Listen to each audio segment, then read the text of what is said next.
to be on the calendar. Yeah. Others come and go, Yeah. and this is the big one. This is the double points. This is the one that everybody wants to win. Yeah. Sebastian getting a bit of an update from one of his engineers there. And, do we have any more animated radio calls from Sebastian through the night, or was he relatively controlled? I didn't. I was sleeping. So still further updates there with Sebastian and his engineer. Hits at the back, do you think? Would you say or not? This mist now is really coming down here on the front straight and into you know, the Ford chicanes and up into Dunlop. I think that. Well, it appears that Toyota do have a bit of a feeling for what the issue is with Nakajima. They are monitoring. They're not necessarily going to be saying exactly what it is, but it's something that's being monitored at the moment for the Nakajima car. We heard the radio, Kaz Nakajima saying that there was a vibration from the engine, he said, but he wasn't really 100% sure, and they said, yeah, we know about it, we're on it. Yeah, and again, that just, it's obviously taken a step now that the driver is reporting it, and but they've most probably known about it for some time. Well, with 8 hours to go, then it's something that they'll be monitoring, and I'm sure very closely as well.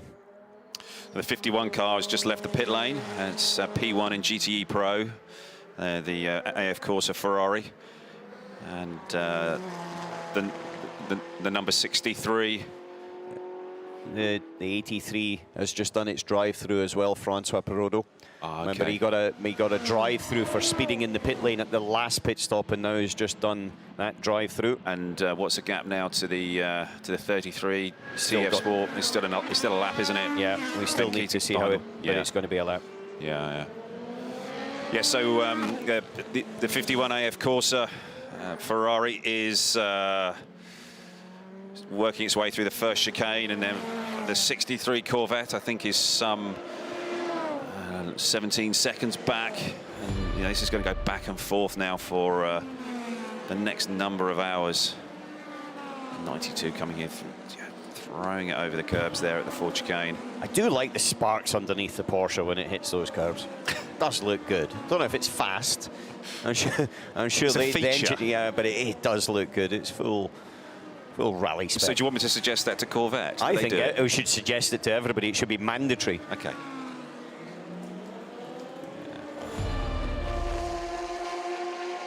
92 car. It's had a troubled time at the hyperpole, but it's been pretty quick in the hands of Kevin Estre, and he's just done his fastest lap of the race, and he's gone and done his fastest middle sector and into the pits. Yeah. It's going quicker now, he can't see. Now the mist's come down. Yes. It's got to use his imagination more. Morning, David. Morning. How are you? I'm great. Good to see you. Yes. All breakfasted, all rested. Turner has been dispatched to his caravan or whatever. And the battles carry on. Number 8 Toyota, then, the big talking point in the last half an hour since I've been away. Yes, it seems that there's something brewing there. Definitely something brewing. Yeah. They won't tell us what it is. It won't be very specific what it is, but they certainly know what it is. Yeah. That came over the radio, but Sebastian Buemi was in a bit of an exchange with one of the engineers we saw, and he turned round to Duncan, who sort of gave him the thumbs up, and I think Sebastian suggested it was maybe not quite as thumbs up as thumbs up. Okay. Was he gesticulating with sort of one finger? No, it was a shake of the head, and a little bit of frustration. I think there... Oh, eyebrows. You have got 2 points. One is potentially if there's a problem with the car. Second is they're 40 seconds or so behind their team car anyway. Yeah. And their team car seems to have the legs on them overall. Yeah, and I think the conversation that Buemi was having with his engineer was his engineer mostly telling him, unless something goes wrong with the 7, you're not going to win. Yeah, exactly. Yeah. I think he probably knew that about 8 hours ago, though. Yeah, most probably. Yeah. Which might throw a lifeline if 8 has got a problem to the Alpine, although that's 4 laps back. But the Alpine is back on pit lane. Nicolas Lapierre at the wheel of it. And all they can do, as we keep saying, is be reliable themselves and hope that there is some frailty in the Toyotas. Yeah, just been missing a little bit of performance, haven't they, Alpine? They've been able to kind of do the lap time, but not consistently. thing they can't do is they can't do the stint lengths. They're one lap less than Toyota and also Glickenhaus, and the reality is they don't have the performance we maybe saw at Portimao in the first round of the WEC or in some of the other races to try to get that back. They've been kind of just on the same sort of performance levels at best. Yeah.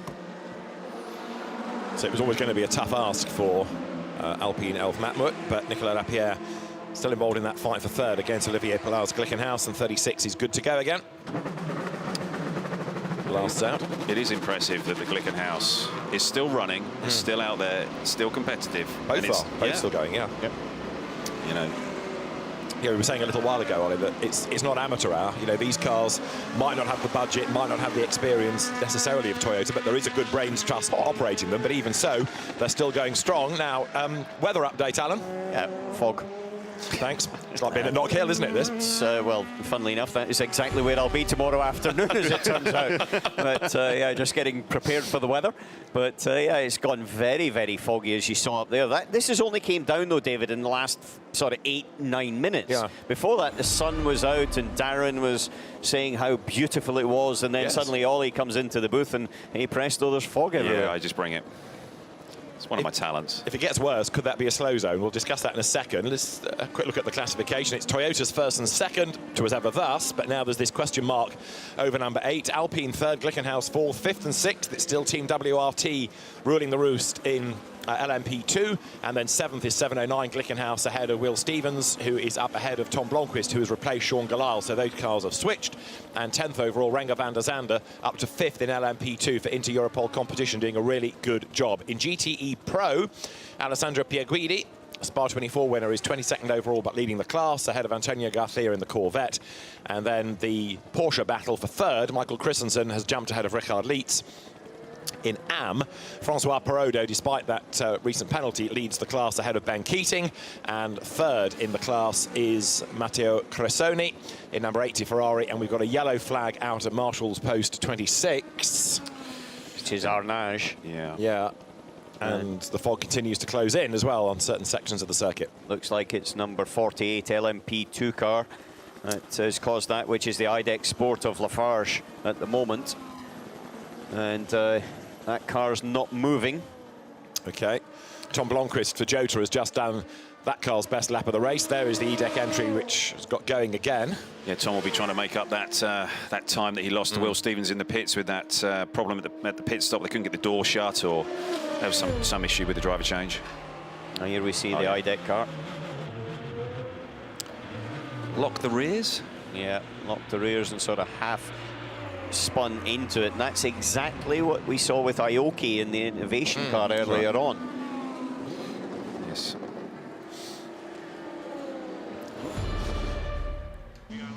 So there's the EDEC team waiting. We've been talking about how well the Glickenhauses are going. 4th and 9th they are at the moment. Olivier Pla in 708, Richard Westbrook in 709. The thoughts of Jim Glickenhaus right now? Well, let's find out, because he's in the pits with Duncan Vincent. First of all, Jim, it's morning in Le Mans. You've got through the night with 2 cars still running. How, as a team principal, team boss, owner, do you feel? Oh, I feel great. I mean, you know, we're here, we're running well. We have a few minor issues, but we've worked through them, and we're going to give it a fight right up to the end, and we hope we can be on the podium at the end. Cars are showing good pace. That obviously you've got to be in it to win it, and Toyota might have a little problem brewing. It does give you great hope. Look, we never wish problems on anyone. Toyota's an incredible company, and their car is incredible. But this is a BOP class, and they're too fast. There's no question about it. Now, next year, when Michelin has more time to work with us, the rear-wheel drive tires might be faster, but as it stands now, they're much faster than we are, and but we're going to try as hard as we can. Jim, thanks for your time. Charming as ever. Thank you. Thank you, my friend. They might be much faster, but they're more experienced. They've been to Le Mans more. There's greater experience, perhaps, within that team. It's not just pace. Yes, they are quicker, but there's a bit more to winning Le Mans than pace. Yeah, I think when you sit down, you do the analysis, you actually look at time spent in the pits. You look at all the areas that you were spending energy on trying to rectify or gain and learn experience through the course of the week as well. Never mind just the singular lap times. And there's parts of it you can control and parts of it you can't. But certainly for the team, they've done, I think, generally a very good job over the course of the weekend.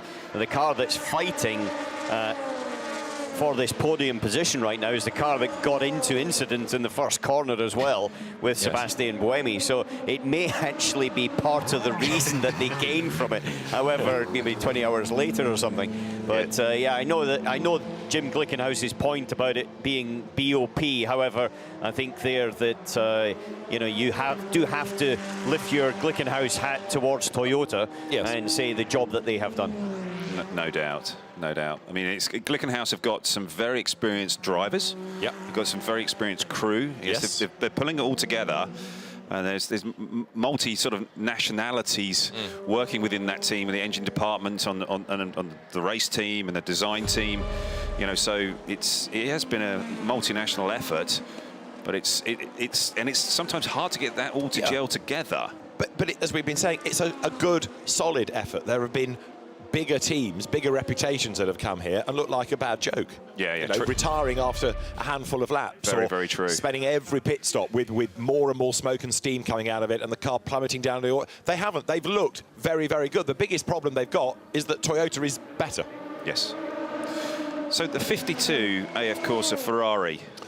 Suspension. Left rear suspension failure, and they lost a lot of time when Daniel Serra was at the wheel early hours of this morning, about 5 o'clock-ish, trying to sort that out. Okay. And we can hear about Ferrari with Sam Bird, because Sam in the pit lane is with Duncan. Sam, thank you very much for joining us in the pit lane. Can you hear us? I can't hear you. Okay, he's just going to... First of all, Sam, it's good to see you dropped back into the team. How does it feel to be back in the AF Corsa 52 car? Yeah, it feels great to be back in the car. Unfortunately, we've had an issue during the night, which has set us back as we were fighting the Corvette for P2. Good news is the sister car is having a great run out there, and let's see if they can hold on to that. There's a bit of a repair job on the front right. Is that what the issue was? Could you talk us through it? I'm finding it difficult to hear. I think you said about the front right, yeah. In my second stint, Anam didn't see me and turned into the Ford chicane. So, but it's not cost us any time, or it's not cost us any performance. What cost us performance was some suspension failure. Yeah, it looks more cosmetic than anything, just bodywork and cosmetic damage. Yeah, it's just. I need that. It's just cosmetic damage, so yeah, it's okay. Thank you very much for your time. Cheers. Well done, Duncan. So, yeah, the first incident was at the chicane with Brendan Aribe, wasn't it? Yes, 71 it was. that turned in on it. And then there was the left rear suspension failure as well that they had to sort out. So the two aren't linked? Don't think so. Okay. No. Different corners, different incidents. Yes. But okay. Added all together, a lot of time lost. And so, as we were saying a little while ago, it's left now 51 upholding Ferrari honour. But you've got one Ferrari ahead of one Corvette, the other one having had problems, and then the two Porsches that are perhaps being more reliable but not as quick. Yeah, Pueglidi in the 51 AF Corsa Ferrari has just set its fastest lap of the race, and he's just gone personal best in that first sector on the next lap. So he is certainly in the zone. And also just had a pit stop as well, because he's just taken the car over from James Collado, so he'll be on a new set of tyres as well. And with the track temperature and everything coming into the zone, good time. Now you see the gap between the Alpine and the Glickenhaus. Only 8.9 seconds between the two. It's been going back and forth all race, hasn't it? Yeah, it trades on the pit stops, doesn't it? Yes, it does, when the Alpine comes in. Well, the Alpine should be in, the Glickenhaus should be in a couple of laps. It owes us a pit stop relative to the Alpine. The Alpine was in 2 laps ago. And so we're going to see that extend back out again. But it is trading, it's just swinging back and forth. It's too early, really, with 8 hours to go to see what the stint lengths are going to be towards the end of the race. Yeah. But in maybe another 3 or 4 hours, halfway through this last part of the race, then you can start to predict what they'll do and how they'll split the last I'm stints. sure that the bigger teams will be having a guy sitting there working their way, from the end of the race back into sort of seeing, okay, if it was to go green all the way. You get to a point, though, where you would say, for example, you'd do 10 laps. Do you then split it into equal stints of 9, for example, all the way through or something like that? Yeah, it's just trying to work through exactly what is going to be the best for your car with the tyre allocation you have left for the driver stints, and just trying to work your drivers through, feeding them into the car, and trying to get your fastest guy, or the guy that's been the most comfortable in the car and the quickest through the race, lining him up for the end of the race. Yeah, or the one, if you need to, the one that you know will scrap it out to the end. Yeah. Because we have seen races come down to the last couple of laps, and someone that is just going to fight it out tooth and nail till the end. Yeah, absolutely. Your finisher. Yeah. Nicolas Lapierre definitely would be the guy I would throw in that situation in the Alpine lineup. No doubt. He has been a battler for many, many years, and just always delivers. He understands this race. He's delivered on it. He's won it many times in LMP2. Yeah. When you're talking about fast lap times coming in, Will Stevens has also done his fastest first sector, and 4 seconds behind him, and catching in 4 seconds behind him was Tom Blomqvist in the Jota car. Now, we saw it the other way around when Sean Gelael was sort of just holding off Stevens for a long period of time, and now that's reversed round after a long pit stop by Jota, but Blomqvist is marching back in on the back of the Panis racing car. Blomqvist is on the new tyres. I'm not sure Will is. Whether Will was on different tyre strategy. Yeah. So he's maybe on a stint old, or a couple of stints old. So maybe that tyre performance isn't quite as good for Will. But yeah, Tom is making some headway on him, and that battle's going to continue for the next number of hours, which is great to see. We've got 11th and 12th in GTE AM here. The Dempsey Proton racing car and the Herberth Motorsport car battling it out.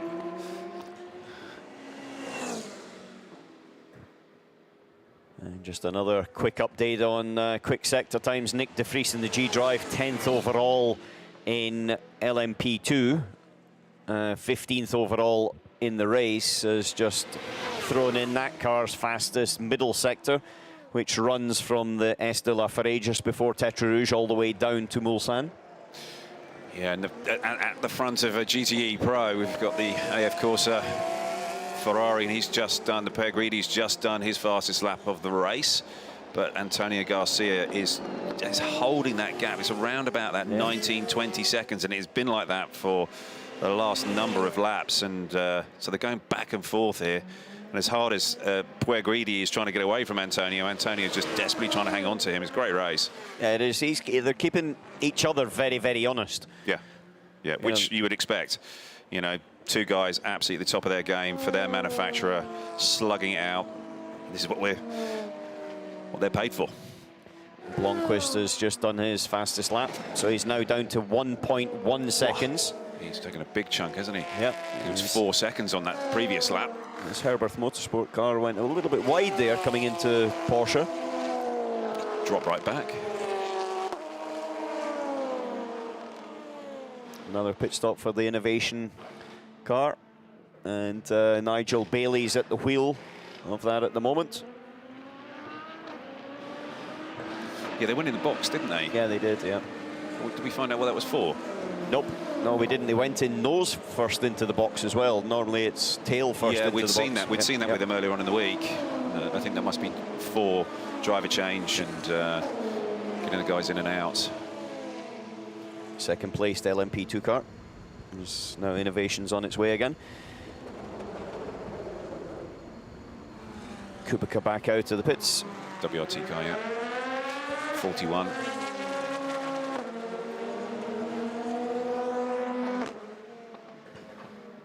Well, this fog has somewhat lifted, hasn't it? It hasn't got any worse, let's say.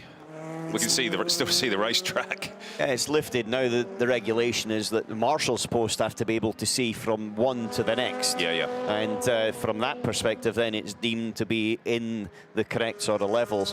But it's not lifting. It's lifted from that dense fog that we had, but it's certainly not lifting. But this is the battle for third place as it's resuming. Tom Blomqvist in the Jota Sport car, the second car in that lineup, and Will Stevens is now, he was the hunter, now he's the hunted. Yeah, and Tom is clawing back that time that was given up in that last pit stop. And he's also got that new set of tyres on, and so he's using all of those resources to try and get himself back onto the gearbox of Will Stevens. And this is quite the fight.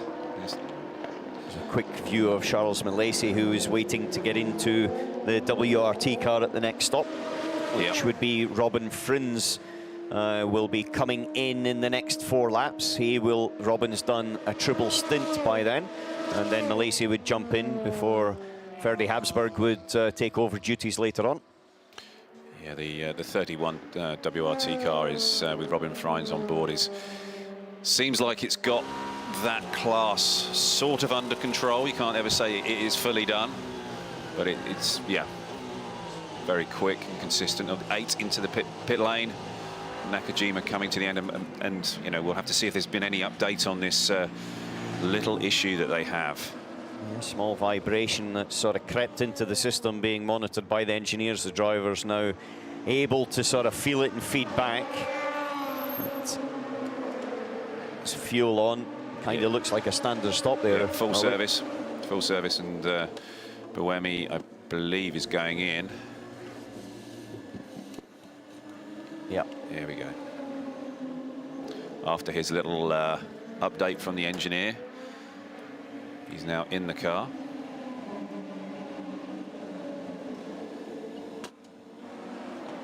Fuel is done. I'm going to go 4 tyres. There's quite a lot of activity there on that right-hand side of the car, wasn't there? I'm not sure if that is a standard thing. Yeah, most of things like charging the oil is on the right-hand side for ease of mechanics being able to access it. It's right there. And there's quick sectors coming in now. Will Stevens, as we see the Toyota just going slowly down the pit lane. Will Stevens has done the quickest first sector. Norman Nato in the Real Team Racing car that's in 8th and leading Pro-Am in LMP2, quickest first sector. Renke van der Zander's just done the quickest middle sector for his car as well. And so there's blue popping up in our timing screen. Blue means the quickest of the car, and then if there's purple, then it's going to be the quickest overall in the category in the race. Yeah. So certainly the track looks good. Still evolving. And drivers out there. Oh, this is the Will Stevens, Tom Blomqvist battle here that we're watching. And Tom has managed to haul himself up onto the back of Will Stevens. Dragon Speed car could get into the mix. Henrik Hedman is in that car at the moment. It's 2nd place in Pro-Am in LMP2, and it's only 32 seconds behind the leader in Pro-Am as well. So he'll not want to sort of get out of the way too much. Yep. He'll need to sort of keep it real. No doubt. And Will Stevens has just gone his fastest 2nd sector for that car. And Tom Blomqvist is just matching him. And they're using that the Dragon Speed car as sort of like a slingshot, using it to tow up behind them and through and off. And as they come down to Indianapolis, the 2 of them are almost as one. Yeah, I think it's going to be a brave manoeuvre if it's in this lap for Tom Blomqvist to have a look at Will Stevens. There's no traffic up ahead to try to create that sort of speed differential that you take the chance of, the opportunity to sneak down the inside or the outside. I'm sure Tom was hoping that the Dragon Speed car was going to sort of get a little bit more in the way and create an opportunity for him, but didn't happen. But he's still on him. Let's just see how they come through the Porsche curves here. And these 2 guys are very experienced in these cars now, and they're certainly showing it. The performance is fantastic, and it seems like Will has really nailed it through the Porsche curves. Yeah, he has. I think this will be his quickest lap and the car's quickest lap of the race so far. As Robin Frins has done exactly the same for WRT 31, the class-leading 31. Yeah, getting low on fuel, Robin is. 7:08 back into the race, so losing its third place back to the Alpine as the LMP2 fight comes over the line. There you go, Alan.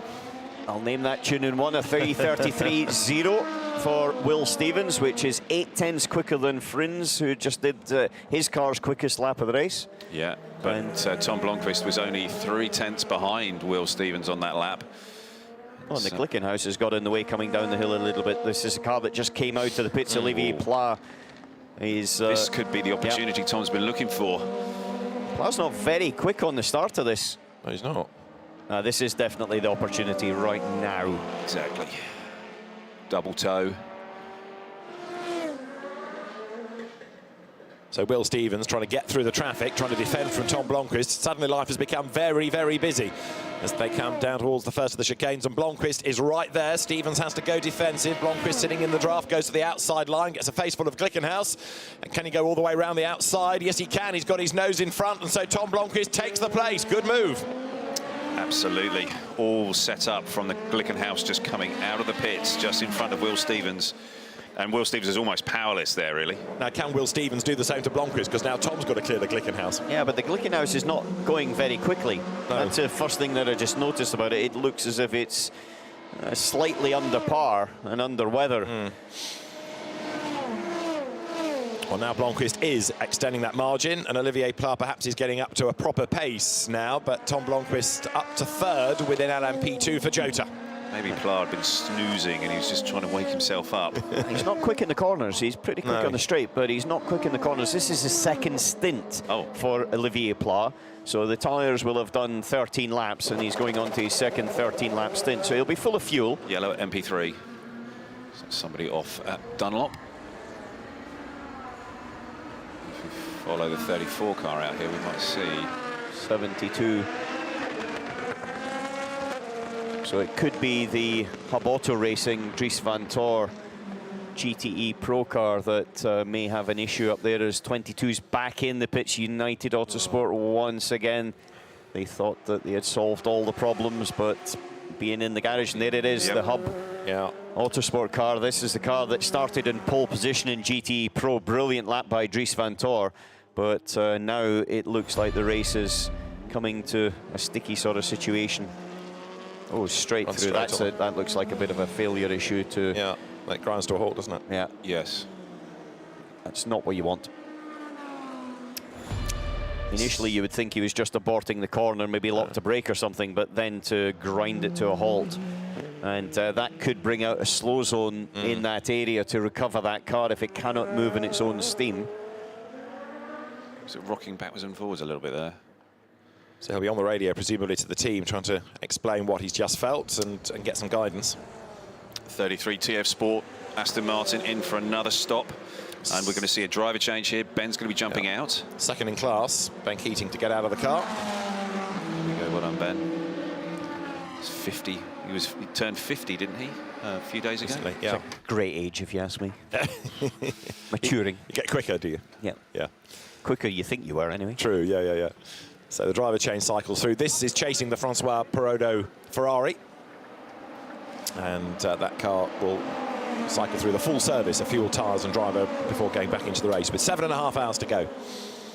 Okay, 7.5 hours. It's a long time, David, but when you talk about the battle the TF Sport Car and the AF Corsa have been in right now, you have to say that AF Corsa seems to have it under control. It's penalties and mistakes and things that will take it away from them.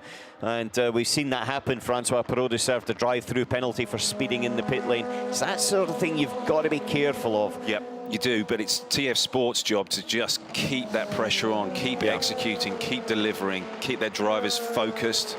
And they've just got to stick to their plan and just hope that that pressure keeps building on that 83 car and they make another mistake. And AF Corsa, of course, leading two classes here because they're leading both of the GT elements, Pro and Am. Yeah, they are an exceptionally good team. Now, Will Stevens here coming back at Tom Blomqvist, isn't he? So the gap is down again. This is the fast food battle, and it's KFC ahead of McDonald's at the moment, but Will Stevens much, much closer, ready for a move. And that Glickenhaus is still there, the Olivier Pla car. Yeah. And it's not got away, has it? No. And a yellow flag is out, and it is because of the Hub Auto Porsche. So that car brings out a yellow flag. Big disappointment for the Hub Auto team, the Taiwanese team, because they've been so good through qualifying. Yep, they'd had a very strong practice sessions and qualifying sessions, but really from lap 1, turn 1, they've had problems and issues. Drivers jumping out.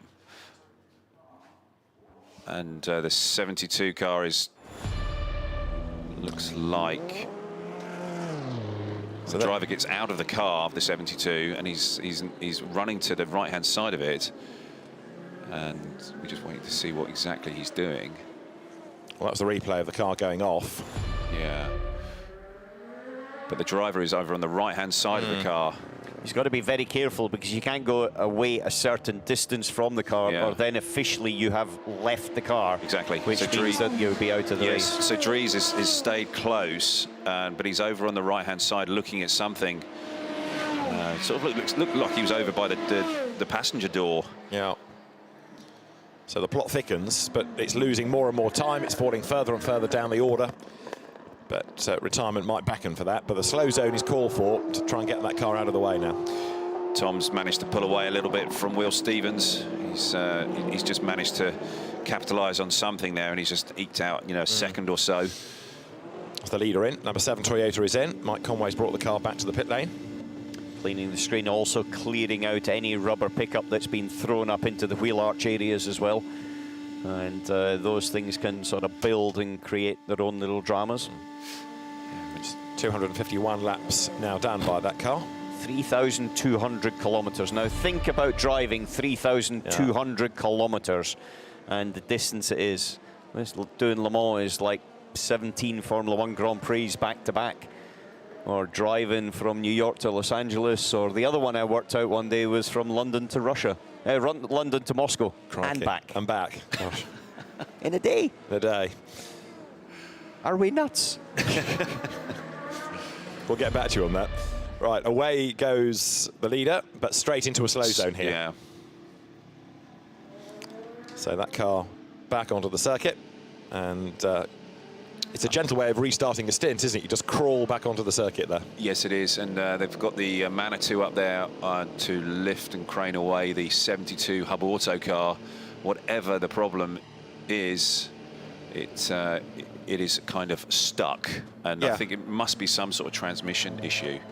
Yeah, as Alan said, you know, if you miss your braking point and had to cut the corner, you just blast out the other side and carry on. You wouldn't stop, and you certainly wouldn't get out and run around it and have a look. So there is clearly an issue there. Yeah, so. and it was sat there, and then it rocked sort of backwards and forwards, and it's almost like the car is stuck in gear, or the gearbox has had some sort of failure, so it's now can't move it.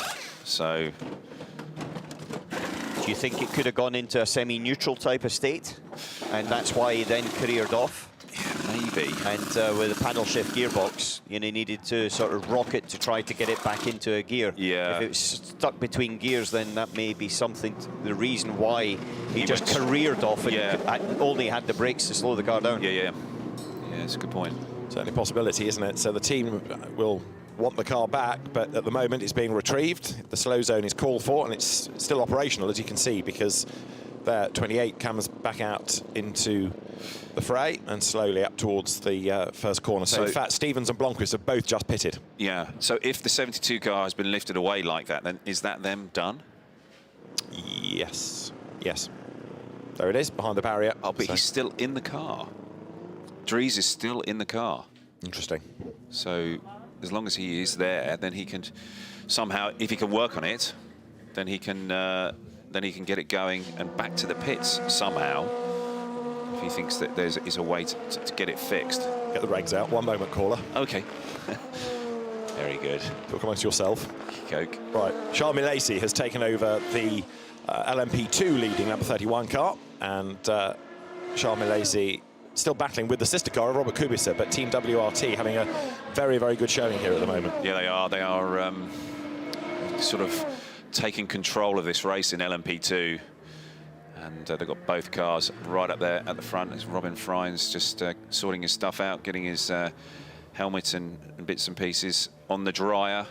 I'm sure he's going to be called on again to do some more work before the end of this race. But yeah, he's had a really solid run. One of the stars in that team. The sister car is some minute and 12 seconds back in the number 41 WRT car. As Charles Malacey just works his way through that second chicane, keeping that speed up. And what's his next target? He's a lap behind Olivier Pla in the Glickenhaus, who still doesn't look like he's going very quickly. No, it's a kind of halfway house. It's not full pace and it's not limp home mode, but it's feeling a bit lethargic on a Sunday morning, isn't it? Like it's been up all night. Yeah. Yes. So they said with feeling. So have you found the... I've got to page 71, and I'm trying to find specifically about retirements from races. Okay. So I think the team have said to him, stay in the car. Yes. Because if you're in the car, we've got more of a chance of getting you back out. Well, yeah, we so they've just taken it to a point of safety so that he can work on it.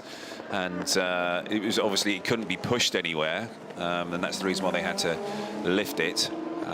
So to me, that sort of says it's some sort of gearbox issue. I think you're right. And I can't find anything in that document, I'm afraid to say. So I'll have to do a bit more Googlage.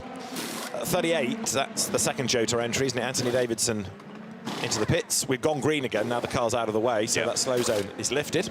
And the slow zone procedure under investigation. So is somebody sped in that, or...? I think, to be honest, it's become a standard message now that at the end of that, or a full course yellow or a safety car, all the GPS data is looked at just to make sure. So it's not one specific car that's being looked at. They're just going to check everybody.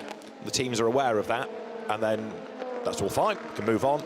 Just make sure, because if somebody gains even a few tenths by not slowing at the right time. Yes, when the slow zone system was first introduced, that was one of the things that so many teams did have an issue with. Was that certain cars and certain teams are really exploiting it.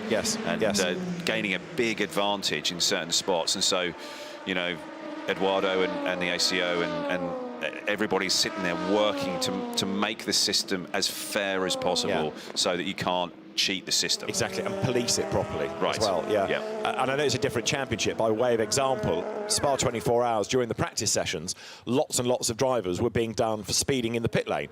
Speed limit was 50 kilometres an hour, and there was 50.1, 50.9, and the race director said the limit is 50. 50.0, not 50.1. Just because there's a 50 in your speed, that doesn't make it right. You should be setting that delta, your limiter, at 49.9, not 50.1, and trying to play it, because if you gain a tenth on that pit stop and a tenth on that over 24 hours, that's an advantage, isn't it? It all adds up. It certainly does. So that was clamped down upon. And again, the teams will push, whether it's with the regulations, whether it's with the technology side of the car. Every single grey area. They're looking for all of those things just to try and sneak something here or there. Exactly. And the race officials will get wise and they'll clamp down on that. Getting a replay here of number 80, which is Matteo Cressoni, who is currently third in GTE. And this is second, Dylan Pereira. It did have some damage there on the right front. The bodywork was sort of a bit had been kicked up. It maybe had a puncture. I don't think it was a puncture, but we had seen that flick up a while ago. Was it yesterday evening? And they've obviously left it because it's not having a big impact in any way, it seems. But yeah, the car's pace is pretty much undimmed, isn't it?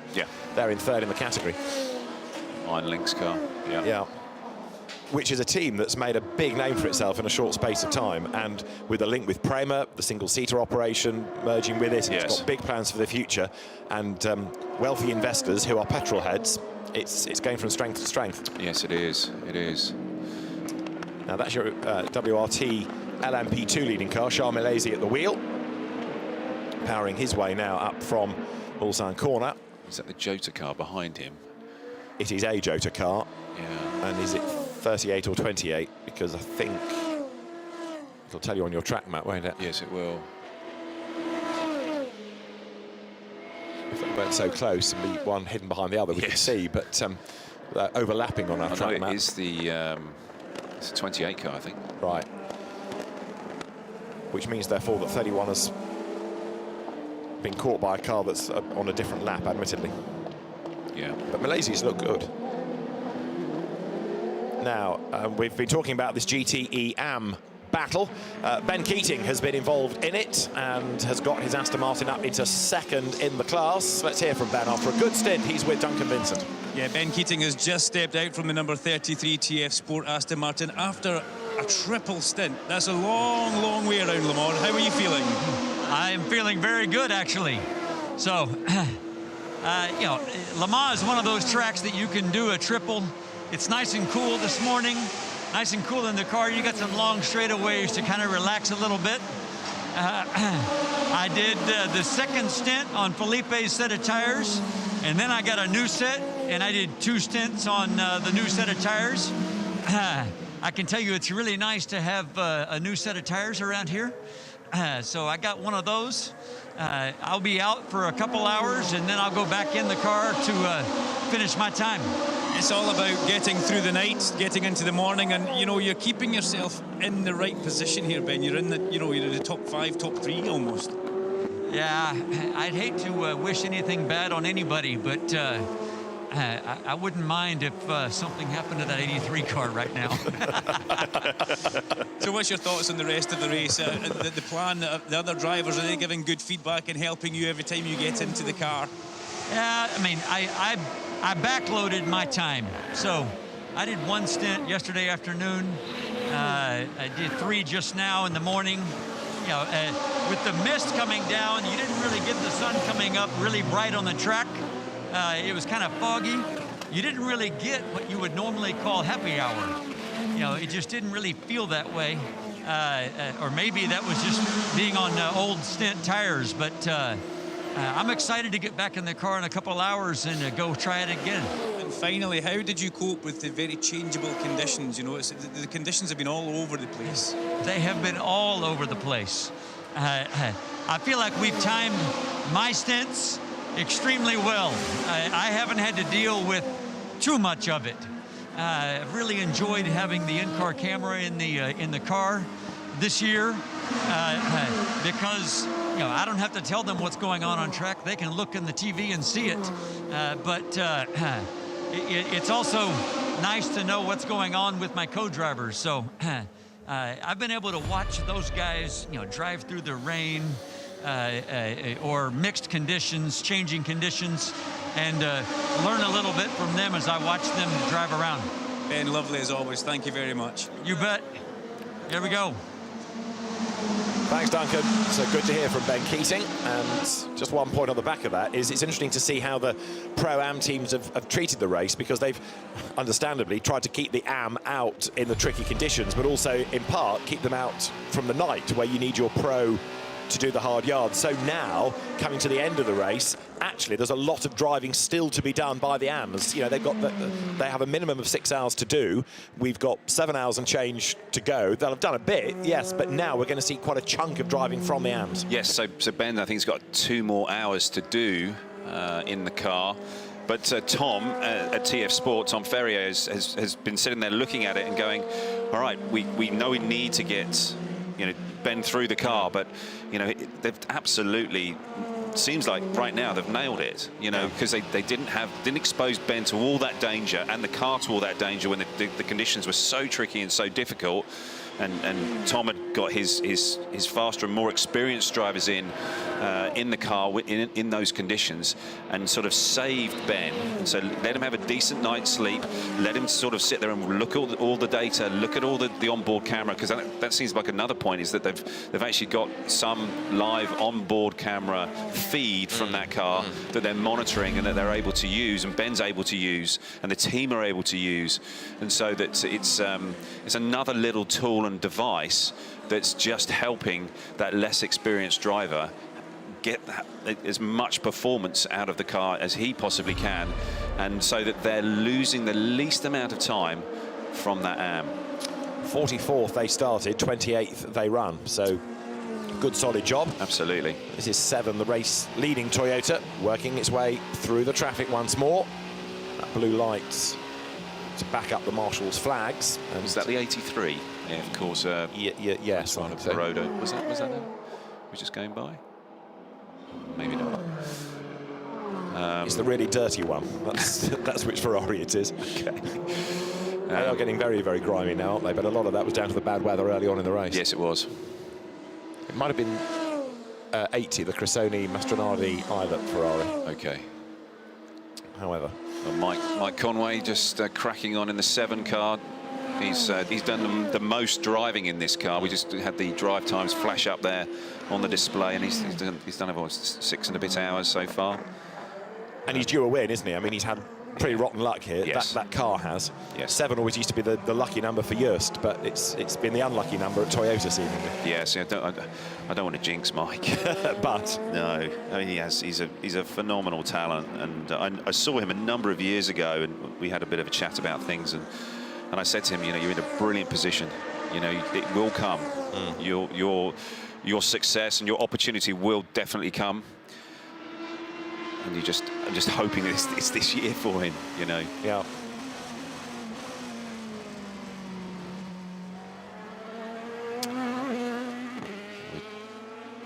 So here we are with Nicolas Lapierre, and his last pit stop was 11 laps ago, so it's going to be very soon, I would say, that... Yeah, it should be this lap, shouldn't it? He should be in this time because he's been doing 12-lap stints and he's done 11 here. So, yeah, we expect a pit stop this time.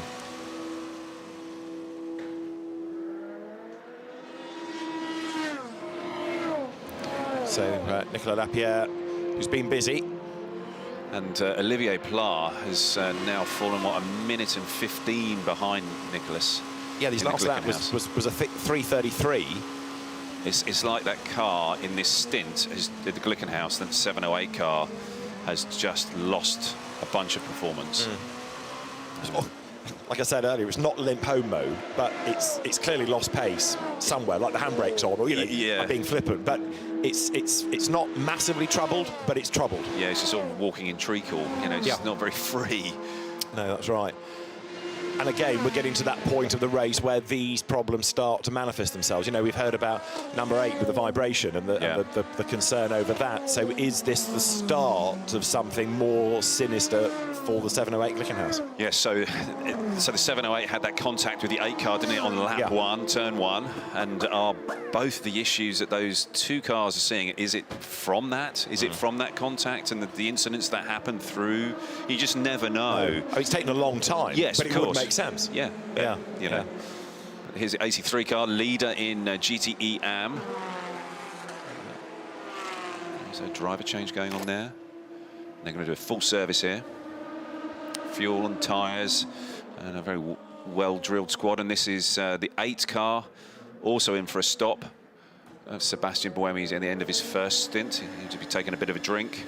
Have we heard any more about the vibration problem for that car? Not in the last. No, but I think he's getting an update there from the engineer.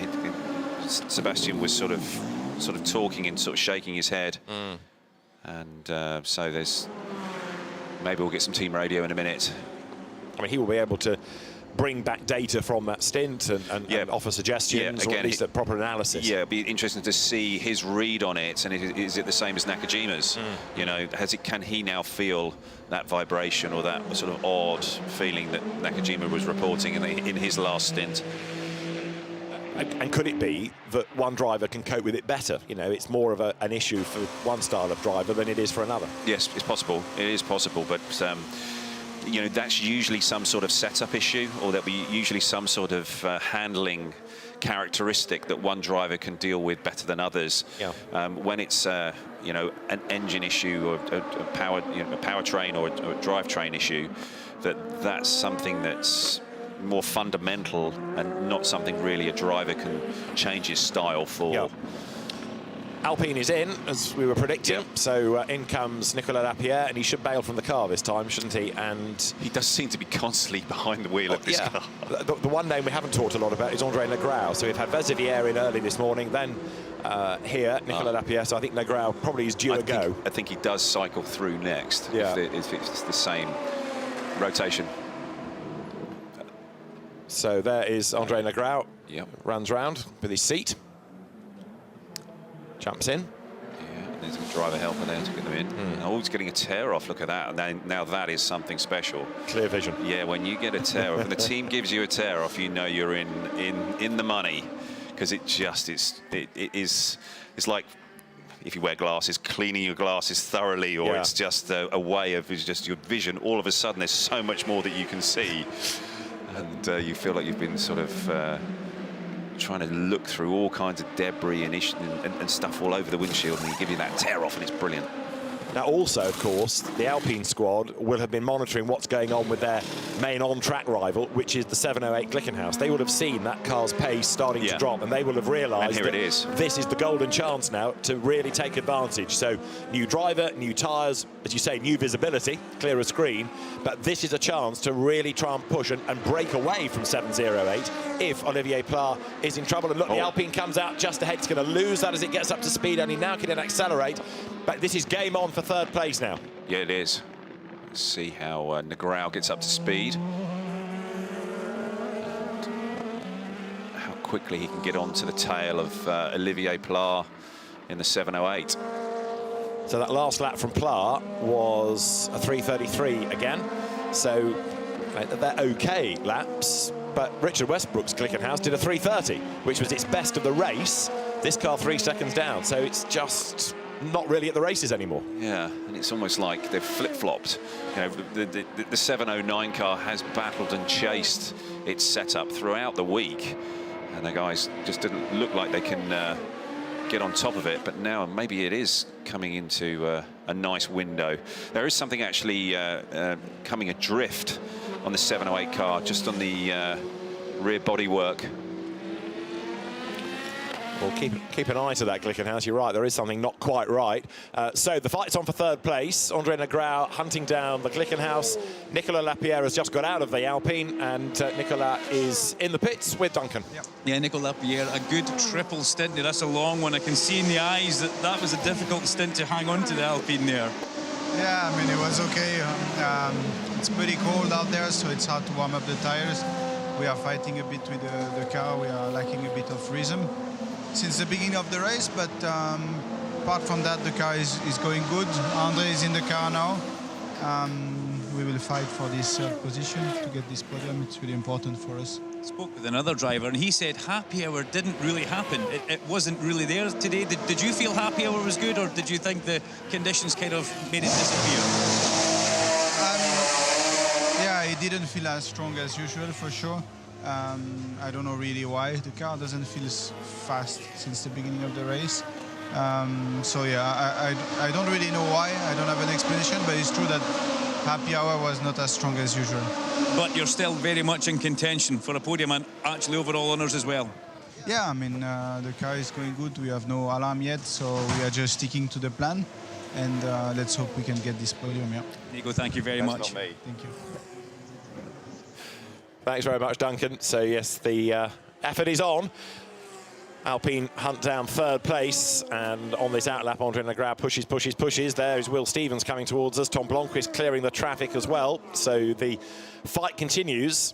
They are still at it, aren't they? I was just wondering if there wasn't a fraction of damage on the Blomqvist's right front left corner of that car, but it might just have been something he was running over more than it was coming off the car. Yeah, the boys there working all the data in the Jota pit. They've got a great team there, working seriously hard. Sam runs a brilliant operation, Sam Hignett. Yeah, and this year also adding a GT element to it, running the McLaren in GT World Challenge, for example. Yeah. Oh, here we go, they're wheel to wheel now, coming down to Indianapolis, and it's almost like Will's got a problem. Yeah, because Blomqvist's got a much better turn of speed, hasn't he? He's going to go round the outside here, which is brave stuff. He's got his nose just in front. Will Stevens has enough room on the inside line to fight back, but Tom Blom gets it done round the outside, heading towards Indianapolis. And we've heard from Alan McNish earlier on that you wouldn't go round the outside there because it's too quick a place, but Blomqvist had a go and he makes it work. Nailed it. Completely nailed it. Yeah. And, you know, Tom's been clawing that time back to Will Stevens ever since that slow pit stop, and he's finally got himself back in front, and now he's starting to pull away, and I'm not sure how many stints Will has on his tyres, and I think this could be his final one, so he might be jumping out at this next round of stops. Why did Bronchus lose time in the pits? There was something going on with the door. And yeah, I think that there was something going on with the door, and it was reopened by Tom. There was some confusion there with the team, right? And so it just lost him. I think it was about 16 seconds, longer than a normal stop. Sure, yeah. So we got the 709 car in here. And there's Richard Westbrook. Yeah, one of the mechanics there. He's got his hand right inside the car, just behind the front wheel, the left front wheel, looking and doing something. Is that trying to get rid of any pickup? Possibly, yeah. Rubber has been flailed and stuck to the arch. Yeah, and it might well be that after testing, they know that that's where a problem area where they get a lot of build-up of pickup. Yeah. And he was just trying to clear that out. Richard Westbrook looking very regal on that photograph. Yes. Lord Westbrook of Glickenhaus. Yes. Indeed. There's the car coming into the pit lane in replay. Does that show us anything? Oh, a lock-up, that's what it shows us.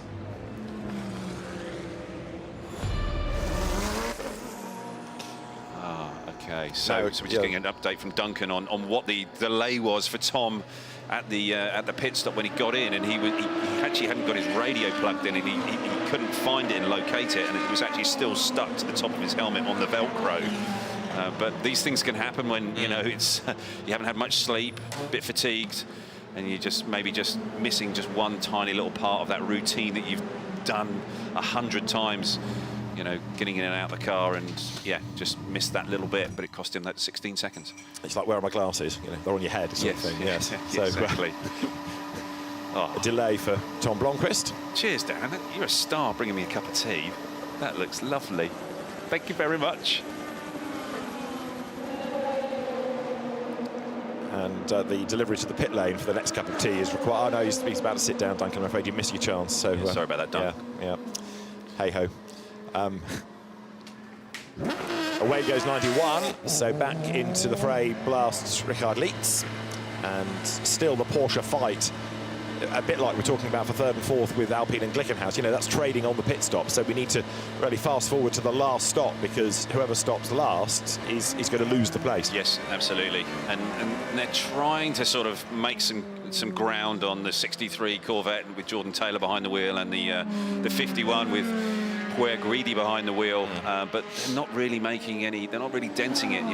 The lap times between the 51 Ferrari and the 63 Corvette are almost identical. They're just trading backwards and forwards, and it's sort of stuck. And with a 70-second gap between Ferrari and Corvette anyway, it's AF Corsa's race to lose, seemingly, in GTE Pro. Yeah. With Darren Turner, we've effectively lost a Corvette with dramas. We've effectively lost a Ferrari with suspension dramas. So it's one of each now, one Ferrari versus one Corvette, but so what happened? Reliability is key here. About an hour or so, yes, maybe an hour and a half ago, there was only, I think Garcia was closing in. He was about 21 seconds off the lead. But that was because he was out of sync on the pit stops. Right, so after the Ferrari had pitted, that brought the Corvette right back into the game. Yeah. But they're stopping at different laps. So the gap had widened again on the last stop from the Corvette. It's very much advantage Ferrari. Let's see. And again, when I left, there was the battle between 28 and 65. It looks like that's still going strong. It does. It's just traded back. Yep, Tom Blomqvist was ahead, lost it on the pit stop. KFC's just got it back. Got the upper hand at this point. Absolutely. Yeah, told you it was fast food, that fight. The KFC Orica ahead of the McDonald's backed one. And a great battle with 36 and the 708 Glickenhaus at this point as well. Presumably the loser in the fast food battle could be described as wimpy. Could be, yeah. for older listeners that remember what a wimpy was. Yeah. In the halcyon days. Ollie shakes his head, heads for the door. Yeah. They are still going, aren't they? I don't know, really. I don't see many of them. No. When was the last time you had a wimpy? I don't think I had it. Our local one used to be called Grandma Buggins. That's where everyone Buggins. That's where everyone used to hang out for their burgers. We're watching the 36 car get past the 708 Glickenhaus, and that was very strange how all that happened. Getting held up by the Porsche, wasn't it? Yeah, but it was almost like Olivier just sort of like was half asleep. Yes. Yeah, which is what the car has looked like. Yeah. Yeah. So maybe actually the problem's been with Olivier, not with the car. I don't know.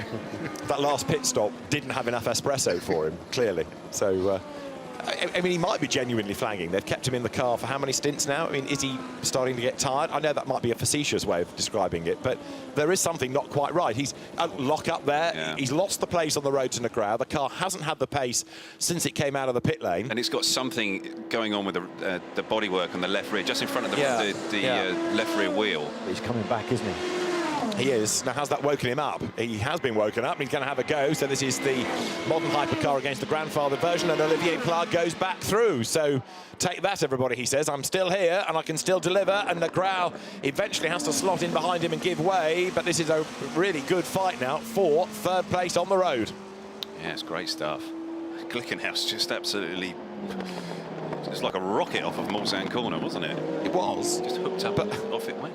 But it had lost time to get the Alpine into the fray. It then couldn't respond initially, and all of a sudden Olivier Pla can deliver. Yeah, oh. Maybe he just had a little small technical problem towards the end of the lap, as he's trying to get through the Ford chicane with the GT traffic as well. Maybe he has got some sort of transmission issue, or maybe there's a small misfire that's just intermittent. All of this started, Darren, when Olivier Pla came out of the pits at the start of his stint. It looked slow, and he rejoined ahead of LMP2 cars, wasn't able to pull away, and we were saying it wasn't like limp home mode, but it wasn't full race pace. It was this halfway house, and the cars just looked lethargic, hasn't it? Yeah, it has. Now it looks like it's turned on. Whatever the issue is, seems to have disappeared, but... Finally, yeah. But Negrão is equal to the task, look, as they come out of the Ford chicane, over the timing line, past our window, up towards turn 1. Race leader on lap 260, just under 7 hours of the race to go. There, the gap widens markedly up towards the first corner. Yeah, they're still, they're in that sort of 3 minutes 33, 3 minutes 34. Not really pressing on that hard. No. It's strange. But the Alpine team knows that if that car has got a problem, this is the opportunity to exploit that and try and clear it and pull away. Well, they had got ahead briefly, and then the Glickenhaus comes back, retakes the place. So Olivier Pla being given the hurry up almost. Yes, he is. I'm just trying to, just going back to the GTE Pro battle, and I'm trying to figure out how the 63 car has lost time to the 51 Ferrari, and I'm just looking at the pit stops here, and they are almost on the same strategy now, the 51 and the 63. But the 51's last stop was only 56 seconds, wasn't it? So yeah. But they might be on the same strategy, but they're stopping, laps apart, so the gap stretches and falls depending on when the Ferrari comes in. Yes, and the last stop for Jordan Taylor was, what, 1:43, so that's a good chunk of time. Some of it is compared to the 56 seconds for the 51 car. Sure. No, the Corvette needs that Ferrari to have some strife, doesn't it, really, to come back into the mix? Yeah, it does. Or a safety car that helps it rather than hinders it, which is the other element of all of this. If you've been in the wrong safety car pack, you can lose time. Yeah, well, you just need a slow zone to go your way, where it slows up the Ferrari, but it disappears then when you arrive. Sure. Michael Christensen in, now 92. So the Works Porsche down the pit road. Michael Christensen, who's only really done the Portimao race by way of driving with Estra and Yanni in practice for this weekend, but the WEC class champion comes to the pit lane then and comes to get the screen cleaned. Full tank of fuel. That technician there just looking at the brakes, just seeing if that's something that they need to do, just making sure that they're all within the tolerances and they're wearing at the rate that they predicted. And we also know that car had a data issue because they couldn't get the tyre data back. We heard Adam Hardy talking to Kevin S, didn't we, earlier on, saying there was a problem that they didn't have the tyre information anymore. Yeah, I wonder if that got fixed at one of the pit stops and they're back to having full telemetry throughout the lap. I mean, it is pretty crucial for the teams to understand where the next tyre pressures should be when they come out of the tyre ovens. And it really helps the team understand how to get the maximum performance in the next stint. So there has been a lot of communication issues here over this weekend, or over this race. We've seen a lot, and maybe that's one of the things that the 92 has been struggling with, just getting that telemetry data back through the radio waves. I mean, you're used to having the radio issue, which generally starts after the second chicane on the Mulsanne and then comes back when you come out of Arnage. But that, over the last few years, most of the teams have got on top of that in terms of having that sort of dark zone around the circuit. Just repeaters that they've put up. Yeah. Yeah, that usually is the thing that's fixed that. I'm trying to think who it was, but there was one driver this weekend who said to his team, radio's good apart from that section, so no radio traffic there, thank you, but elsewhere it's good. Yeah, and that'll be a repeater problem. Yeah. Oh, Ben's getting ready again to get back in the car. Blimey, he's only been out for an hour. I think this might just be a replay of earlier shots from the pit lane, because you've seen people brushing their teeth, you've seen battles going on track, and Jim Glickenhaus looking happy. Jordan Taylor here in the Corvette. This is back live, hustling on, getting up past the D station Aston Martin, which is being driven currently by Satoshi Hoshino, down in 34th place. It'd be great to know right now how many of those AM cars, their AM drivers, on what time they have left with just under 7 hours to go. Well, we know Ben Keating's got to do at least another 2 stints. Yeah. And Francois Perraudot will be the same, won't he? Because he's not done a huge amount yet. Right. But at the moment, it's Nicholas Nielsen, the pro, in the leading Ferrari, and it's Dylan Pereira, who's effectively the pro, in the 33 Aston, chasing after him. And then the third is Matteo Cressoni in the number 80 Ferrari. Just riding on board there with Antonio Garcia. Oh, we've got, this is the 80 car coming in. It is. That's Cressoni. Just mentioned him, and he's had a big lock-up, and in fact, he's got damage on the front, hasn't he? Yes. That's a big lock-up. Yeah. Is that into the first chicane? Yeah. Great shot. Yeah, I was just thinking that. Super slow-mo. Yeah. That little damage with the bodywork sticking up, that was sustained last night, but there's a little bit more of an issue around that corner Certainly now. damaged that tyre. You're not wrong. Yeah. Be like a 50p coin now, won't it? Rattling his fillings coming into the pit lane. And the problem is, once you've got one flat spot on the tyre, it tends to always lock up again at that point, and you just it's one of those spiraling out of control situations at that point. It's not self-healing, is it? No. Well, unless you're really talented and you can start to do it, you know, all the way around the tyre, you know, just a little flat spot and just balance it all out. Just bring it back to being round again. I've never actually seen a driver do that. But, I was going to say, in all my experience, that's never ever happened. In theory, that might be potentially possible. You had a dream, yes. Racing Team Netherlands, we understand, is one of the teams that still has communication issues to the car. So it might have been improved generally here, but it can still be a problem for Sam. Yeah. Whenever Fritz was in the gravel trap, though, he didn't seem to have much of a problem communicating with the team or getting his point across. No, he had a very good command of Anglo-Saxon, didn't he? So the team was struggling to hear, or he couldn't hear the team. Everybody else could hear him. That's the problem, yeah. And that was one of the reasons why he actually had a couple of his issues, because the team couldn't advise him on the weather. Yeah. So he was just arriving blind. Or the team was advising him and he couldn't hear, and was therefore saying, why didn't you tell me? Right. Well, we did. Yes. Which made him even crosser. So, yes. And crosser. So within the last... And he was very cross. Oh, yes, we got the point, didn't we? Yeah. Within the last 7 hours, there's the leading car. Mike Conway still clear now by the best part of a lap, 2 minutes and 40 seconds, effectively. Getting away further and further and further all the while now. But Sebastian actually did have quite a good stint, and he got a couple of purple sectors during that stint, but it's maybe this issue that the 8 car has got is intermittent. And it's clear and clean for maybe a lap or two, but then it comes back and causes a bit of a performance issue. I don't know, we'll have to see how that develops and grows.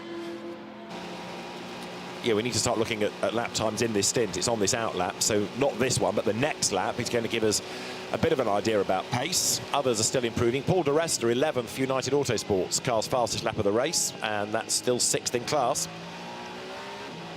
And number 22 for United Autosports that has finally gone back out is due back in for a routine stop, and a new rear end is ready for Felipe Albuquerque's car that's down in 49th place now. So 22 when I left was having the wiring issue, so they've obviously got on top of that. Did they come back to you and let you know what that situation was in there, what part they replaced in the loom? Don't recall, no, Duncan. Duncan can do that. Yep. Go on, Duncan, tell the world here. Okay, well, they replaced the bell housing with the alternator. They then replaced the complete gearbox loom. They then replaced the loom which goes from the engine area in towards the actual cockpit. They changed a few sensors in the cockpit, and then eventually they changed the battery, and the battery had gone faulty, so that was the main problem. Now it's, yep, now I remember that, and actually Alan did tell me it was the battery. So they got there in the end, but that cost them so much time, as into the pit lane now comes number 70. This is Loic Duval bringing the real team racing car in. This is one of the Pro-Am entries within LMP2 and running in 13th place overall, 8th in LMP2, but the leading Pro-Am car. Right. Duval stays behind the wheel, as you see. He's another talent, isn't he, Loic? Yeah. And he's going to be Peugeot. Indeed. So that car cycles through its next stop, and for them, it's not about winning LMP2, it's about being top in Pro-Am for that sub-championship. And we're just looking at a little bit further up in the P2, in 4th place, the Panis racing car. Will Stevens is still behind the wheel, and he's just gone fastest in the first sector for him, for his car. So the track is still strong, and it's still improving, and guys are still gaining time. And now, at the moment, talking about Will Stevens, he's trying to get back onto terms with Tom Blomqvist, and a pit stop is under investigation for 7:09. So that's Richard Westbrook. So not for the first time, a Glickenhaus pit stop may not have been quite right. Yeah. They've had a few, haven't they? Yeah, too many people, possibly, or... Was that the car we saw that was locking up as it came across the line? So maybe it's a speeding. I think it would say, wouldn't it, if it was a pit lane speeding thing? Well, I don't know. yeah, it could have been, but the whole pit stop from line to line is under investigation. So whether that's personnel, speeding, so it'll be looked at. We'll get to the bottom of it.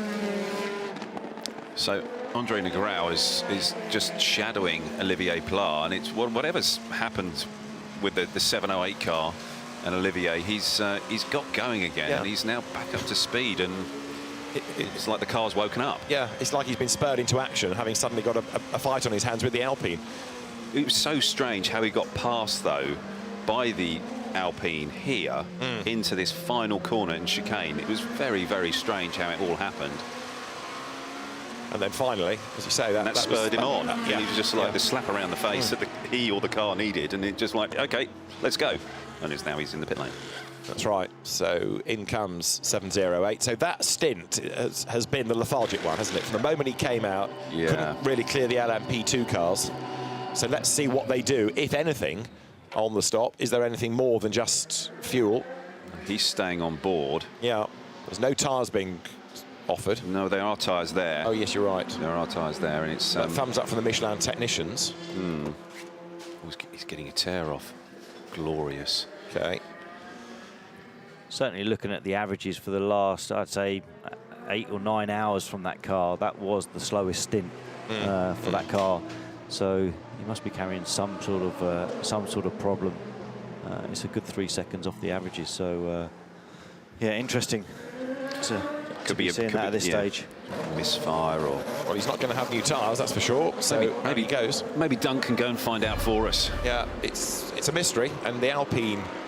No, not the Alpine. Sorry, the real-time car, Loic Duval, goes back out.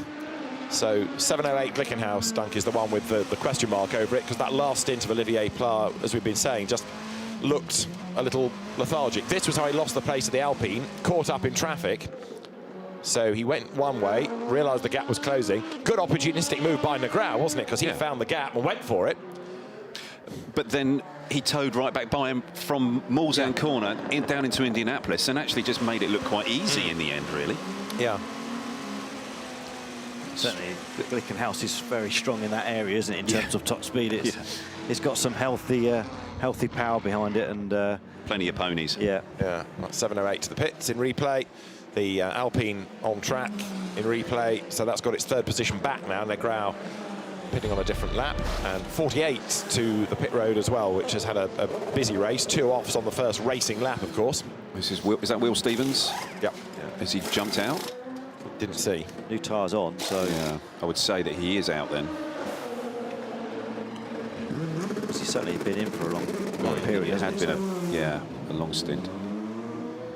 Well, Tom Blomqvist has just left the pit lane. He stayed at the wheel of the car. So let's see what they do with Will Stevens here in the Panis Racing entry. Solid effort from Will Stevens there. Great stuff. Goes through pit out now, back onto the circuit. Looks like he stayed in there. Oh, James no. Allen takes it over. So the Australian ex-single-seater racer, who was very impressive here last year. Right. And it's time for food at Jota. Wonder what that is. Does it look nice? Yeah. Should we have a wander down? Duncan Vincent, who's down there, says it smells amazing. Can you bring 3 up? Yes, there was 3 in that tray as well. Look. Just grab the tray. Yeah. Don't get down to Jota and get that tray away. It looks a bit healthy for Duncan, that. It's no deep-fried Mars bar. He wouldn't like it. Charles Milesi, in the meantime, is at the wheel of the LMP2 leading car, running rather wide there, coming out of the first chicane, but still he's hanging on to the hustling. advantage. Yeah, he is. And he's being hustled by Robert Kubica. So the gap is 2 minutes and 19. Iffy there being given his massage. Former resident of Le Mans, when he lived with the Yarnis. He's managed by Neil Yarni's father. And Iffy, former French Formula Renault champion. Yeah. WRT are quietly confident. I mean, it's still 6 hours and 44 minutes to go. Still plenty of stuff can happen. But WRT knows how to win long races, whether it's in a GT car or a prototype. You know, there's a huge brains trust in there. There's Vincent Voss, there's Pierre Dieudonné with a stellar CV. You've got Thierry Tassin, you've got Kurt Mollikens. You know, it's a who's who of Belgian motor racing now running the team. Yeah. Vincent has sort of gathered together all of that, all the brains from like Belgium. Yeah, exactly. Anybody that's ever won anything out of Belgian racing, come and join the team. Come and join the team. And what's the damage down on the bottom of 23? That's when it was harpooned, I think, last night by 32 going over the gravel. Sister car. Yeah. Right, here is the Tom Blomqvist Jota car. Brilliant camera shot, that. Right up close to the car, no debris fence in the way. And the wheels aren't locked up, unlike Ferrari. Yes, exactly. That's how it should be done. Yes, exactly. Tom showing us how it should be done. That's Robert Kubica, who's also going well in LMP2. What did we got? 17 former Grand Prix racers in LMP2 alone, which is pretty impressive, isn't it? As far as 708 is concerned, the news from Glickenhaus is no dramas, all is good. We would beg to differ, wouldn't we? Yeah, so then you just then put that down to Olivier. Well, yes. Really, you know, if they're saying that there's nothing wrong with the car, then the only other thing that it could be was the driver. I mean, on board, it looked like he was just outfoxed with the position of the GTs as he came into the Ford chicane. But when you looked at the averages, yes, you know, that stint in particular was at some 3 seconds off, and it was just sort of like he needed a kick up the backside, and then all of a sudden he just started going again. But is that because he was being lethargic, for want of a better phrase, or because the team have said, right, we're not going to catch these Toyotas, let's concentrate on the third place battle, but let's get the car home, so let's go to a given pace. You don't have to be going flat out. Again, that's very, very possible. So, you know, to give him the benefit of the doubt. Yeah, no, of course, and I don't want to pile in on Olivier. No, sure. But you did. I suppose I did, actually. I was a bit harsh. Very harsh. Good job you're not the team manager. Get him out. Give him the hook. Or can you imagine it in a few years? Team Gavin arrives at Le Mans. Oh, horrendous. It'd be no fun at all driving for him, would it? No, after you're in the merch queue. Not, yeah. But no, it could be, joking apart, that the team have now said, right, let's run to a pace, let's get the car home, because, all right, we've still got a long way to go, 6 hours, 40 minutes, but it's important for Glickenhaus to get the data and to learn from all of it. Absolutely, no doubt. So, yes, it could be that it's an instruction, and they don't want to relay that to us. No, indeed. It's just, you know. So in their world, there is no problem. Of course. We're doing what we want. Yeah. Number 7 is in, so this is the leading car. And 64 Corvette, which is weeks behind now, I'm afraid to say. Tommy Milner at the wheel, going back into the garage. Diffuser change, clutch change, yet more dramas. Yeah, the boys there at Corvette on that side of the garage just had such a rough run for the last couple of years, really, and it's just nothing was really gone their way. And this year they've had numerous incidents and problems, and you know, I was hoping for those guys that they were really going to be able to turn the corner with their fortune and you know, get a result here, but it's just not run for them at all again. So yeah, it's a tough one. It is. New boots for 7 then. Mike Conway brought the car in. Again, there's a lot of brake dust that comes off every time when they They just do left sides. So 709 has got a 10-second penalty for the next pit stop for whatever that infringement was. OK, we'll try and chase that in a second. It looked like they'd only done one side, but... The left side. Yeah. Glickenhaus stop infringement. Get to the bottom of.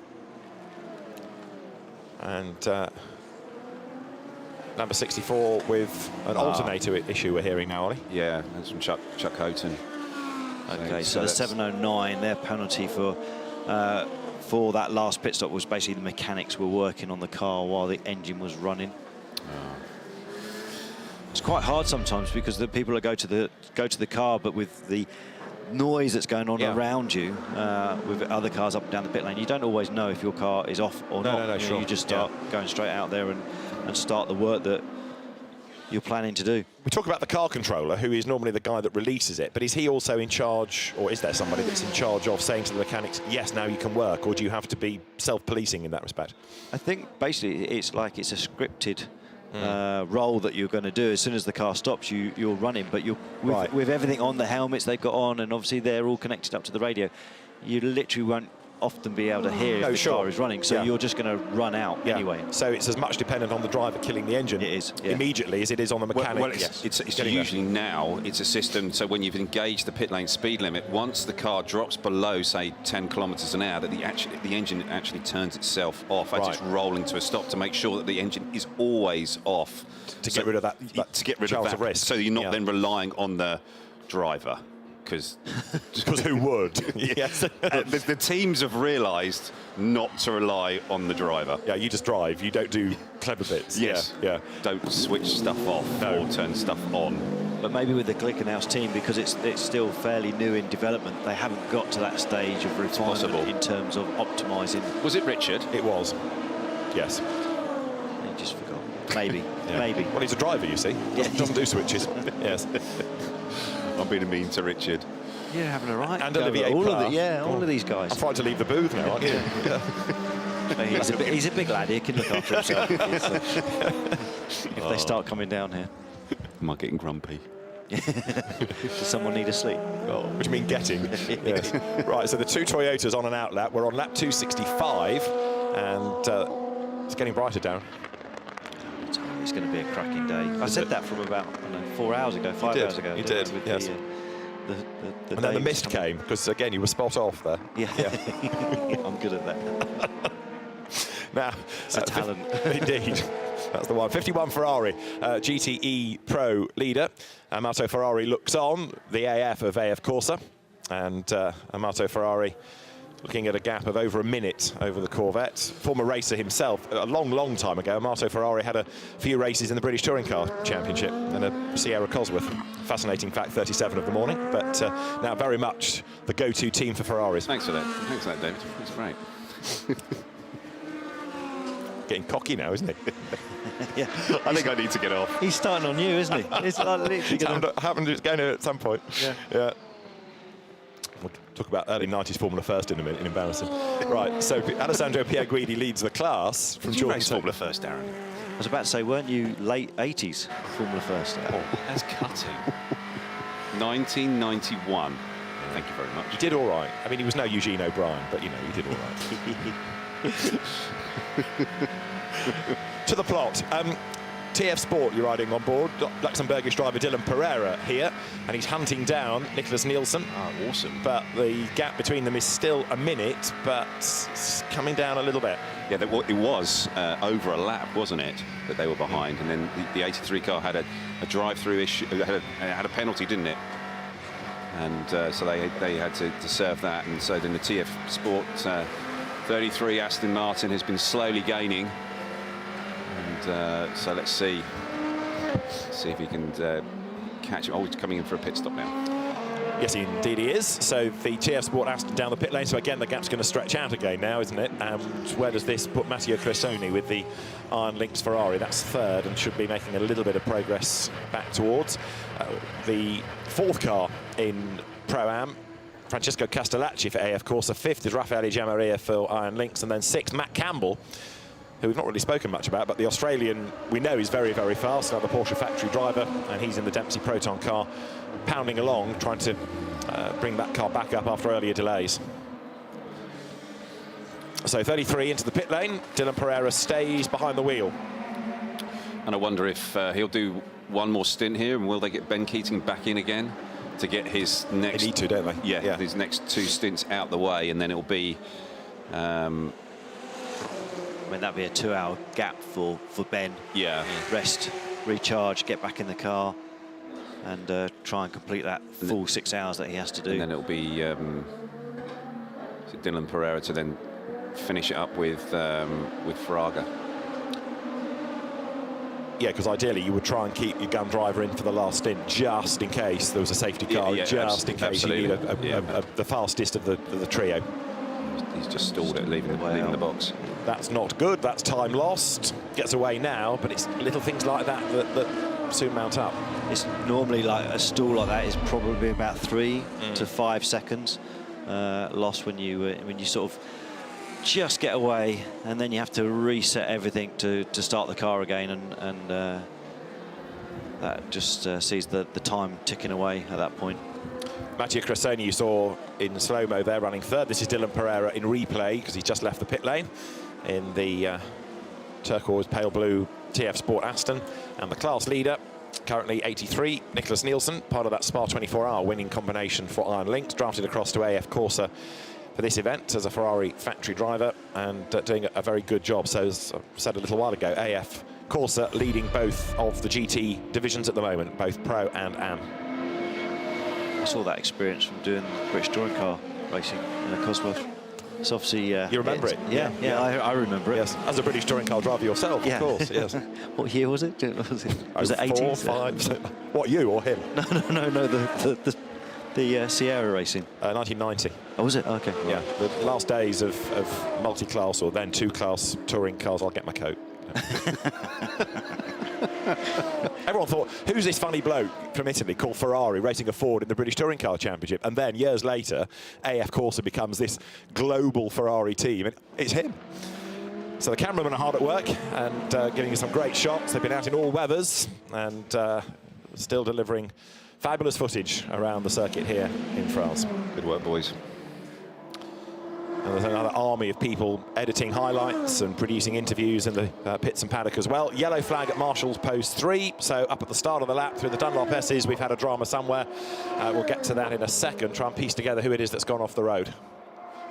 Oh, I think this is this maybe the car that's had the issue and got going again? Yeah, we've gone green, haven't we? Yeah, it's gone green again, and this is the Dempsey car, yeah, the 88, sorry. Yeah. So that's Don Bastian. This is the oldest driver in the race at 75. The youngest is Franco Colapinto at 16 years of age, but Don Bastian is the oldest driver on the grid. Comes down now towards Terre Rouge, and it was indeed Don Bastian that had a spin. Yeah, just coming off of the Dunlop chicane. Was that on his out lap? Was that? Had he just done a lap? No, he just done a lap, hadn't he? Is this Juan Pablo Montoya behind the wheel of the Dragon Speed car? Yes, it is. Yeah, chasing Roberto Gonzalez now at 38 Jota's helm. So these two are for 16th and 17th overall, 11th and 12th in the class now. Yeah. And of course that Montoya car had a big impact during the practice sessions, didn't it, earlier on in the weekend? He had a left front failure, I think, and the upright failed. Right. And then went off coming out of turn 1. With Montoya behind the wheel. That's right, that's right.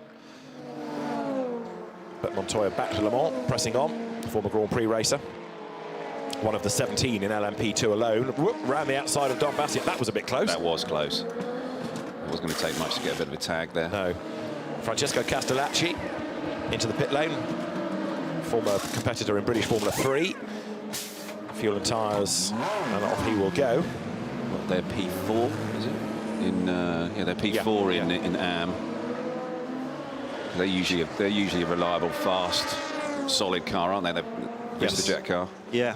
Castellacci, GT3 European champion going back a decade. Okay, so, wow. You know, he's in the early days of that standalone GT3 championship that ran alongside GT1. You know, he was a champion, so he knows what he's doing. Yeah.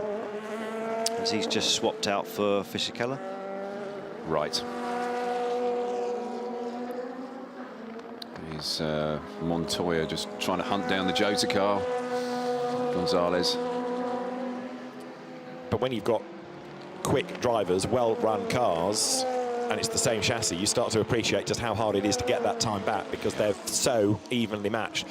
Which goes back to the key point in all of this: you cannot afford to lose time. No, you are really punished for any mistake. When it's this competitive and there's so many cars in it that can all win, being run by really good teams. And that's where WRT have really, you know, killed all of the competition so far in P2 in today's race, because they've just executed and not made those mistakes that, you know, United have or Jota have, or, you know, that have taken those really quality cars out of the race, with whether it's going off on a wet surface or colliding with another car or just being unlucky. You know, WRT have just navigated their way through it. I'm struggling to find anything I've written down about either car. You know, they've just gone round and round and round. There's nothing to say. And actually, that's the thing that you want. Yes. You really just want to just be under the radar, just quietly getting on with your job, keep executing, and they're just boring. Yeah, it is. In relative, it is. Are you talking about boring? Yeah. I noticed how he was looking at me when he said that. I was actually talking about, you know, the perfect race would be a boring race. Okay, thank you. Well recovered. Yeah, well done. Yeah. The safety car was on Well, standby. he stood up. He stood up. I thought, this could easily go very wrong for me. Right, driver change in 51. This is the leading GTE Pro car. Alessandro Pierguidi brought it in.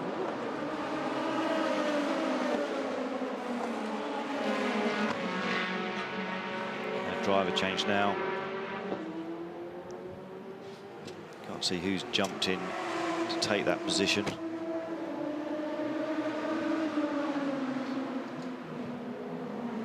Just waiting now for the fuel to come off.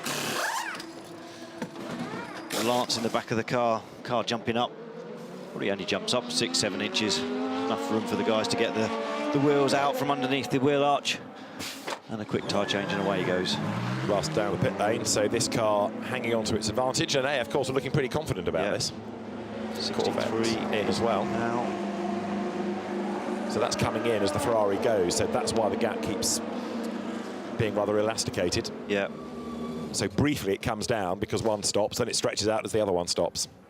Yeah, and they obviously are completely on the same lap when they do it, so it's not like it's going to play out towards the end of the race. Yeah, and equally, because they're doing that, last pit stop, if things stay as they are, Ferrari stops, gap comes down, then the Corvette comes in, so the Ferrari has got the advantage. Yes. It is, whichever way you cut it, leading the class. The only way that it may be different is if the last pit stop is less than an hour, and then maybe someone can do a bit more of a short fuel and just sneak away the final pit stop. But you're right. I mean, at the moment, it definitely looks like 51's got the advantage of over a minute, which is a healthy lead at this point. Yeah, they can do a pit stop and keep the class lead on the current margin that it is. Number 8 then, back into the race. So Sebastian Buemi staying at the wheel as they're running a little bit wide. Dylan Pereira, as the Alpine is about to get past him. So Negrão, having cleared Olivier Pla, has pulled away, but now comes into the pit lane. So it'll be interesting to see whether he's able to keep the place or falls back. It's going to be close, given the gap that he had.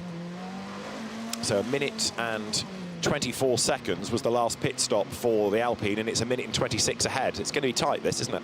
Very tight. I mean, the Glickenhaus and the Alpine have been swapping positions pretty much every time there's been a pit stop.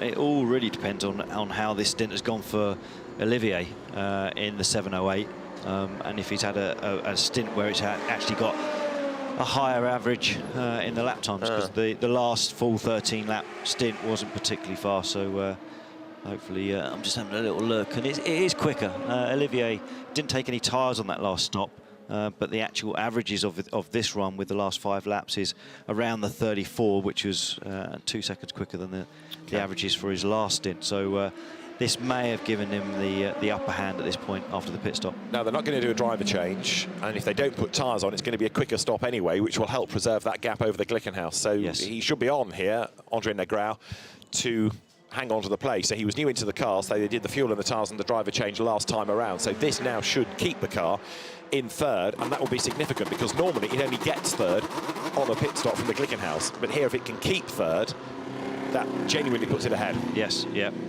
Let's see, down the pit lane, and the Glickenhaus has not yet broken the beam, so Negrau's pit stop And the there. Glickenhaus is just coming into the forward chicane now. Okay, so that was 1:17, and the gap was 1:26. So he's kept the place and built on it. Yeah.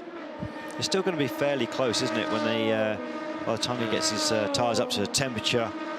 I'm guessing at this point he must be coming through the towards Tete Rouge as the Glickenhaus is going into the forward, into the Dunlop chicane.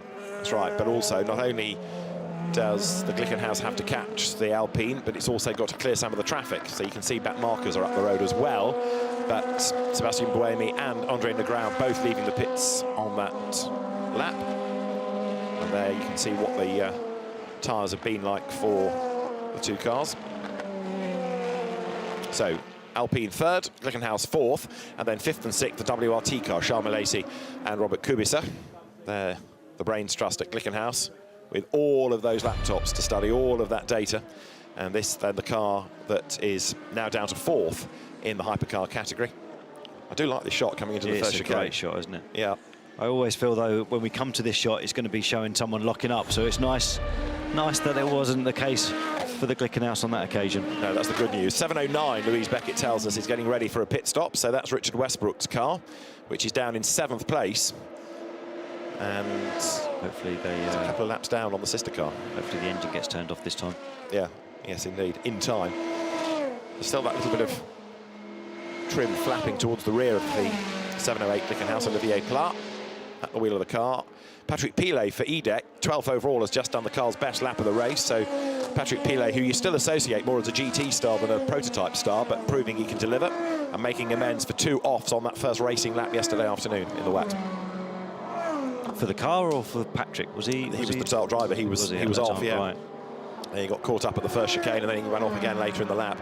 And also, Côme Ledegar, who's just taken over 51, has done the car's absolute best in the first sector. So if it wasn't looking strong enough already, Côme Ledegar has just been released and is on the money straight away.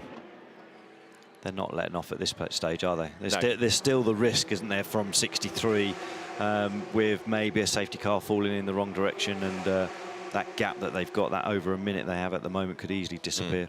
Tom Christensen, 9 times a winner, comes to have a look at the event and doing a tour of the garages. Great ambassador for the event. And Tom Christensen sitting, watching the action all through the weekend. 38 just run over a bit of debris there. Yeah. Hopefully that's not going to cause an issue for them as they go around the remaining part of the lap.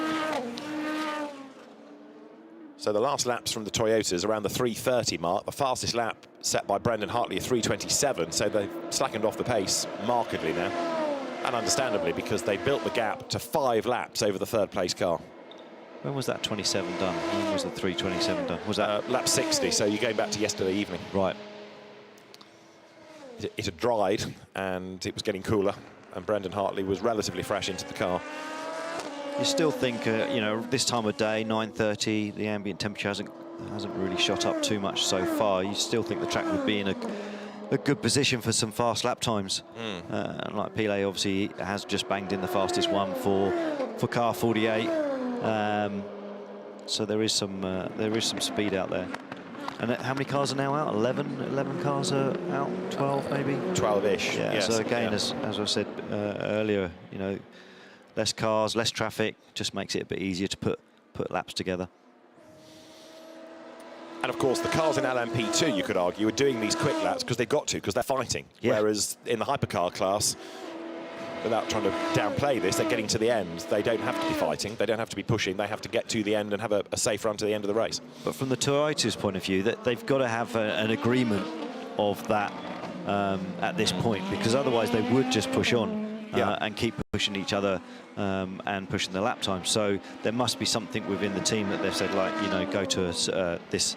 We don't want you going faster than a 3:30 or something like that. And then if that's agreed between both cars, then that's fine. But because Toyota is here to win the race. Yes. It is not here for one given driver or one given combination of drivers. It's Toyota to win. That's the reason of the investment. Always the case with any team, sure, any works entry. It's about the manufacture.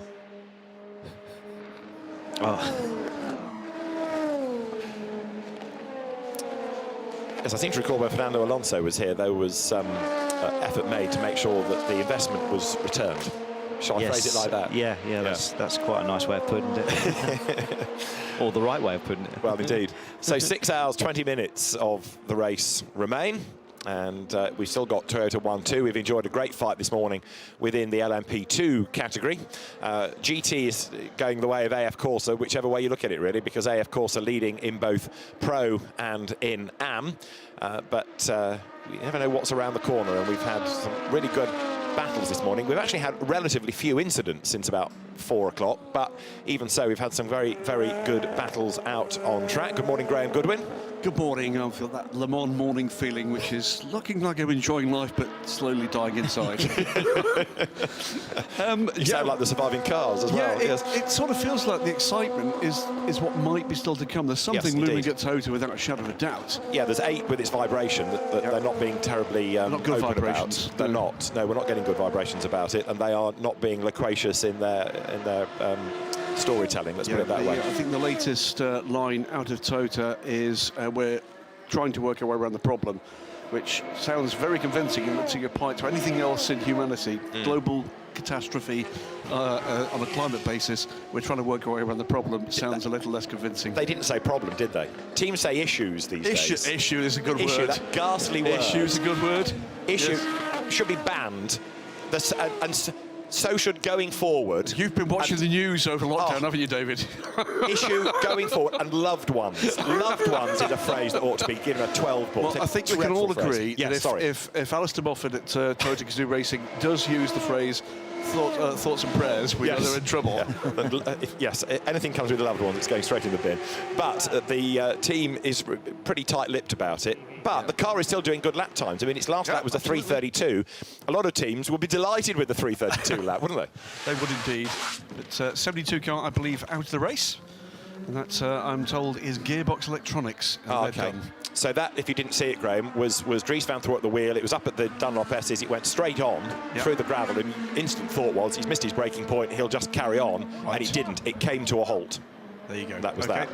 So the marker of doom, if it hasn't been employed, can now be employed on that car. I will have a go. And it was, sorry, 72. No. The problem was... It was gearbox electronics. Right. Then on that one. The electronics breaking the gearbox, that sort of combination? I think possibly something's broken off, smashed the gearbox to pit. No, you know the usual thing, Darren. You've used these excuses before. You and I have talked after many a race. About how Darren's co-drivers broke the car. Yes, absolutely. Yeah. And Oliver Gavin at Cota, that happened. Now, LMP2 is looking very, very good at the moment for WRT. Fine wood to touch in all of this, but you've got Charles Malaysia ahead of former resident of Le Mans, Yiffy Yi, as the top 2. There's the best part of a lap between them, I'll grant you. Yiffy Yi has just taken over number 41, in fact, but WRT has kept out of trouble. We were just saying a few minutes ago that of all the cars, there's something about everybody, but there's nothing written about 31 nor 41 because they've done exactly the right thing. Other than the fact that since I left for the fabulous internals of an empty caravan, Yiffy Ye was leading that pair. Slow Toyota. Now here's trouble, and it's for number 8. Number 8 Toyota has slowed right down, so Sebastian Buemi brings out the white flag, the slow-moving vehicle flag. Number 8 Toyota slowly makes its way towards the end of a lap. It's going at a half-decent pace, but it's a slow pace nonetheless. It's passed by the number 7 car on the road, so white flag's being shown to protect the number 8. It makes its way back towards the pit lane, David. Yeah, this was the one we were saying a minute ago was having the vibration problem, but it's not even going to get to the pit lane unless he can stop it and do a reset. But this is looking more engine related, isn't it? Oh, it's not. It does not go. Is he back? This is the replay. So he comes out of Mulsanne and dies. Blah. So that is an issue. They're not going to be. Well, they could work that's a problem. That one. Not just an issue. That's a problem. And there's not much going forward at the moment. Engine was this drive, isn't it? Yeah, and the drive just ebbed away. So the car, we're being told, is slow on track. Now, is that it that's got going again? That looks like it is car 8 running again. It has got going again, so they have been able to do a reset. At speed, so... Yeah. Now that is the second time we've had effectively a Control-Alt-Delete for that car. One came soon after the major impact on that one. Yes. But you look at this and you think, well, there's nothing wrong with that car. No. You know, I must have dreamt it. That's 7 just going through Ford chicane. Right. But, well, 8 is back to a proper pace, isn't it? Yeah. It is. But it's a lap down now, isn't it? Is that the first time it's gone a full lap down? Well, it'll when it crosses the beam, it will get itself back on the lead lap. Yes. Yeah, okay, yeah. It's only shown as a lap down because it has yet to complete this lap. It's not been overtaken by 7. But I think we can all agree that this issue is not a good issue. I think you're right. So over the beam now will go Buemi. No. He's a full lap down. He's a full lap down. He's a full lap down. Because he was already, 7 was already in the lead, and then 7 must have passed him when he was going. As he stopped, you saw the 7 come by. So Yeah, sorry, so it is now out of full lap, Arnage. Yeah. So what we're hearing about number 8 is that they can't use the fuel properly, so they've had pit stops because of a fuel-related problem. Louise doing her best to translate this from what the team are telling her and then relay it to us. But yes, you're quite right, Darren. They have now gone a lap down because of having to stop trackside. Forgive me. I wonder if the fuel issue is fuel pumps and the different collectors that will be in the Possibly, bottom of the fuel tank, and maybe they're running only on one of potentially they have 2 in there. So this could be one of the issues. It's not getting all of the fuel into the collector. Well, he'd been out just for 3 laps on that stint before grinding to a halt briefly. So if that is a fuel collection issue and they're doing it 3 laps, they're in serious trouble. It's going to be a lot of pit stops to the end of the race, now, isn't it? But it's been cured by not a pit stop, just by stopping and Indeed, resetting something. That looks so very different. That looked like an electronics problem.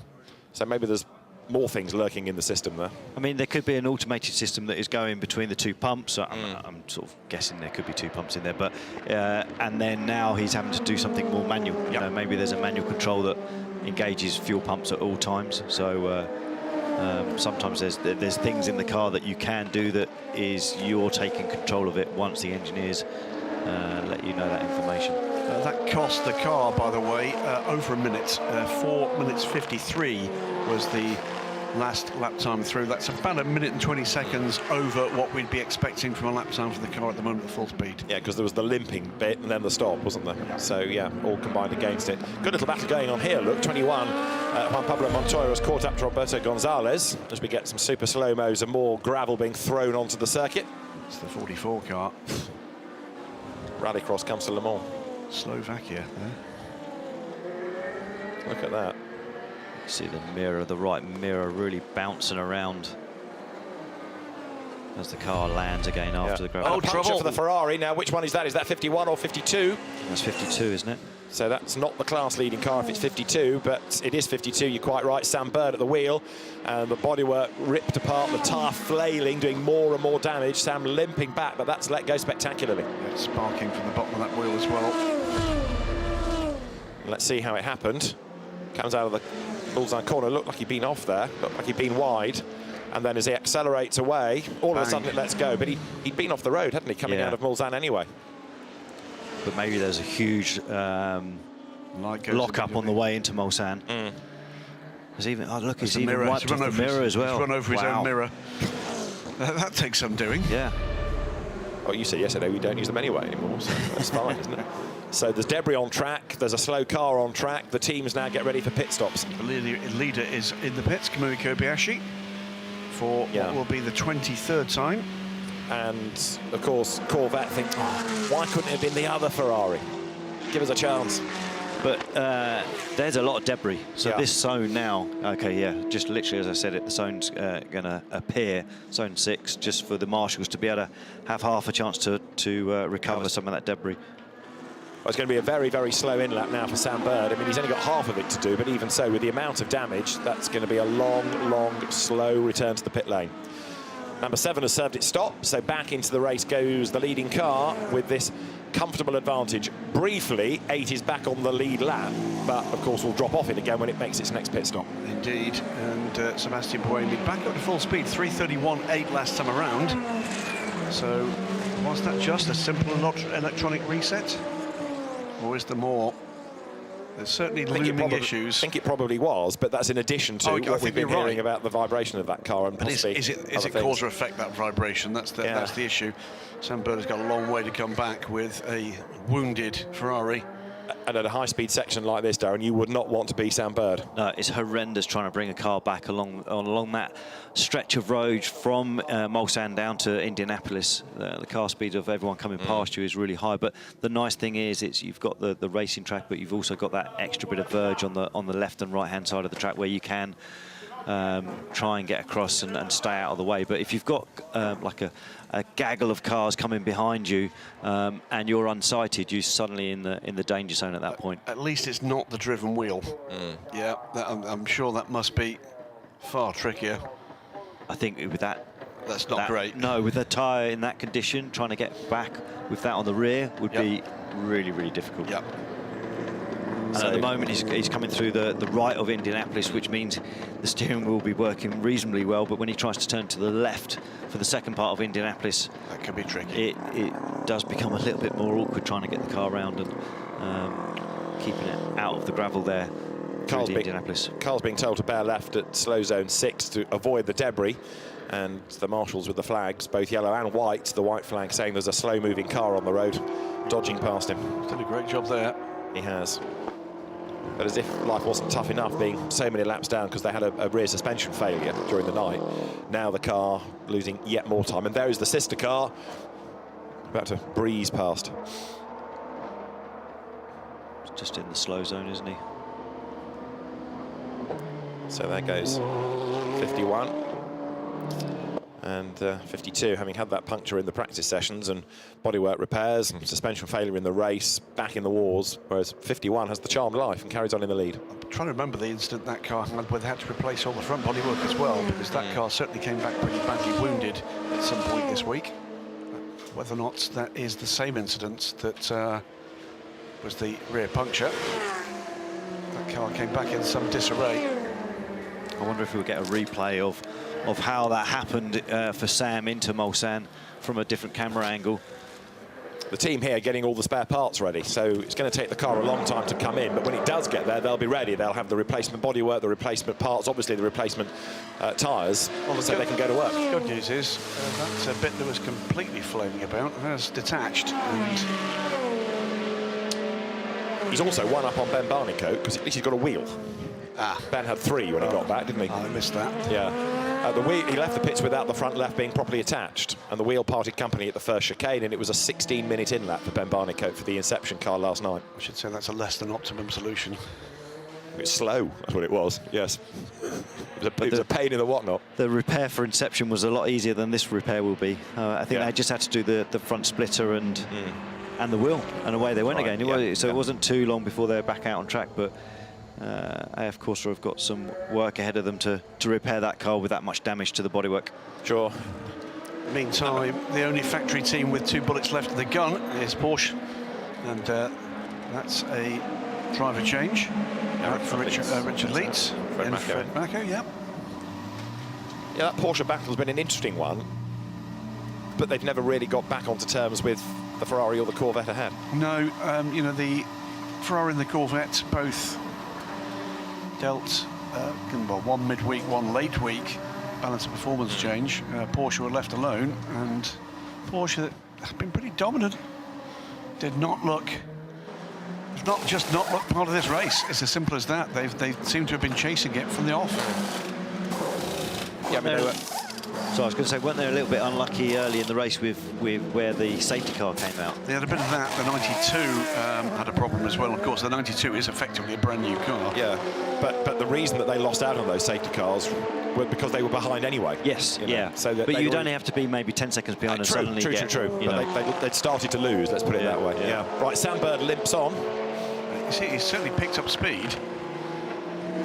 Not that he's going to continue like this, of course, but he's getting back in quicker order than we otherwise would have expected. Most people pouring into the pit lane because they are expecting this to be a long slow zone, I anticipate. So pit stops being cycled through. Olivier Pla comes back in. And the Glickenhaus 708 which Graham, you missed it, but its last stint, not the one it's just finished, the one before that, was really best described as lethargic. The car never really seemed to have proper pace, but we were then starting to debate whether that was because they'd decided to give Olivier Pleurer-Delta pace to run at, just to make sure the car kept out of trouble. But it came out of the pits and couldn't clear away from LMP2 cars that were instantly behind it, and it then looked lethargic. It wasn't in a limp home mode, but it didn't seem to be as quick as it had. Anyway, it's still going, and the team have said no problem, which makes one think... Do you think they're working around an issue? Well, they're certainly working to what they want to do, their pace, and in that respect, there's no problem or issue. 2 United Autosports cars, or the 2 remaining United Autosports cars, back into the fray. Why did 23 lose time yesterday evening, apart from the incident up at the Dunlop curves? Why did 23 lose time? That's a lot of Sam's coming past our windows now, but that's a lot of damage to the 52. It is to come in. You're right. I will request information, please, because that just, you know, we all woke up this morning to discover it had just fallen away with no obvious answer. It might just purely be a legacy of the incident yesterday evening. Right, Sam Bird brings what's left of the Ferrari to the pit lane. Getting a driver change at 28. So number 28 from Jota into the pit lane. Tom Bronchus has brought it in. He replaced Sean Gallile, so it should be Stoffel Van Dorn to take over, but Sean Gallile's going to get back in fact, so they're going to keep Stoffel for the end of the race, potentially, where you need your gun for hire. Absolutely. Your absolute star driver to do the work. Remember, if you're watching for the first time, the rules are something dramatic always happens in the last 25 minutes. Always. Yes. It's the law. Right, damage assessment, please. A lot. Thanks. That's a big insurance claim, isn't it? It is, isn't it? Always do the fuel first, get that done before getting the car up in the air on the chickens. I'm sure Ferrari don't call them chickens, but and then get the car wheeled into the garage and all hands on deck at that point there. Sam being overtaken at pit in, right, so the team can now run round and get the car into the garage. And struggling to get the back of the car. Look, you can see the car's not gone completely up on the back, not enough air in it, so they can't even get the wheels underneath. So AF Corsa, I think half of Italy works for AF Corsa, Graham, doesn't it? It's got so many cars and so many championships, so many mechanics needed. Well, I can recall not that long ago, they were doing an awful lot more single mate racing than now, running huge numbers of very challenging. Someone did mention to me that the number of cars, including cars that are tended by AF Corsa that are not competition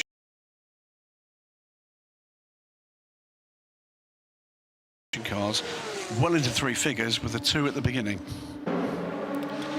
Terrifying, isn't it? But they managed to do it properly. You know, they don't spread themselves too thinly and make a bad job. They do, and that's why it stopped flacking round. The wheel was completely locked up at that point. Quite. I do recall, many moons ago, requesting of Matt Griffin whether or not there might be a possibility of speaking to Amato Ferrari, and Matt told me in the accent that I'm not going to attempt to repeat that was somewhat like trying to get an audience with the Pope. Yes. But actually that's an not audience true. with the Pope is easier, isn't it? No, I mean Amato, big lock up there for the 26 car. I mean, that's a bit undercooked, isn't it, coming into the pit lane like that. Youngest man in the race, Franco Colapinto, who blotted his copybook a bit last night. That's it's not good. That's a little bit too hot, isn't it? But no, Amato, very approachable, will answer a straight question. Doesn't do interviews. Does he not? No. And I suspect the fact that the team will be running the Ferrari hypercars in 2023 will only mean that's more certain. Darren has a fascinating fact about Amato Ferrari, don't you? I do, yeah. He did British touring cars in 1990 in a Sierra Cosworth. Did he? Yes. That is fascinating. It's amazing what you can learn in a commentary booth. Fantastic. There you go, you see. Educational. I found this whole... I've got a great fact as well about the British Touring Car Championship. Darren Turner once, I mean, nobody noticed, but... I snuck in and I snuck out. No one knows. We remember, Darren, they were the glory days. They were the diesel days. That's right, yes. Wow.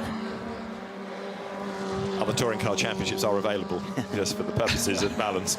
Right, number 7 then. Kamui Kobayashi, well clear in the race lead. And Charles Malaysia has just made a pit stop from LMP2. Yep. Frank Mayo is out in the 7:08. Much to my regret, nowhere on track close to the number 29 car. So yet again, I'm not able to use my line about Fritz and Mayo. That's not going to happen. Well, that's something to be grateful for, at least. Now, right now, the battle in LMP2 is really on for the lead between WRT, but for third, it's been between number 28, Jota, and 65, the Panis Racing car. Sean Galal now takes on James Allen in that battle. Galal on an outlap. So at the end of the next one, we'll see what the margin is between those two. This is number 7 Toyota, which had its dramas early on with those 2 punctures, but right now the question mark is more over number 8. 4 minutes and 7 seconds, or 4 minutes and 8 seconds, is the real-world gap on the road as we approach very rapidly the 3/4 of this race mark. 6 hours to go. That's going to change once the slow zone is now gone. Yeah. Because all the lap times were considerably slower, weren't they? So it still should be a full lap advantage to car 7. I believe that's correct. Yeah, once it all shakes out with the slow zone going. But as we said, Buemi is back up to more or less full racing speed. 10 o'clock in the morning here. And bright and sunny, some high cloud, but nothing remotely like the kind of weather conditions we had in the earlier part of this race. That's what we need now. Bit of rain. Yeah. Get everybody on their toes again. I'd imagine there's only a few people that really want that to happen. And they're all in here. Yeah. Yes. Everyone in the pit lane is probably not on that same page as you are for that to happen. Oh, I would concur with that. So Kamui Kobayashi at the helm of number 7. He's doing a great job as ever. And is this the year, Graham, that number 7 finally gets the rub of the green? I genuinely don't even want to say it because it's, what is it, 3? Is it 3 consecutive years? Something like that. It can't be 3 consecutive years because it didn't finish second last year. But I think Mike has been second 3 times. Almost as many times as Toyota. Hold that thought. Yeah. So 3 minutes it is. 3 minutes and 5 seconds. So it's just under a lap, basically, at this stage, isn't it? But battles will still be there. We need to dig a little deeper to find them. But Antonio Felix da Costa is now that will take up the chase of Dragon Speed car. Real Team Racing, they've been at the top of the Pro-Am standings in LMP2 for quite some time, and we know that Esteban Garcia was burning that drive time, a lot of it overnight. Did we miss the move from Montoya then on Gonzalez because of they've both gone out of the pits? Da Costa's the actual pit stop was a bit 13 slower, seconds so difference. It didn't swap on track. It was all in the pit lane. Indeed. So now Da Costa it will be that will take up the baton, and the answer, David. 3 seconds and a third. And the first time Mike Conway came here back in 2013, he was excluded. The G-Drive entry with John Martin and Roman Rusinov. Fuel tank. That's right. Yeah. Put a replacement fuel cell in, and the fuel cell expanded in the chassis. So he's had 4 podiums, and 1 fastest lap, if you want the other stats. Looking at the overall classification as it scrolls through, pick out the AF Corsa domination of GT again, leading in Pro and Am. The Pro car is 22nd, and the Am car is 26th. Nicholas Nielsen, who is the Pro in the Pro-Am lineup, doing a very, very good job. So AF come Ledegaard with 70-second lead over Jordan Taylor in the 63 Corvette. Nicholas Nielsen, what is that, 43 seconds over Dylan Pereira in the TF Sport car. And that gap's pretty much stayed the same for hour upon hour as they've gone through the night. The car that has made the most progress, by the way, up the order since I went off and closed my eyes for an hour or two is one that I don't think we mentioned much. Certainly in the overnight, the 84 car, the innovative car, now with Mathieu Lehay, the fully able-bodied driver of the 3 in the SRT41 car. That car was significantly further down the order than the 35th. And it also had an off this morning. Oh, did it? When Aoki, I think it was, went off at Arnage. It was still in the darkness. It was about 5 o'clock-ish. And despite Darren's efforts to tell us it was getting brighter, it wasn't getting bright quickly enough. So in the darkness, Aoki had an off. But that car is now, what, 2 minutes behind the D-Station Racing. Just popped in its fastest lap of the race as well. Absolutely, it did. 3:37 for that car. D-Station Racing, by the way, now with Tomonobu Fuji at the wheel. I don't know if he had much to do with Fuji-san, but I think he's been hugely impressive since we got him into the WEC as a silver driver. Yeah, Fuji-san's been great. I mean, I went out and did the Super GT race with them a couple of years ago. Which you did. At Fuji, with Fuji. Yeah, it was a great experience. And the D-Station team is just growing with confidence. Obviously here they're partnered with TF, but their program, they've got quite an intense program around the world. Let's, if we can, catch up on tyre dramas. Sam Bird, after bringing the punctured Ferrari to the pits, is with Louise. Sam Bird is watching on as I'd say 12 mechanics are working on the 52 AF course. That was a painful limp home, wasn't it? Yeah, very painful. We had a very similar issue in free practice with Daniel. So it's a bit strange. What happened, everything was fine, and then the wheel just looked solid going into the hairpin. So, yeah, when it's not your day here, it's not your day. We've had another very difficult Le Mans on our side of the garage. It goes that way sometimes. Just need to pick yourself up and hopefully try again next year. As you say, you've had this before, so how quickly do you think these guys can work? I mean, they're all on it. I mean, when we had it in free practice, you've got more downtime, so less of an issue. This one seems to have ripped the car apart a little bit more, so this is not going to be a quick fix. All right, thank you. So big frustration for Sam Bird, 92 there, blast out of the pit lane. Neil Yarni staying at the wheel of the Porsche. And also at the pit lane, much to the delight of the just arrived Oliver Gavin, the 64 car that I think has been in the garage for quite some time. That car shown as 48 minutes in the pits. Rejoins and alternator issues, Ollie's telling me. On 64. On the 64. Right, to go with a clutch and rear diffuser and everything else. So it's had a torrid time, hasn't it?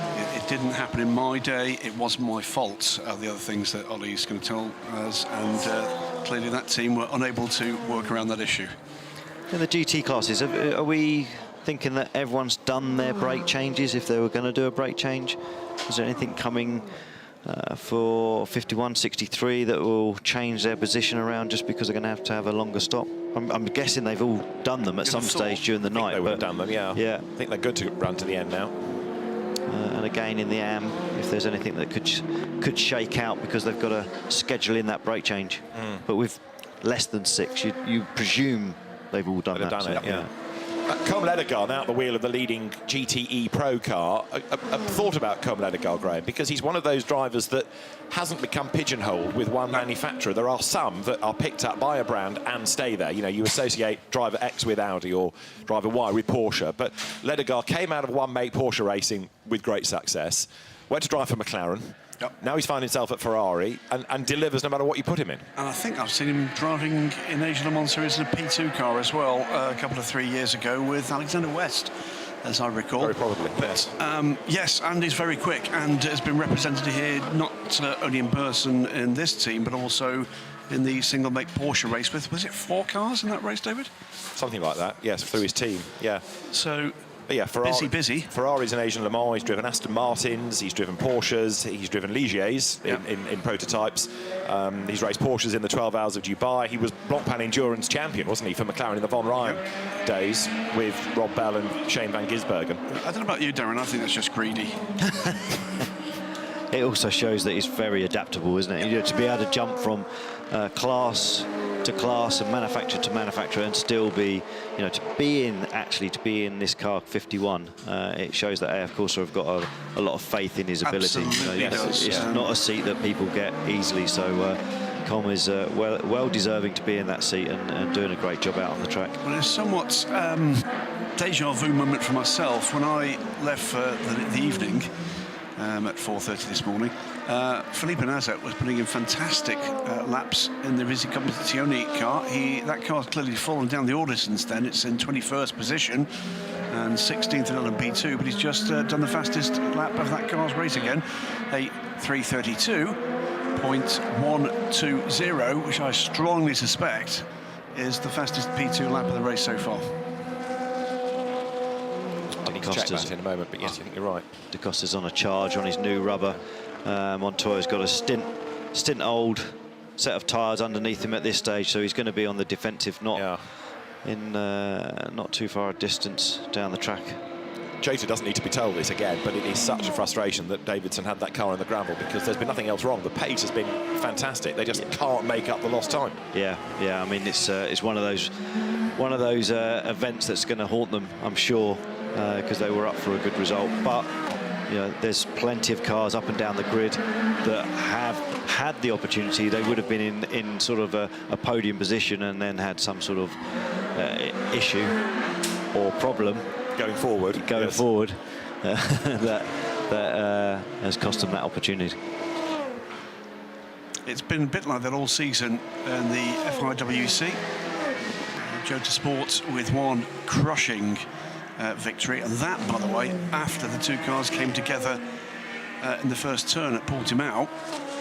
Other than that, it's been, to this point, all about United Autosports, with WRT not really featuring. And it's all turned around here. And, what a performance by WRT. Amazing. Right, from team, drivers, everything, strategy. It's very much by the book, isn't it? The other part of the Deja Vu, by the way, delivered immediately by Yifei with the fastest lap of that car's race. And that was what the rhythm was in the early hours this morning. It was Felipe Nasr the quickest, it was Yifei the next quickest, and just tenths behind that pace as he chased down Jean Malaysia, and that's exactly what's happening again. It's 2 minutes and 5 seconds is the gap between the two WRT cars. That lap time by Nasser at 32.1, it's impressive, isn't it? When you're looking at the rest of the field, other than Yifei, who's also in the 32s, everyone else is around the 34s, 35s, 36s. So a stonking lap there. Well, if this is the one race you watch a year, sports car racing, one, you're wrong, but two, the thing to point out here is these cars have been slowed down since last year. They're heavier, they have less power to play with, something like 66 brake horsepower less than the 2020 race. And those lap times in those circumstances are highly impressive. It's another 3:32 this time around from Nasr. And Yifei is in the midst of another quick lap too. So they're both on the chase. I think you're right about saying that Nasr has done the fastest LMP2 lap, because although I can't instantly find a scroll of the best in the class, I think the next best, a couple of hundred slower, was by Nick de Vries. Yep. So it's close, but I think he has now just edged that. And he's just gone quicker again in the first sector, so really on a charge at this point. And like saying with Alan earlier, if you've got no chance of a result and you are literally going to the flag, then you might as well enjoy pushing to the absolute limit. I know the guys at the front of the field are doing the same, but they've got one part of their mind is on about keeping the car on the island and making sure there's no mistakes, where when you're 16th in class, then you've got no real weight on your shoulders. You can just drive with that sort of freedom to push to the limit. Just 6 drivers in LMP2 have had a lap in the 3:32s. Felipe Albuquerque, Tom Bronchus, Franco Colapinto, Nick de Vries, Felipe Nasr, and right now one in the 3:31s, because the FAA has responded. I think he's sending a calling card. It's 3:31.957. And this is the move back for position. So that's Da Costa getting back ahead of Montoya, and that's for 16th overall, and it's for 11th in class, and he's gone through it. It's a very happy Antonio Felix Da Costa who makes that move. Now, can he get away? On pure pace, you'd say yes, but first of all, he's got to try and break the toe there. Great stuff from Antonio Felix Da Costa. And in LMP2, he's impressed as much as he has in just about everything else he's driven in recent years. Spirited, skilled, and 99% of the time, cheerful. We like that, the driver. Yeah, Jota's been particularly fast on the straight, with both cars during the race. 3:19 that time round for Da Costa. Where was Montoya? Montoya's a 3:16. So they definitely have a little bit of a speed advantage with the Jota package. Yeah, Montoya fading away a little bit now, isn't he? That gap's widening between them. So it's 61 cars that started this race, 183 drivers slated. Rusty station is off there at Mulsanne. Almost in the way of Da Costa as he came back on. And more drama here. It's one of the Porsches just rattling the wall. It's 91, and that'll have done a bit of damage, surely. The slide is just about held. You're right on board here with Fred Makovici. Could have been a lot worse. That was marginal, wasn't it? He should have got away with that in terms of damage. We're certainly not coming to the pits. No, absolutely, stayed out. I wonder if he's even radioed in to say, I've had a little brush with the wall. We've seen. Probably couldn't speak, he couldn't radio in. He was still getting his heart rate back. Take us through those moments. What's the choice like, Darren? Well, it's less nowadays because there is so much decent TV footage out there, and the telemetry probably gives it away as well. We might be able to hear number 91. This is the polite version of the team radio. Fred Mako to the team. Car looks normal. I mean, I wouldn't click parallel, but I touched it.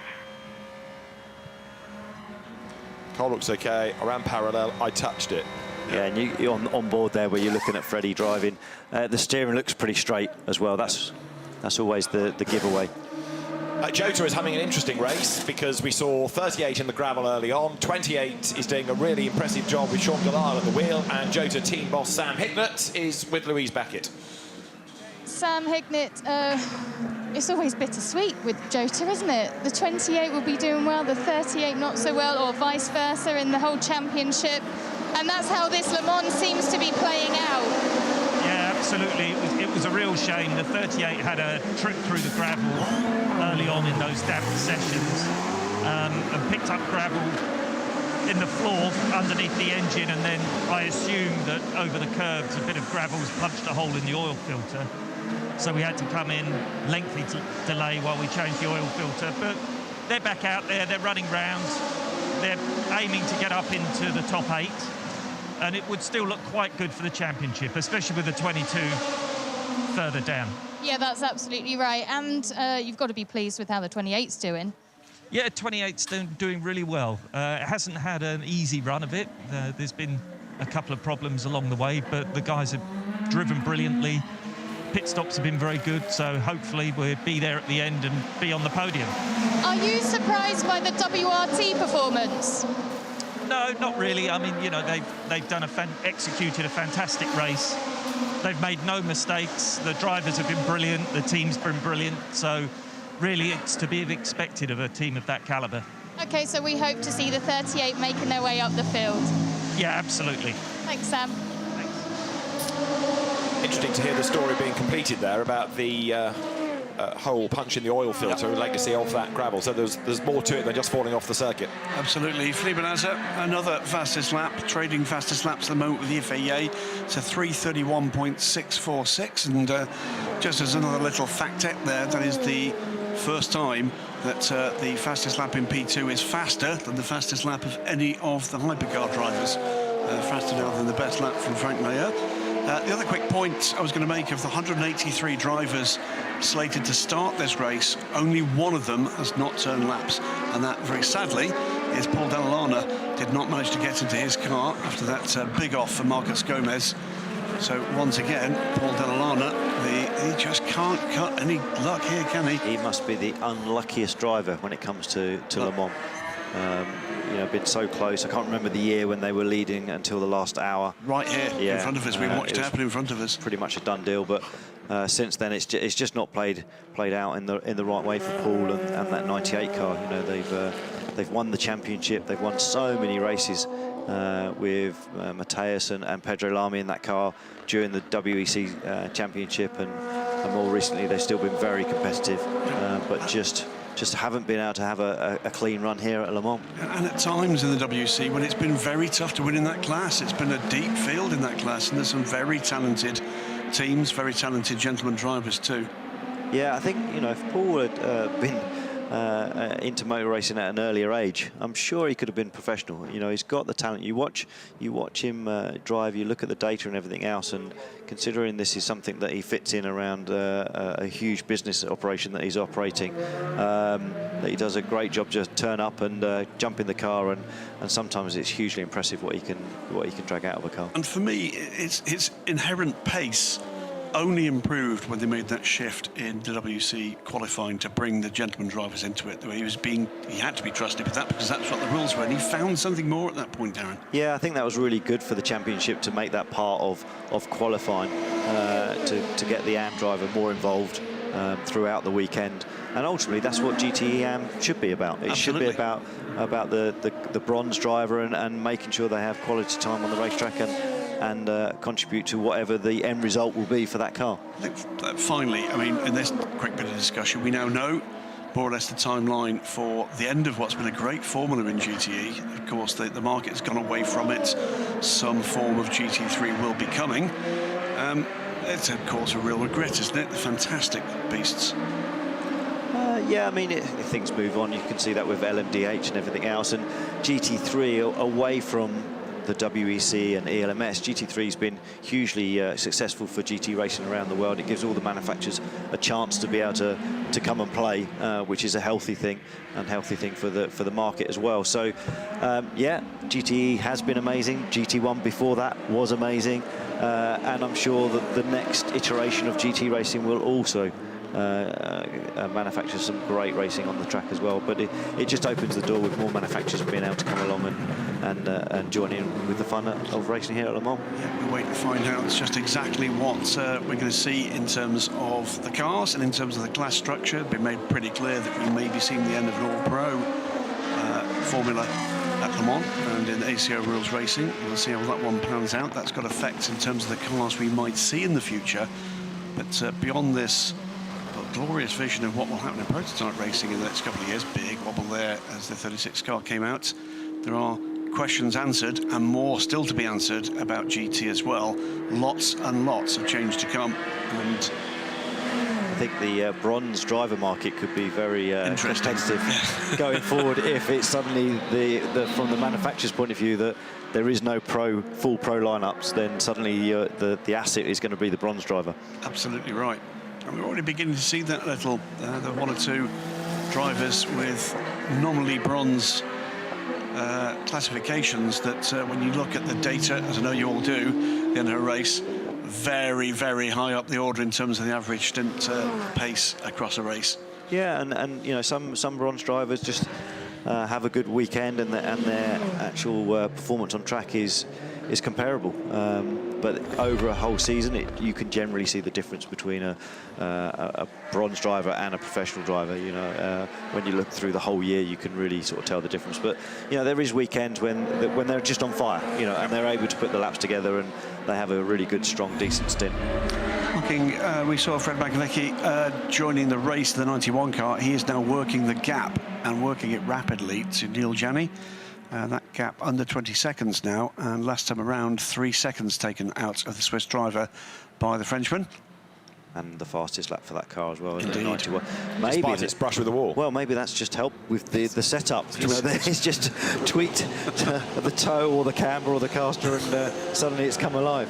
External assistance. Exactly, into the pits number 8 then. So after its mysterious stop on track, it's been running okay again, number 8. Yeah, 1 minute and 48 seconds behind as it came in for that pit stop. It'll be a further minute plus for this. It was just 44 seconds, of course, because they're short fuel in the car, aren't they?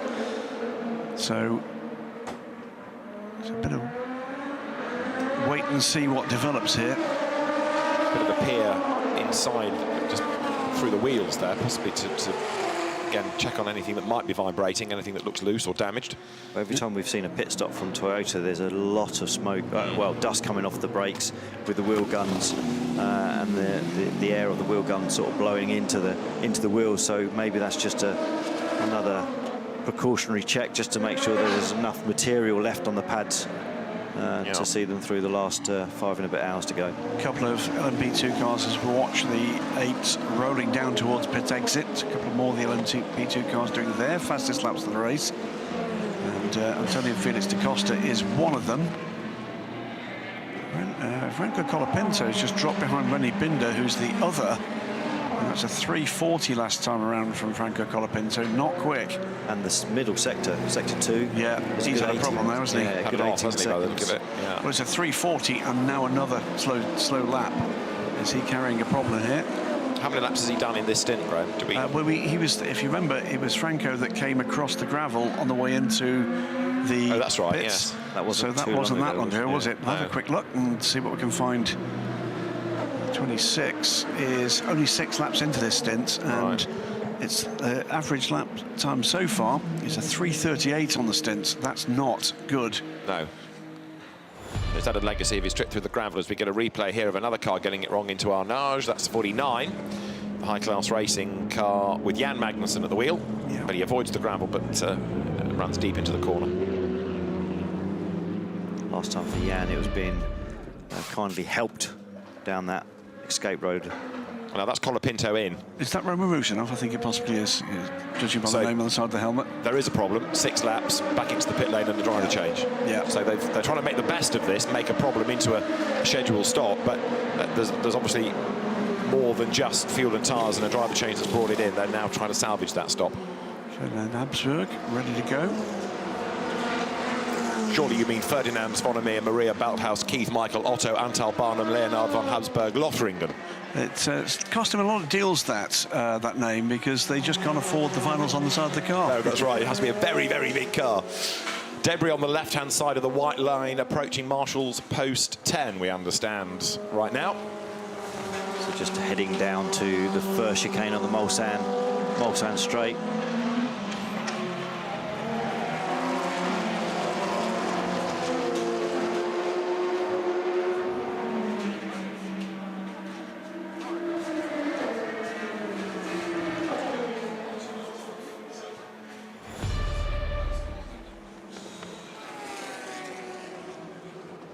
Big slide there for 48.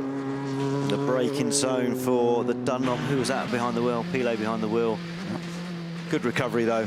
Just to open the wheel, open the steering, just let the car run through the little bit of extra tarmac that there's to the right of the circuit. Yeah, Patrick making his LMP2 debut here last year as a late replacement for Dwight Merriman, and was retained by the team, long-time Porsche factory driver, of course, but now making his way in LMP2. His pace has been great. Last lap. I mean, basically before that little moment into turn 2, but yeah, the last lap in the 33s, which is very competitive at this stage of the race. The 2 factory Ferraris together on track again. The 52 pulls to the right, lets the 51 go. No point in holding up the class leader at this point after that delay. 52 with the puncture, something rather odd. I'm looking at our timing and scoring screen, which shows that car in pit lane.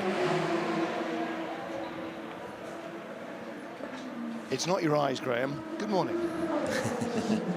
Right, I've just been off. I've had 5 hours off air. What have you doing with all my hype? Oh, hang on, they're all still there. They're all still there.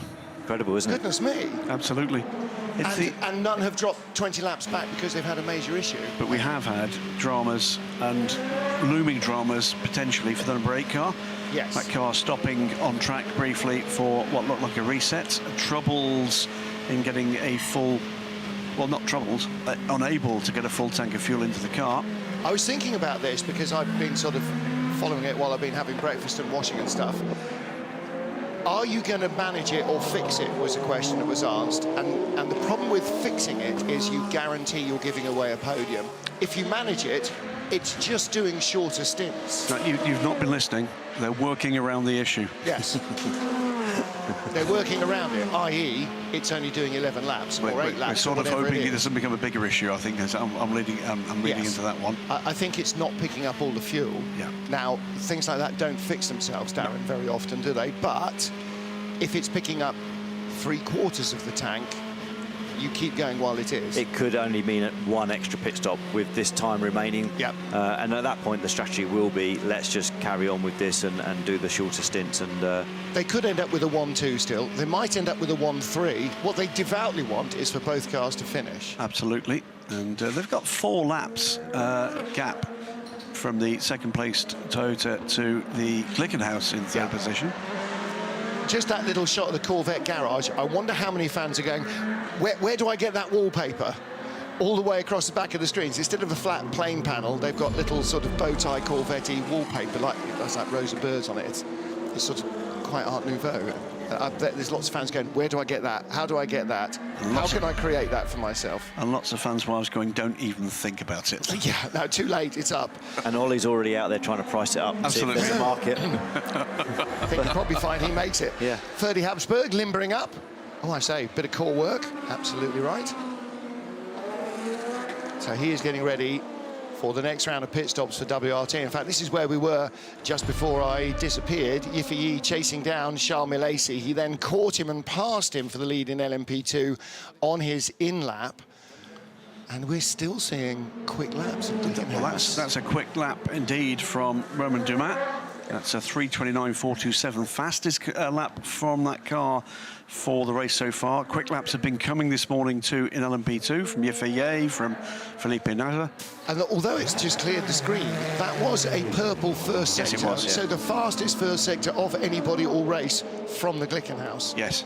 The delayed Glickenhaus, the one that had the crash early on.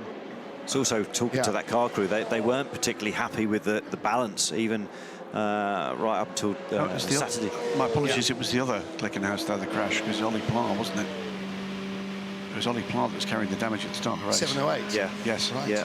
Okay, so that is the podium placed currently. Yeah. Glickenhaus with 5.5 hours to go. But for the crew of 709, it's only taken 18 hours and 30 minutes for the balance to come to them with their setup. So yes, it's been a long slog for that car, hasn't it? Well, They've just finally there. had it under them. You know, we're talking about and with apologies to Toyota and to their followers, slightly taking the mickey about a corporate line. You know, it's a serious point here with the number 8 car. These are the moments that matter. Yeah. But a moment also to just look at what's achieved already here by Glickenhaus with an absolutely ground-up new car with a budget that will be a fraction of what is being employed at Toyota. And again, I thought about that, and I thought, why has he jumped in with both feet right at the start? Because when everything is new and there are fewer people engaged, you have a better chance You have an of opportunity. actually, of creating something for yourself. And that car that had damage early on, or that caused damage early on with the number 8 car, is in 3rd place, and potentially they've got a very tight battle on their hands with the Alpine in 4th place, but they've got potential of an outright podium, their very first appearance at Le Mans. Well, look, Jim Glickenhaus knows what it takes to do both sides of things, doesn't he? He knows what it takes to compete. He absolutely knows what it takes to lose. And there have been 3 objectives here, 4 objectives. The first one is to be here. Yep. And that they most certainly have done. The second one is to finish this race. I'm saying nothing about that because I don't want to have any influence. A podium most certainly would have been in their dreams. And of course, it is wildest dreams to win the 24 Hours of Le Mans. But make no mistake, whatever happens from this point forward, they will take a huge amount of kudos and credit away from the 2021 Le Mans 24 Hours. Trolley is, in fact, that's the 51. The surfboard is ready. It's the 51. That is the leading car. Yes, that actually says 50. It says 52 on it on the bit I can see of the surfboard, but they are ready to take that back into the garage. 52 and 51. There you are. It's for brakes at this stage. Could be. Might be. Could be. Minute and 10 seconds on the Corvette when they came in, but the leading car in GT Pro is in the garage and into the pit lane comes Corvette now. They go to work on the wheels. This is a 3/4 distance full service, isn't it? This is everything. This is ducts, this is brakes, this is oil, air filters, cabin filter. I mean, it's everything. Because you've got 6 hours to win Le Mans. So it's a driver change, standard full service pit stop for Corvette, and they will take the lead here, I think. Neil Janney is 4 minutes back on the road. The question is, will they need a brake change? Have they had a brake change? Not while They're ready to come back will out. That was a brake watch. change, yeah. Great effort. Oh, by this is going 51 to be close, isn't it? crew. Super fast. Come on, get the darts off.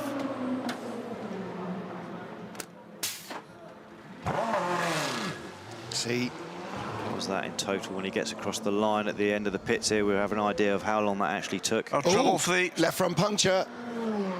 That's the Dempsey Proton car. Matt That's Campbell, 88, that's fourth 88. place. 77, okay, it's in fourth place. That's 88. Lance David Arnold. Those two are so close in colour, aren't they? One's blue and one's turquoise. Teal. Really? Teal. Teal, yeah. See, that's an interior design colour as well. No item of clothing I own is teal. That's my age. They probably are, actually. Started off as blue.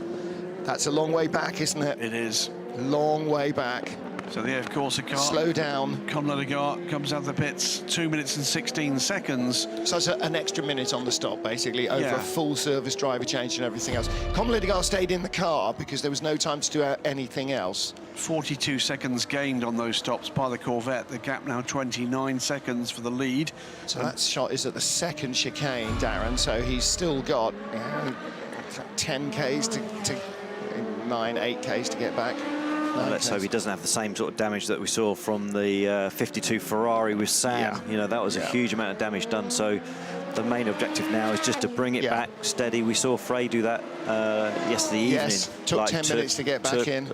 That 52 car that Darren just mentioned, by the way, it was 21 minutes on pit lane to repair that damage. And the problem there, I think, was that it let go at maximum velocity, which is when the tyre is most likely to let go. When it's grown, it's been stretched by centrifugal force as much as possible. Whereas that one, if he got through the chicane without the damage, then at least he's down at no speed, and it's up to him whether there's any damage. I don't think it was in Sam's hands whether there was any damage. It just happened. I'm not sure, because we saw Sam coming back out from the wall at Mulsanne, so maybe he had a big lock-up, which then would have been a tyre failure from the flat spot, which you know, it fell apart after that. So a simple puncture means you could probably recover the car without too much damage. Mark this in the race diary. Potentially a very significant piece of news from Toyota. They are managing a fueling issue on the 7 car. Yep. And vibration they're reporting as well. Not just the 8. So both cars appear not to be able to take a full load of fuel at this point. And they made a driver change as well because they wanted to brief Jose Maria Lopez before he got into the car. On the workaround. And it was not possible to do on the radio, or not easy to do on the radio. And that you can see in the background, Lance David Arnold going very slowly in that 88 car. That was his outlap as well. So we've seen a couple of these. The Inception Ferrari spat its wheel off on its outlap and then spent 10 minutes driving very slowly back, as you would on only 3 wheels, because it lost the wheel at the first chicane. Well, to just go through what we've got here in the last stints for the brake car: 9 laps, 7 laps, 5 laps, 4 laps, 3 laps, 13 laps, and now 3 laps into a stint for the number 7 car. 13 laps, 9 laps, 13 laps, 8 laps, 7 laps, 5 laps. It's all over the place. And number 7 from the start of the race has been all over the place. Number 8 has done full stint, full stint, full stint, full stint, full stint, full stint, full stint, basically. Trouble. Then trouble. Number 7 has gone yellow, fuel, slow zone, fuel, safety car, fuel. They've played an American racing game strategy. Take fuel every time you can, make sure you've always got fuel, and then you might have options later. So their stint lengths have been anything between full and you know, barely a third. Yeah. So trying to read anything into that pattern has always been quite hard. Absolutely right. So vibrations and fueling issues reported for both Toyotas as we come into the morning. Racing Team Netherlands goes straight across the chicane. Gerda van der Gaard just not getting slowed down. ARC. Is that ARC Bratislava again? I'm two yellow cars. Yeah, Racing Team Netherlands on an outlap, so it wasn't them. And through comes the 38 car, hops over the curb, almost spits the car. That is how you get spat into the wall, Anna McNish. That's not comfy, is it? Yeah, problem is if you get 2 wheels over that curb, it's got a little bit of a dip, and then it actually springs it out the other side.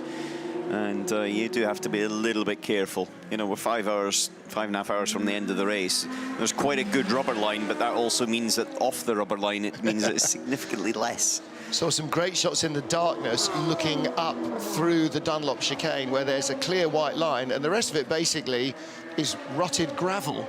And it just, the most appalling filth offline, and the sort of low-level lighting from the headlights really showed it up. And you don't see it so much in daylight, but that doesn't mean it's not there. Yeah, I can tell you, but you feel it right. There's a left front issue. Has that car been coming It's back been to the coming little slowly, for a yeah. while? It sort of came through the second chicane very slowly.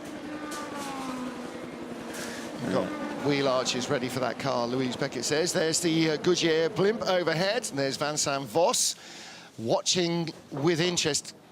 Alan, earlier in the season, WRT joined World Endurance Championship. They've been very successful in European Le Mans Series in their first year with an LMP2 program. They have been super successful in all sorts of endurance racing with GT cars.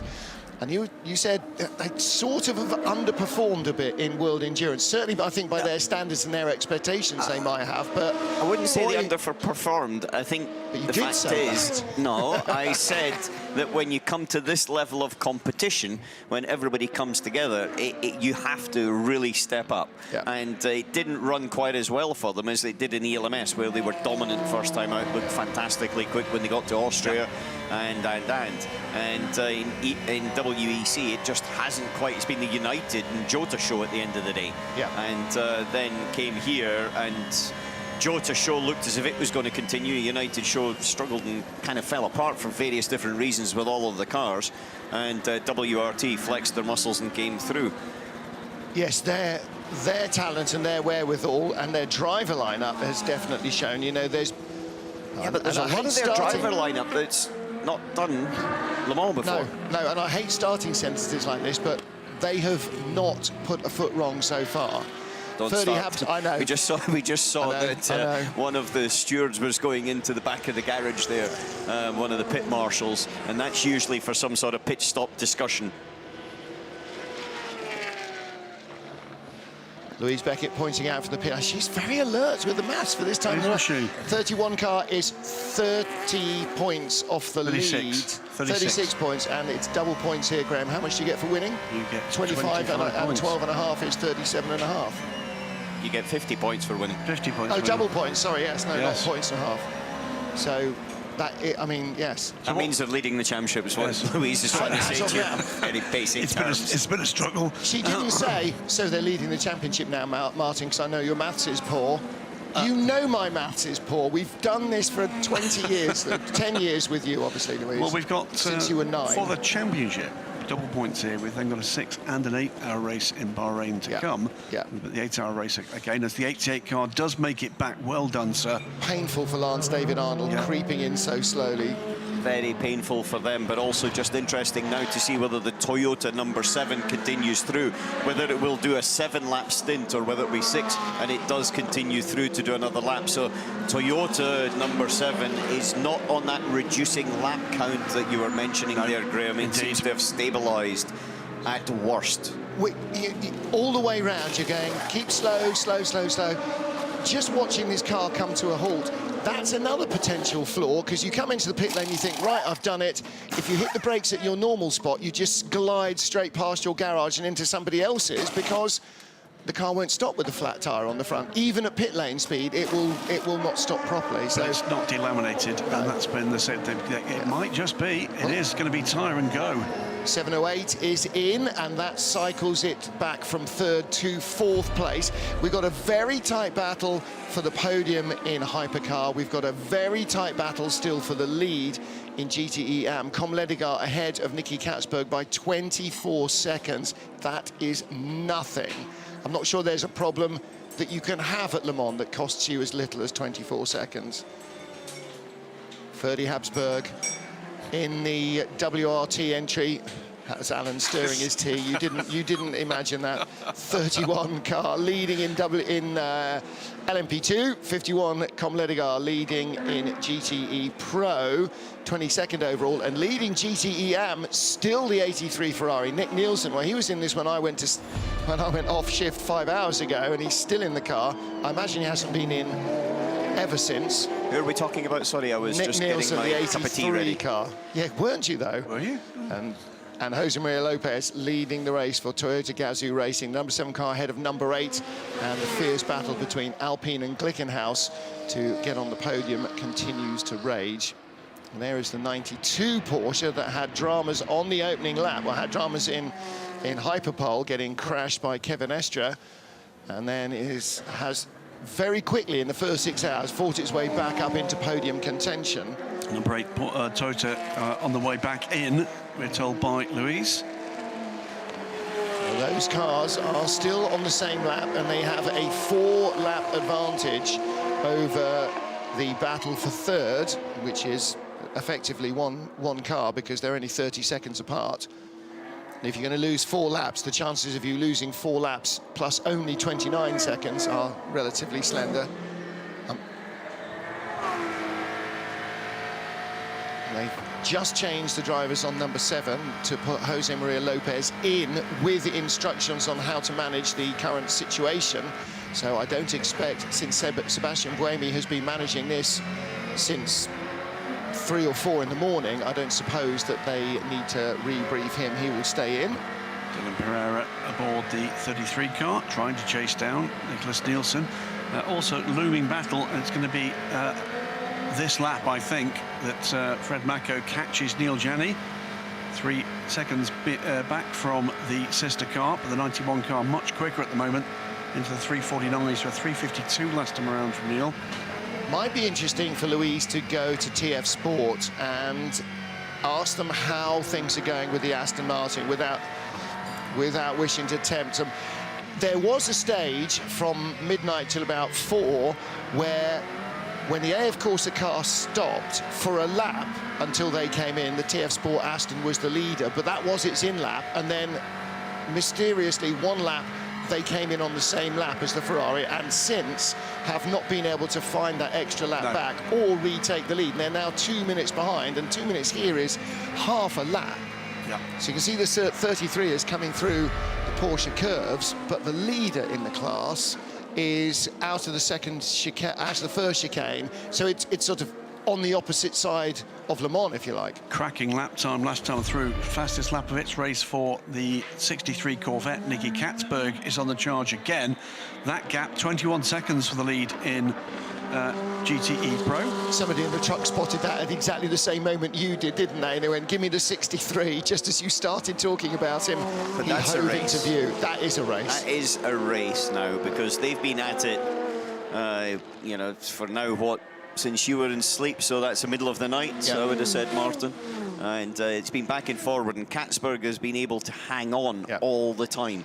Since before midnight, and actually the key to that is they have not dropped behind. They've not dropped away from the Ferrari, despite what Ollie tells us. They've got 1 soft tyre, and it's not soft enough to be the soft night tyre. So as soon as the temperature drops below a certain level, they are giving away performance to the Ferrari. So those 3 drivers have really, really clung on grimly. And a change for position as Roman Rusinov has just overtaken Esteban Garcia, and that is for 9th position. So Rusinov is now overtaken, gone up into 9th, but Esteban Garcia is leading the Pro-Am category in LMP2, 10th overall in category, but leading Pro-Am. Seconds, Juan Pablo Montoya and Dragon Speed that are a couple of places behind and a lap behind. I mean, Real Team are going to be closing in pretty shortly on Esteban Garcia, having burned the required 6 hours of time. He did a fine job overnight of, I think he did double. I think he did, didn't he? He did do a double, yeah. He did 2 full sets of double stint. One of them was very slightly shorter. I think it was maybe, you know, 2 or 3 laps shorter than the full stint, but it was. I think we worked out he needed to do 2 hours into the morning. Yeah, he did a lot of the heavy lifting. He did. And in fact, through the night, It was clear, it was moonlit sky, it was clear skies, temperatures were low, and they were on the soft tyre. There were lots and lots of fast laps being banged in, in all 4 classes, lots and lots. In reality, what that's left us with, despite the fact Roman Rusinov has just gone by him in their class, and the Pro Am's had trouble. Oh, that's the Rinaldi Racing Ferrari. That's off at Dunlop on the left-hand side as you come in. Christian Hook's gone a long way off, hasn't he? Yeah. Those tracks across the middle, that's from Ant Davidson's car. Oh, is this a touch with 64, or was he just offline? He's just offline in the dirt. And Alan, out there by the curb, you don't see anything, but the tyres are just picking it up, and he's just rolling off there with tyres that aren't touching the road anymore. He got a little bit spooked by that one, and what he should have done is actually, instead of trying to follow the road round, if he had just kept it straight, he would have more chance of then coming straight out the other side. It wouldn't have been pretty, but at least it would have been wouldn't have required lifting out of the gravel. That is a sea of gravel. They are battling essentially with Inception, who had that wheel come off at about 3 or 4 in the morning. So that's those two right at the tail of the AM field. Sorry, I was just about to say that's going to be a slow zone, so that's an opportunity for someone to play a little bit of a strategy game to see if they can pit with a lesser loss for a pit stop. And looking at it, both the Toyotas could maybe start to play that game. Well, number 7's only just come onto the Mulsanne. Number 8 is between the 2 chicanes. What about our LMP2 leader? That's coming through the Porsche curves. I'm more thinking about GTE Pro, because that is the fight at the moment. But both are on 4 laps, so it's probably a little bit too early for them. However, 83 has just come out of the pit lane. That's the AM leader. So where's TF Sport? And just in, by the way, the 2nd place car in LMP2, and indeed the 4th place Panis Racing car, they stopped too. There's the 41. Yep. That's the 2nd place car of WRT. And that's a no-brainer. You're coming up towards the pit lane. Yes, of course you stop, I think. The slow zone gives you the opportunity to get in and out of the pits while your rivals are going nearly as slowly as you are when you're stationary. Yeah, this car had done 7 laps with Yi at the wheel, whereas their sister car that's leading's only done 3. And so therefore, yes, again, you're right there. It's worthwhile throwing the dice on this car. The other one, you probably want to just stay out there. Yeah, it makes almost no odds because you're going to be in so short. Louise Beckett says both Porsches are coming in. Kevin Estre due to get into 92. Maybe a driver change in 91. We'll keep eyes on that as well. 26 comes in after just 6 laps out there for Roman Rusinov. Again, that'll be a tactical fuel race. They are looking to recover, aren't they? Rusinov got a penalty for tubbing off Jan Magnussen. A very clumsy move. Franco Colapinto, not a happy bunny. Louise reports as he got out of the car. A bit of a struggle yesterday. Yeah, real team coming in all a squint across the nose of the number 26 car. They're both run by the same crew, TDS Racing. So they are in neighbouring pits, although they are very differently liveried and financed, obviously. See the high camera flying down the pit lane, chasing the G-Drive car. So Panis came in from 4th in LMP2, WRT from 2nd, and this will be the onboard view of that. Oh no, this is the Sophia Flörsch incident. Now, why are we seeing that again? Because you're looking at the back of the repaired back of the 26 car on pit lane to explain why there's no livery on it. And what we're not seeing is when Roman Rusinov thumped Jan Magnussen up the backside. That was down at Arnage. Came in fully lit. I mean, he was never making the corner, whether Jan was turning in or not. Came in fully lit, hit him square from behind. 8 laps Buemi had done on this this tank of fuel. Okay. Now they are tyres, service. Yeah, but that's going to give us a little bit of a difficult steer whether they were able to do longer, because this is the car that had the fueling issues, and its previous stint was a full 13 laps. I glanced at the timing screen and looked back. Was that all 4 tyres or just 1 tyre? No, I think that was 4. Charles there.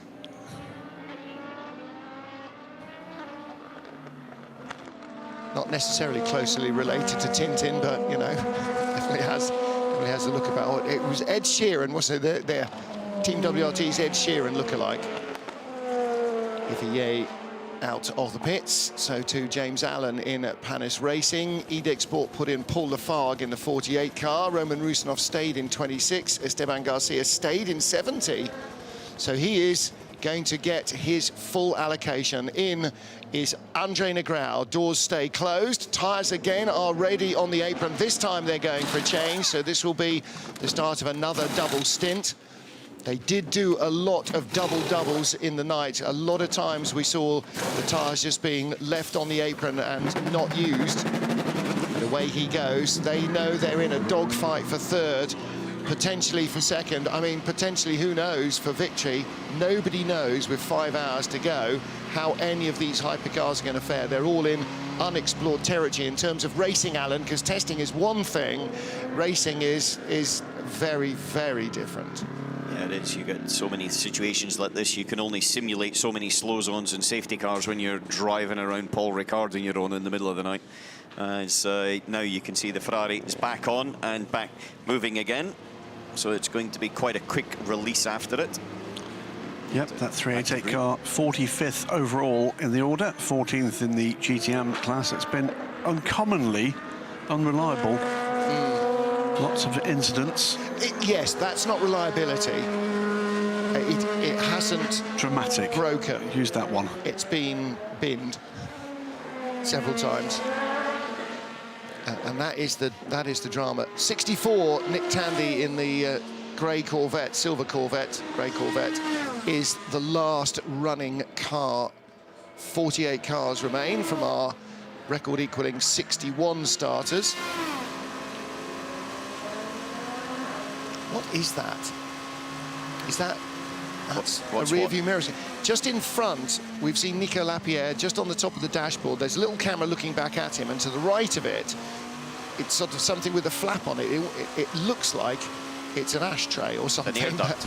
It's an air duct. Aha. Comes in from just below the bottom of the screen, and you have to close it off because at certain times you get a lot of dust in through there, and if it rains, you need to close it off or you get a shower. Right. So there's two air ducts. We've seen him lifting a flap up before, so that may getting be ventilation. Yeah, as the day gets warmer. It was pretty chilly overnight, actually, and a very heavy dew, I noticed as well, but no, actually, it looked like it had rained when I woke up, but it hadn't. So it was pretty cold. Right, somebody has asked the question of Toyota whether the 8 pitted early tactically or whether it was forced to. They did change drivers to Brendan Hartley, so Brendan clearly has also had the briefing on how to deal with the issues.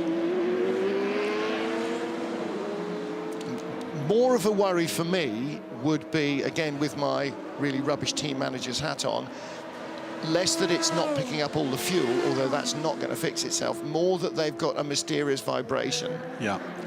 I don't like vibrations. If you have to go shorter because you're not picking up the fuel because you're on the backup pump or something, then that's one thing, but vibrations don't go away, and although I've not experienced driving at anything like this pace, they tend to get worse on all the old snotters I've ever owned. The interesting bit, there is a bit of a chat available for media with the Toyota PR, and Al Moffat and his crew, very good at giving timely information, but they've not given answers to the last couple of questions about the 7. And it may well be that there aren't. It might be that. Answers to the questions, 91 and 92. And this is for position. And that's just changed. So, Frad Makovici ahead of Kevin Estre. They're both on their out lap. That's really, I mean, you know, how on earth the 92 so quickly got back in touch with the leaders is just remarkable. They have done a very solid job. Ferrari with 1 horse left in the race. It is the leader, and you can only win with 1 car. But if you've got 2 chances, then you give yourself a lot more opportunities. Alexander Stehlig, ahead of their GT racing program. That's a great photo op, isn't it? The 2 cars emerging under the Dunlop Bridge with clear blue skies behind. United Autosports. Wayne Boyd in 6th place in their 23 car, the best of the United cars that survive. Threading the needle, the 91 with the United car. Is it an optional extra to go through the left-hander and right-hander? Or, you don't have to. What's the deal here? That's greatly overrated, using all the bits of the chicane. I'm getting a bit bored of this, to be honest with you. Need to put a wall or something there, just because people are now using it as a part of the standard track, and they decide whether they want to use the track or not. Yeah, using it as an overtake. So it's the 22 United car there, with the Risi Competizione car behind it, and the 2 Porsches still battling for, well, potentially still battling for victory. There's no guarantee that the AF Corse Ferrari and the Corvette will continue to lead this race. The Porsches are effectively about a lap behind. The 22, by the way, way down the order, 47th overall, 21st LMP2 after problems again overnight. I would have documented that, but I just couldn't see it. I was looking too high up the screen still. Let's hear from the 91 Porsche team, see what they've got to say for themselves. Hey Fred, just a reminder that Kevin's tires are brand new. No problem. I didn't get that at all. No, I think it was the car behind is quicker than you, but I'm not 100% sure. Yeah. And I'm not sure if he got it either, because if the radio quality's that bad, I'm quite sure that it was pretty bad to the driver. It does often sound like they're in a goldfish bowl, doesn't it? We're talking about this with Ollie Gavin during the night, about Toyota. It's become clear that they have a standard format where when you close on your teammate and get on the horn and go, I'm quicker than him, I'm quicker than him, they will wave you by. But if you don't then escape, they'll give you 3 or 4 laps and go, right, Sunbeam, back where you were, back in your box. Ollie said that was standard practice at Corvette Racing as well, and it looks as though that might be the case here at Porsche. If Estra's arguing the toss that he only got held up in traffic and that's why Mako got by, he might want to get back past. They might give him a shot. That's certainly, I would say, general standard practice. It doesn't always follow through in reality, because the problem is that if suddenly something happens and there's a car or a slow zone or whatever to give it back, then there's always the discussion afterwards of the reasons why you shouldn't give it back. It's also a little bit more tricky in a prototype, because in the hypercar, just with the front aero and the front aero wash, it's so difficult to follow. Yeah. The message, I'm reliably told by the friendly crew at the Reddit WC fan stream, was Kevin has brand new tyres. Ah. Okay, so that's a do not panic message. And he should, no, it's not. Hang on, Kevin's back, he gets Kevin's out of the way, radio. stop blocking him. You're compromising his strategy. That's the one thing that's clear. If you're on the same strategy, then it's about performance, but you don't compromise the other car's strategy. Then they should switch, because the strategy will come back on the other direction later on in the race. If they're still nose to tail. Toyota informed us that the number 8 car, that was a slow zone driven, and here is the pass, that was a slow zone driven opportunity to pit and put Brendan Hartley in. And the deal there is obviously that when you're stopped, everybody else is going through the slow zone. At some stage they're going very slowly as well, so you lose less time. Now, we always, here with a long circuit, it's not quite the same. But on short circuits, we always had places to pass, specific places and specific ways to overtake, to lose the least amount of time and the least amount of energy. Here there are lots of long straights and some heavy braking areas, so you have plenty of shuffleage. You just lift and coast, you save a bit of fuel as well. And so as much as you don't necessarily want to lift, if you lift, then you actually gain a little bit in some respects. Who's left a lot of time? That'll be from Lance David Arnold. That'll be a bit of tyre debris. Yeah, looks like it. And I'm afraid at some stage all of those reach a critical mass, and then one incident happens, tips us over the scale, and we'll go full course yellow to allow the marshals to clear all the rubbish from all the track. Makovici is not letting Estra disappear here. He's trying to make the point, and the slight problem here is that you might end up really compromising your tyres just to make the point, saying, actually, I'm really as quick as him, even though my tyres are a whole stint older. In comes Racing Team Nederland. This time, it's had a new left front guard from an incident earlier on. It's had a few gravel trap excursions. Frits van Aert was in the car. when suddenly he met rain. We're going to see that now. Oh, no. Whoa! Hello, photographers. Look at that. Oh. That is full-on Drift King. Guido. That's Guido. It is Guido.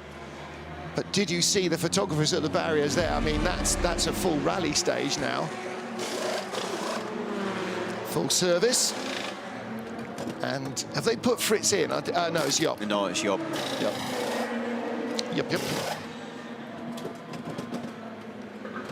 There's Fritz in the doorway, in fact. Hands on hips. Yep. Funny, isn't it, how even with a mask, there are certain people who you just recognise from their stance. Doug Feehan is one of those. Oh, number 7 coming in across the gravel. It's an alternative line, but that's one thing they've struggled with a little bit. We heard Jose Maria Lopez talking about front brakes and things in the past. He's in the car at the moment. They seem to struggle consistently in the last part of the braking areas. That's when all the aero washes off and all you've got left is mechanical grip from the tyre. It could also be a little bit, though, the hybrid system and recuperations and things like that.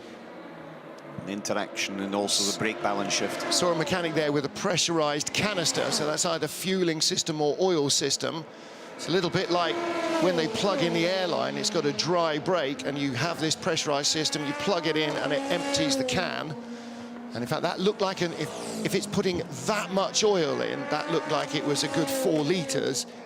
Then, mind you, if it's putting that much water in, they've lost a lot as well. So it may not be using all of it, just enough to fill the system. Roman Rusinov ahead of Rennie Binder. At one stage early in the race, that Duquesne car, you thought, that's never going to see darkness. No. It just would not stay out of the pit lane. And then suddenly, like the prodigal child, it went, oh, if I have to, all right. And it sort of settled down. And actually, it's been good as, I shouldn't say this again, good as gold ever since. But really... But the G-Drive car as well, I mean, multiple issues, multiple impacts for that car. Yeah. And still, they carry on. Sister car long, I'm afraid, in Parc Fermé after that's off Rue Andrade up towards Dunlop. It's been a familiar sight seeing LMP2 cars picked out of that barrier this week. There's Guido and Fritz going, all right then, it did tell me all about it. It did this, it had nothing to do with it. Look at these photographers by the wall. Oh, is one of those Regis, do we think? Well, he's short enough to, he doesn't have to duck, so he's okay. So, and he's got no hair for all the dust to get caught in. It's a quick polish and away he goes. One of our American photographer colleagues, Regis Lefebvre,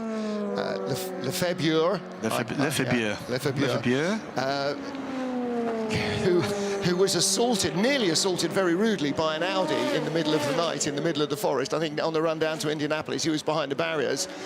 And I'm not sure if it was Dindo, I think it may have been Dindo, basically aimed straight at, not intentionally, obviously, aimed straight at him and clanged off the barriers. And as the photographer dived for cover on the Eurosport coverage, I recognised who it was in the replay, and Regis got his name check. It's, you know, very seldom been trackside here at Le Mans. Out the really quick stuff. It is a scary place to be. Probably is. I mean, well, they might have cleared a few cheese. There might be a bit more runoff area, but the run down to Indianapolis through the forest, it's very, very fast. It's not for the faint-hearted, Alan. No, it's definitely not, as we're looking for the battle in 8th and 9th in LMP2. There's just something that's nagging at the back of me, which I can't confirm at the moment, but there's a minimum driving time in LMP2. 3 hours for the gentleman driver, 6 hours rather for a gentleman driver, yeah. But at the same time, it looks like Stoffel van Dorn is actually in the Jota car that's 3rd in LMP2. He's only done 4 hours out of the 6. Now there's time for him to get in the car, and he's in the car next, but certainly he's the one that's done the least driving time in that 3rd place car at this moment in time. So you're talking about saving your big gun for the end, but certainly it's just a point of time to poke him in. Exactly, that's the point, is that there's a few cars that are another one that's underneath the time at the moment is 3rd place overall, Mathieu Vaxivier in the Alpine. He did quite a lot in the small hours of the morning. He did a couple of double stints, but you're right. Oh dear. See, trying to hang on to a car that's on a stint newer tyres, not necessarily a great idea. And he's on 19 or 20 lap old tyres now. Kevin Estre in front of him on 5 or 6 lap old tyres.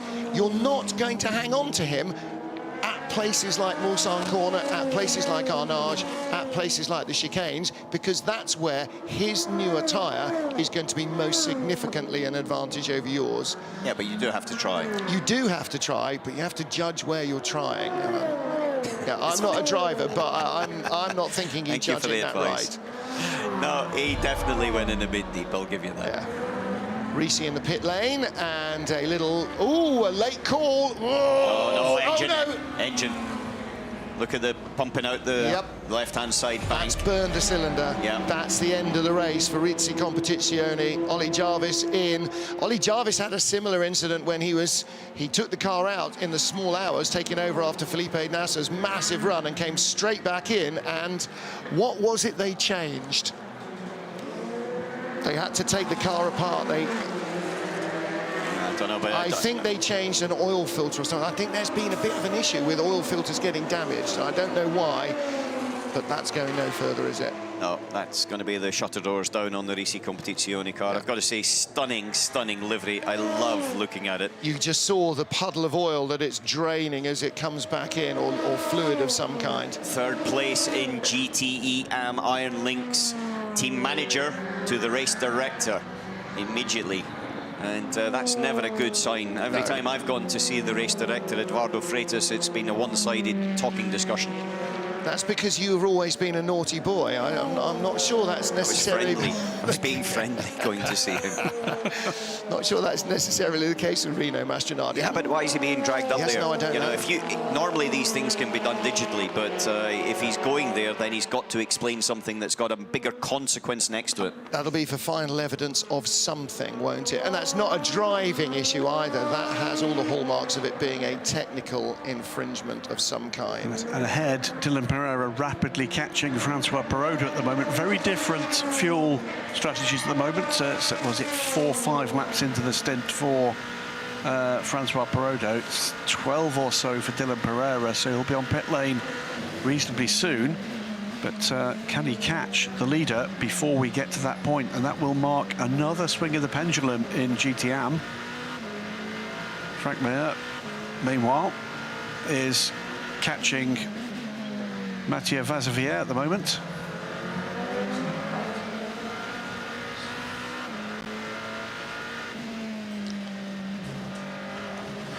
So, yeah, Pereira actually with the fastest lap of the 33 cars race of 3:50. That plays against a 3:57 last time around for Perraudot. The gap now 11.7 seconds. So is he going to catch him before he has to pit? Looking down on one of the two. It's the third place, fourth place car, I think, from my... no, that's a 709, I think. 709, okay. That's Romain Dumas. Yes. On board now with Romain. We were on board with him a little early, weren't we? Looking back at him. Now we're looking forward from him. 7th speed. And this is a P2 car ahead. 310, 312, 318, 19, 20, 2, 3, 4. Drivers not focusing on that. 325 kilometres an hour and change at top speed. It was interesting to see that he wasn't catching, was suddenly catching, and then running out of road. Yes, indeed. Now he's in the tow, pulls out, and we'll go past Duquesne. 83 going slowly. Trouble for the lead. 54. They say. That's 54. That's 54. That's 54, the 4th placed car in GTE AM. So potential, also run by AF Corsa. Yeah, problems for the fourth place car, and potential issues as well for the Iron Links car ahead, the 80, with that call to race control.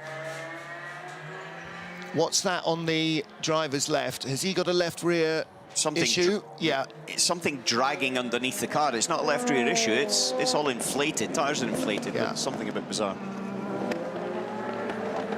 Dylan Pereira, meanwhile, ahead of this as Thomas Fleur moves to get out of the way. Here comes Romain Dumas, threads the needle, up the inside of the 74 car. Christian Reed, 3.5 minutes behind him. They're going to work at the back of the Risi Competizione for our LMP2 car with Gibson personnel there. They're cleaning the front, but I'm not sure that's going to be required. When you see exhaust being pumped out with white smoke, that is normally not that we've just had a new Pope elected. It's normally that we have lost a cylinder. Giuseppe is Italian. Yes. Slow car in front. That will be covering the 54 car. There it goes. And that is going very slowly. He is nursing that back. Pitch entry of car 82 under investigation. Well, that was yeah, exactly. That's a neither here nor there, because I'm not sure it's going to leave the pit again. So any penalty they may be handed for that last-minute decision to leap into the pit. He had no option. He could have gone and left oil all over the circuit. Yes, that would be exactly my argument point. What would you prefer, oil on the track or... But it's an automatic thing, though. When someone doesn't come into the pit lane in the correct way, then automatically this comes up on the timing monitors and it has to be investigated. Indeed.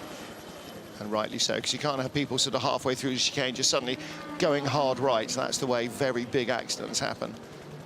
Dylan Pereira at the end of another quick lap. It was the quickest lap of the race for the chasing second-place car in GTM. Last time around a 3:50.150. He couldn't cross the line now. Under pressure through the Porsche curves from the Toyota behind. And it's a 3:49.707, and he's now just 5 seconds behind the leader, Francois Perrodo, who completed another 3:57. Fastest lap of the race for the 33 TF Sport car, and we've got fewer than 5 hours to go. They're pushing. They know there's an opportunity here. Yes, I mean, what a feather in the cap for Tom Ferrier and the crew if they could come out with this class win at Le Mans. I think he's due in next time around, though, Alan. Yeah, he is. He's just one lap from coming to the pits, and so therefore the gap will extend back out to over a minute. However, they're offset on pit stops.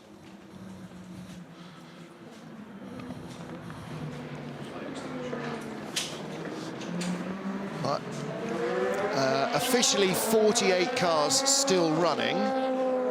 And they just actually updated with the retirements, so everything from 49 downwards. Would you like me to just run through those for you, Martin? Do it in number order. Okay. Oh, hang on. During the night, we have been playing Spotter Guide Marker of Doom Connect 4. Excellent. Well, let's start with that. Number one was eliminated, the Richard Mille Racing Team, Sophia Flörsch, after the impact with Franco Colapinto, followed by being harpooned by the number 74 car. Racing Team India, just to document that 54 has made it to the pit lane. Slowly. Yes. 25, the next numerical car to go, Rui Andrade, with dramas up towards Dunlop, but... Hold that thought, because Louise is with Ollie Jarvis at Risi Competizione. Louise, I sense this may not be good news. Ollie, we saw the car coming in, smoke coming out, was looking at everyone scratching their heads. Give us an update. Yeah, I just jumped in the car. I think I got woken up about 5 minutes. Walked in the pit lane, jumped in the car, everything was okay. Was on a lap and then suddenly lost power in sector 3, radioed through to let them know. I had a sensor warning on the dash and lost the power. And I think fortunately the cameras picked it up and the team were able to advise me last minute to dive into the pit lane. So I'm not sure what the issue is, if I'm honest. I'm stood here with you and, like you say, a lot of people scratching their heads. Did something similar happen in the night? No, we've had a few issues. So we had a rear wing, rear bodywork section that dislodged itself. So we lost all rear downforce from the start of the race, and they couldn't get that off. And later on, we had an oil leak. So definitely been an eventful, whatever it is, 19 hours so far. And do you think you can salvage anything from this? I'm honestly not sure at the moment. Generally, when you see smoke like that, it's quite terminal. But on the positive side, you know, for a new team, the pace has been outstanding throughout the race. I'm just gutted for the guys, because it would have been nice to have brought the car home, regardless of position. They've worked so hard for months now, not just this week, but for months, and a really strong team effort. All right, thank you. Thanks very much. Thank you, Lee. Thank you, Ollie Jarvis. Yeah, when you see smoke like that, generally it is the engine giving up the ghost. And he's absolutely right. You know, not only Ricci Competizione, but every single one of the 62 cars that came here has had a long run-up at getting prepared as perfectly as humanly possible for Le Mans. But Le Mans is a cruel mistress, and Le Mans decides who wins the race. It doesn't matter what you've got or what you bring. If it's not your day, it's just not your day. They have dropped down to currently 16th in LMP2, but I don't think that car will return. LMP GT AM battle continues. The number 33 car of Dylan Pereira comes in. It's 2 minutes behind Francois Perrodo, who's now at the wheel of the 83 AF Corsa Ferrari. So gentleman driver Perrodo versus gentleman driver Ben Keating. Now this could be very interesting. Alan McNish, Ben Keating regularly with Egidio Perfetti among the gentleman drivers in the AM class, getting on for as quick as most of the good pros. He is a very quick peddler. He's already won Le Mans once in the Ford GT. That didn't stick. He then lost it in the post-race scrutineering bay. He knows what it's like to take the checkered flag and to stand on that podium. What he'd really like is to keep it, but they've got to beat this car, the AF Corsa 83 machine that currently leads the class. And these two have basically been with one hand on each other's throat at the lead of the category for the last 6 or 8 hours. Well, the last 6 or 8 races, actually. Yeah, well, true. In reality, all the way through the season so far. They've been fighting it out. They've been two of the main top contenders. I wouldn't say the only contenders, but consistent contenders. And Perrodo is very, very committed to it as well. He's been in the car for a few years now. He understands the Ferrari. The team are strong in and around him as well. And for Keating, this is the first real run in the Aston. As you said, he's jumped into different cars through the last few years. But with TF Sport, I think he's got a good team underneath him to be able to deliver. But it's going to be a good run into the end of this race. The GTE Pro and AM are really the two races at the moment that you're not 100% sure which way they're going to go. You know, they could quite easily flick on the other side. Yep. Dylan Pereira, the Luxembourg driver, spends most of his weekends racing in the Porsche Mobil 1 Super Cup. Last year's championship runner-up, multiple race winner. And this World Endurance Aston Martin engine at the opposite end must be a very different beast to drive. Welcoming back to the booth, Ollie Gavin. And Ollie, you've got recent knowledge of that, swapping from a front-engined Corvette to a rear-engine, mid-engine Corvette. It's not the same thing in any direction, is it? No, it's not. And, you know, Dylan Pereira is doing a fine job, you know, mastering the Aston Martin around here. He's been fast all weekend, and he's obviously gets it done as well in Super Cup. So, you know, it's versatile. He's fast in GT cars, and that's going to serve him well for his future career. All right, well, Louise Beckett is down at TF Sport. Let's see if we can hear from Dylan Pereira and find out how their race is going. Dylan, that was an incredible stint from you, and actually from the TF Sport 33 throughout so far, it's been a great run. Yeah, so we were leading quite at the beginning. Unfortunately, we had the puncture afterwards. So, but then until now, after the puncture, everything went quite well. So we were fighting quite a lot. Now my stint, the last triple stint I did was really good. The car felt really nice. So we could close the gap a little bit. For me, the job is done, let's say. And now I just have to finger crossed for my teammates and that they bring it all home and that they push and bring that we, at the end, we are on the top spot. You did have that unfortunate incident with the puncture, but also the team have played it really well, knowing when to come in, when to, well, hopefully play those yellow zones. Yeah, sure. Also with the flat spot, we had to change the diffuser on the rear. The team did an amazing job. They changed it really quickly, so we managed to stay on the lead lap, which is really important. And yeah, then with a safety car, we closed it up again. So really good on that front. The team was doing a good job. Yeah, now hopefully the car keeps it alive until the end, and let's see. Hopefully we are on the top step after. One more try. How is the Aston Martin out there now with these last 4 hours to go in the race? Yeah, for sure you feel that it's getting a bit old, let's say. You feel it's a bit more lazy on the steering wheel and all the stuff. It's not that pointy anymore, but all good. The rest, the brakes are still really good. So, yeah, car is really fast yet now still, and hopefully we can keep up the pace. Thanks very much. I'll let you go and have a rest. Thank you.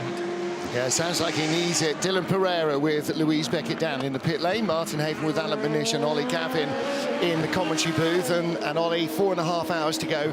When do you start actually winning the race?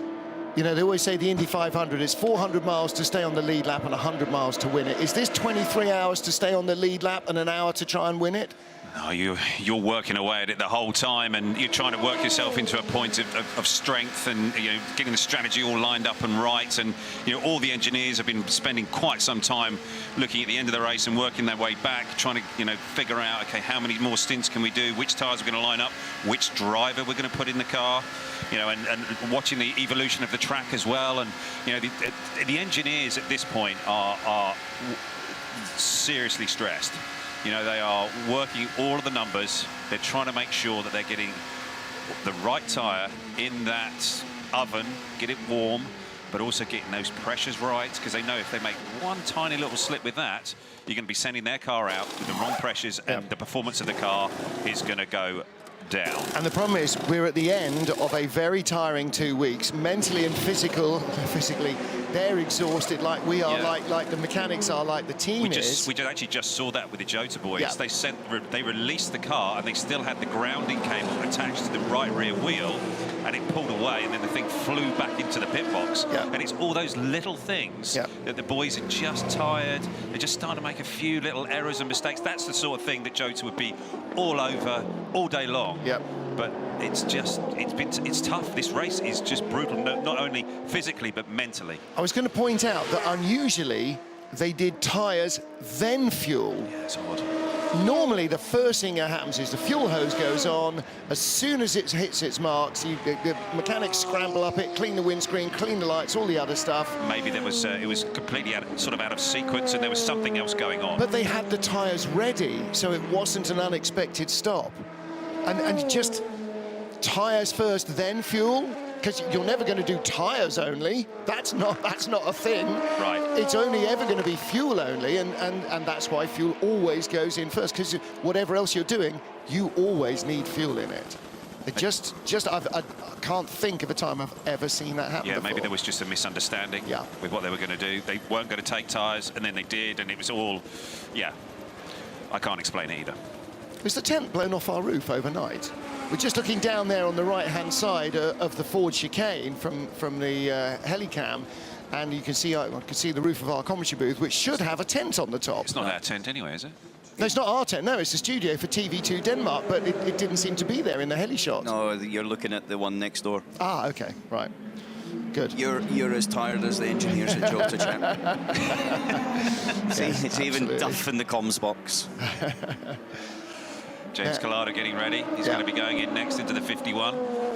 Risi Competizioni's number 82 car has dropped right down the order. It's now behind all the GT Pro cars. I don't think we're seeing that car again. And actually, just on GT Pro, the 51 car is some 45 seconds ahead of the 63 Corvette racing car, Nicky Katzberg. And before that last slow zone, Nicky was within 23, 24 seconds, but that slow zone wasn't kind to Corvette Racing, and it's just stretched it out to 45 because Nicky came out on new tyres, and Comle Degar is out there on second stint tyres, and Nicky's not really been able to use that performance, and he's not really been able to edge much closer. And this has just been, they've been sort of dancing around one another for the last 6, 7, 8 hours. Love this shot. Look, looking down on the Jota Sport car, look how slow that is going.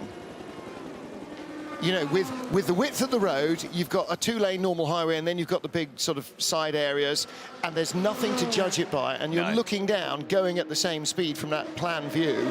It looks like it's the easiest thing in the world. If you're in the passenger seat, you would be absolutely terrified by the speed. It's so hard to convey. Yeah, you would, because you're a driver.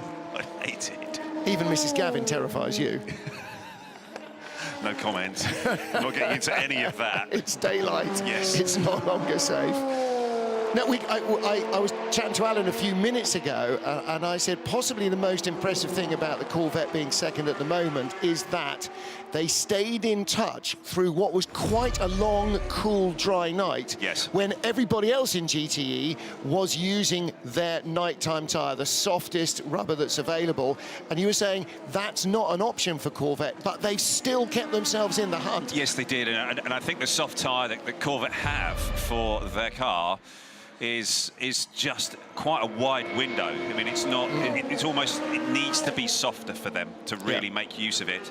And so I'm sure that is something that they're feeding back to Michelin and working on, and so the evolution of that will come hopefully for next year. Right now, though, it's properly in the sweet spot. This is Nicky Katzberg going for another fastest race lap on that car in second place. He's got 2 green sectors, personal best in Sector 1 and Sector 2. Has he got much traffic in front of him?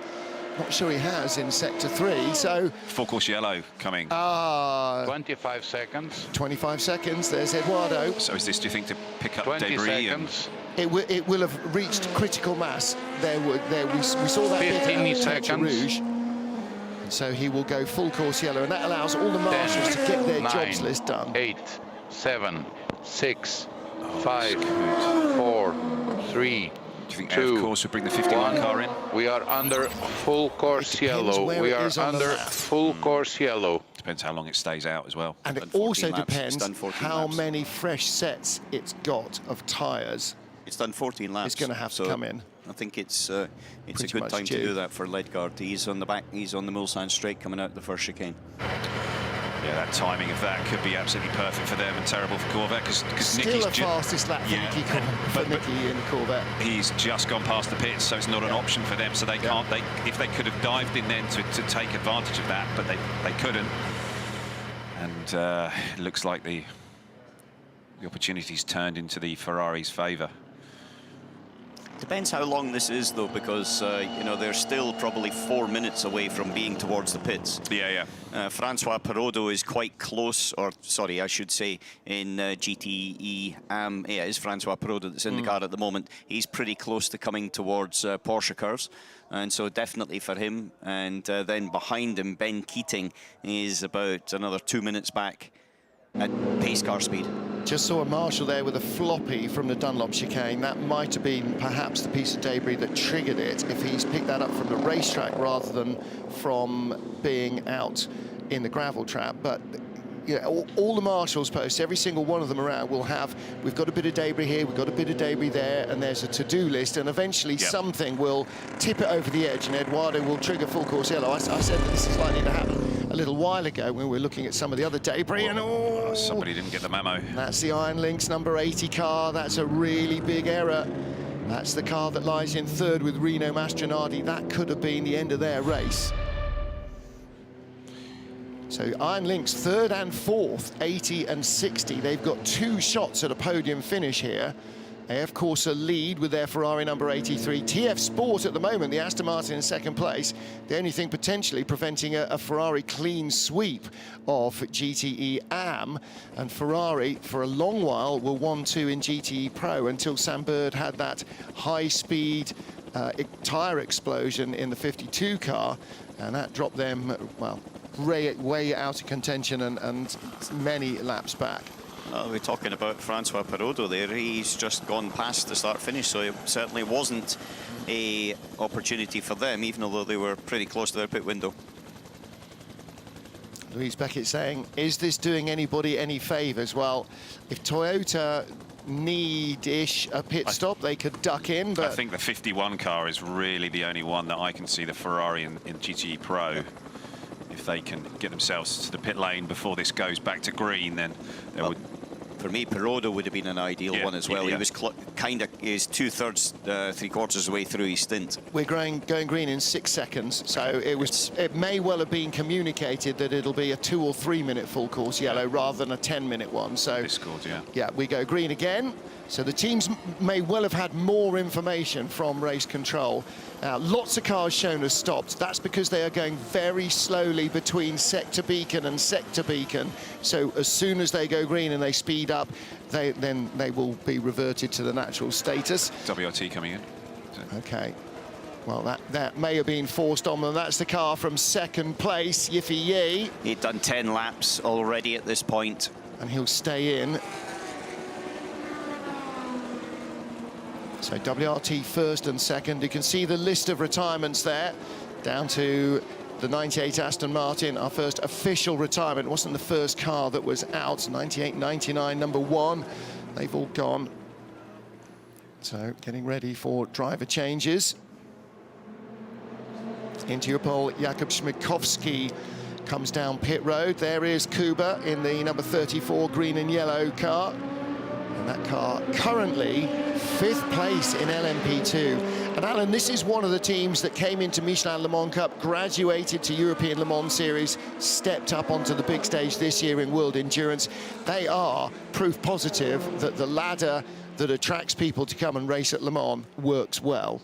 Yeah, and also as well, they have definitely stepped up this year, Martin, in the World Endurance Championship. They've definitely leapfrogged in terms of their performance, the way that they just generally present themselves. 51 on the pit lane. Yeah, pro leader is in, Com Ledegar.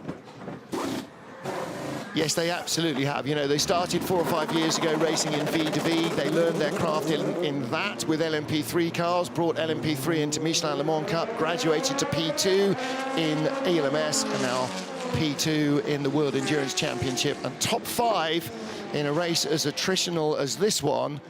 I can't think of a time that I've seen that car off the road, and that's, you know, that's a really key indicator. Louis Delatraz takes over the 41 car, and Alan throws his hands up in disgust as he fails to notice the Dunlop chicane. And the 63 car has pitted as well in GTE Pro. Nicky Katzberg brings that car in, so they're just shadowing them right now. Yep. Brendan Hartley in, fuel goes in, driver's drinks bottle goes in, he stays in the car. It's an 11-lap stint by Hartley. Talking to Earl Bamber a couple of nights ago about the situation back home in New Zealand, the country lockdown, he was saying Brendan and his wife are trying to get a slot to go home at Christmas, and none are available. Brendan hasn't been home since the last lockdown, so a year since he's been home. Same deal for Earl as well. And New Zealand, Australia, both in full lockdown, no in, no out, and there are only a limited number of slots available, even for professionals like you know, like international racing drivers and world champions. Yeah, if you can't get a slot, you can't get a slot. Yeah, he was talking about that the other day and just saying how tough it is. Yeah, really, really tough. You know, as Europe starts to open up, the US is open up. It's becoming very difficult. Louise says fuel only for 63 Nicky Katzberg, so he stays in. And you don't just have the option of throwing tyres at the car every single time you stop, Ollie. You've got a limited allocation, and it's deliberately so, not just on cost grounds, but also to help competition, meaning that teams have to think about what they're doing with their tyres. Completely. And, you know, that was always going to be the plan, that Nicky would do a second stint on these tyres, and then we get themselves lined up to seeing, OK, right, is Jordan going to go back in next, or is it Antonio next, or who are they going to put in for the finish? And my bet would be that they would have Antonio finish. And does anybody still need to do time in the car? Have they all completed their minimum? I'm sure. And then what's the maximum that you can do, which is 3 hours in a go? So 4 hours. 4 hours and any 6 hour 4 rolling hours and any period, 6 hours. 14 hours total. So we've got 4 hours, 23 minutes. So after 24 minutes from now, you can put somebody in until the end of the race on driver time. That's as long as he hasn't already done more than 2 hours. Yeah. Yeah. Which in my experience with that car in particular, I've seen Antonio be put in the car with sort of 3 hours and 37 minutes to go. Yes. Suck it up. Yes. Right, you might be the old bloke, but just get on with it. Yeah. Yeah. He's done a Sebring like that. He's done a Daytona like that. He's done a Watkins Glen. I mean, you know, I could go on. Yeah. I do go on. Is that because he had a lazy teammate who just didn't like driving the car much? No. No? No. It's just, you know, Antonio's just been, for many years, been absolutely hooked up with Corvette racing, and he just delivers. Really does. We played Guess the Corvette Racing Driver by their nationality during the night with Graham Goodwin. surprising, you know, you think of it, it's America's sports car, it's an American team, you think of it as being predominantly populated by American drivers, but there's been some interesting nationalities who have driven. You know, how many French drivers have driven for Corvette? Yeah, well... Couple? Yes. Can you name them both? Manu Collard. And Simon Pagenaud. Oh, okay, so 3. Well, who are you going to say then is the third? Frank Frion. Oh, yeah, absolutely. I know. Yeah. I know. See, all of my intimacy with the Pratt & Miller operation goes back nearly 20 years to the early noughties and American Le Mans series. But then, you know, the random third drivers that come in, Max Papis. Who remembers that he was? I mean, he obviously does, but I don't remember that he was a Corvette driver on the endurance races, predominantly because it will less likely have been here and more likely have been in IMSA races. Yes. No, I did a Le Mans with Max, and he did a couple of them with Ron and Johnny as well. So Max was at least 3-4 years with the team. Early days, yeah. Yes, and again, Ron and Johnny O, and you know those were the early guys, weren't they? They were the ones who were leading the charge, and Ron was the captain at that point, and he was the one who was, you know, charged with sort of, I don't know, educating me and you know. And you never felt the need to grow the tash as the team leader. Who was the first back Brit in the room to race for Corvette? Justin Bell. Wrong. Nah. Considering Andy Pilgrim. Yay! I'll name that tune. Andy Pilgrim, yes. You see, now that caught me out as well. Yeah, because now he carries the US flag. Yeah. But born in Nottingham. Yeah. You drove with him? Yeah, I know. That's how I know. Right. I knew I drove when he won the... No, I raced the end of 1997 season in what was going to be IMSA. With Andy, with Roar, and then we raced for champion in a few races in '98. That's it. Mathieu Vassivière remains in the Alpine. That is in 3rd place. And then he went straight from there to Corvette, didn't he? Sorry, if you can just hold on with the race. No, I'm just documenting what's on the screen. Yes, then he went to Corvette, exactly. Yeah, exactly so. Yeah, no, that was one of the ones that Graham blindsided me with. I always in my head, because he lived and worked in the States, Andy Pilgrim was an American, even though he wasn't. So 3rd and 4th have both just stopped. They're on outlaps. Mathieu Vassivière. Pipo Derani has taken over the 708 Glickenhaus. So now that's really going to start to pick up speed, isn't it, Alan? Yep. But, you know, this is a bit of a battle between the two of them. They're going to be very close towards the end. It's only going to be on the final fuel stop, really, who picks this up, unless there is obviously a mistake between them. But right now, Xavier needs to do his lap times, because he's not done his total driving time at the moment. But Derani needs to get on with the program because he's behind. And right now, they're battling for 3rd. Who's to say that the Toyota issues, and both are carrying an issue, are going to stay managed? Toyota aren't saying that. We're not worried. You know, they've got a fueling issue on both cars, and you know, those are the sorts of things that don't fix themselves. No, they do have a 5-lap advantage, so if you take that, they've got an 18-minute advantage. And so there's a little bit of comfort zone in there for Toyota's point of view, and 2 cars at the front. But definitely it's a place on the podium, and both teams want it, and neither team wants to lose it to the other. And so from that perspective is important, because clearly there's quite a lot of people from Alpine that are here and looking at future programs potential, and Glickenhaus are here for the first time, and he's very much looking for the future and being on that podium at some point. Philippe Signot there with the mask on, and Andre Negrão in the cap. Philippe Signot has been nominated to receive this year's Spirit of Le Mans Award. Richly deserved. A man who last time he was here with the 36 Alpine, they won in LMP2, didn't they, a couple of years ago? Hugely emotional final lap for Nico Lapierre. How he got it round, sobbing as heavily as he was, goodness only knows. 777 under investigation for passing under yellows. 6th in category as well. They're onto the front page of the timing screens.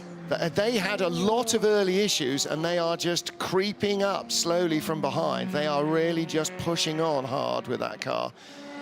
Dempsey Proton 77 car is ahead of them in the category. There's a lap separating them, but again, any tiny issue can cost you a lot more than that. Here is 708, Pipo Derani. It's a fairly intense Jim Glickenhaus this weekend. He's always fairly garrulous and gregarious, but he has had kind of a slightly distant, icy stare this weekend, because this is what it's all been about, this whole program of 2 years developing this car nearly and getting ready for hypercar, seeing the opportunity, seizing the opportunity. As we talked about, Alan, Pole Engineering, who have built all his cars previously, he knows them. They don't know Le Mans. They've never built a hypercar or a prototype like this before.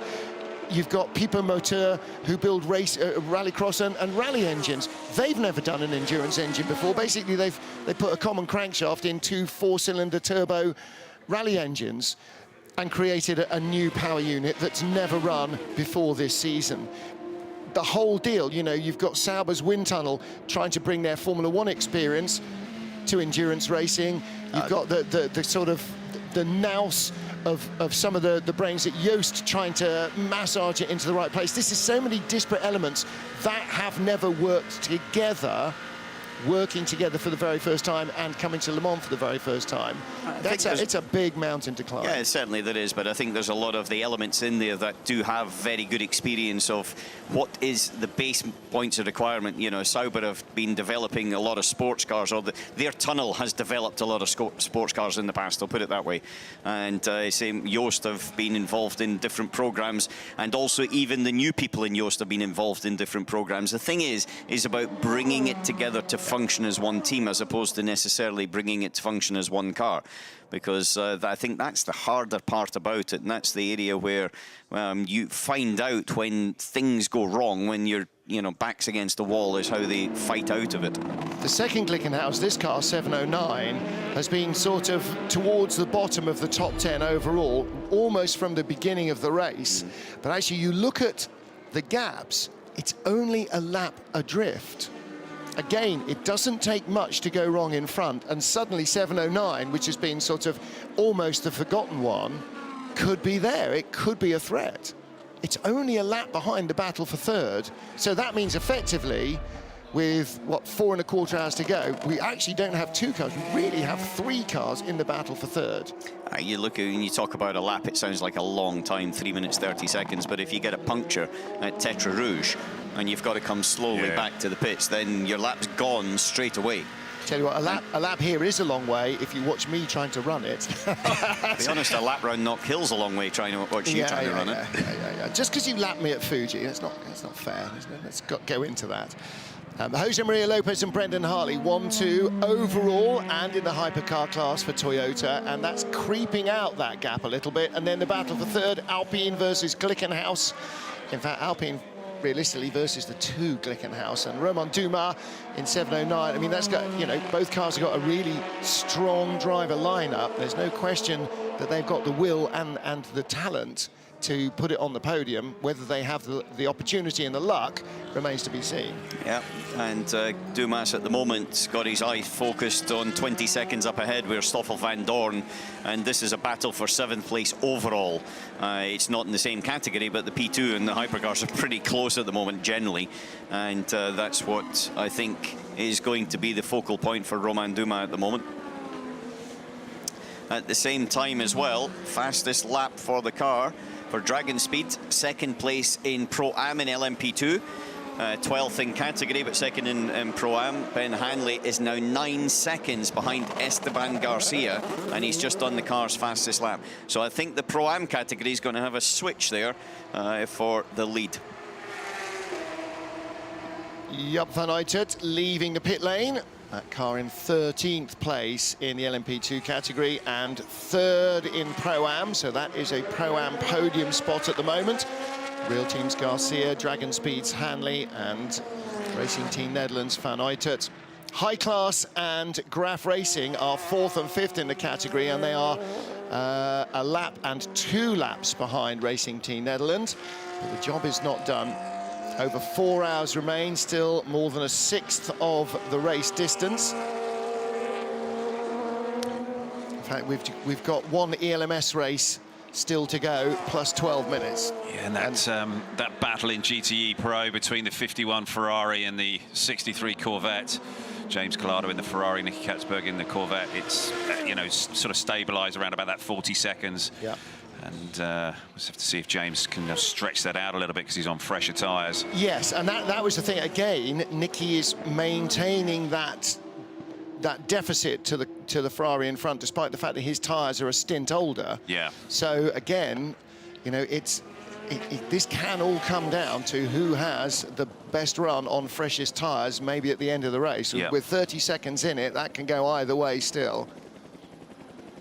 And of course, Porsche 3rd and 4th waiting to Ponce, aren't they? Yeah, they are. Not far behind, no, exactly. You know, looking at one car on the podium already, not beyond any flights of fancy of Alexander Stehlig and the crew, that they could get both of them on there. Yeah, they just haven't quite had that same amount of performance, have they, as the 63 and the 51.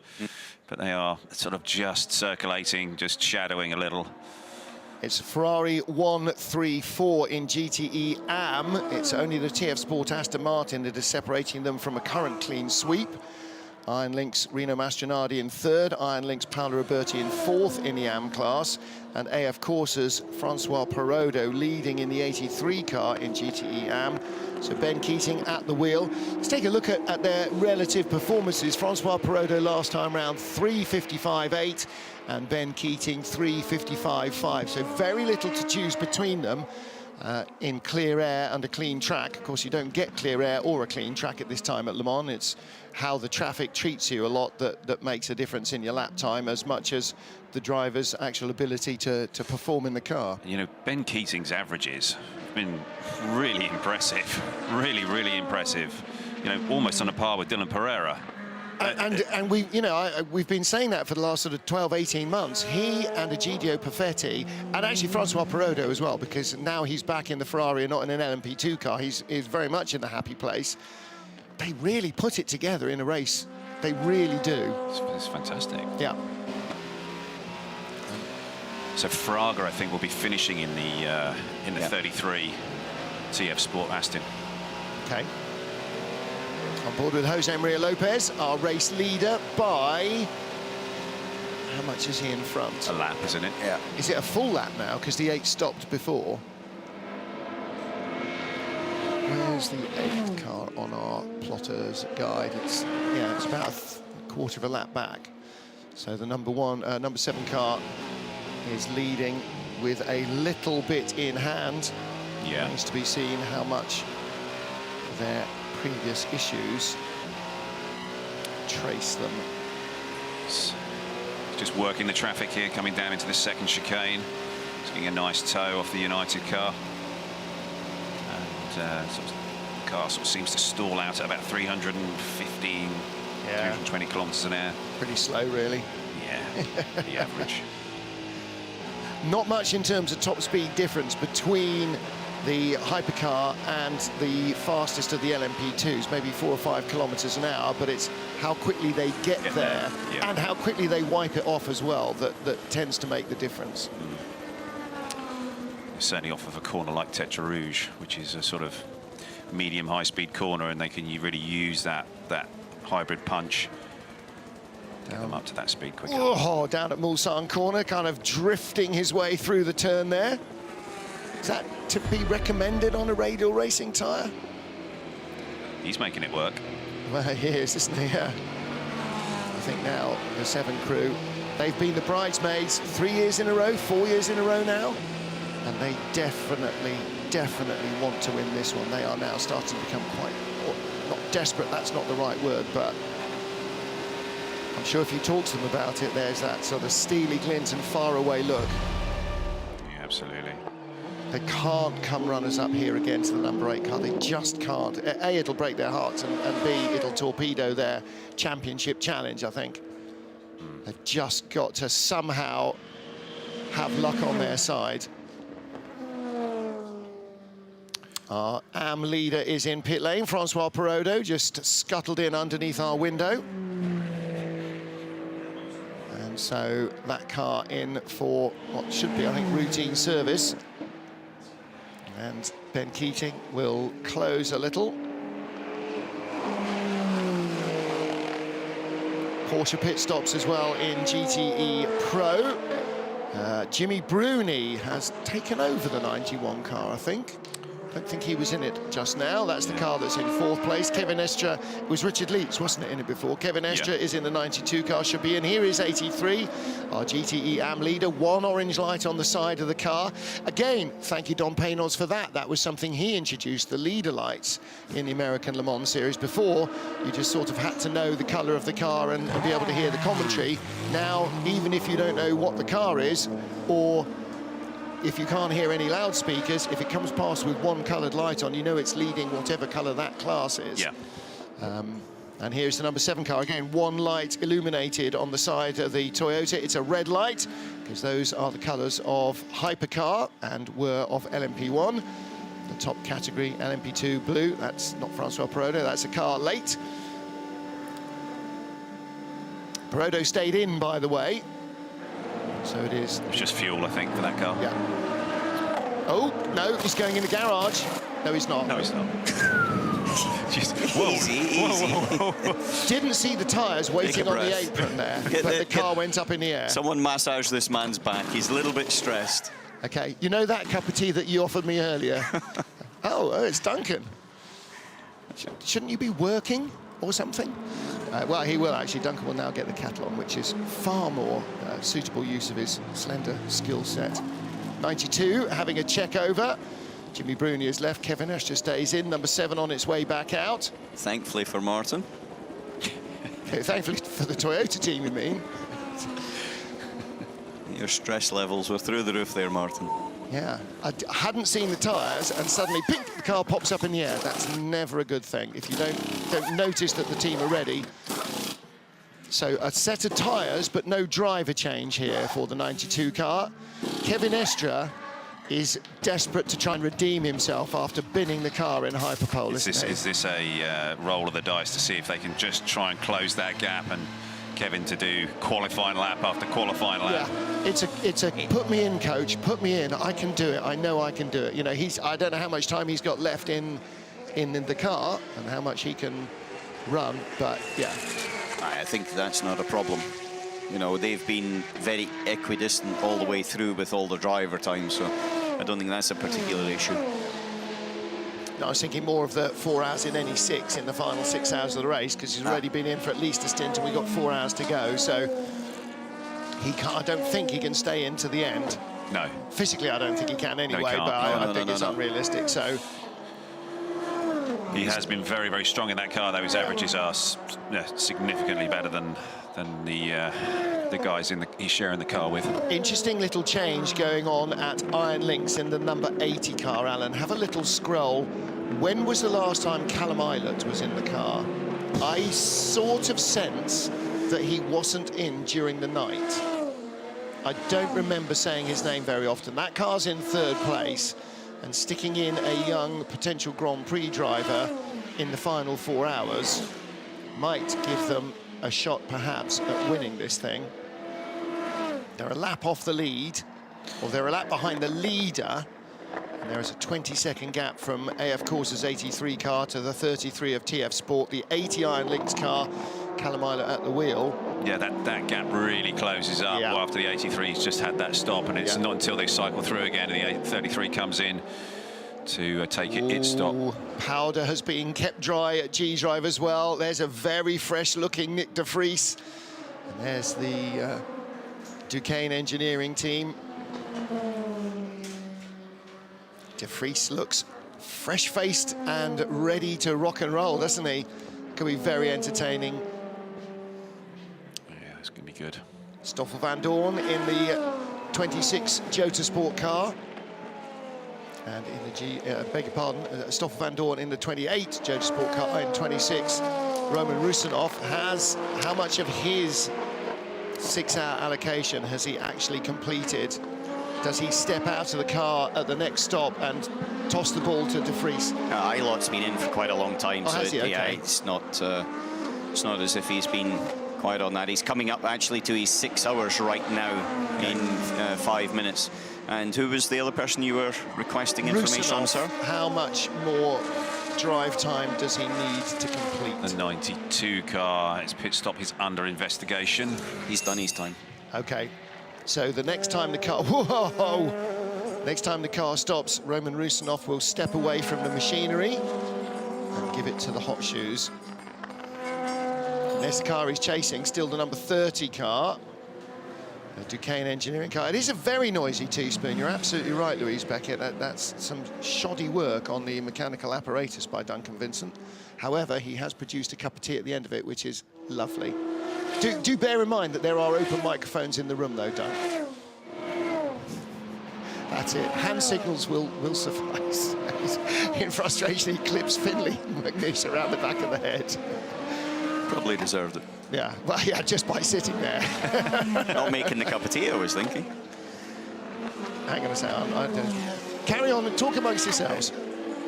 It's all sort of stabilised a little bit here in most of the categories. Again, though, Nicky Katzberg is chasing James Collado, 40 seconds being the gap. And it's not really going. It's just not budging, is it? If anything, punch for punch out a little bit at different points, but it kind of looks as if, to me, Nicky's just hanging on more than necessarily able to make it into a full-blown attack at the moment. Yeah. But you're there just in case. Yeah, they do need a little bit of help just to get that gap down so they can get up on it. The other one I quite like is TF Sport, Keating and Perodo. That's 19 seconds at the moment. Yeah, admittedly, they're a little bit off sync on stops. Yeah, I think that 33 goes as a stop, so... It'll be in 6 laps' time. Battle we were just watching, Duquesne versus G-Drive. We're looking at those two cars. That's actually a three-way battle, because the 38 Jota Sport car is only 5 seconds ahead of that. So you've got 38 in 8th, Duquesne's number 30 car in 9th, and in 10th place, the number 26 G-Drive car. So those 3 cars battling together, covered by 7 seconds. Just having a look at Stoffel van Dorn now, who's... he needs to finish his driving time in that Jota car. He's been quite weak, and it's come down to 37 seconds to Louis Delatraz. New fastest Sector 2 of the race for Glickenhaus 708, the car that lies in 4th place. So Pipo Derani finding some fresh air. Paul Lafargue in the pits for IDEX Sport in 7th place in LMP2. And again, the 48 car in the first couple of hours was never out of the gravel traps, the red and black car. You know, like the Duquesne car, you thought, right, we're never going to see that car after darkness. If it makes it that far, it's still going. Well, I think if the conditions had continued in that same way, we wouldn't have, for sure. Much of a race left. Well, no, that's true. But it's on Nick de Vries, I think he's getting ready Look here. below his name. Look, the camera's just zoomed in too far. Just below his name, there's a little bit of white gaffer tape with World Champion written on it in biro by the team. So, yeah, very nice. Very nice. Very nice. So formerly World Champion. Right, some thoughts from Alan McNish. I'm going to enjoy my cup of tea. I'm not sure I've seen Nick de Vries looking younger since he was about 15. And we'll be joined by Graham Goodwin. Is that what happens when you win a World Championship? You get younger. Yeah, eternally young. Eternally young. But, yeah, at the front of the field, still Jose Maria Lopez there. Kind of able to eke out reasonable length stints now. The last one was actually 13 laps by Lopez, so it looks like the 7 has got no particular dramas. It's more the 8 that's still bouncing around on stint lengths. However, they are going long enough not to actually have any issues when they look behind in the 5-lap gap they've got to Alpine and Mathieu Xavier. Now that stint length, sort of the problem that they've had with the 8 has been there all race, hasn't it? No. It's arisen really this morning. Okay. Boemi was the first one. It was actually the 7 that was doing shorter stints. Yep. Sorry. And then Boemi did 13 laps up until it was 15 hours, 16 hours into the race. Oh, right, okay. And so at 8 o'clock this morning, that's when it started to come through. And that's when Nakajima also mentioned it on the radio, talking about it. That was a vibration, though. It's a vibration, and he said it didn't feel right. Yeah. And they said, yeah, we know, we're monitoring it. And then about 7 or 8 laps later, they went in, and he came out, and he only did a 9-lap stint, and then it went 7.543. So do you think that's like a fuel feed? Do you think that's just a... I'm not an engineer. I really don't know. I just know that clearly they're getting the fuel in the car, but the car isn't transmitting it to the engine. Sure. And it's slight misfire, maybe. I think if it was injectors or something, then they would have changed the bank of injectors. Normally in that situation, it's something with the lift pumps. Right. And but it's usually at low fuel you have that problem. Right. But they've been having a sort of even at 9 laps, which means that they've only done 3 or 4 laps. As we see the Toyota coming wide and aborting the corner, that's Jose Maria Lopez in the lead car at the moment. He's got 2 minutes and 40 seconds of a gap, so he's clear. Here we are on board with it, comes through the left-hander, and he's playing with some buttons on the top of the wheel with his right index finger, as you see there, and just aborts the corner. Yeah, that's been a bit of a theme, hasn't it, with a number of cars just deciding to do that and just bail out of the right-hander at Dunlop. It would be, and you noted that some of them were doing it on the outlap consistently. Yeah. Which is a lap that's not as easily monitored for lap time deltas. Yes. Which is quite and I'm sure clever, I have to say. Yeah, and I'm sure Eduardo has made a note. And several notes, I think, fair to say. And it will be pointed out. I'll be interested to know what's actually changing with this right index finger on the top, because Lopez is doing a lot of changes at the moment. It seems, certainly for the messages we've been getting back from the Toyota team, we know we've had the fuel feed issue with both cars, but the vibration only on one, we're told, only on the number 8. So that tends to indicate it's more than one problem for the number 8 car. It's not a vibration that is manifesting itself with fuel feed. Right. It's something else. Yeah, but it's interesting that he was making a lot of changes. Was he? Yeah. It depends. I honestly don't know what the button is, but I know that we used to have a system where we had a rotary with multiple positions, and then you would get it to whatever you wanted. You would click it up to 15 times, and then hit OK, and that would confirm. So there was 3 things to change one setting. Right, got you. Yeah. And it could easily have been something like that. Yeah, we had a similar thing with the Corvette. Corvette in the pits. Yeah, 64 car. Which is the one that is kind of at the back of the whole field at the moment. Nick Tandy at the wheel of that car. That was alternator problems overnight for the 64. Yeah, I went down to see my old crew chief, who's still the crew chief of the number 64 car, and he was just shaking his head with their turn of luck in this particular race, certainly having the contact just leaving the grid with the 51 car, just ran at the back of the... can't really explain it. It just, this 51 just drove in the back of it for some bizarre reason. We've seen video of it, and well, it did look to me as if, I can't recall who was aboard the Collado, just didn't have... Wasn't looking. Up. Yeah. Just wasn't looking. Yes, absolutely. Yeah. So it was splitter damage for the Ferrari, and diffuser damage for the Corvette. Yeah, and it's unravelled from there for that car. And but fortunately, the 63 is carrying the charge for Corvette Racing. Nicky Katzberg he's actually just set his personal best in that second sector. Yep.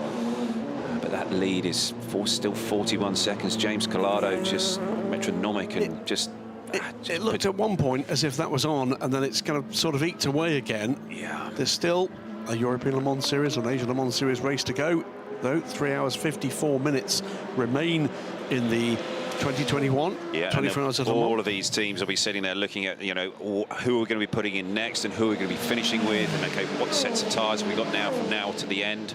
You know, what tyres they're going to have in the ovens, what the engineer's thinking about for fuel loads and stint lengths, all those sorts of things. It's going to come to the business end of this race. So where are the battles live at the moment? Roman Rusinov is chasing hard on Rennie Binder. And that looks like that's going to be a change fairly soon. That's under half a second through the last timing being for Rusinov behind Binder. That's for 9th in LMP2, 14th overall. Is that Roman Rusinov? Yes, I checked earlier, and he's got his name on his helmet. So that saved all that confusion. I know it was very confusing for you earlier on in the race. Yeah. But your reading skills have sort of come back. It's because of my confusion with things. I'm so grateful to be in the booth with such legends as you and Alan. You know, and I've not won Le Mans. Have you been here before? I have been here once or twice. But where else have we got those battles? Well, Jimmy Bruni pushing on. but is dropping off Kevin Estre. We saw that battle underway, and eventually the team making it pretty clear. Yes, the 92 car has been the faster of the two Porsches for sure throughout this whole race, and Kevin Estre in particular has been standout. Panis Racing, the 65 car, fourth in LMP2. They've been there and thereabouts, Alan, throughout this race. They're coming off a first win in the European Le Mans Series. It's Julien Canal at the moment at the wheel of that car. Not immediately a threat to Stoffel Van Dorn ahead, and certainly comfortably ahead of Alex Brundle. That seemed remarkably, again, in a fifth position. But this has been a big step up again for Panis Racing. They certainly have been strong, much stronger. We spoke about it earlier on, Graham, just as a general point. They've stepped up, I think, a lot in the last 2 years, but they've run cleanly through the whole week. They've been competitive through the whole week as well. You know, we have to remember that they were one of the last teams to switch across from to the Oreca, I should say, and so it's taken a little bit of time maybe to get up to speed in terms of the nuances of that particular chassis and how it works in such a close combat. But I think as well, with the change of tyres this year, it's had a reset for a lot of teams, and it's allowed them to sort of to make a step forward. But yes, they've been very, very good. Excellent stuff from the 65 crew. Also been looking after, of course, the 24 car, the PR1 Matteson car that had troubles with oil leak overnight. The Goodyear blimp, that isn't a blimp, it's a Zeppelin. In the air, and another icon of world motorsport. Been great to see that back over the last 12 months.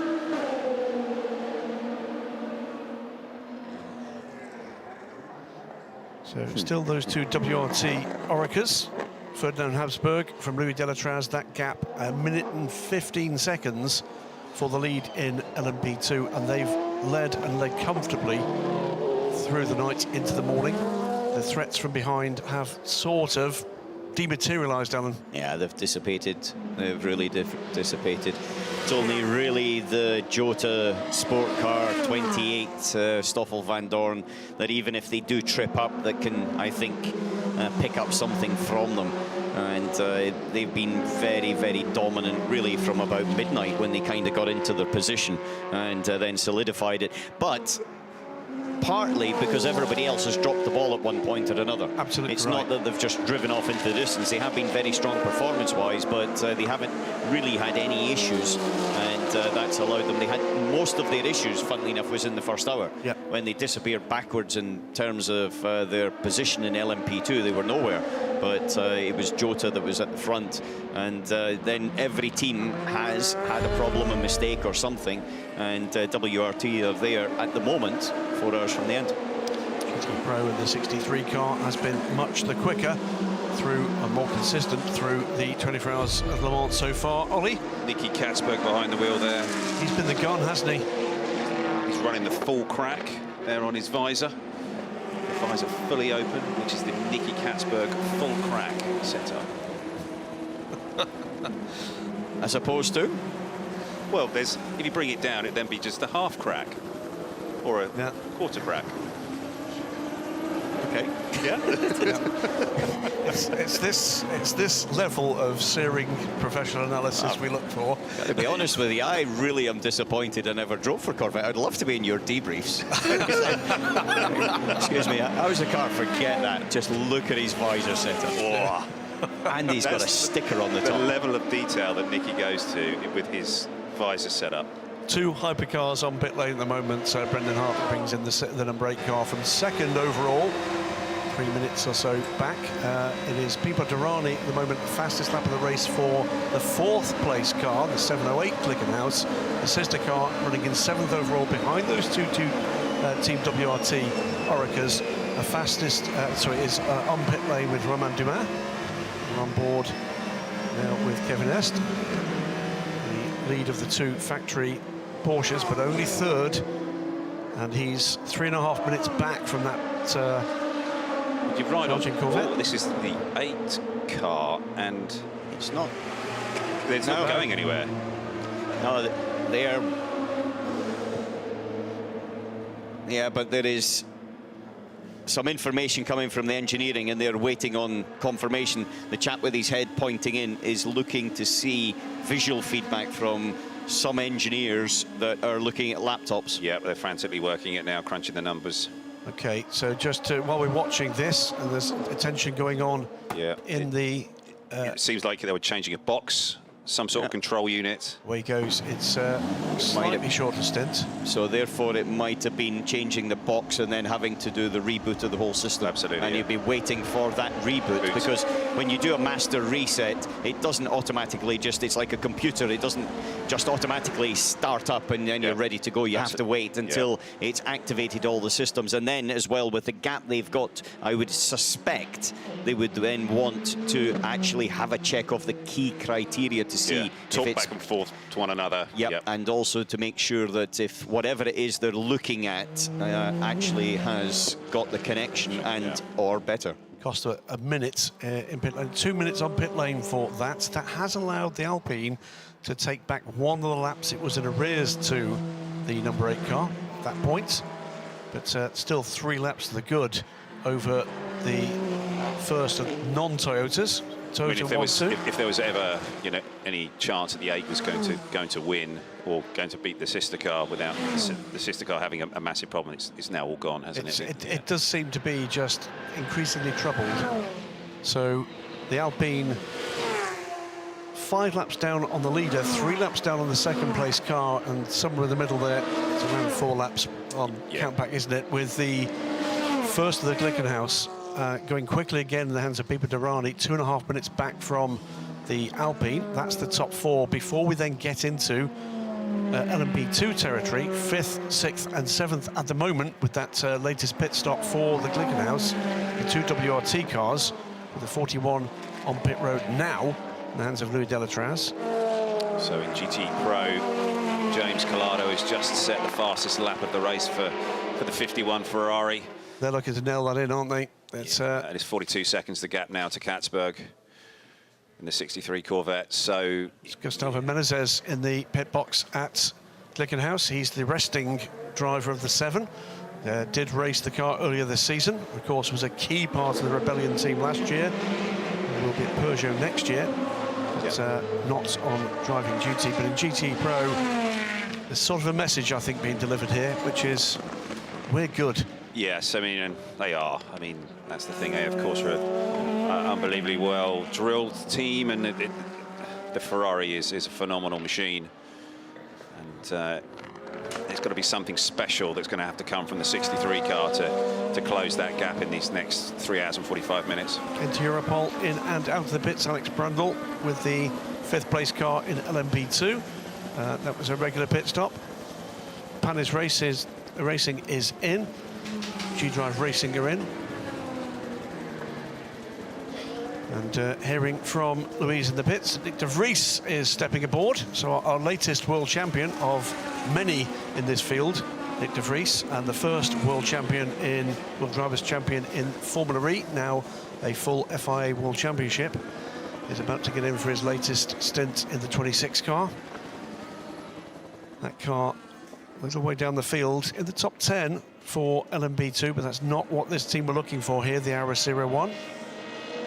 Lost a car overnight with nasty accident for Rui Andrade, losing the car out of turn 1 and heavily into the barriers.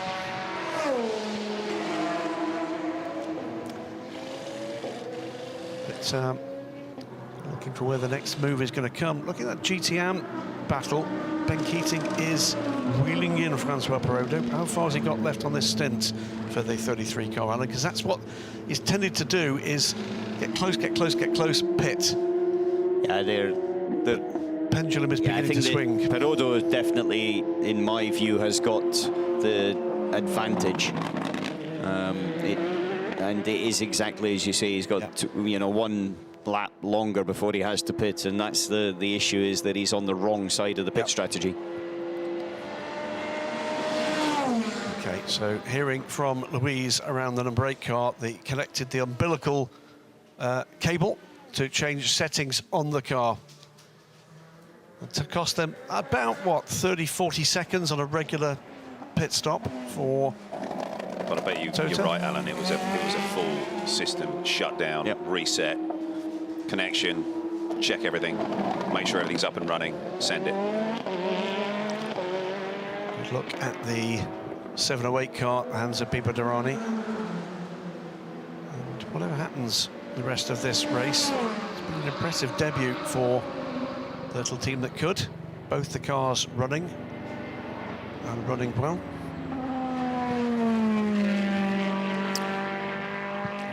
I'm conscious, by the way, that we didn't finish that run through the official retirements a little earlier because some drama or other intervened when Martin Haven was wielding the marker of doom. So to go through that for anybody that's joining us this morning, we currently have officially 48 cars running, now 47 cars running, with the news breaking now that the official retirement of the 24 PR1 Matterson car, that has gone. The other cars... double yellow at MP11. Right. Rinaldi racing at MP11. So just hold on to your marker of doom there for a second. Rinaldi racing, it's been through the gravel a few times, and it looks on an outlap as well, as we are on board with 8. That is also Brendan Hartley decided to do the special alternative, the short lap. Oh, yeah, okay. Yeah, joking lap. So while we're waiting to see whether or not there are dramas worthy of our intervention in this process, there is a slow zone coming for what will be recovery of the 388. No, 388's got moving again. Okay, it's now on its way down towards the second chicane, so I presume the slow zone is going to be due to a massive gravel. Okay. Well, while we're waiting for that to all emerge, class by class, all 5 hypercars still running, top 4. Plus, currently running in 8th position at R5, and there you go. It is quite a lot of debris there. Now, who's that come off? That's going to be the Rinaldi car, isn't it? But that's been in the wall. It's gone in the wall. It's got itself out. It's dragged all that debris. That's going to require quite a lot of clean-up there, isn't it? That's not a nice place to have to do that job. No. And as always, thank you to the marshals out there, keeping everybody out there safe, allowing this race to progress as well as it does, year in, year out, and other races around the world. It's been a tough year for the marshalling community.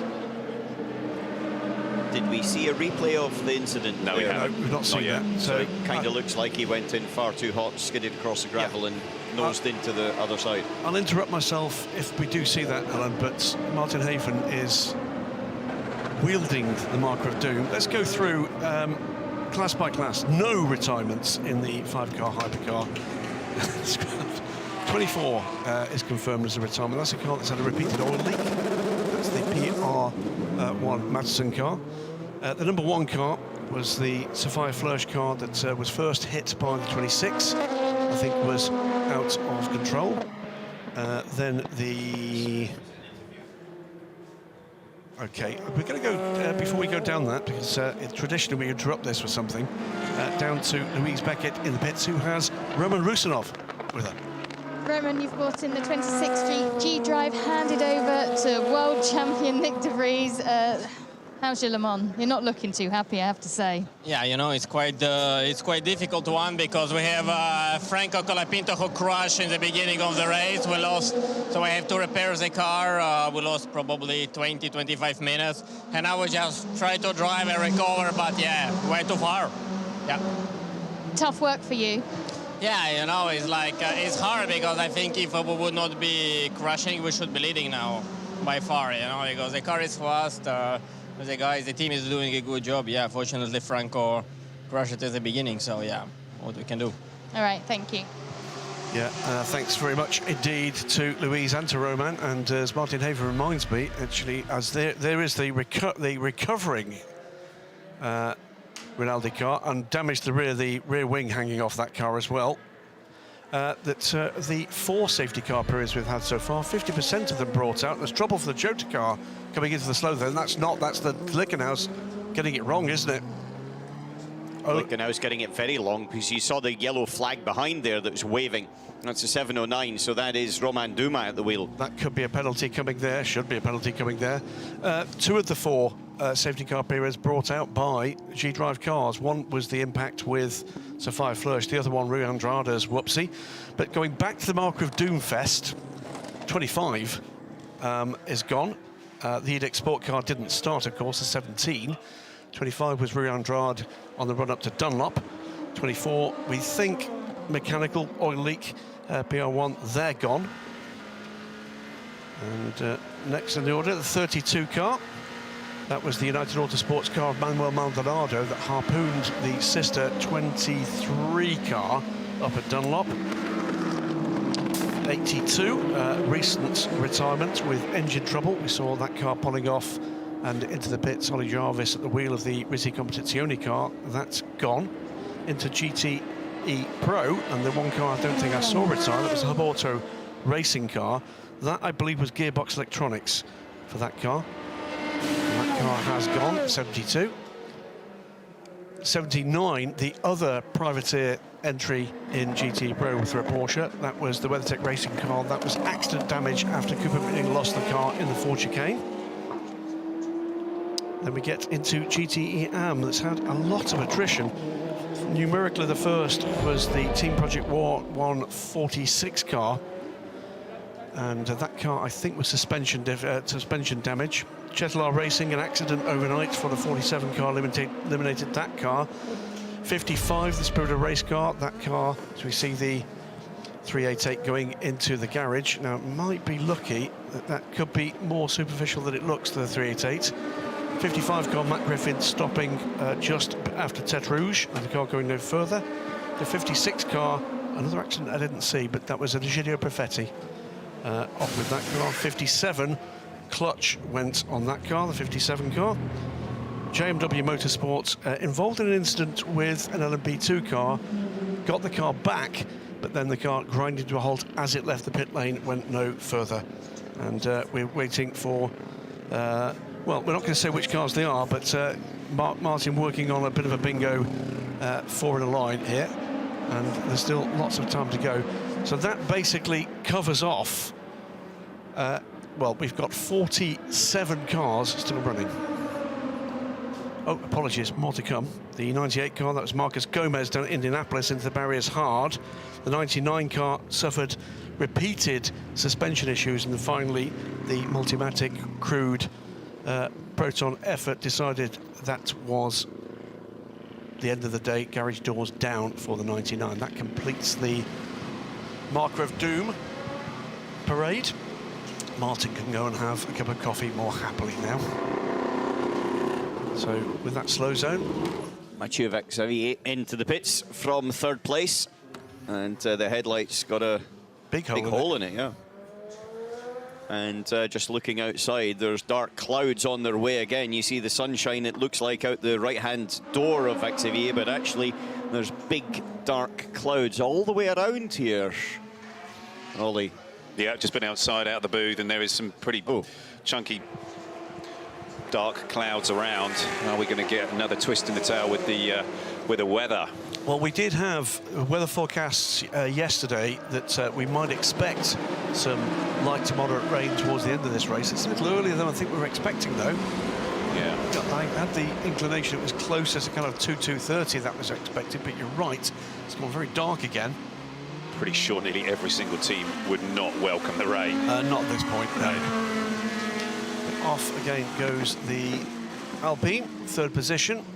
Mathieu Vaxivier also back out running Pipo Derani in the 708 Glickenhaus. In and out for the WRT leading car in LMP2, fifth overall. Freddie Habsburg is aboard that car. And other stoppers, the Duquesne, Orica, the Real Team Racing car that led Pro-Am for so long.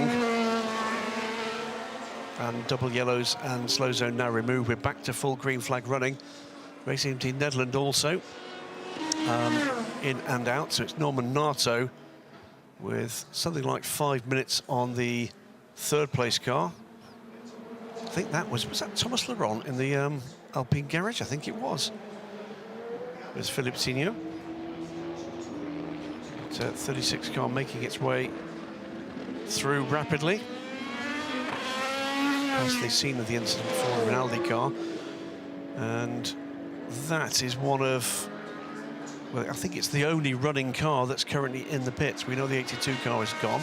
We know that the 24 car is gone. And as I say, that 22 United Autosports car of Fabio Scherer pits.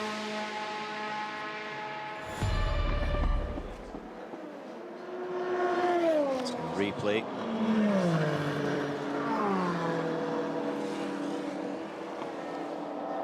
Oh, big lockup. Was that Jose Maria Lopez? Yeah, this is Jose Maria Lopez quite a while ago. And it was a big lockup down into Mulsanne. Managed to keep it out of the gravel. Let's have a listen into what's going on in the number 7 Toyota. Jose, no need to save anymore. No need to save anymore, as you prefer. Okay, copy. No need to save. They've had a couple of near misses. I think there's no need to save, but there's no need to push. And this particular point was, I think, fuel saving they were talking about, or brake. It's one or the other. It was fuel or brake. So they must have been critical on one particular parameter. Well, it's only looking at the amount of brake dust that's coming out of the rear wheels at every single stop, every time they change wheels. It's like, it could well be brakes. That might be why they're shifting the brake balance forward and then having the locking as well into Mulsanne at the end of the braking area. It starts to add up now. Yeah, when the aero comes off. Well, the Glickenhaus is just behind the number 7 here. This is the lead car, of course. Chito Lopez looking to finally put to the sword just a run of bad luck here this crew has suffered. Is it going to happen for them? Through Ted Rouge and onto the Mulsanne. Looking rock solid at the moment. He catches the Dragon Speed car. Sorry, just laughing at Darren's dancing in the back of the booth. Well, yes. Is that what it was? Yes, I think so. I thought he needed medical intervention. It was Dad dancing. 1.5 hour about to be in the books. 3.5 hours remain. The rhythm of this race, gentlemen. Where are the dramas to come, do we think? The rain. If it rains, there's a massive amount of drama potentially to come. Other dramas is there is, I would sort of get the feeling there's a twist in the tail somewhere. I don't know where it's going to come from, but we're going to see a car going slowly along the side of the Mulsanne. It's got that feeling, isn't it? Or a puncture or something. I know you shouldn't be biased, but I do hope it's not the number 7 this year, because I've seen it too many times, and I know the pain of being in that position, as I'm sure Ollie and Darren do as well, where you think it's just in your hand and then it slips away and it's like sands of time. You just can't get them back.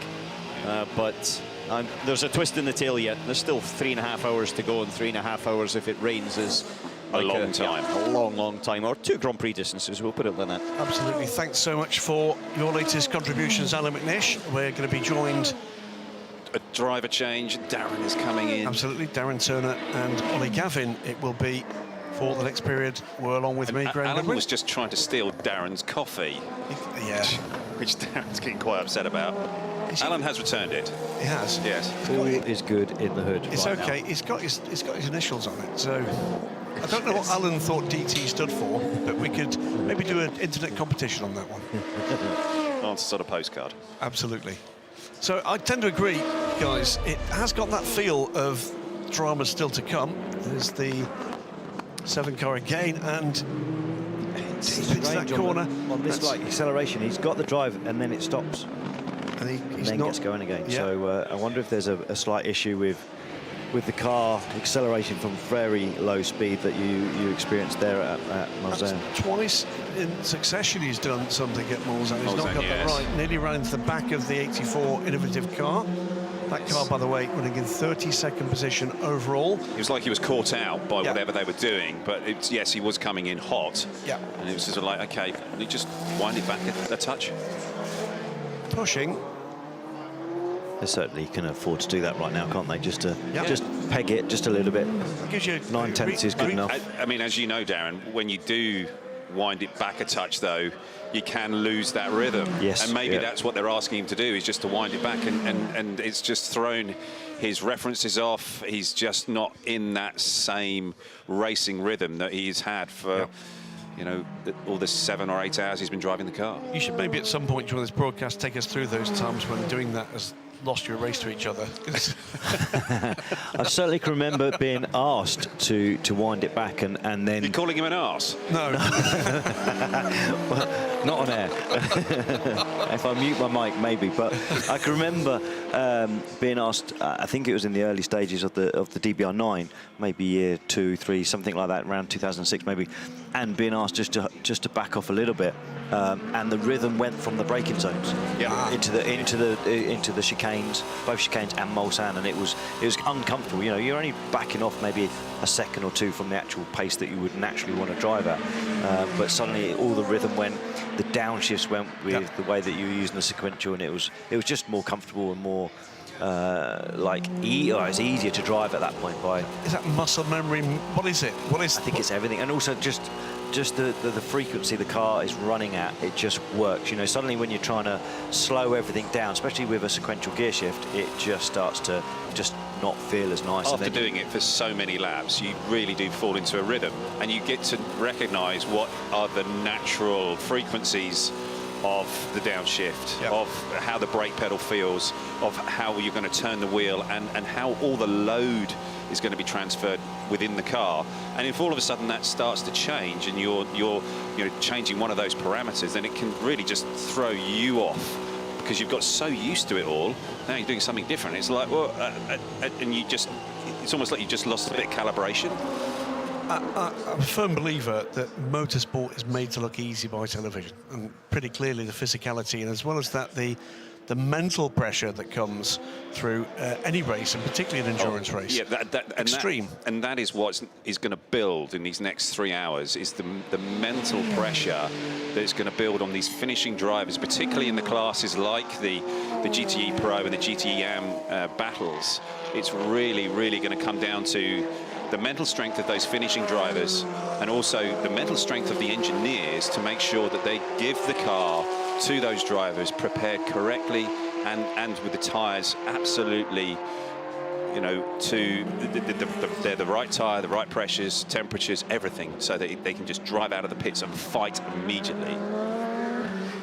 Looking still for where these battles are coming in comes the lead car from GTE Pro. We now know, by the way, this class as this year and next year at the moment in the plans, and then we are done. And gentlemen, both of you have been a huge part of the history and a fantastic history of this class in recent years, and it's delivered again here with all 3 makes providing the entertainment. We'll miss it. Yeah, that's why I'm a little confused by, you know, because it works. Yeah, it's brilliant racing, and it creates so much drama. And it's really, you know, every single year these teams come back and they absolutely deliver with their driver lineups, with their team, the car preparation, the teams, the strategies that they run, how close it is, the BOP. It works. It does. Why are we changing it? Well, we continue that debate in a moment. The 63 car, which is second, Nicky Katzberg pulls into its pit stall 30 seconds behind James Collado. So to catch up with what's been announced so far, the full plan not yet revealed or indeed decided, but GTE Pro and GTAM will continue into 2022. It then looks set to be GTE AM only for 23 before a transition the following year. And you're about to tell me? Nicky's staying on board, which I then think that they will have Antonio in the car to do the rest of the race once he's finished this stint. Great stuff. Out comes the Ferrari, and about 30 seconds behind will follow the Corvette. It'll then transition to some form of GT3 platform. And what was that, Ollie? They hadn't. I think Nicky had started the car and they hadn't taken the grounding wire off of the rear wheel, and they couldn't touch the car again until he turned the engine off. Right, let's have a look at what that's affected in terms of pit stop times. It was a 1:22 on pit lane for James Collado, 4 seconds quicker for Corvette. despite that marginal issue. So 1:18, so 4 seconds gained in the pits there. So to complete the story, as to what we know so far, there are still conversations to be had with rule makers and manufacturers, but at the moment the clear intention is that some form of GT3-based platform will replace GTE in 2024. And that the intention is that there will not be a pro class.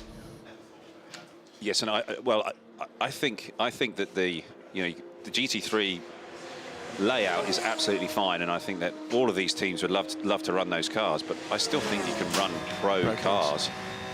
Yeah, I don't think that the platform, if it's GTE or GT3, is so much the problem. It's having a pro lineup and then having something that distinguishes the two classes between the AM and the pro. In terms of the manufacturers, there's not that many manufacturers that are committed to GTE, so you're always going to have limited grids.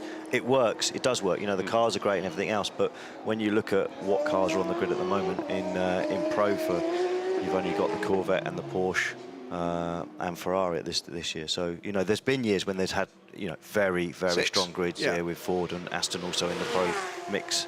I mean, I think I worked out earlier this year, 37 different individual GTE cars will have raced by the end of the Le Mans 24 Hours this year. Some of them just racing once, it's fair to say, but there's 37 cars available globally for the platforms that allow that to happen. That's the IMSA Tech Sports Car Championship, it's the European Le Mans Series, the WEC, and of course the Blue Ribbon event here at the Le Mans 24 Hours.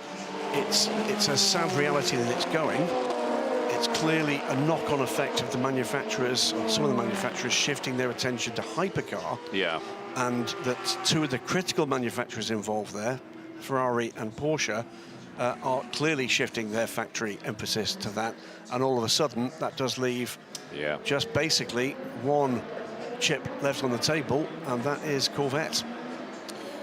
And there's only so much of a budget these manufacturers have got that they can put towards motor racing programs. So if they're moving away from GT into LMDH and hypercars, then the GT platform needs to be something that is affordable. Yeah, slightly busy pit lane there as a 7 car comes in and needs to be put on the dollies to be shifted around the number 20 high-class racing car. It's a driver change. Yeah, Lopez has got out, but it's like it's a surprise. Yeah. And Mike maybe wasn't quite ready because he wasn't there immediately. I wonder if the bigger surprise was that the 20 car was going to be there, and the usual slick choreography wasn't quite there, was it? The 20's got away, by the way. So the lead car came in the hands of Jose Maria Lopez. That completed 317 laps. And did they go with tyres as well? I don't think they did. Tyres, yeah. That's not so common, is it, to have a driver change without swapping the tyres at the same time? It's unusual. Maybe, I guess, they could be putting Mike back in just as Lopez was having a few struggles out there. Just to see where the car is at right now. Yeah, maybe. So I think this means that Mike will do the next couple, and maybe they'll put Kobayashi in to finish. Yep, that would seem about right. They've been, I think, doubling, or has it been trebling through? Difficult to tell with these shorter stints, but yeah, it's unusual. Trebling. Didn't shortcut the Dunlop chicane this time. The outlap. All got a little bit Spa 24 Hours there for a while, didn't it? Yes, it did. Nick de Vries, fastest lap time of the race so far in the 26 G-Drive racing car. We heard slightly put out Roman Rusinov. Recognise him from his helmet. 3:31.851, and Nick de Vries is working a 25-second gap to Ant Davidson ahead. One world champion, 2021 Formula E, working on another 2014 WC. So I must have missed something then with car 26 earlier on. Have I? 26 had two significant incidents. One was the shunt with Sapphire Flörsch. Yes, yeah. And the other was Roman Rusinov running up the back of another car, if I'm not that was with Jan, wasn't it? Yeah, okay, right. But nothing recently? No. Right. And then we've got Brendan Hartley on board here, and he is also messing around with the buttons. Well, not messing around, but he's pressing the buttons on the top of the steering wheel, and I think that is brake bias that they're working with, and they're maybe managing brake performance. From the moment these cars hit the track in Spa in the WEC, braking was clearly an issue for them there, and whether or not that was just learning the car in race conditions, whether or not there were issues on the car, were unlikely to establish firmly. But it does seem to me they're managing that, they're having to manage that. Deeper into any race conditions, you're all new cars, remember, the Toyotas and the Glickenhaus. The Alpine, rather more understood platform, albeit not in the spec it's presented here, heavier, less powerful. 48 car, DDEX Sports, was in trouble early in the race, and we've also got on pit lane now the GT Am leader, Francois Perraudot.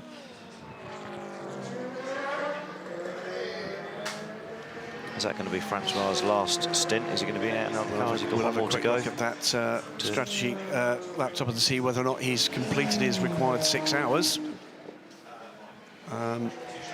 They are working their way through all of this. Ben Keating still aboard the TF Sport car, was 65 seconds back as Francois came through, and I think, well, certainly will take the lead here. But as I think David Addison was saying a little earlier, unless he comes in the pits. No, I think he's on a slightly different strategy. In comes number 8 car from second in the hands of Brendan Hartley. 4.5 minutes back from the lead car at the time he passes the blend line. Francois has definitely done a double stint there, so it could be that's him done and dusted now. Yeah, through goes Ben Keating to complete the lap and take the lead for the time being, at the very least, in the TF Sports 33 car. It's been a long battle between this pair, 83 and 33.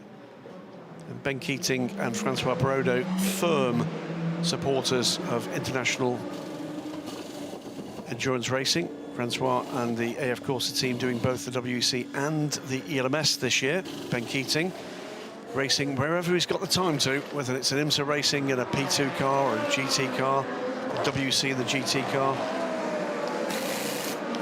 Very good drivers, both of them. Francois already a WEC champion. He's replaced by Alessio Rivera. There's a tyre change there for the number 8. Yep. So Rivera been very quick indeed. Away goes number 8. Pulled away on the electric power, and then it fired up the IC engine. Down towards the pit out. Here comes the Alpine. There's 36 car still in 3rd position and 3 laps back from the second Toyota. 2 minutes ahead, less 5 seconds, 1 minute and 55 seconds ahead of Pima Durrani, and lapping just a little quicker last time round than the Glickenhaus. The 708 car is the car in contention for a podium position. Nick de Vries is pressing on in the 26 car. He's done another personal best in Sector 1. You know, he has been through this stint, certainly lighting up the timing screens with improvements. Yep. Fast laps have gone away for a while. To remind ourselves, fastest lap of the race came on lap 60 from Brendan Hartley in the number 8 Toyota, 3:27.607. It was like there wasn't really a happy hour this morning. It was bits and pieces. We had some. Yeah. We had some LMP2 times that were coming in as I came back to the booth that were pretty impressive. Also saw Romain Dumas in the more tardy of the 2 Glickenhaus, running 7th at the moment with a 3:29 for that car. Again, very impressive indeed, that deep into the race, and a car that we think is running a pretty conservative strategy. Yeah, it's just not been as pacey as the sister car, has it? Not had that same turn of speed.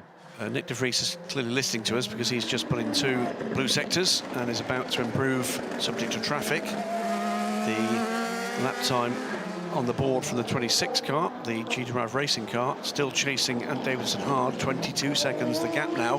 Tristan Gomondy behind both of those 2 cars and just 20 seconds back too. So looming battles. This could be a 3:31 from de Vries if he's able to get a clear run to the end of the lap, which is mightily impressive to be putting that sort of lap time in at this stage of the race. Yeah, 20 hours in. He did look very fresh just before he got in. pumped up. I wonder if he's had a double espresso. Nick de Vries piling the pressure on here, and Davidson ahead. 38 Jota car. We heard a little earlier from Louise in the pits with Hignett, and 38 car pits now, so that possession will go unless Nick de Vries is on an in-lap, which I pretty certainly isn't. But it was the run through the gravel, and they believe it was one of the stones picked up in the gravel that put a hole in the oil filter for the 38. That was the big delay for Jota Sport. Another driver pumping in some reasonably quick times, are both in the Pro. We got Estra, a 48.3 right now, and then further down the field, Sam Bird has just done the fastest lap for 52 with a 48.4. So both of those cars within a tenth of each other as they knock in their fastest laps for those cars at this stage of the race. De Vries didn't improve his time. There's a couple of tenths in that. That's a slower final sector, but he has taken the 13th position with the Jota car on pit lane now for what is a scheduled stop for the 38. And that battle at the front of GTE Pro between the 51 Ferrari and the 63 Corvette is still around that 30-second mark, and it's just hovering around there. Copy comes in now. Let's go down immediately to Louise in the pit, who's got Jose Maria Lopez. Lou. Maria Lopez, the number 7, has been running well since the start of this race. Some issues along the way? Yeah, it hasn't been exactly the most smooth time so far, but yeah, we're dealing with some fuel flow issues. We sorted out, but we have to do, in order to control a lot of things in the car while driving, which makes things complicated. So let's hope, we cross fingers, that everything goes around. I know your focus is on the 7, but the 8 is having similar things. So it's the same issue for both cars? Yeah, it's the same issue in both cars. As I say, likely we found a way to deal with it, and we hope we can manage until the end. Yeah. How are you finding that communication between the drivers then? I believe you probably had to be briefed before you got in the car and how to deal with it. Yeah, I mean, we are adapting, you know. Of course, I stay a bit longer in the car because I was used to do the procedure. Mike now is going to take a bit, but yeah, we try to communicate all the time and make things, you know, happen. So more than ever is the teamwork, yeah, for sure. Was Mike expected to get into the car then? Because it seemed a little bit of a surprise at that pit stop. Yeah, I was supposed to stay one more stint on the car, but yeah, finally we decided, just in case of a safety car or something. My time in the car was quite long already, so we decided last minute, yeah. Okay, thank you. Thank you. Thanks very much to Pichito Lopez. Excellent stuff from Lou. Thank you very much for that. Well, that told us a lot in not telling us some things. They're clearly worried. Yeah, he's been obviously very well briefed to on what to do in the car, but then also what to say out of it. You know, because he's really not telling us that much. But that they're explains they're obviously concerned, aren't they? That explains the situation we saw down at Mulsanne when he had a slow pull away out of Mulsanne just behind the LMP2 traffic that suddenly just dropped a lot of. And also all that action on the wheel. Yes. You know, with the buttons. There's action on the wheel with the buttons. Also, the pit stop that looked a little bit clumsy. That there was a late decision. That should have, to explain what Jose Maria was talking about there. There was a maximum time you're allowed to be in the car. 3 hours allowed in the car. 4 hours. 4 hours in the car. And what that was all about was Jose Maria explaining that had he been caught with a safety car, they might have been pushed into making a pit stop they didn't need to make. Yeah. So why make that? Why risk that? They made the driver change at that point. Yes. Damaged the rear left of that 91 car, which I'd not spotted before. That's not as it came from the factory. The inner wheel arch is still there, so I don't think it'd be affecting the car too badly. Somewhere, isn't it? Yeah. Someone's giving him a little love tap. It's a driver change there. Out came Jean-Marie Bruni. It's quite high up, though. You know, normally the damage is down lower where the splitter is. So, I'm just trying to think what car could be that high at the rear or at the front that would be able to. Alpine. Yes, yeah. And there is a hole in the front of the headlight on the Alpine. So they're guilty. There you go. Yeah. I think we can conclude that, Your Honour, and move on. Closed. We've got the microphone. There you go. Pipo Derani on a quick lap at the moment. 2 blue sectors for the 708 car. Minute and 53 seconds back from the Alpine. Is this going to be a fastest race lap for that or for both? Glickenhaus, have they saved something for the final 3 hours? Quick sectors 2 coming in from both United Autosport's 23 car, Alex Lynn, and Paul Chatan from the EDEX Sport 48. So again, some pacey stuff coming through. Kevin Estre also flying at the moment. We're seeing a lot of faster sectors in Sector 1 and Sector 2, but not really seeing much ping up on Sector 3. So is there something on the track somewhere, or is it something? Or they've all found a little bit of extra tarmac in Sector 1 and Sector 2. It was a slower final sector from Pipo Derani, so 3:32.1. No closing in on that lap, at least, on the 36 car. Oh, there you go. Just as I said that, Romain has done a fast sector in the 709 Glickenhaus in Sector 3. Well, it's a 3:29.8 for that car, which at the moment is the quicker of the 2 cars. Do wonder whether or not they're trying some things on the 709. It's possible. It certainly is.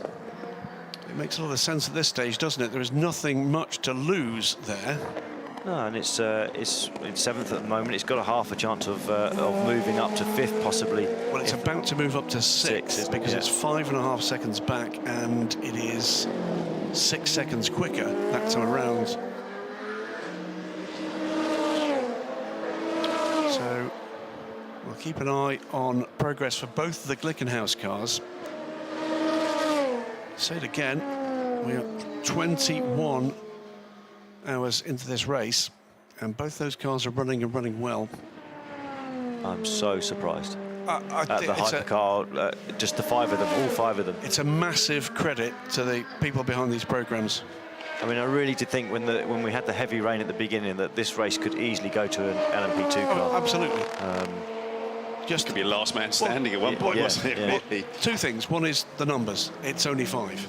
2 is they're new. And we did have those changeable weather conditions which threw up all sorts of challenges for them, and it's absolutely to their credit, to Team WRT's credit, to stay out of the troubles that we saw. It's been a wretched day, I'm afraid, or 2 days for United Autosports. 2 cars in trouble in 1 accident. Yeah, it was. That was particularly up at the Dunlop chicane was just a bit of a perfect storm, really. Manuel Maldonado losing the car through the gravel and harpooning the sister car. Yeah, fastest Paul Resta. Absolutely. Some good news for United. 2 cars posting their fastest laps of race at the same time there. But this possibly reflects the fortunes of United Autosports. Fastest time for the 23 car is a 3:34.081. At the same time, the G-Drive Racing Airburst of 26 of Nick de Vries does the same, but a 3:31.435 is their fastest lap of the race. That's a big gap in performance. Is that 2.6 seconds between them? Yeah, that 23 car, I'm pretty certain, is the car that had a replacement engine before the race. They've been feeling it's been down on power for most of the week. Yeah, you can sort of see with Roman Rusinov was very upset when he got out of the car for his last time. Sort of, he kind of knows that they've got a very fast car underneath them, and this is an opportunity missed. But you know, those conditions were just absolutely, you know, they were a nightmare, and the track was treacherous. And it just so happened that their youngest, most inexperienced driver was in the car at that time. So, and we called him out. But we never saw the start of it, did we? We just saw it was slightly out of control. Yeah, we just saw the onboard from control. Yeah, from Sofia. And yeah, so we don't really have the full story. But yeah, it's very difficult. Closing in on the end of the 21st hour. And moves still being made. Just a get these cars into position to attack in these last 3 hours. Team WRT. Pit as the 709 goes through to 6th position, Darren. Yeah. Is that as high as it's been since the opening stint? It's not far off it. I don't think we've got to the point since the mayhem that we've had all 5 at the top. I don't think we ever got there. Because he's got close to it and then had to pit and cycles back down. But Louis Delatraz is in the car and will stay aboard the 41 car. So it just looks like fuel. Swiss flag proudly on the side of the helmets for Louis. Another family weekend out here with his father, 10 times Le Mans starter and ex-Le Mans racer Louis Delatraz's father, Jean-Denis Delatraz, raced with this same team in the Road to Le Mans race, or races, Thursday and again on Saturday morning. We're closing in, by the way, on another change back to it'll be David Addison next in the, always say the big chair, the one with the more complicated buttons. I didn't know that was the big chair. I didn't know there's a hierarchy in here. There's no hierarchy. Okay, right. You're in charge, Darren. Oh, yeah, can you imagine that? With the exception of myself, we literally are all winners. And we also have a change in pit lane as Nick de Vries pits after an excellent stint in the 26 car. And it's the Becks of the Posh and Becks of pit lane. Duncan Vincent will be joining us. Or the Ally McCoist, should we say.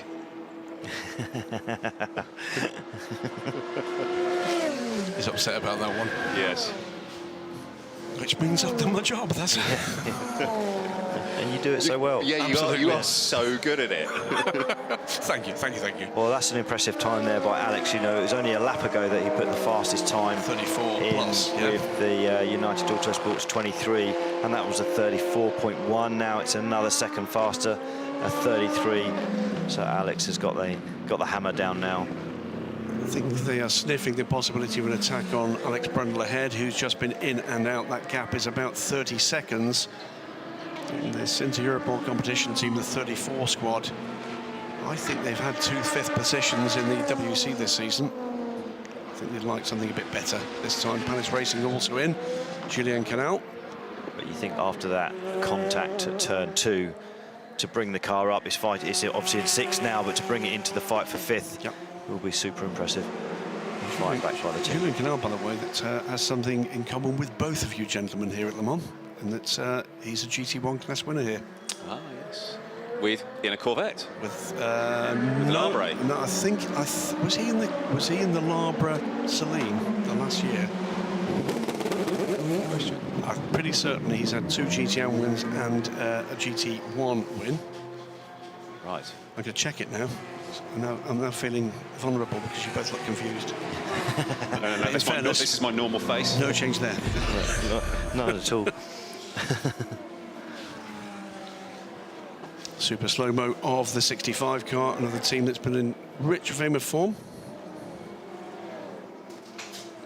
Hearing Duncan in the pits that the Glickenhaus is on pit road, and it will be Ryan Briscoe to take over from Romain Dumas, who's had a very quick stint.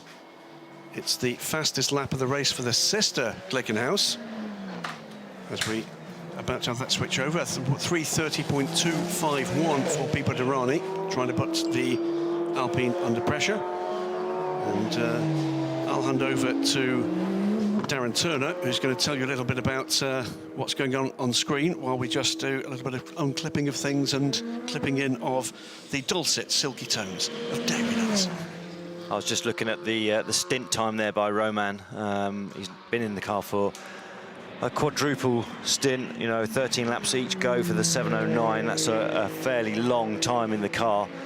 So I'm guessing he is now completely done for this race, and it's going to be Ryan Briscoe to drive that car to maybe to the flag, or it could be another swap with Westbrook for the very last stint before we get into the final hour. But yeah, Roman's done a solid job there in the 709 as he's been chasing down both the Team WRT cars.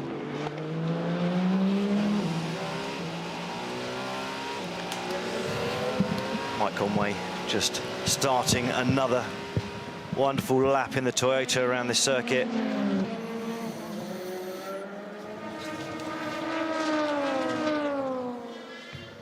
And he's obviously having to deal with this fuel issue that both cars are struggling with, but it doesn't seem to be slowing them down too much. I mean, they're both circulating around the 330, 332 marker. Here's the running order as we get into the 22nd hour of the 2021 Le Mans 24 Hours. 323 laps for the lead Toyota. One lap behind now, the number 8 car, the sister car. 36 car, the Alpine, third, with 2 minutes advantage on the first of the Glickenhauses. Team WRT still in 1-2, 31 from 41, with the second Glickenhaus between them and the third place car, the Jota 28 car. LMP2 Pro-Am is Dragon Speed from Real Team, from Racing Team Netherlands. That's the 1, 2, 3, 16th through 18th. GT Pro, which has doled out yet more entertainment. James Calado in the 51A, of course. A Ferrari leads from the chasing Corvette of Nicky Katzberg, the 63 car, then the 2 Porsches. Michael Christensen in the 92, leading the team car in the 91 of Richard Leitz. GT Am, 26th place for the leading TF Sport Aston Martin. Ben Keating at the wheel of that car, the 33 car, and he heads Alessio Rivera by just 14 seconds, with Rivera closing in again in the 83 AF Corsa car. In terms of the provisional podium positions, it's Callum Eilert at the moment aboard the number 80 Iron Lynx Ferrari, and he is a further 3.5 minutes back. And welcome back to the booth, David Avison.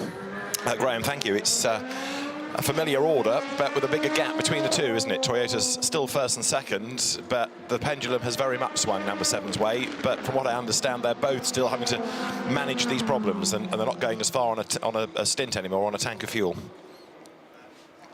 No, and that's, well, were they under rather more pressure at the moment from the Alpine? We heard, I think, some pretty worried tones in Luis's interview just now with Paquito Lopez. They're managing it. Yeah. They think they've got a handle on it, but the tone is not one of excitement, it's one of trepidation.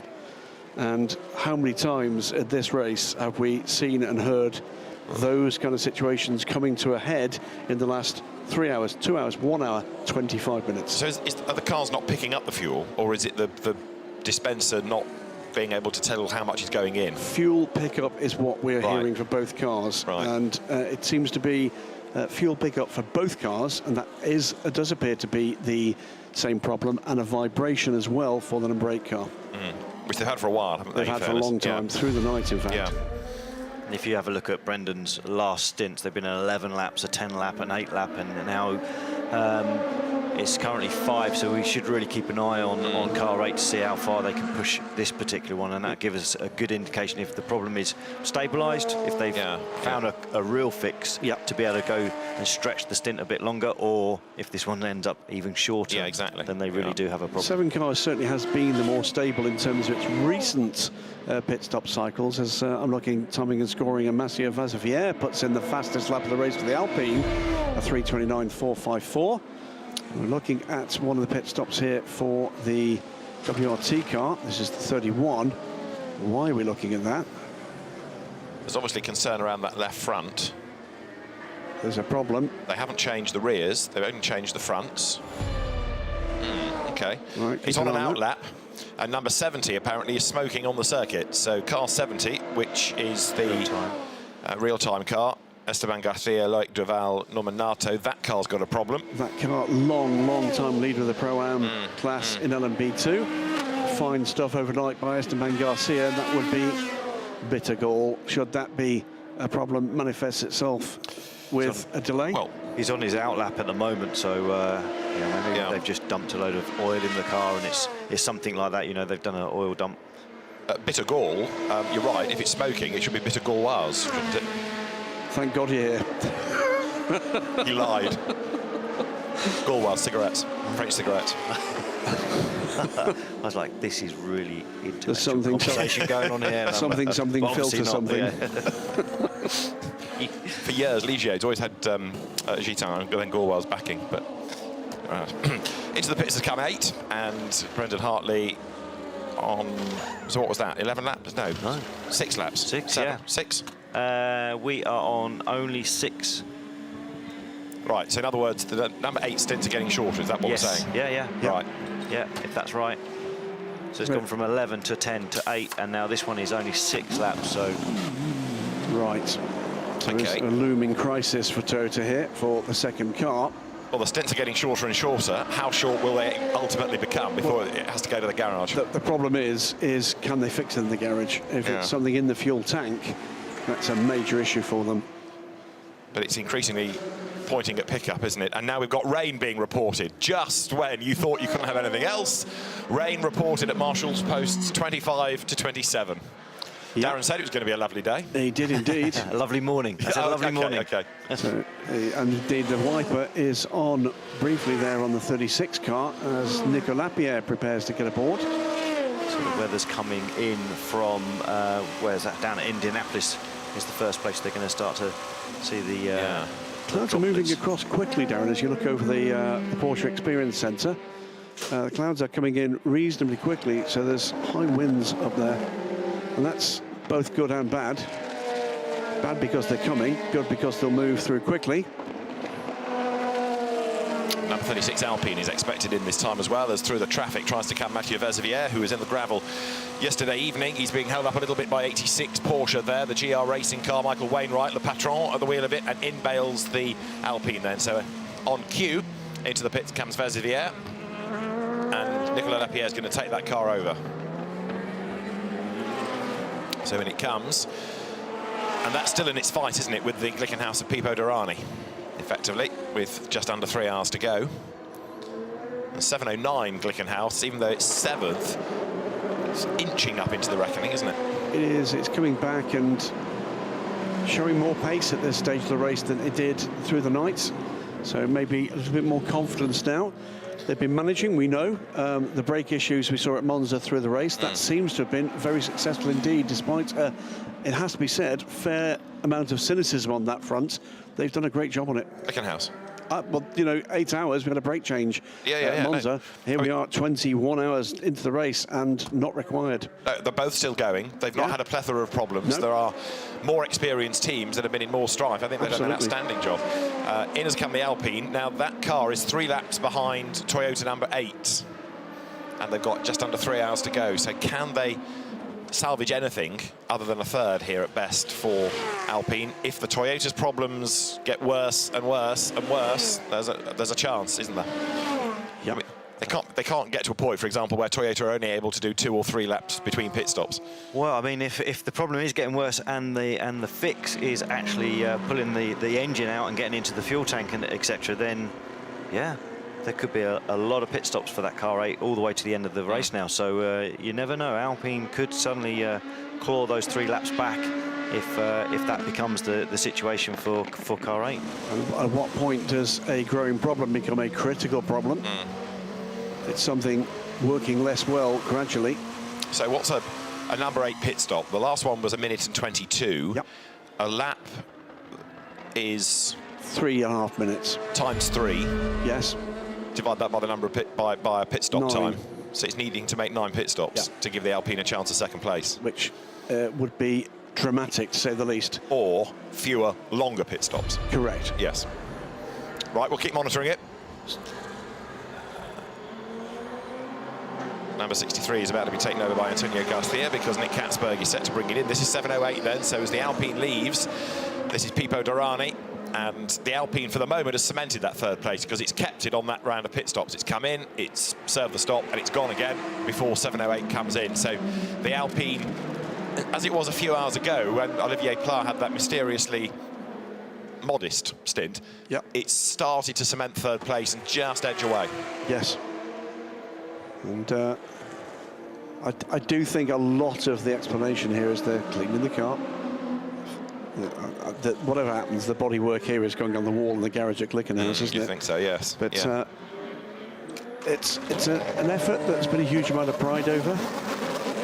I have to say, my flabber is ghasted that both cars are still going. I didn't expect them to get to midnight and for them to have not only kept going, but with so few dramas, and to be both within the top 7. I think they've done an outstanding job. Well, I hope what this does do is I hope it piques the interest of other challenger brands, that shows that you can do something that it's, you know, I'm not saying it's not complicated. Of course it's complicated, but it's not as complicated as developing a 4-wheel drive hypercar. It is effectively an old-fashioned sort of hypercar.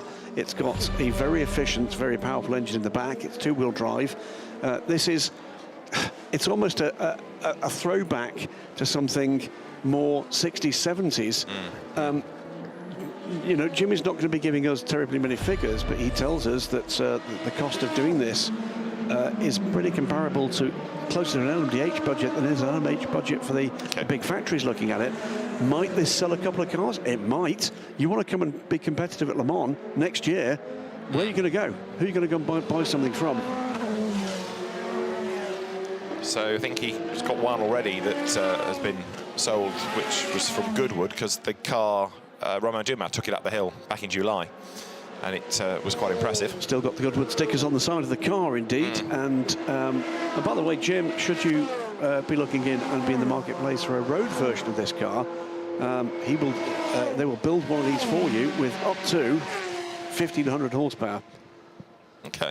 And that means you can get to and from Tesco Metro remarkably rapidly of an evening. I think Briscoe's got that 1,500 horsepower right now. He's closing in pretty rapidly into Team WRT car 41. That's dropped down. I mean, he's charging in at 4 seconds a lap at this stage. So I don't think it's going to be too long before he swaps back from 7th to 6th position. And but again, he's going to do that just at the point where he gets to have to pit the car, isn't he? So Anthony Davidson goes through, still kicking himself for the incident last night. Held his hands up to it. 13th overall, 8th in class, 9th in class. Nick de Vries behind him. You can see that gap, 12 seconds when they last went over the timing line. But for Jota, I think Louise made the point to Sam Hignett earlier on in the race. It's bittersweet yet again. One car good, one in strife, but they are still both going. And of course, for the championship, Graham, of which this is a round, of which this is a double point scoring round, getting to the end, ka-ching, points, ka-ching, it all helps at the end of the year. And better still, by the way, for Jota, one of the two WRT cars is invisible for points because it's not a full season WEC entry. So they're effectively, in points terms, it's 2 times second place for their efforts there. A thoughtful Roman Rusinov. What one out of the 2 WRT isn't for the points for the championship? It's the leading car. The 31 is it's a WEC car. Right. Because certainly 28 Jota is closing in, and it's not that far away, is it? It's less than a minute from car 41. And they've been quite savvy here, haven't they, Jota? They've kept Stoffel van Dorner in towards the end of the race to exploit him at the very end.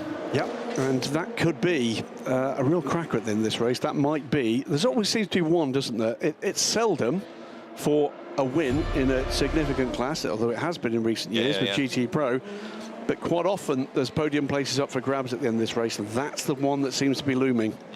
Indeed. The threat of rain seems to have disappeared at this moment. Yes, we've not heard very much more about that. I've sort of said it. Hopefully, that's the thing that it's going to bring it back. Bring it back. Normally, when you say it's all gone terribly calm now, something appears on a gravel bed. Graham. One other significant point to mention that's just appeared on timing and scoring, and it's because a car has been greyed out for the first time, and the 388 Rinaldi car is retired. Right, that was the one that had its damage a little while ago, wasn't it? First chicane on the Audier. So the 388 Rinaldi Racing's debut at the 24 Hours of Le Mans is over, and that's a real shame. Pierre Aretic was at the wheel of the car when it had the incident. And Ben Keating with the TF Sport Aston Martin Vantage GTE has pitted, so I'm guessing now that is definitely Ben's running done for this race. We'll have a quick look at that. It can't be far off, can it? Yeah, and I'm sure he'd be relieved to be jumping out the car, and also knowing that he's done a great job. Hugely competitive run from the 33. Impressive from them. Leader in as well, just whilst Graham's doing some number crunching. That is Mike Conway that's brought the leading car in.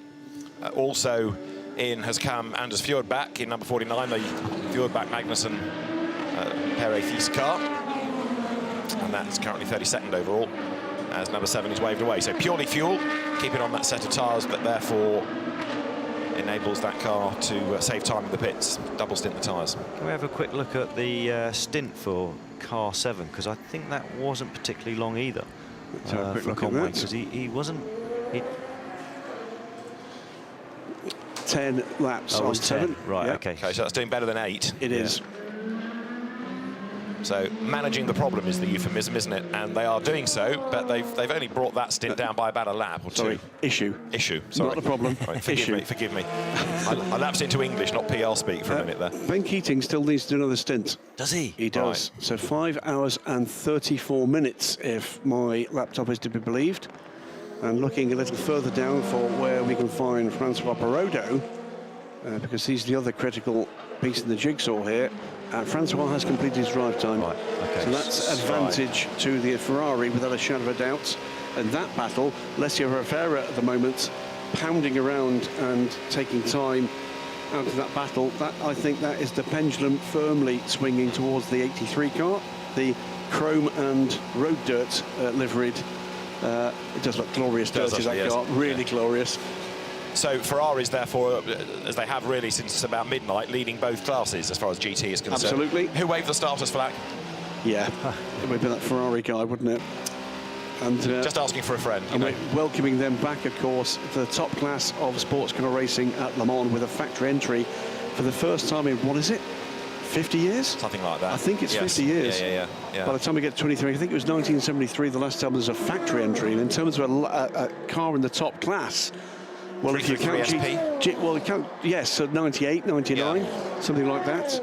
So it's an enormous story for motorsport, an absolutely enormous story for motorsport, and part of a growing tidal wave of interest in this that we're going to be talking about and writing about for years to come here. And we're seeing the very first iteration of that with this battle between these 4 cars, and going quicker already. Nico Lapierre, fastest lap of the race for the Alpine, Darren, a 3:28.994. These cars have still got pace. They're putting the pressure on. I wonder if the Alpine have smelt the blood in the water with Toyota and have turned it up, knowing that they can put the pressure on. It's the last roll of the dice, isn't it? Yeah, They've really got to do is. it now. Yeah, and if they can keep that pace up, then anything can happen for that. I'd say the second place position on the podium. So. If Toyota continue to have these short stints for car 8, then Alpine really do have a chance. On what lap was the last pit stop for number 8? Because it's on lap 326 now, isn't it? Let's have a quick look at that. Sorry, it has done 326. It's on 327. So number 8 has only done 3 laps on this stint. Right, and, okay. The last stint it did was 6 laps. Exactly. 8 before that, 10 before that, 11. It's coming down. So my point is that now we need to start focusing on this, because if it's going to be even shorter again, they're in real trouble. We know they're in strife. Yeah, yes, exactly. And at some point, I think you're right, David. They're either going to be able to fix it or not. It's then a matter of how quickly they can fix it, if they can fix it, and whether or not they've got the time to fix it with the 3 laps advantage they've got. Well, that's it, isn't it? The 3-lap buffer. They're not yet with the backs against the wall, but it could head that way. Nicky Hatzberg brings in the number 63 Corvette, and that's increasingly looking like a lost battle at this stage of the race with the number 51 AF Corsa car. James Gallardo leads the race 54 seconds ahead at the point at which the pit stop began. It's Garcia in the car now. Garcia, yes. We're told that. Remember, Ollie told us that was looking set to be the strategy for them. Antonio Garcia, long-standing, very successful member of this Corvette racing crew, the Spaniard, with his helmet commemorating his racing hero, Adrian Campos, this year. A number of drivers sporting commemorative and tribute helmets this year. And away he goes and back on track in the 63. The one consolation for 63 is that for a new car to Le Mans, this one has been competitive. And it's been reliable, and drama there because there's a spinning 95 car, Aston, which and the 85 is off, and the Toyota car did well to avoid that too. So that was the Iron Dames car, yellow at Marshall's Post 5. You can see why. Was in the other one that spun. So was the contact between the two, or was that in avoidance? I thought it was in avoidance. Yeah. Massive drama there. That could have been so much worse. Bovey did well to exit stage right and avoid that. So Sarah Bovey, the recent addition, just as a quick twiddle of the wheel to see whether or not everything's pointing in the right direction. Let's see what happens here. You can see the Toyota starting to avoid. Yeah. It was in avoidance, wasn't it? Yes. So Sarah Bovey has seen what's coming behind her, has basically bailed out in avoidance of the spin ahead. The 95 car, I think, will rejoin and has rejoined. She did a good job of recovering there. She aimed for the run off tarmac, didn't she, behind the gravel, and was quickly back on track. But yeah, the Toyota was in the middle of all of that, so another heart-in-mouth moment for the Toyota team. Sarah Bovey continues, World Endurance Championship debut, never mind just Le Mans debut. Yeah, and 8th position overall in the GTE AM. She's still giving that a bit of a weave to see what she can do about getting rid of some of that gravel, I'm sure. She was a long way off in the gravel. She was. Super smart though, got the steering wheel straight, kept the power in, just made sure she was able to sort of plough her way through and get out the other side of the gravel trap. I think Sarah's been quite a revelation to the Iron Lynx team. They seem to have reshuffled their order in a range of their campaigns this year to accommodate this switch to the WEC. Manuela Gosner was due to race in the WEC, instead is racing in the Road to Le Mans and Michelin Le Mans Cup now. All sorts of changes with the multiple Ferrari GT in GTE and GT3 programs now being run by this impressive, relatively new team. There you go. This is on board number 7. Was somebody else involved, wasn't there? It might have been the Ferrari after all, because there was a car off to the right, a long way off to the right, so possibly there was a tag. Yeah. But the Toyota took evasive action. Off through the gravel goes Sarah Bovey. Ollie Hancock was the one that was more delayed. Yeah, as did one of the Jota cars going the wrong side of the bollards, and I think 2 wheels just kissing the gravel. Didn't cost Mike Conway much time, in fairness, but you've got Callum Islet there going through, running 3rd in class for Iron Lynx, looking strong. All those who were told at Spa, don't jinx the Lynx, and there's somebody smoking in the background. Was that car 70? I think it was the real-time car, yeah. And we did have a report of that a while ago, didn't we? Number 70 smoking.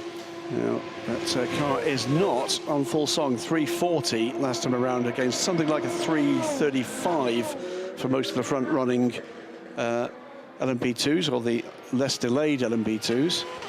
There is the Real Team Racing car up the inside of the Iron Lynx car into the first chicane on the Nordier. And no sign of that smoke there. Is that where was the smoke coming from? Could we tell? Like right rear. So could be body rub.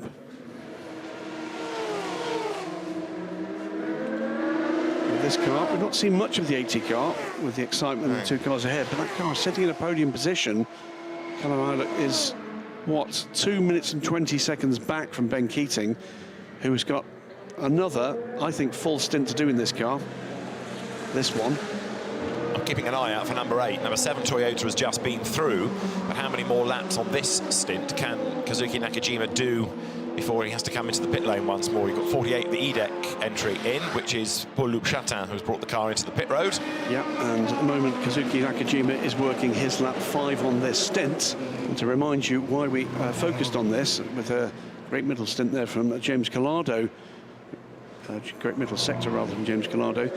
The last fuel stints for the number 8 car have been 11 laps, 10 laps, 8 laps, 6 laps, and we're now working lap 5. So we're watching with keen interest. It's going to stay out, I think, because it's just coming out of the chicane up towards the timing line. So yes, it's going to at least do 6. At least 6. So not degrading at this point. And the lap times are okay. That was a 3:31. Of course, it's gained time against Mike Conway, who was a little bit delayed last time in the dramas over at the exit of the Dunlop S's towards Terre Rouge. So I think we can call that one a melee. I like a melee sounds about the right tone for that. Like George Melee. We haven't had many melees in this race since about the first proper racing lap. Another pit stop cycle has gone through for Jota, for United, for Interpol, for Inter-Europol, IDEC, and the second Jota car of Anthony Davidson is imminent, I think, because there you've got 48 then. So Paul-Luc Chatin, having just rejoined the racetrack. Well, there's a switch through that pit stop cycle, by the way, which is the Inter-Europol cars dropped back, and that was a slower stop by the look of certainly a slower lap. 450 on the in-lap. Now, let's try and catch up on what's been going on for United Autosports. Paul de Resta has had a pretty fraught race. Let's catch up with him in the company of Duncan Vincent in the pit lane.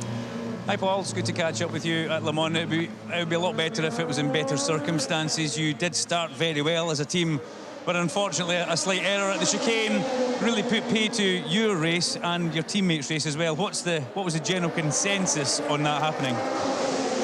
Listen, it's an unfortunate thing to happen. I think, you know, there's 62 other cars out there, and unfortunately you know, young guys, you know, their ambitions of what they want to do here, how they go about racing. But he apologised. I think that's a manly thing to do. He stood up, but the conditions were very hard. You know, to go out there in slicks in the rain for your first time, going into the night, and it was just very unfortunate. Had it been a second either way, we would be in a very different position. But they certainly annihilated us in having any decent race.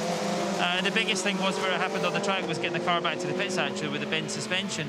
The fixed time was not too bad, although we're still carrying a significant amount of damage in terms of aero and on the side. But listen, we're still going. I think we're 5th, and I think his recoveries go great. But it's certainly been a turbulent week up and down where it looked so promising. Any speed left in the car, which can maybe take you a little bit further forward, or the gap's too big and the damage too great? I think we're quite fortunate there. The car that we've chased down over the past 6 hours just took a puncture. Not ideal for them, but we've managed to jump them. I think we've got a 30-second buffer, so hopefully we'll just carry that to the end of the race. I think the other guys are out of touch. It's a reliability game now, and that's where you've got to have the trust in the machine you've got. But listen, everybody's getting tired. I'll be back in to finish at the end.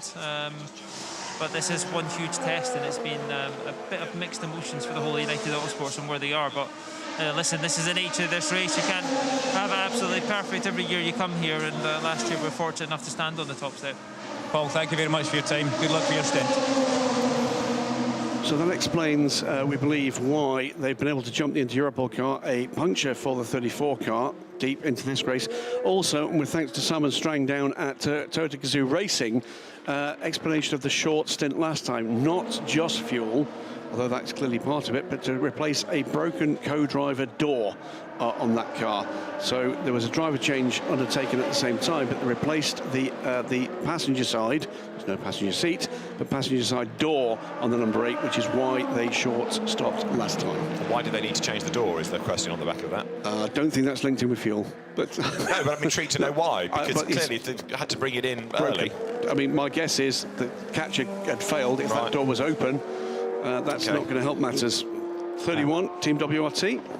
Car 8 has actually just gone through for another lap, so this is going to be 7, isn't it? Yeah, a better longer stint. Yeah. Well, the next one you're looking for there is 7, because if 6 was a short stop because of a door, then you're looking for degradation from 8, which is the next biggest, not 6. So if he comes at the end of 7, they're still in fuel trouble. Sorry, 7 laps, not car 7. Yes, correct. Yes, my because car 7 was on a 10-lap stint last time. And it's now number 7 Toyota's race to lose, isn't it? Not to put any added pressure on Mike Conway. No pressure, yes. Yeah. Absolutely. They've got a comfortable lap gap on the sister car, which will be, plus, by the way, the pit stop to come for the number 8. The number 8 not under pressure from the back, from behind at the moment, although the Alpine is still showing really good speed at the moment, and not bad speed either from the 708 Glickenhaus. We're in now to a race of luck and a race of reliability. Indeed so. As down the pit lane now then comes number 31, Robin Freins. Tempting fate, I know, but the WRT cars have been outstanding. I know you expect that in GT terms. You say WRT, you expect the cars to be up there, but they're relative newcomers to prototype racing, but you would not think it. No, the context here is a one-off at the European Le Mans Series race, I think at Spa in 2016 with Ligier. We didn't see them back then until the effort this year with a single Oreca in the European Le Mans Series. They won the first 2 races in the LMS this year, and their season debut, full championship debut in that series. They've had less good fortune and good reliability in the WEC. Were firmly trounced by United Autosports at Spa, as was everybody. But have been in the mix, but not quite at the pointy end of the spear for the other races so far this season. But here, for me, David, it's a combination. They've been very rapid, but they've stayed out of trouble. They've not done anything self-inflicted at all, and they've just been metronomically reliable. Yeah, if you were looking to try to attract a manufacturer, this has been the perfect calling card. Frankly, they couldn't make it more obvious if they didn't write "sign here" on the side of the car. Well, indeed. But that's the case with Jota, it's the case with United, it's the case with TDS. Having what said they're doing there, this doesn't look 100% right. They can't get. Was that the airline stuck in it? Something was stuck underneath the car. That's because that stint was only 7 laps, so it was out of sync. Number 31. Yeah. Couldn't work out what that was. It wasn't the airline. No. It looked like it could have been a lighting board or something. There was a square thing attached to the cable, and it's lost its class lead through all of that. So the pit stop took 1 minute and 20. Certainly lost time. Just going back to WRT, take that little incident aside. I mean, if you were a manufacturer looking to go to a team, why wouldn't you go to WRT? It's a huge calling card, you know, as have the successes last year of United, and for that matter, what they've been doing in the WC so far this year, been a calling card. Jota Sport had a fantastic race at Portimao. It's another one that shows how they can execute a great race. Here, they've been less lucky, less fortunate. Car 20 reported for a possible engine cover open. We're hearing that's the high-class racing car with Marcus Sorensen at the wheel, just inside the top 20. But that's the kind of thing that could be very dramatic here. It's a big piece of bodywork to lose. Well, hopefully the word will have got through to slow down. There, Ifii gets ready because he's going to take over 41 soon from Louis Delatraz. With that pit stop cycle, and particularly for that delay for the 31 car, as you quite rightly say, 41 has moved ahead and into the lead of LMP2, but the 708 for the first time, I believe, has now made it a 1, 2, 3, 4, 5 in the hypercar class. If that was the case, it was very early on in the race. Yes, 709, Ryan Briscoe, you're right, up into 5th place. I think it did happen, but a long time ago. I have to go back to the bulletin at the end of the first hour, probably, for that. But finally, we get some semblance of order. We like an ordered timing screen. We do, but isn't it interesting that of all the classes, I know there's only 5 in it, but these are the new cars. Absolutely. And all 5 are still going. Absolutely, and you know, we're firm fans in the conversations around international sports car racing that sometimes gets criticism that LMP2 has become a single make class. We've got one Ligier and amongst a sea of Oricas. It's not lacked for pace and it's not lacked for entertainment, and these things are just ironclad. To beat these LMP2 cars, you've got to be very, very good indeed. It would be nice to have more manufacturers in LMP2, absolutely, but go with what you've got. Has it given us a good race? Yes. Have you got some style drivers and good teams? Yes. So, very, very good indeed. So, number 31, as you look at the 41 car set for its pit stop, 31 Robin Freins, there was something stuck under that car, that's why it lost the time. Quite what it was, Darren, we couldn't really work out. There was a line and then something at the end of that line, but they had to jump up on the back of the car, didn't they, to try and get the car from underneath. It was either jammed underneath the car or jammed underneath, well, it couldn't have been the wheel, surely not the wheel. So something was jammed underneath the car, but it's I didn't recognise that component, unless it was the stop board. But it was on a line, wasn't it? It was on a hose. Yeah, but they came in out of sync, so there must have been something that required them to come in for pits after 7 laps. Has he picked something up? Yeah, a bit of debris underneath or something. Maybe that's what it was. Or wedged. Well, send Duncan down there. He can go and investigate and say, what was it? And hopefully we'll get a truthful answer. This might show... Oh, no, it won't show us in replay. This will show us other things, like the Jota Fast Food Centre, the KFC Coca-Cola-backed entry. Stoffel Van Dorner's car 8th overall. And now threading the way through the traffic here, down towards Arnage. That is 28. And Stoffel Van Dorner at the helm. Now, he's chasing Robin Freins, but he's 1 minute and 15 seconds back. But he's done an extra pit stop as well. And it's lunchtime down at Jota. Indeed, well looked after down at Jota. Did spot them having the Nutella on toast early this morning. Just adding a bit of energy when energy levels are very low at that point in the morning. Particularly if you've been up and about all night and they've had a busy night.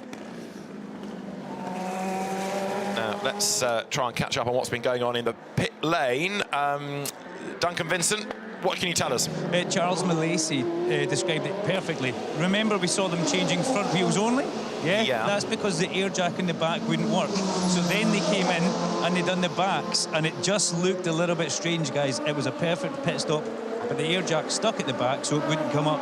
That's why they done 2 kind of pit stops. So they did 1 stop for the fronts and then a second one for the rears. Okay. 100%. Yeah, no, we did see just doing the fronts, didn't we? Right, thanks, Duncan. That makes sense. Excellent stuff. Panic over. But they've got to get through at least 2 more pit stops, and therefore that air jack issue might persist unless they can they use the one from 41? It's the onboard air jacks. Yeah, I was going to say. No, they can't. They can't. Obviously, no. So unless they get some kind of manual jacking underneath the car, or triple stint the tyres, and I'm not sure they're allowed to have manual jacking at this point. But well, either way, thanks very much indeed to Charles Malaysia, another of the coming men in endurance racing. 8's just been in, as you see it leaving the pit lane. So to the computer eyes turn, 8 laps. Right, so it's gone back up again. Gone back to where it was. It's not perfect, clearly, but it's a more manageable number now. Indeed it is. Yeah. Renger van der Zande and Paul Lubchatin have both had quickest laps for their respective cars. The 34 into Europol car after that puncture. 23 seconds back from Alex Lynn now in a battle for 5th in LMP2. Paul Lubchatin is 1 position back from van der Zande, but has got a much bigger gap to play with. 2 minutes and 44 seconds is his problem. I see no ships. Quite. And there's still possibly a challenge there with 3rd and 4th between the Glickenhaus and the Alpine. I mean, it's only. I agree. It's only I mean, it's 1 minute and 40 seconds, which is a lot, but it's only one safety car. You know, if one safety car comes out and it's in the right place. It's one small issue. Yeah. It's a partial slow lap back for a slow puncture. It's a whole range of things, all of which we've seen at Le Mans 24 Hours within the last few years. And at WRT, they're ready for Louis Delatraz, who's in the pit lane. Yiffy Ye is going to take over, and in comes second-generation racer Louis Delatraz, who was mentored in his early days by Alain Menu, because Jean-Denis Delatraz and Alain went to school together, best friends. Jean-Denis put some money into Alain's racing, and Alain repaid that faith by mentoring Louis, and got to say, did a pretty decent job. Very good job. It did indeed. Am I right, Louis Delatraz won the virtual Le Mans in our lockdown year? I think he did. I think he did. He was also the SRO esports champion. Yep. Beat Ben Barnicoat to that. Did he? Yeah. So he spends a lot of time indoors. He did. Yeah. He did. Yeah. Clue being in the word lockdown, probably. Yeah. But yes, yes, he did. And that car, 41, Graham, the Robert Kubica, Louis Delatraz, Yiffy Ye car, they've had 2 European Le Mans Series wins as a combination this year, so it's gelled already before you come to this, the biggest race of them all. Absolutely, and lest we forget, by the way, he just missed out on an overall podium last year here, Louis Delatraz, as part of the Rebellion squad. 4th overall he has as a finish, which is mighty for what was then a debutant here. Looking at Renger van der Zande working another very, very quick lap in the Inter-Europol car, dropped finally from 5th, which I think they've been in all night in the 34 with that puncture, but he's trying to close down Alex Lynn ahead in the 23 United Autosports car. And there you saw next year's French Formula 4 Championship intake, watching the race. Yes, increasingly we're getting younger and younger talent aboard, aren't we? And with F4... Not in here, we're not. Darren's looking offended. Yeah. Not in my 50s just yet. Yeah. You will be, son, you will be. What did he say? We've got Renger van der Zande. We've also got Tristan Gomandy doing personal best lap times. The innovation class car we just ought to touch on for a moment. Nigel Bailly, who was badly injured as a 14-year-old in a motocross accident, left paraplegic, and has done a lot of karting since, again, specially adapted machinery, and steps up to Le Mans. And the car, again, just to get to the end, that's the main aim. It's fallen back from where it was early morning, but 34th, Nigel Bailly at the wheel of it, and getting it to the end would be a mega achievement. It would be the second time we've seen one of these invitational cars designed to show off technology, to show off a concept to a wider viewing audience. Is that Don Bastian suffering a little? I think it is, yes. Yeah, yes, it is indeed. It is. But for a 75-year-old to do a long time behind the wheel around here, he'll know about that now. It most certainly will. But the 84 car are looking to be the second car to come home after the original Fred Saussay efforts with an open-top Morgan. The closed-top Orica presents all sorts of additional issues for the guys, Takuma Ioki and Nigel Bailly, as well as Mathieu Lehay, the fully able-bodied replacement for, unfortunately and possibly ironically, Francois Aurelio, who was supposed to be the able-bodied driver to join them, and then he injured himself. Right. Fell off a bike, and I think he'd broken his collarbone. And the Duquesne team, that Gilles Duquesne, yes, who himself is a disabled driver, correct, because yes, he was left in a wheelchair many years ago, was wasn't indeed, he? And came back to race. And Duquesne investing in and purchasing the LMP3 program from Norma to now bring us the Duquesne D08, which is one of the 2 particularly successful LMP3 platforms you'll see around the world. There is Dom. I suspect that might be him done for the race. Let's see if that's the case. He looks like we feel, but that's been a tough stint. A thoroughly lovely man. Yeah. I mean, just to make the point, not only is the guy 75, Darren, these are physical cars, the temperatures are going up as well, and you know, he's had to deliver in that stint. Yeah, I mean, there's no hiding out there on the circuit. You've got 6 hours to do, and the pace has got to be there to fit the criteria of the regulations. So, you know, to be out there, and I don't know if they've been doing single stints with him or double stints, but still, he's done 6 hours of this race in the last 24 hours, and it is physical in these cars. The circuit is quite kind to drivers in one way, because you've got the long straight, so you can relax a little bit. But the temperatures inside the cockpits, I'm sure, have been sort of sitting around the 28 to 30 degrees. That's generally where they are. 6 hours and 13 minutes for Don Bastien. And I can tell you, he's not the slowest. Not by a long chalk. Yeah. Best 10 laps average of 4:04.809. That's impressive stuff from a now 75-year-old man that doesn't do a huge amount of racing. He's raced as well, by the way, here this weekend in the one-make Porsche challenge race in a Porsche Cup car to get some additional time in that car. But, and not only that, his best 10 laps 4:04.8, his theoretical best 4:03.3, which means his consistency is very good. Yeah. So he's driving to his own limits. It's by no means outrageously slow, and I've not seen him cause a single problem. No, he's got on with the job, hasn't he? Done it well. And when you look at it, it's like the best 10 laps are a 4:08, 4.8. And then the best 20% is only a 5.7. So, you know, very consistent throughout his stint. So, a great effort there. It's good to see Christian Reed investing in young talents. It's been an excellent performance, an absolutely excellent performance. Delighted to see that he has delivered on his dream. 2 years now, 74 years old last year, became the oldest driver ever to start and finish this race. We'll do the same again this year and extend that record a little further out of Mark Patterson's reach. Let's hope he enjoyed it as well. Oh, by the look of his face, I think he did. Once he's rehydrated and had a bit of a sit down, I think he'll have thoroughly enjoyed his event, and that's at that level is exactly what this is about. Meantime, more fast laps coming in LMP2. We've got the 85 and 95. We saw that, didn't we? At Marshall Post 3, that's the Sarah Bovey and Ollie Hancock. That's under investigation. This is the second and third. It's the first place car and the third place car, and this in GTM. And this is Rivera putting a lap on the 80 car. So it's now 2 GTM cars on the lead lap. Alessia Rivera now almost 3 minutes ahead of Ben Keating. So Keating is not that much further down the road here, is he?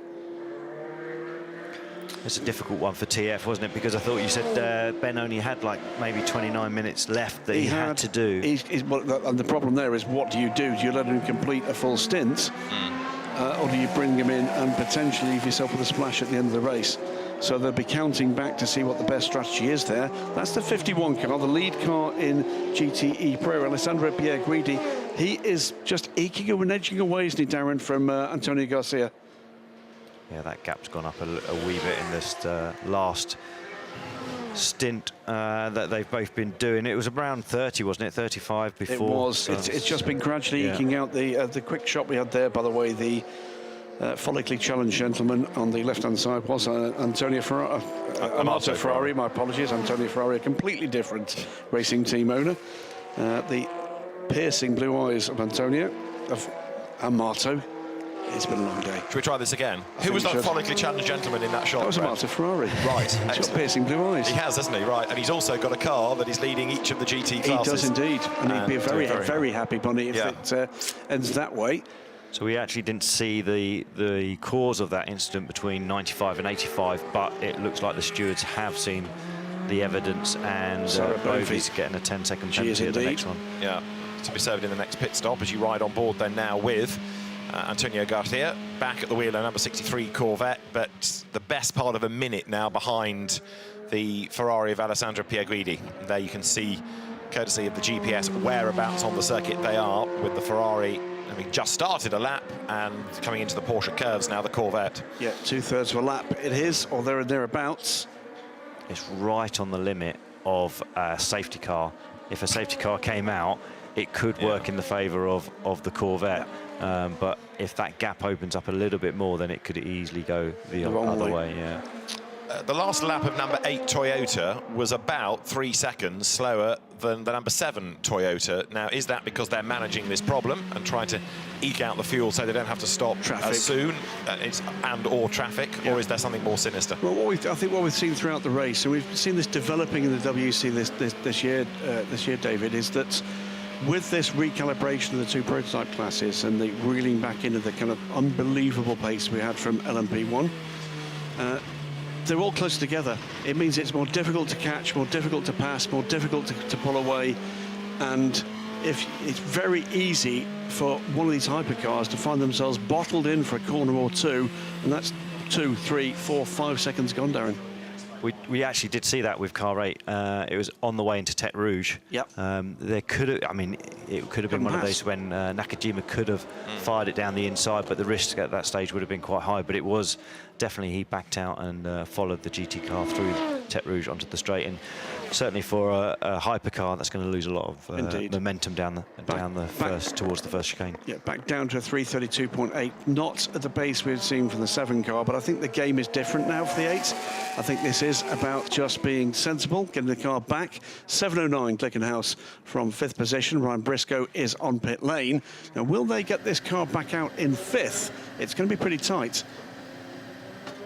Remember, it's only just it's only just cycled through with the latest stops for WRT to 5th place. And a minute and a half in hand. It's going to be marginal, isn't it? Because his last pit stop was 1:28, and then, of course, he's got to get back up to speed. Into the pit lane comes number 7. So the race leader is in, Mike Conway. As you look at 22, cycling through another pit stop. This car still way down in 43rd place. That thankless task, trying to keep the motivation up to get to the end. But the grandstand's getting busier again now as people come out to watch the finish of the race. And although it's a smaller crowd than normal, it is so good to have the atmosphere of people back at the circuit and just walk out of the TV compound to go towards the paddock. And there's that urgency, that hustle and bustle of people about in the sunshine, in the good weather. So Mike Conway's going to stay behind the wheel.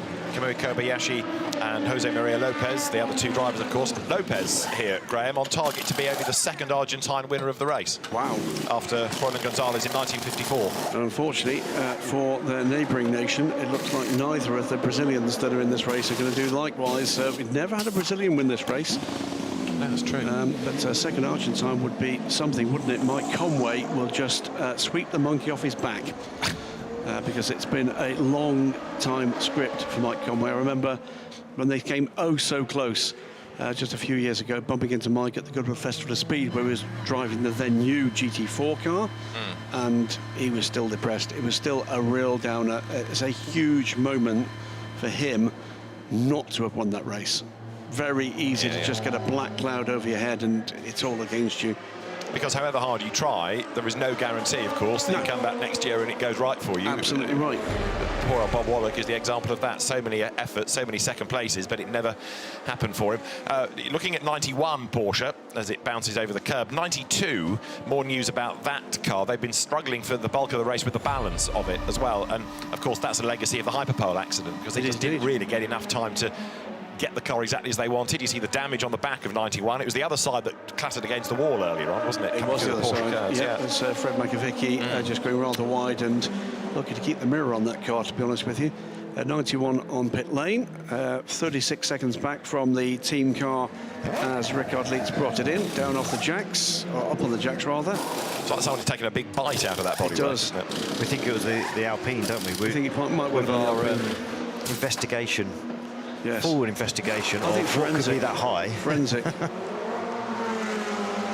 think when you finally decide to kind of stop racing, Darren, I think you've got a career in criminal investigation, NCIS.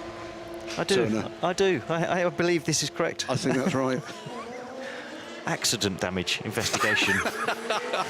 Yeah, either that or you'll be the guy on the other end from that call centre saying, I understand you had an accident. Yeah. Tonight on ITV, new crime busting. Turner. He did it. Yeah, Turner and Hooch, though, means something completely different in Darren's life. Yeah. like all TV detectives, you've got to have a cool car. So if you go and ask Ollie Gavin for a Corvette, there's a discount on one. You said cool, didn't you? Oh, sorry, yeah, you did say cool. My mistake. Yeah. I think I know where to go for a cool car. Now, in terms of sectors, Will Stevens is still pressing on, Graham. He's done a personal best in Sector 2 as that car runs 4th in LMP2. And into the pit lane comes the Alpine, which should, again, be able to hang on to that 3rd place overall and in the hypercar class. Yeah, 1 minute and 46 seconds, the advantage he's got at the moment over Pipo Derani. Panis Racing, by the way, they're just hanging on in there. And I guess at this stage, hoping that someone else ahead of them has a bad day. They're sitting 4th and sitting pretty for a podium if things go awry for either of the WRT cars or the 28 Jota car. 28 Jota, by the way, 51 seconds back now from the second of the WRT cars.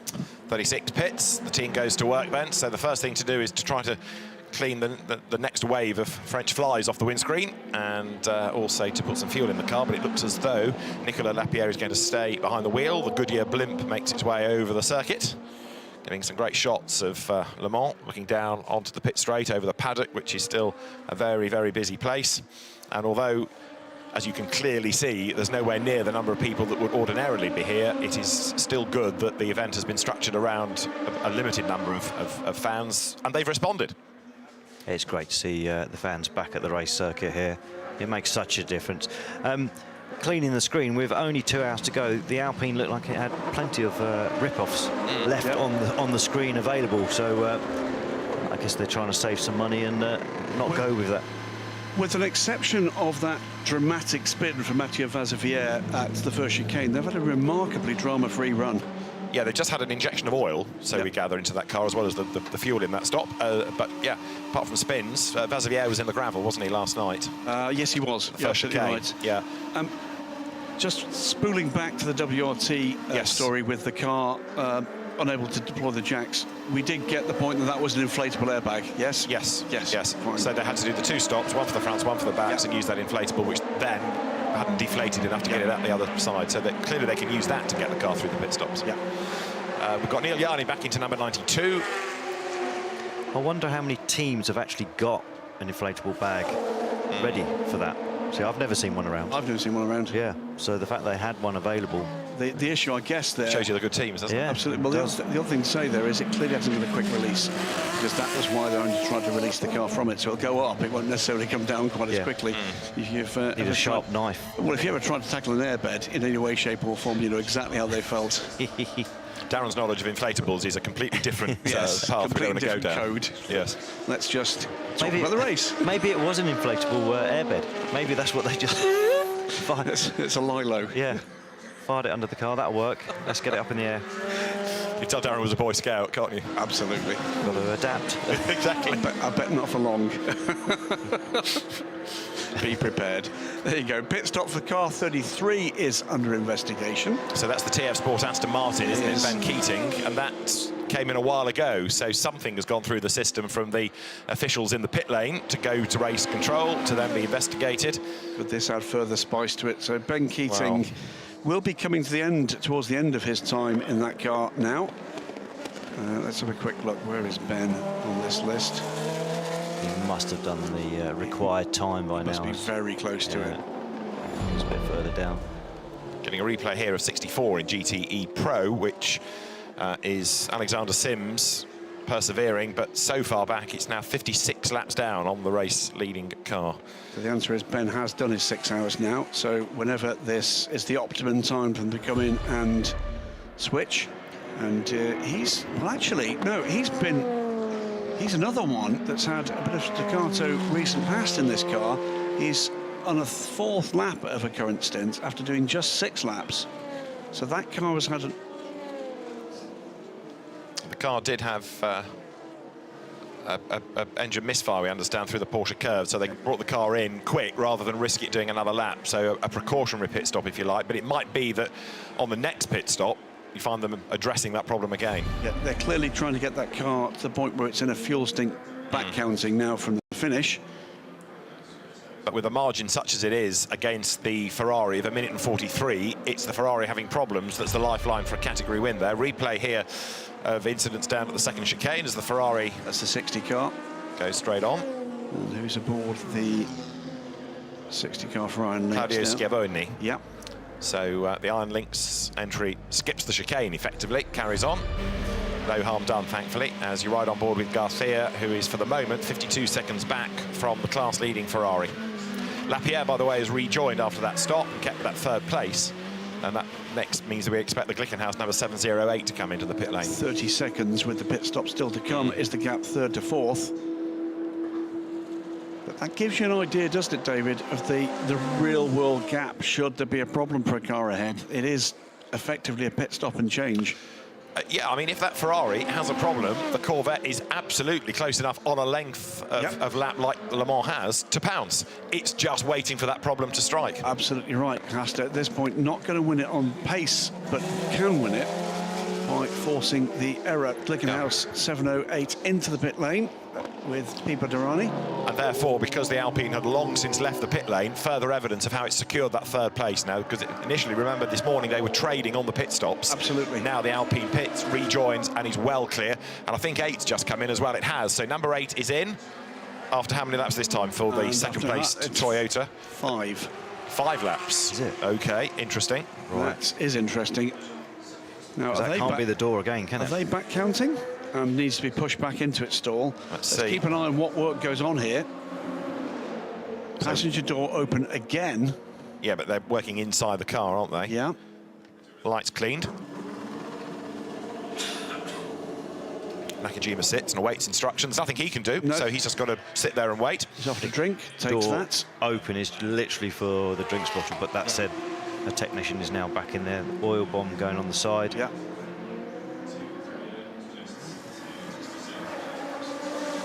So that car losing further time against the leader. And they're watching down pit lane, and I think they're looking at what's going on with the Glickenhaus as well. Away they go. That was an untroubled stop from the 708. Yeah, I mean, the task there is to get to the end now, so they're not really racing anybody. They're just getting to the end, and I don't mean that rudely, but that is the main focus, and they've done a ripper job of getting this far. Well, don't blow it now. I think there's 2 headlines in Hypercar, aren't there? At this stage, it could well be Toto win Le Mans. Glickenhaus beat Le Mans, and it's... I'm looking for the words here, David. An extraordinary effort to get these 2 cars in these positions to this point with such limited running before. Totally agree. It is perhaps the most impressive element of the race. I know they're not going to win, but the reliability, find wood to touch, has been remarkable. And you're right, it ought to give optimism to other teams / constructors that Hypercar might be actually something you can go and do competitively. Well, there's almost a question to be asked: how cheaply can we do it? You know, and I think that's a great question to investigate. It's very easy to be diverted down a cul-de-sac of all these major brands are coming. We know who's coming. Porsche are coming, Audi are coming, Ferrari are coming, Peugeot arrive next year, Acura in the States, BMW in the States, and potentially with customer cars to come as well, and more. Lamborghini, Bentley still looking at it. Beyond that, what about McLaren? And they're looking at it. You know, we did a quick assessment of this in the week before the race. You know, and you've got to look at 15, 20 brands to decide who's doing what. We might see a Dodge version of the Peugeot. We might. You know, there's lots going on there. Perhaps the bit that's been not given the caretaking it needs is to think about how easy it might be for some challenger brands that will add a bit more spice to this. So And number 88 has just pitted, and the team was somewhat surprised about that. Julien Andelauer arriving in, as you see the damage down here to the Dragon Speed car. Yeah. Certainly in the super slow-mo that you that catch was that. wobbling along, wasn't it? The 88 car, by the way, that's the car that came in fairly recently. It sounds from what Duncan is telling us in pit lane, that might well be a single tyre change for a puncture for the 88. That was a car that stopped not long ago for Don Bastien to complete his run here at the 24 Hours of Le Mans. We move, David, into the 23rd lap, and that is smoking again. Still smoking, the number 70 car, and smoking heavily. That's bodywork. It's more at this side of the circuit, isn't it? Yeah. But it's becoming a little bit more pronounced. Norman Nato at the wheel, Very still pressing consistent, because it was in the same place last time as well, wasn't it? Yeah. Out of the S's and coming out of Tete Rouge. But the team will have the data to look at and assess whether it's a problem. It's a very tired car, doesn't it? Yeah. It's definitely done a 24-hour race or getting close to achieving that. It's grimy, it's battered, it's dog-eared. Yeah, the punishment that all the components go through is outstanding, isn't it? As on board now 29. So this is the Racing Team Netherlands entry that's had its dramas over the course of the race, and the spectacular Guido van der Garde rattles over the curb there. Absolutely on the limit, isn't he? Wasn't it this car that we heard the radio communication from the team saying, please stay away from the curbs? Yes, that's right. So yes. obviously that's changed. What the team are allowing the drivers to get away with now. Exactly, and Guido van der Garde then comes up over the timing line, so goes through that car down in 29th place overall, 13th in class, but 3rd within the Pro-Am element of LMP2, which is really the main focus for that It squad. is definitely for Fritz van Aert, yes, that's absolutely, and he was one of the driving forces of Pro-Am happening. And for Guido, it's let's keep off the curbs and please don't drive all the way across the grass sideways, kicking dust up and nearly clattering the car off the barriers. He had a massive lose, didn't he, about 2 hours ago, and it was a wing and a prayer whether he was going to end the race then and there or not. So, yeah. It was similar to the Toyota incident through practice, wasn't it? Yeah. The same part of the circuit, yeah. Well, it's a favoured going off place for prototypes, LMP2s particularly. LMP3s were all going off there in the Road to Le Mans races as well. As you get over that crest, the thing just sort of starts to float and walk. And if you're not right on line, there ain't much walking room. So still we've got these short stints being done by number 8. Hello, Martin. Finally, for the first time in the race. I know. Well, you guys missed each other. It doesn't. We have. All right. Doesn't often happen that we work together, but it's always nice when we do. 88 coming back in. That's been slightly the problem child for Dempsey, hasn't it?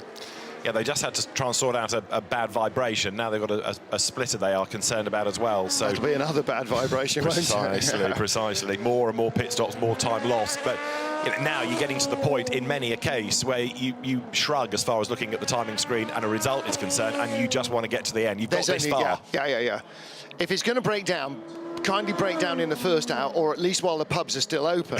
But, don't get to hour 22 or 23 or 24 and then think about lunching yourself. And, and that's the slight worry with Real Team, having seen what happened to the Risi car, which is identical in every way except for livery, same chassis, same tyres, same engine, you do slightly worry about that. And there's been a few oil-based frailties in the LMP2 category. And definitely Real Team will be worrying about that. You don't want a car that is chucking out oil, not out of the exhaust anyway. Now the Magnussens, despite their travails, are still going in 18th place overall, the high-class racing car, and soldiering on. Sorry, 18th in class, I should say, 30th overall, 18th within LMP2. And bearing in mind that early this morning we heard some on board with Kevin Magnussen saying to the team, the engine's dead, it's got one lap and it's going to go boom. They've actually done quite a good job of getting this far. I think that's possibly a slightly Formula One informed. It's just very fractionally, 0.1% suboptimal, right? It's a write-off. Yes, possibly so. Whereas his dad is saying, if it's still got more than one wheel, bring it back to the pits. And if it hasn't, carry it. Yeah, I think having had that radio message, Kevin was out of the car, they did a driver change. I think he genuinely thought that was it done, but he'd let somebody else go and have the last hurrah. Or was hoping it was done. Precisely, When you're that far back, sometimes you do want the car to eventually die and everyone can call it a day, but if it's still strong and going, then if you've got to lunchtime on Sunday, then that would, can we not just kill it? It then turns around into, I think we have to keep this alive as long as we can. Yeah. Corvette 64, the last running car in the GT category, leaves the pits again with Alexander Sims. Every time I've looked at that car or talked about it, I think Alexander Sims has been in it. That car has had all the misfortune. In fact, it's the last running car, not just in GT, but in the race, because the Risi Competizione car in 48th place on the timing screen behind it, 46 rather. I don't think that is ever leaving the garage again. Having gone in chugging smoke out of the exhaust, that is a sure sign of an engine failure if ever I saw one. So 77, the other Dempsey Proton Porsche, Matt Campbell at the wheel of it. That's having a new front splitter as well, we understand. So that car's been dropping and dropping and dropping. But again, you're getting late into the race now, where all of those bangs over the curb, they're coming home to roost, aren't they? Yep, absolutely. And it's really hard, Darren, isn't it? I think for any category to have a fast lap here that's also a clean lap. You have to ride over the curbs, you have to run wide, in the chicanes and so on. And that's before you factor in traffic that you have to avoid or that is sort of easing you offline. There's a number of curbs that you can use to gain lap time, but the biggest one is this one that we're looking over now, the Ford chicane, the very last section of the circuit. It's brutal on the curb, on the car, or as you go through there. And it's one of those corners where if you don't get the line exactly right, it really does hurt the car. And you can come through the first part of the Ford chicane slightly offline, try and get the car turned in. You've got the wrong attitude to the corner, and then you strike the curb, and it does feel like it's about to pull the wishbones out of the car itself. So yeah, there's some brutal curbs around this circuit, and one of the things that we always got told in the test day was attack the circuit as if you're going to be doing that for the whole 24 hours. So the teams can learn about any fatigue that may come into the car at a later stage. So try and work on that durability. Yeah, work it out, and then maybe you'd have to dial it back for the race itself, but they want to know where the weaknesses are. Still getting quick laps, Martin, because Tristan Gomondy now has done a personal best, or the car's best, in 15th place overall, 10th in class, so going for points in LMP2.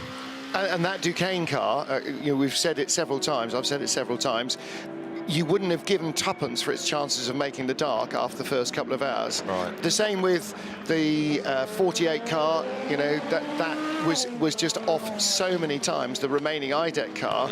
You thought, okay, well, they lost one in qualifying, the other one's not going to make it to nightfall, and yet they're both still there, and they're both just creeping their way up. And the other thing, of course, that you've talked about recently is that we started the race with 5 hypercars, and for the first time, probably literally since lap 1, they're now still going in the top 5. There are no LMP2 cars in between them, and there were even, at the end of lap 1, LMP2 cars in between them because of the issues that the cars had on the first lap. Yeah, indeed. And I know there's only 5 in the class, but the entire class is still going. You can't say that about LMP2 or GT, E, Pro or AM. No. And yet all these hypercars, these new cars, all racing here for the first time in this trim, although they all are. And to come back to the point we've been making, and I think you have as well, the Glickenhaus's outstanding effort, because how they looked at the start of the season was a bit unconvincing. Well, the only car in that category that has raced at Le Mans before is the Alpine. It raced before as an LMP1 Rebellion. So that's the only car that anybody's got any experience of running at Le Mans. Yes, Toyota have tested, they've done 30-hour tests and so on, but again, you can drive around Paul Ricard all day and all night and all the next day and be bored rigid and still not learn one iota of what the Le Mans track this year is going to throw at you. So that Toyota is not last year's car with a different suit. No, sure. It is fundamentally not. The entire hybrid system is totally different. The chassis is different. The way it manages the power is different. The body is different. The weight is different. It is a new car with some old componentry in. Predominantly, the internal combustion engine is most of the carryover of the car, plus their experience. But then you look at the Glickenhaus and you go, okay, it's a chassis builder pole engineering, podium engineering, that has never done Le Mans before. It is a team that didn't exist 12 months ago. It is an engine manufacturer with an engine that didn't exist 12 months ago that has also never done Le Mans. And all these disparate parts have come together to create one car, which on its debut in Portimao, because they missed Spa, a single car had all sorts of issues with the electronics talking to each other. GCU, ECUs were not conversing in the same language. They had brake issues. 2 cars then came to Monza, both had issues, and the portents for them surviving Le Mans, you know, to nightfall and through the night and to the checkered flag, were not wholly great looking from the outside, but somehow this thing is, you know, turning into greater than the sum of its parts, and they are still in a battle for a podium finish.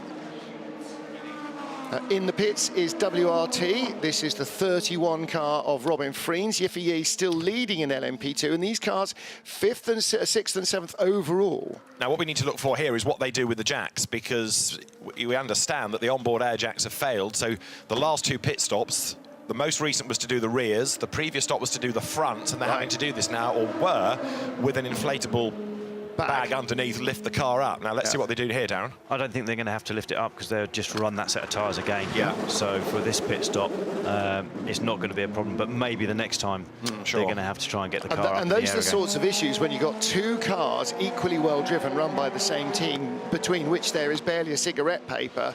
You know, when you're in a 2-car team, and Darren, you'll know this, Ollie will know this, when you're in a multi-car team, you know that if the other guys don't have a mistake, and you do, or a failure, then, you know, they've got to have a brake disc go as well for you to just get back onto level pegging, or one of their guys has got to drop it off the road. Any tiny little difference between the 2 suddenly becomes almost insurmountable, because there's nothing to choose in performance. I mean, normally you're fighting over a couple of tenths between the cars. I mean, you'd really have to be unlucky to start a race and have a balance in the car that's going to be a second a lap. But it does happen between the teammates and team cars, etc. So if that isn't the case, then you are always going to be fighting for a tenth or 2 each lap. So then it comes down to who doesn't have a problem, who has the cleanest run through the pit stops. It's the basic story here, isn't it? Don't hit stuff, stay out the pits.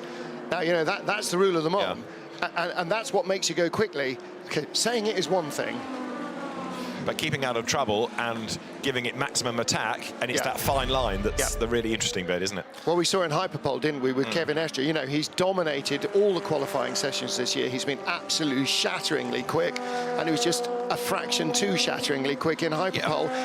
Wrecked the car, destroyed the car. Indeed. And they had to start from ground zero with a brand new shell. And they were saying, you know, you can bolt all the bits on, but it's fine-tuning all the aero elements. That's the bit that's going to start in the race. And Neil Yarney is quoted as saying, we've struggled all race with the balance. Yes. So, you know, they went into it on the back foot. Now there is a slow dragon speed entry. So is that Ben Hanley? It is.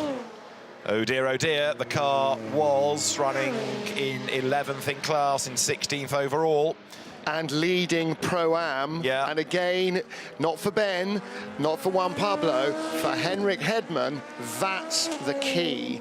So it's another LMP2 car inexplicably going slower. The good news is it's not trailing white smoke. The bad news is it hasn't apparently got a puncture or anything else wrong with the running gear. Is it a little low on the right front, Darren? It doesn't look like there's a suspension or, like you say, a punch or anything. So it's a bit strange. He's got drive, obviously, but it's not exactly getting back quickly, is it? Right front corner, just above the splitter. Is there just a bit missing there, or is it no? It's just the colour. It's still got dive planes and everything, so he hasn't hit anything. They're not low on fuel, are they? They've not got the figures wrong. Trying to look at the screen there on the data to see. Hang on a minute. Martin's going to have a look at the magic computer and see how many laps. I almost daren't touch this, because if I fraz it, then McNish will kill me, and I'll be more killed than a killed thing. Hang on a minute, let's see. You look at that, I'll waffle about Hanley limping back. He's keeping out of everybody's way. And the team ready to spring into action. This is lap 11, his previous every stint they've done, apart from a 2-lap one since, I don't know, time immemorial, has been 11, 11, 11, Okay, 11, so 11, 11, 11, 11, 11, 11. This should be his in-lap. Well, it will be, but for the wrong reason. Yeah. So it could be fuel. Maybe there was an issue on the last stop, didn't get the fuel in, or the amount of fuel they were expecting. And again, you know, that could be a slight issue. You know, every second counts in the pit lane.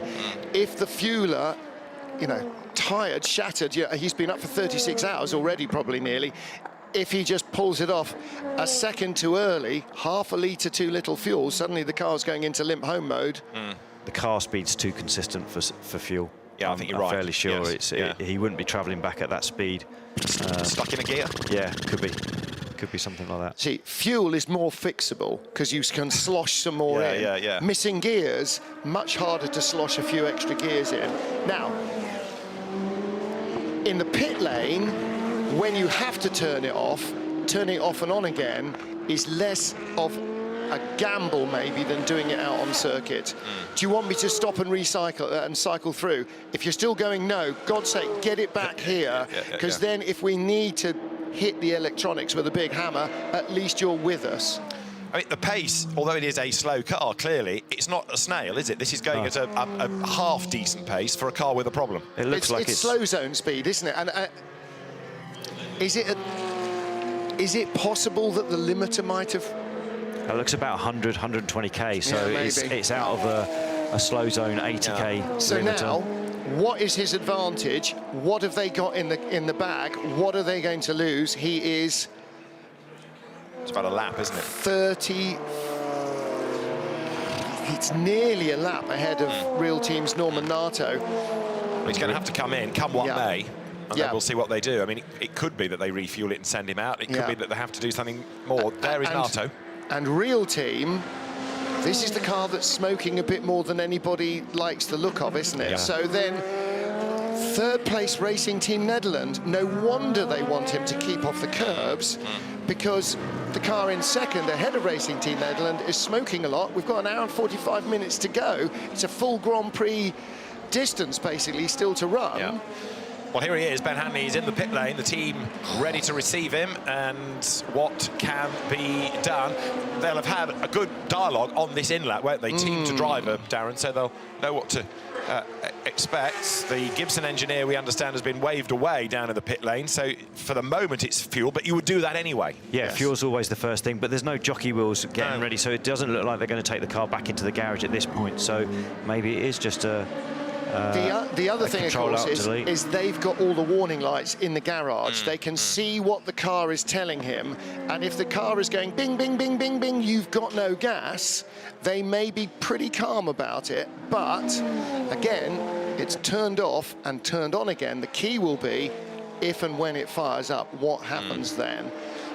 Well, it's fired up all right, because in the background I can hear it accelerate away as we got a report from the pit lane, so off it goes. So all they've done is put fuel in, as far as we know. Yep, Hanley stays in, and the car is up. Now, the question is, does it make it up the hill? Does it make it round the next lap? Does it go when he releases the speed limiter? Yes, it does. That's driving at a normal pace. All right, so come back to Darren's point. It was too consistent a speed to be fuel. So I could be wrong. Well, it's interesting though, isn't it? Yeah, because it was a long lap. He was at that speed, wasn't he? So you. Wow. So Duncan tells us it was fuel from the pit lane, that it was a fuel issue. So I suppose having identified that, they said, right, go at that pace, that will get you back. They've got the figures to be able to relay that to the driver. Ben Hanley probably arrived on the vapours, but he arrived. This is two WRTs, nose to tail, nose to tail. It is. Yiffy is just out of the pits, and Robin Friens hooning up behind him. Did Friens get by? No, is I don't that think 41 he did. ahead It is 41 ahead, so Yiffy has kept the lead on his outlap, and now Robin Friens has got to try and go for this. So this is because of the extra stop that 31 has made, costing it the time by having to come back in to do the other tyres. So remember, it did one stop for France, one for rears, and it's lost time as a consequence of that. That's why 41 is back in the mix. So now we've got a proper battle for position for the class lead, and it's this inter-Nissan fight between the WRT cars. 100 minutes, and there's not 100 feet between the two cars. You know, that's 10 metres maximum. This is going to be pretty spectacular. And this will age Van Sant Vos. If he had much hair left, he may well be to be tearing it out later, because if you've got two cars, you want a 1-2 finish, but with 100 minutes left to go, you don't want to start going, okay, guys, stay where you are. You don't, Darren, want either of these drivers starting to sort of nod off a bit. Now, and I know that seems silly at the speed they're going, but if some of that adrenaline goes, then suddenly mistakes come in. I don't think the adrenaline's going anywhere at this stage. When they're that close together, they're fully dialed in. It was about 10-12 hours ago. It was exactly this gap we had, wasn't it? Under a second, they were fighting it out. For about 4 or 5 hours through the night, they were literally pitting on each other's back bumper. And it was coming and going and coming and going, depending on who was in the car and what fresher tyres they had. Would you want to be Van Sant Vos right now? I think that's a tough one. Number 33 Aston is in just quickly. Ben Keating, who did a shortish stint earlier, so it might be that car's got another issue. And Felipe Fraga will replace him in that car. And I think that's now Ben Keating has completed all his time in the car, and bang, let's get Felipe in. And we're back timing, hour and 40 minutes.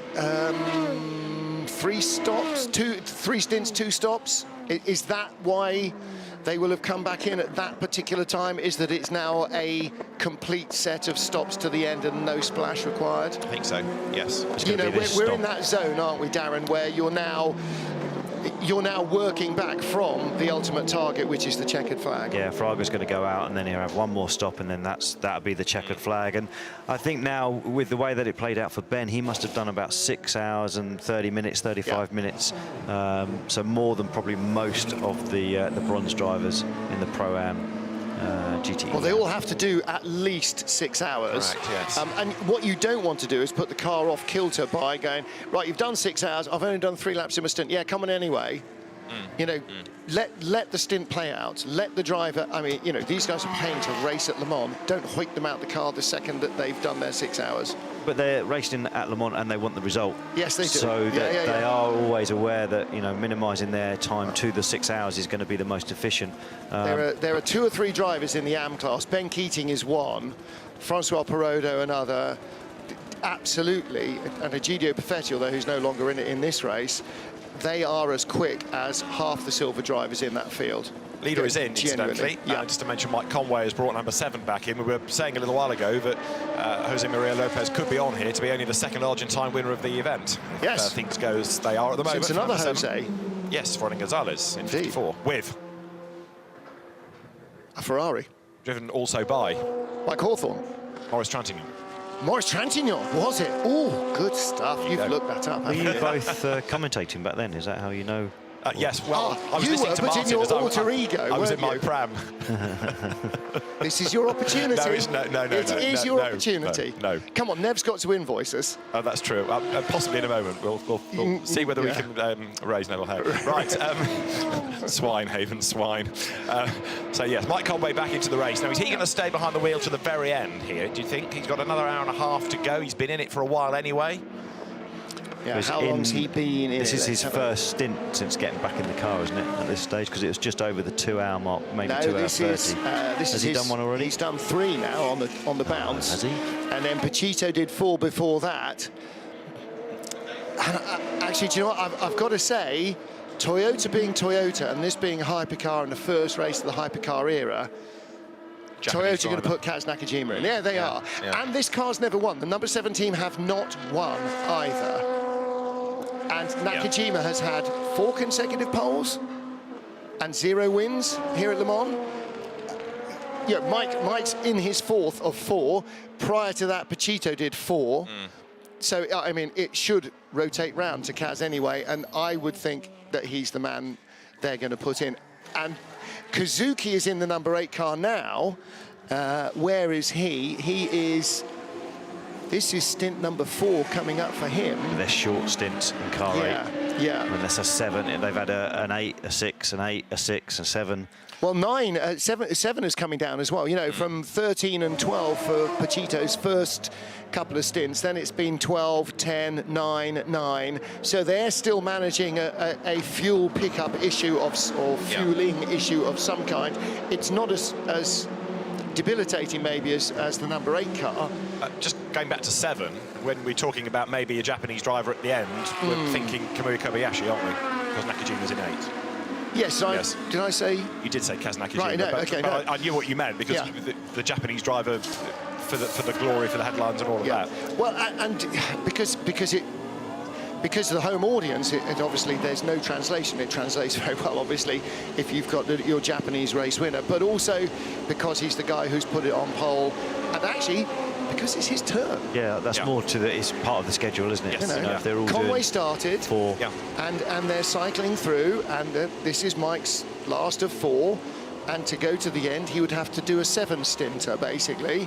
And so it is, it is Kamui's turn. And I think that they will very they're fairly methodical in the way they do these things. Looks like Mike's still in the car, though. That's because this is his 4th stint. So this will be his last hurrah. I would think this will be his last, yeah. And then they'll possibly put Kobayashi in for the very end. It's not his 5th, is it? Looms over the circuit. He's done 3, it's his 4th. Yeah. So you know, normal patterns, if this was 12 hours ago, there'd be no question that he'd get out after 4, and then you'd put in Kamui and so on and so on.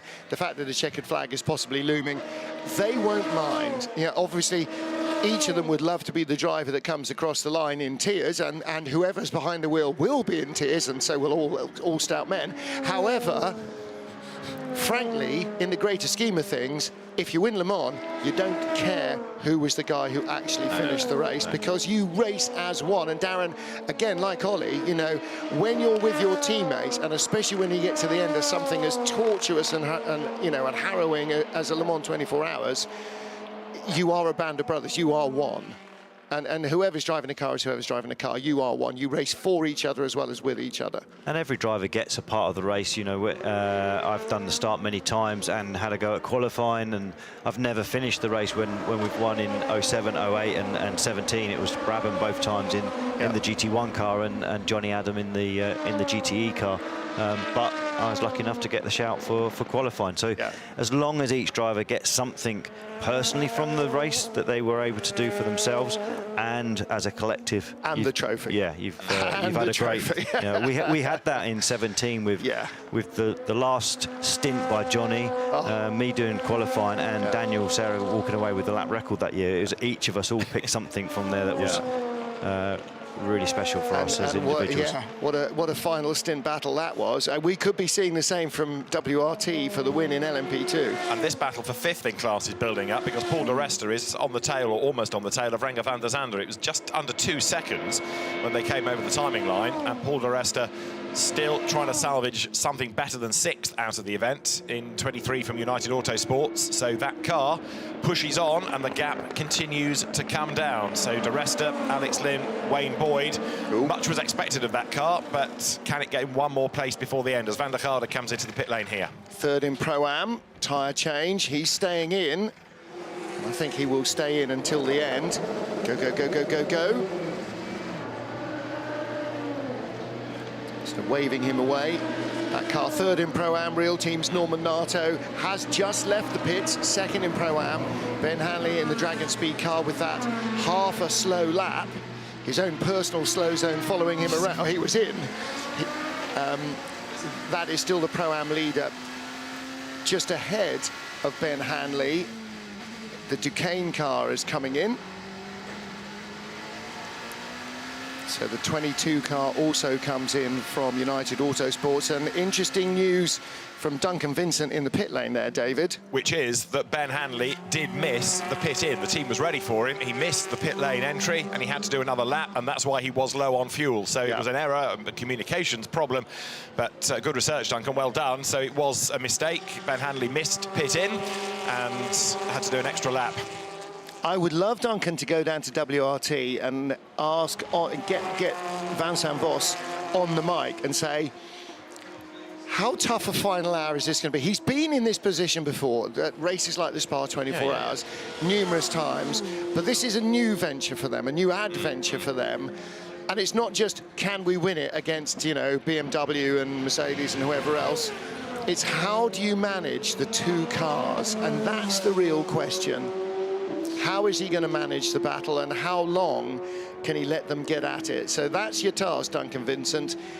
Get Vincent Vos on the mic and say, okay, listen, you know, we can speculate for a million years, but what are you actually going to do? And Vincent Vos is a great character as well. And as I think we were saying last night, he's got pretty much most of Belgium working for him now. Any Belgian racing driver that's achieved anything, you've got Thierry Tassin, Pierre Dieudonné, Kurt Mollikens, they're all involved in the team and doing a great job. And so Vincent Vos here to try to win, to try and get a 1-2, to try and cement a factory deal for the future for his prototype team. And knows all about Le Mans because he raced here in the FIA GT period. That's in right. GT1 in Vipers, you know, so he knows the race. He knows how to race this as a driver, and he knows how to race it as a team manager. He's learning how to race it as a team manager. So, and he also knows what results to deliver when to help with balance of performance in certain categories and when to keep one's powder dry. Well, I always go back to the GT1 era, where Mercedes dominated the FIA GT Championship. They won all 10 of the regular races, and Porsche had their backsides handed to them on the plate. They barely got a sniff of the podium. Porsche won one race that year. Ask Alan McNish which race he wanted to win. and the same was Mercedes won the FIA GT Championship. Porsche won Le Mans. I know which sticker looks better on the back of a car. Indeed, yes. Can you imagine the sigh of relief by Ben Hanley when he did make it back to the pit lane, having made that error of going one extra lap from doing 11 lap stints to 12 lap stints, and now that makes more sense. He would have had a high gear and just low throttle and just kept the momentum going all the way around. On idle, on cruise. But I can now understand why possibly there was no team radio replayed there, because most of it would have been fairly fruity effing and jeffing from the driver behind the wheel. So. Okay, Ben, just calm. Imagine that was Seb Buemi. It would be just like a lap-long string of invective. Or Guido van der Garde. Sorry, or Fritz van Eerd, I should say. Fritz van Eerd after the last it could have been, 20 hours. He would have gone twice to speak because it would have been powered by cuss words. That's exactly a fair point. Right. Exactly right. So we have got just under an hour and 28 minutes to go. It is still looking good for Toyota, even though the cars may not be quite as bulletproof as they were a little while ago, but they're still in the box seat, of course, for another win, for a 1-2, and to make history by being victorious in this first hypercar year. Yes, absolutely right.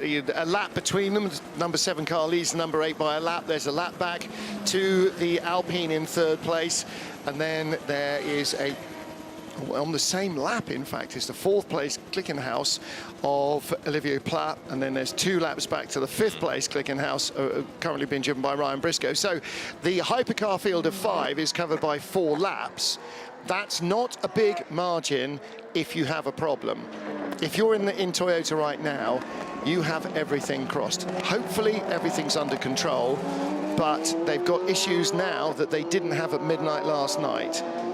And you don't want things to escalate. Absolutely. So, you know, keeping that under control is going to be absolutely critical. A good reminder is the number of grey lines on the timing screen, all those retirements, which now they've all been confirmed, has become a longer and longer and longer list over the last half an hour to an hour or so. So that is just a reminder of the mortality rate of the race. Darren Turner has completed his last double-double, so we welcome back to the booth Ollie Gavin. Ollie, getting down to the nitty-gritty, last 90 minutes. This is really nervous times when you're not in the car, isn't it? It is, and it's the business end of the race. You know that you know, this is what it really all comes down to. This is what all the engineers, all of the team managers, the crew, the drivers have been working towards, and this is also when any tiny little slip-up is absolutely punished. And, you know, it's make or break for a number of teams here. And, yeah, the pressure mounts. And, you know, you really get to see the mettle of some of the guys, whether that, like I say, it's the engineers making those decisions for that final set of tyres that's going to go on the car, or the driver that's driving that final stint, or the crew for that final really pressurised pit stop. Yeah, this is really where you earn your money. So we just saw a picture of Alex Brundle sitting in the pit lane. That's his car being driven by Renger van der Zande, half a second ahead of the United car of Paul di Resta. So at what stage is Alex going to be able to relax? You know, he's sitting there keyed up, ready to go, trying to hang on to this top 5 finish for Inter Europol in LMP2. But, you know, when you're waiting to get in, are you really charged up, or does that not happen until you actually slot yourself into the seat of the car and then the heart starts to pound? For me, it was always that I was more nervous before getting in the car than when I actually got into the car, because it's like, when you get in, it's your environment, the environment that you've done all those miles of testing. It's your happy place. It's the place that you're most comfortable with. And so, you know, I always found that I was just amped up, really amped up in the pit box. And it was only once I got to the car, I was like, right, now I'm going to go. Yeah, yeah. Our GTE AM leader is in the pits, Alessio Rovera. He is in the 83 AF Corsa car. You've seen that on pit road. He's done an outstanding job this season, because he's come from the Italian GT Championship, in which he was the champion, but it's not one that necessarily gets a lot of kudos. And here he is on a much bigger stage, and he's delivering, and he's error-free. Yeah, no, he's been very, very impressive, and as a World Endurance rookie, you know, he comes into a well-proven team. The car works well, it's well-financed, it's well set up, it's well-run, so he's got everything going on his side to be allowed to show his ability, but he hasn't slipped up. He has absolutely delivered on that. And I had a couple of messages from Tom Ferrier a few hours ago, and he was sort of saying, he was saying, can you see a chink in the armour with the 83 Ferrari? And I was like, I'm not sure that I can. You know, they have been rather relentless in that car. Great driver lineup, really executing with the pit stops. And, yeah, it looks like it's a tall order if TF Sport in their Aston Martin 33 car is going to overhaul them to take the victory in GTE AM. But, you know, still an hour and 23 minutes. It's the same situation that the Corvette's got against the AF Corsa Ferrari in Pro. It needs to have a problem. Yes, it's not going to happen on pace. No, it's not. And you know, I had a couple of messages as well with the Corvette boys, and you know, they're giving it all, and they've tried everything with the strategy. They've got Antonio in the car, fully primed. But it's just not quite enough, and it looks like, if anything, that the 51 AF Corsa Ferrari just has that little bit more performance on tap. Well, the question is, who has got tyres left? You know, have Ferrari burned all their tyres? Are they going to run into that problem? Have Corvette got a little? You know, we think about, Darren talked about 2017, that GTE Pro chicane jumping last half hour with Johnny Adam, and who was in the Corvette? Is it Jordan Taylor? Jordan. Yeah, I mean, you know, what an epic finish. But an hour before that, it looked like it was all fairly stable. Yeah, but that had been unravelling for a number of hours. Yeah. They started to have an AC problem inside the number 63 car. All the drivers were slowly being cooked, and unfortunately Antonio actually got pretty much fully cooked before the end of the race, and so he couldn't finish. See, that much is not evident from the outside, and that's something the team don't go, oh, well, actually, you know, our drivers are really knackered because the aircon's not working, so, you know. So all of that is being managed internally, and, absolutely. And we, you know, we don't see that. Like this issue with Toyota, the problem that Toyota have. But maybe debris on track exiting Marshall's post 13, just quickly to mention. But that was one of the things that they really focused super hard on with the C8R, was to make sure, belt and braces with the AC unit in the car, that would never happen again. Yeah. They learn from their mistakes. Yeah, no, absolutely, and that's what motor racing is. It is a constant string of mistakes that you must learn from. Yeah. Because you can't go repeating the same errors. But it does look like that 51 car has just got that tick more speed, and they're taking left sides. The 51 car is at most stops, and the last stop they took left sides. Yeah. I think Antonio's trying to go to the end on the same set, I think. But it seems to be a good year in terms of endurance success for Ferraris, doesn't it? Spa, Le Mans ×2, 2 class wins here. So often you think Ferraris are fast but fragile. They're on Michelin, so. They are. Okay, they're on Michelin. I was giving you the same response that you've given me for the last 20 hours. That's tumbleweed blowing through. Duncan, pick up, for God's sake. It's all getting harder. Rather. It's been a decent year then for Ferrari, with a Spa 24 win and 2 Le Mans wins coming up. Potentially, yes, absolutely. On their Michelin tyres. And in fact, if anything were to befall TF Sport, then suddenly Ferrari are looking at an AM class clean sweep because they are first, third and fourth. TF Sport is the only car that's breaking up that domination. Here's the 80 car. This is the Iron Lynx car that is currently in third place. Was that Matteo damage on Grissoni. the right front of the nose? Was that from the contact with Sam Bird? No, because it was a different Ferrari. It's been there for a while. Yeah, Sam Bird tripped over the Inception car in the night. Ah, that was it. But that has... we don't know how that happened, but it's been there for a while, and it doesn't seem to have affected the pace at all. It's like one of the old Formula One little winglets that they used to have, those appendages on the side. Used to have. Well, they're not as ugly now as they were, let's put it that way. Well, the car is now 99.9% appendage and 0.1% driver, isn't it? You know? However, looking here at our battle, Renger van der Zande, United Autosports, when is this going to be interrupted? I'm going to answer my own question now. Alex Brundle's ready to go. We saw him in the garage, didn't we? Ready to take over. I still find it strange that in Autosport he was regarded as a LMP2 stalwart. You don't think Alex is old enough to be a stalwart, as they're way out wide goes Felipe Fraga in the Aston Martin, and Paul di Resta threads his way through the traffic. But such a tricky part of the racetrack, and it's always one where I'm breathing in and... Right, Martin, it's interrupted now, as I interrupt Ollie, because into the pits comes 34, Alex Brundle to take over from van der Zande. Yes. Yeah, this is the end of his 11th lap, so the final full stint for RDVZ, whatever, Renger van der Zande. That'll do. You know, if you have to explain it. Renger and Kuba Gamaziak, Schmikovsky, just don't fit spreadsheets very well. You have to make the driver entry list much too wide, you know, and then you get Rob Bell. First world problems. I know. Yes.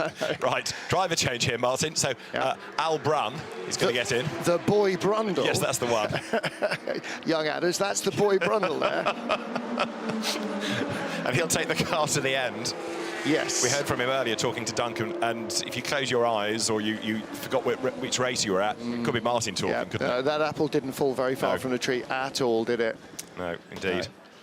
Thoroughly charming, very fleet of foot, and talks a good game as well.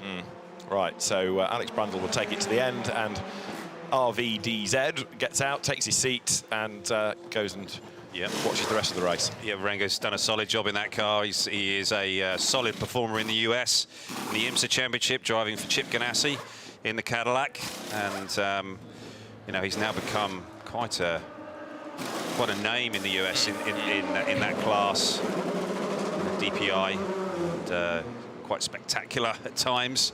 And you know, there's another name that we should be seeing back here at Le Mans as well in years to come. You know, we saw Cadillac Power in our Legends race, but to have a factory Cadillac program back here again, he will be in something. There's no doubt. Yeah. You know, he is sort of like of this current era of prototype drivers. He is one of the best in the frame, isn't he? No question.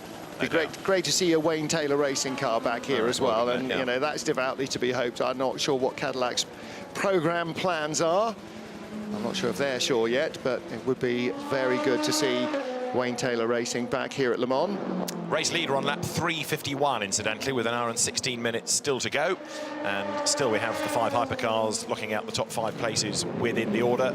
And Vincent Voss does not necessarily want to talk to us because he's a bit focused on what's going on in his class battle. But what is happening is that the gap has stretched, because a couple of laps ago it was 10 seconds, now it's up to 15.5 as Yiffy Ye, former resident of Le Mans, pulls clear of Robin Frins. Tom Blomqvist is third, still fending off Will Stevens in that duel that they've been having really all day. Yes, that's pretty spectacular actually, that those two have been going at it for that long, and you know, both of those cars are pretty equal in pace, and maybe Tom's just got the edge over Will, you know, to take the third place, but it's been a real battle for all of them. It's a brilliant class. Yeah, and again, you know, all you can do is keep driving the car on its door handles and hope that nobody else's accident comes to find you. Yeah, and also you hope that all of your team keep delivering. Yeah. You know, with all of those bits and pieces we've been talking about. You know, whether it's that pit stop or it's that set of tyres, or you know, it's the driver himself executing and being advised on certain things. And if you've got a spotter that's telling you, you know, where certain things are happening. So Renger van der Zande, fresh out of the car, and he's done a good job for the Inter-Europol competition team. Renger van der Zande in the pit lane with Duncan Vincent. Renger, you've done a very good job there. Very good job. It's a cracking good stint for you. A good stint for you there. You must be happy with how the drive has gone for you there. It was really powerful. Yeah, I think so. I mean, you know, we struggled kind of in the beginning of the race, and the track is rubbering in again after the rain, and that's really suiting our car well. You know, these guys, big compliments to them to you know, put a team together here in the WEC. New drivers, new team, new engineering, new everything. And I think we were pretty fast out there, so I was enjoying it. And thoughts on the end of the race? That you look quite strong in a good position. Yeah, I mean, I haven't seen the timesheet yet, but there was a car just behind me. I think it was United, and I think that's the one we're fighting. Alex Brundle is in the car now. He knows what to do. He's good enough to you know, he has done this race so many times, so he knows what to do. And you know, I'm going to sit back, relax, and watch. But it's exciting, man. It's such a cool race. It's nice to see some fans out there again and see you guys here at Le Mans. I mean, it's I'm enjoying it. But so far, I think we can be very proud of what we're doing here. We can see the smile under your mask. We can see that big grin there. Well done. Thank you very much. Thank you. Thank you. You can hear it in his voice as well, can't you? Yeah. And actually, he's starting to get a mid-Atlantic twang. That's going to work very well for him, is it? Awesome to be here. And actually, you know, just before we went there, we were seeing some shots of the crowds, you know, a few Jupileers being opened and a little bit of warm Sunday afternoon being enjoyed. And it is just really nice, and the slight feel of the beginning of normality returning to have fans at the race. Hopefully next year will be much more open, because I know there's an awful lot of people watching at home in the UK, across Europe, in the States, you know, wherever else, who would normally be here and are desperately missing their week-long holiday with like-minded friends, at the end of which they hold a motor race. Absolutely. You know, and it's something that with a lot of US car owners wanted to come over and see this event. They regularly make the pilgrimage to come here, and you know, certainly I'm talking again with my Corvette racing hat on, but you know, the C8R debuting here, they wanted to see that car coming out onto the track. And I know the date's been announced for next year as June, but I wonder whether the August date in some ways hadn't been a good thing for the ACO, because it would be in school holidays. Does that bring more people here, or is it a problem? Do you need the tradition of June? Does having it in August with that slightly extra element of darkness help or hinder the event? You know, I know tradition says it's in June, but does it have to be? Well, it always has had, because that's where there is least darkness. I think that's it. It's always been the week of the longest day. But now we've proved it can run in August or September. Yes. Well, lighting being marginally better than it was in 1923. You know, I think that's... You know, I don't, without wishing to be facetious, I think that's entirely possible. Kamui Kobayashi, as predicted, takes the car to the end. You know, as routine as night follows day, it's his turn to get in the car, and there's no good reason why you wouldn't, and lots of good reasons why you would. And lots of enthusiastic Toyota fans there with flags old and new, ready to cheer the car home. See, and you thought that once he'd driven the Alpine, Fernando Alonso would just go home. Yes, I did. No, he's been there with the fans, with his old race suit on, looking as trim as ever. And divided loyalties here, because of course he is an Alpine driver, Alpine in third. He's a former double winner for Toyota, Toyota first and second. So actually, no divided loyalty at all. Whatever happens, you know, he's happy. He's happy for his former teammates. He's happy for his current employer. Yeah, indeed. Right, so out onto the road again goes number 7. And Kamui Kobayashi now with an hour and 11 minutes on the clock, set to bring that to the end and finally find wood to touch. I know. Car number 7, which was a lucky Yerst number, a very unlucky Toyota number, seemingly looks like it's going to, at long last, exorcise those demons. Well, and the Yost story is a funny one, isn't it? Because Reinhold Yost, before the Audi era, won 2 pairs of Le Mans in back-to-back seasons with the same chassis each time, repeating the next year, and on all 4 occasions, numbered 7.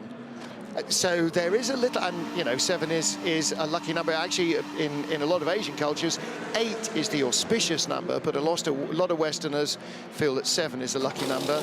So, you know, maybe it is time for luck to be on their side. Certainly, it won't be for want of trying. 92's not had a lot of luck in this race. I mean, they've almost been...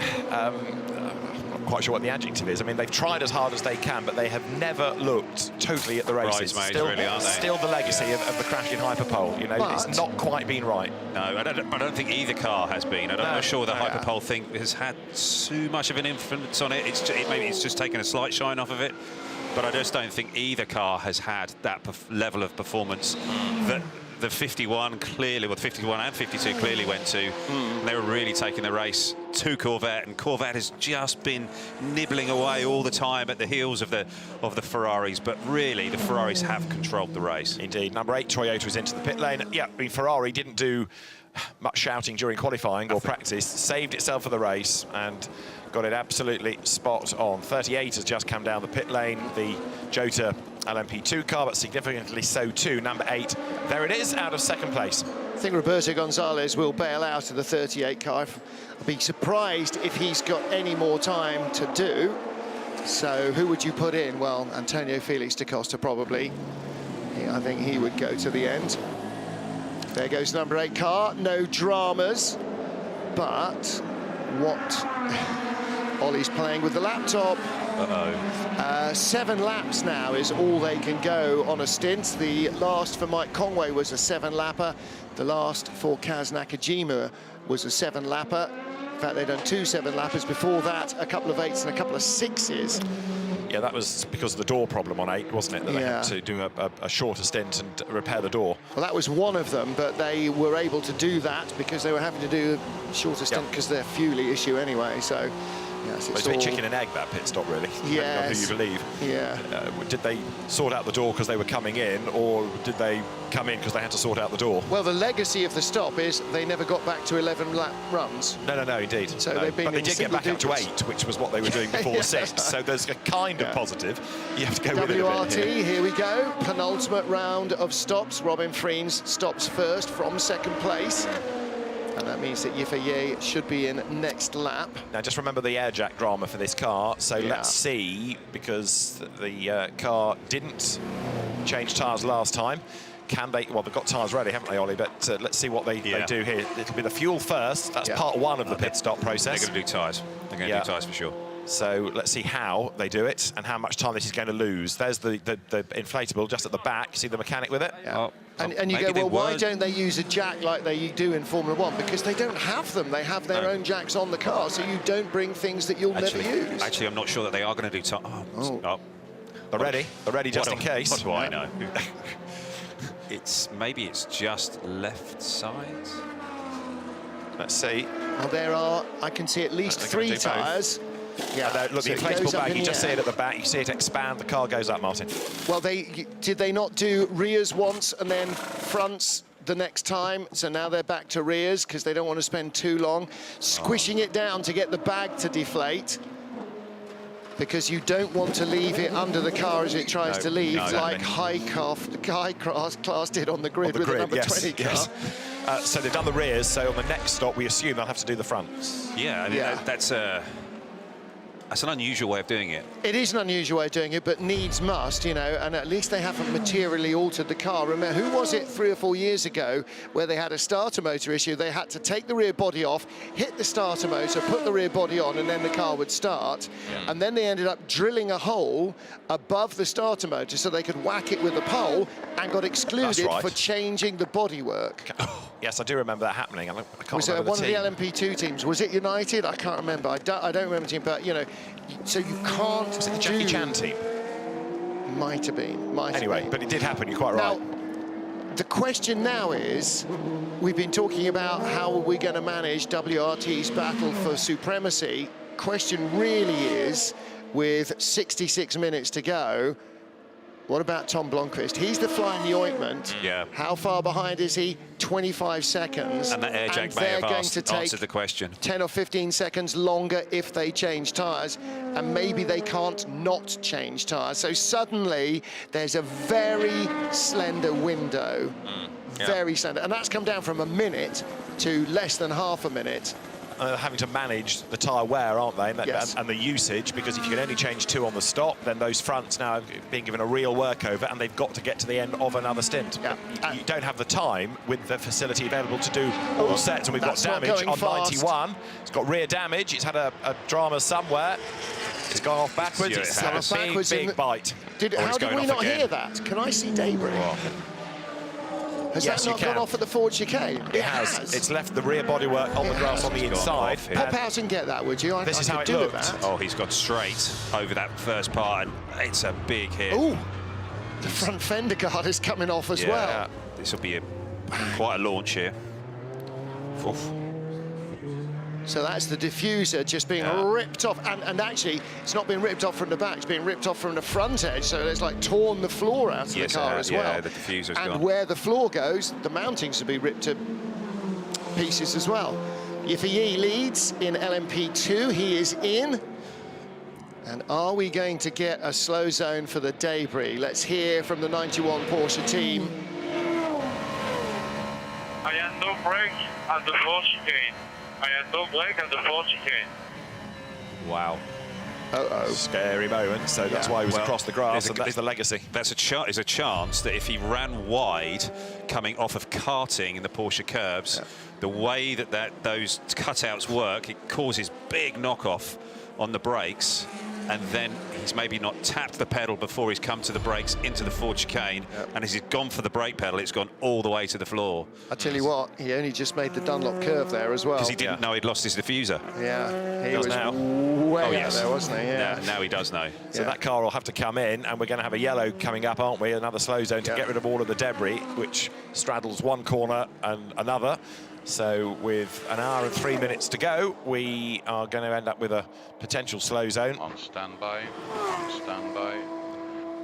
Well, they need to have it at the forward chicane, which is Marshall Post 22. Is that a... Right, standby for a slow zone. So it'll be a double slow zone. It'll be the last on the lap, which is from the Porsche curves through to the start-finish line, and then the first on the lap, which will be up to the S's. Yes. So it'll be a significant slow zone. Now, if you needed a stop, for WRT's Robin Freens, this is 2 laps too late. That Porsche is stripping itself, isn't it?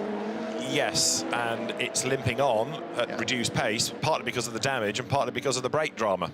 Yeah, and the unusual thing is that he's... OK, he had the problem going into the forward chicanes with the brakes, but it doesn't look like, with the way he's driving the car, that he's got a brake problem now. Per se, no, yes, I agree. Because if one of the lines had gone or something had started to leak, the pedal would be consistently going to the floor. Yeah, he'd be crawling. Yes. That was a wild old ride across the grass. So look at the diffuser go. Yeah. That's a huge bit of bodywork, Yes, it is. It's just going over that grass and that little hump, and it's just ripped it off. And when you see the back of the car, you realise how much has gone. Yeah. And that's only sort of the white wraparound bit. It's how far under the gearbox transaxle and under the, the main monocoque of the body. Look at it moving around. Yeah. It's going to feel horrible, isn't it, on the way back to the pit? Very, very sketchy. Very flighty at the back. Prepare full course yellow. Full course yellow is anticipated. 30. At 14:58:30, we go full course yellow in 25 seconds. So Eduardo Freitas, the race director, tells the teams, and some of those teams now prepare a different pit stop strategy. But there's no real option with the amount of debris all over the road, is there? Yeah, about a third of the circuit needed to go yellow just for that one incident. He's carrying on. 4. He is, interestingly, yes, you're right. 2, 1. We are under full course yellow. We are under full course yellow. Try, I guess, to stay on their pit strategy we for a have number of laps to a marshals stint. picking up And if the car's debris drivable, mainly at 35 and in the area. And it clearly is. Of 3, but we are also having marshals at other places on track picking up debris. It is drivable, but he's 10 seconds slower than he would be with a car that had some aero. He did a 4:02 compared to a 3:50, and it was a lot quicker through the chicane than he would have been otherwise. Porsche has a plan, though, so they will have computed this quickly and decided what the best strategy is. And I suppose, yes, it is that keep the car on track. He knows the conditions of the car now. He knows what it will do. Black, orange flag, car 91. Yeah, Black, like they had a choice. It's going to be brought in anyway. 91. Yes. Black and orange flag is that mechanical warning flag. So much damage has it been subjected to. The scrutineers want to look, so the officials are saying, even if you don't bring it in, we'll bring it in for you. Yeah, I think it's even less that. It's the fact that it is shedding so much debris. Yeah, they don't want to point. stay yellow just because it throws more bits off. Let's hear from them. Okay, can you repeat? You want 4 more laps, right? Yes. In order not to do another stop, we would need you to do 4 more laps. Is that possible? Don't take any risks. You don't have to. I will be slow, but I will be in 4 minutes, but it's possible to do. Okay, copy that. The next car behind is 13 laps behind you. Not an issue.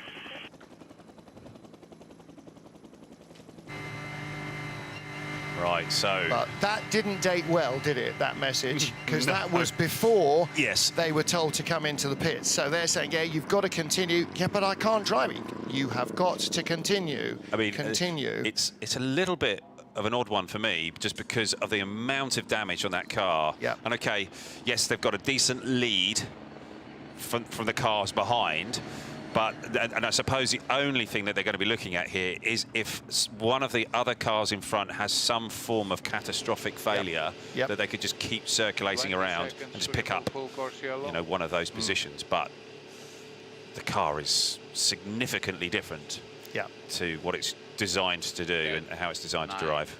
8. Well, we're going 7, back to green. 6. And the race director has instructed 91 to come into the pits for mechanical repairs. So the continue option has been removed from the team, and Fred Makovici will not have to, beg your pardon, yeah, no, it is Fred, will not have to drive a 911 that is trying to spin on him every single time he gets it anything other than straight. I think that they will fix it as fast as they can and just get it together, just so they can get the car out there to run that final lap. Yeah. As long as they're out. The only problem is, you know, if they're trying to fit a diffuser, it will attach under the floor, and what's left of it under the floor may not be entirely clean and attachable. And that's going to be the thing, isn't it? What else is, how is that all going to fit? What can you fix it to? Yes. You can't just gaffer it on, not at the speeds we're doing here. You know, this is not messing around. These things are doing north of 250 kilometres now. Yeah, he's going to have to go up on the high jack so they can get fully underneath it to, you know, get a full... You saw Mike Conway high-fiving his team. His job here is done, and it is now in the hands of his teammate Kamui Kobayashi to take the car to the end. So, waiting down at Porsche GT is Duncan Vincent. They are currently lying 3rd and 4th in GTE Pro. AF Corsa lead from Corvette Racing. In GTE AM, AF Corsa, TF Sport and Iron Lynx. Ferrari, Aston Ferrari is the top 3. And there is a good battle going on in each of our classes. In fact, there are several good battles going on for position now, not just for the lead of LMP2, but for the Pro-Am lead as well. Dragon Speeds, Juan Pablo Montoya leads in Pro-Am from Loic Duval at Real Team and Job van Uitert in Racing Team Netherlands. And then 4th and 5th, next up, Ricky Taylor and Vincent Capilliere. All the top Pro-Am cars are within 2 laps of each other.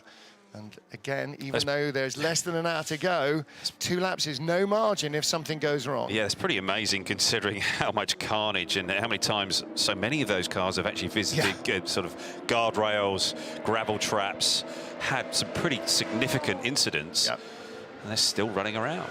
Roman Rusinov back in the 26G drive car, so he had a brief respite while Nick de Vries took the car over.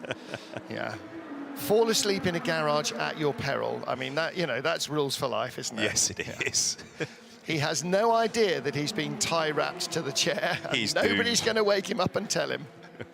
And he's not wearing a headset, so nobody can suddenly shout him awake. So he is just going to eventually find that he can no longer move. Yes. Very good value. So Roman Rusinov going back out in the G-Drive car for the final hour. Pit stop also for Panis Racing there. 4th place in LMP2. Will Stevens ahead of Paul de Resta and chasing Tom Blomqvist. That's the battle for third place. And it might become possibly the battle for second place, because Bronchus in third for Jota in their 28 entry is not far behind, 27 seconds behind WRT's Robin Freens. The gap is coming down as 91 comes into the pits to head to towards Duncan. The gap is coming down. WRT have got a pit stop issue. Their onboard air jacks don't work. They are likely to have to change tyres at the last stop or risk running out of front rubber, and that might cost them almost everything in the second, third place battle. Graham Goodwin. Hi there. Do we know if that car has another problem other than the tyre issue? We think it's just the jacking up that is costing them so much time in the pits. It's losing time in every sector. That's because they can't change the tyres the way they want to. Yeah. They did rears 2 stops ago, they did fronts 1 stop ago, they did rears the last stop. So it's on a very mismatched set of tyres. Mismatched and mishmash, actually, set of tyres.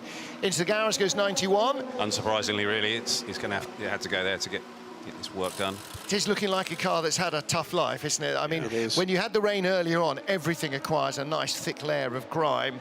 And then, yeah, I think the days of manufacturers polishing Le Mans winners to a high sheen have gone. You know, now they just lacquer on the dirt and the flies and the muck and the rubber and the... should say in class, by the way, 5th in the class at the moment is the 52 AF Corsa car, but that is how many? 12 laps back. Yeah. So they won't be able to catch. Half an hour. Yeah. So their chances of getting on the podium in the next 10 minutes need 3 of the 4 cars in front of them to retire. Which is possible, but there doesn't seem to be that much rain in the offing. So yeah, I wonder when Antonio, when everybody will start to make their final pit stops in the GT classes. We've just seen the 64 car come in, and I think that's ultimately the range that they've got, that they'll be able to get to the end from here. Oh, really? Okay. Yeah, I think so. And so I think Antonio will go by at least one more time. So rear bodywork going on. That's it on. Diffuser back on underneath. Well, right, that's quick work. They clearly have rehearsed a lot of this. Yeah. Well, and actually from racing in the US, they did develop some really quick sort of release bodywork and quick fixes. Because racing in IMSA, there are some pretty aggressive racetracks, but there's also some pretty aggressive driving. Pretty aggressive driving, and I know I knocked off at least 2 of their diffusers. Yeah. By accident. Of course. What, just leaving the grid? Yeah. By the way, on that front, happy to say there was a tweeted apology to Nick Tandy from James Collado. Windscreen fogged, apparently, at the start, which was the impact on the grid as they left the grid. Oh. So, public apology from James Collado for that hit. And now he's woken up. No, he's been woken up and then immediately realises, okay. Yeah, it's me this year. Yeah. Yes. Yeah. That's exceptional work for the Porsche team. Really impressive work.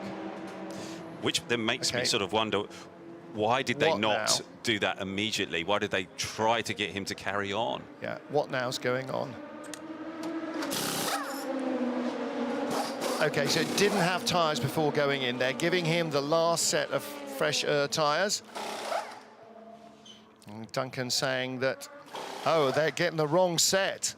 So is it a 92 set or just some really old ones? That's a good catch, because otherwise it would have been set out and it would have gone through the beacons at the end, the Michelin beacons, and then there would have been excluded. Yeah, flagged up, and it would have been a penalty for sure. Yeah, that's the reason for that slightly, and it is only slightly extended stop. Straight line the chicane after outbraking himself, ripping off the rear valance and the diffuser in one hit. Right behind him, 30 is in. Tristan Gomedy setting the fastest lap for the Duquesne engineering car about half an hour ago. So still plenty of life in the car that was throwing itself at the scenery and in and out of the pit lane at an unmitigated rate early in the race. Would you like a little stat that is more extraordinary than it really should be? Go on then. AF Corsa have never won in GTM at Le Mans. That is ridiculous. Isn't it? But how can they not have? Really? How can they not have won? They've not won in GTM. They've not won in GT2. They've assisted other teams. A couple of S&P Racing had some input. I believe at least 1 year Racing Competizione had some input. They have never won as AF Corsa in GTE AM, and they look like getting a double win as they sit They at really the threshold of their next adventure, which is, of course, as the major service provider for Ferrari's hypercar team in 2023. Well, that would be a good way to come back, wouldn't it, as you know, double winners in 2021. It certainly would. And of course, it then gives both teams a massive vault in the championship battle as well. You know, James Calado, Alessandro Pierguidi, champions 2 years ago. Yes. You know, and the 50 points here will suddenly vault them right back into contention with anybody and everybody. That's hugely impressive to see the 91 car back out on track and it's rebuilt. 5 minutes. 5 minutes, 16 seconds on pit lane for the number 91 car after what, you've got to say, Ollie, in previous years, that would have been a retirement. Yeah, it would have been. But it's interestingly, they've got 15-lap-old tyres on the front and 2-lap-old tyres on the rear. So this is going to be a little bit sketchy for this first half a lap to a lap where he just feels everything out, just gets everything going again. But it's, yeah, and I'm sure that the car will feel different. They didn't bother sort of tightening up the front guard at all. That body gap wasn't there before he went running across. For sure, the front part of the floor will be tweaked as well. There'll be some alignment stuff, so the car is going to drive in a rather strange way. Yeah. But this is going to be about championship points for Porsche, the manufacturers' championship, the drivers' championship less important for them, but with double points, that's critical for the championship in the FI World Endurance. They were not going to be on the podium after that issue unless there's dramas ahead. He said that out loud as well. Here comes the Corvette. 63 in for its final stop. Minute and 2 seconds behind Alessandro Pierguidi. That answers the question I was going to go. Do you stop a full stop away from the expected end, or do you run to the end of this and then short fuel it a little later? Yeah, no, I think it's all about just getting the fuel in the car and seeing if there is a safety car, then you stay out on track and you try and take advantage of it. Track position. 8 Toyota in the pits from second place, and well, conservatively bringing it home. 49 minutes to go now. The biggest battle I can see emerging here, gentlemen, of note, is for podium positions in LMP2, and it is the 31 Team WRT Orica that it's in trouble. It's rather. It's Robin Freins being chased by Tom Blomqvist and potentially Will Stevens and maybe even Paul di Resta as well. You know, you put the three of them together, there's quite a big gap, but not if you have an issue. 63, what's the issue there, Ollie? Did it take tyres? There were tyres out there ready to go, but I don't know whether they went on or not. If they have fresh tyres, you would take them. The Porsche, by the way, came out of the garage on the tyres with which it came into the pit lane. But because they were 75% sand, they basically just said, OK, we don't want to send those tyres out again. So they got another pair and another pair. So I assume the 2-lap pair might possibly have done hyperpole. That's possible. There go the tyres, and that's a fall for one of the team members. Did he get across the line? Tom Dix. See, now it's the number of people across the line with tyres. In theory, that might possibly just be a penalty, but hopefully... Hopefully the engine wasn't running. Will Stevens, a fastest lap of the race for the Panis racing car, still chasing hard, trying to force an error. In the 65 Blomqvist as well. Beg your pardon, Paul di Resta as well behind him. Another fastest sector. Just to loop back to that Corvette pit stop, as long as the car didn't get dropped to the ground, then the engine wouldn't start. There's a system on the Corvette to make sure that he can't start in the air.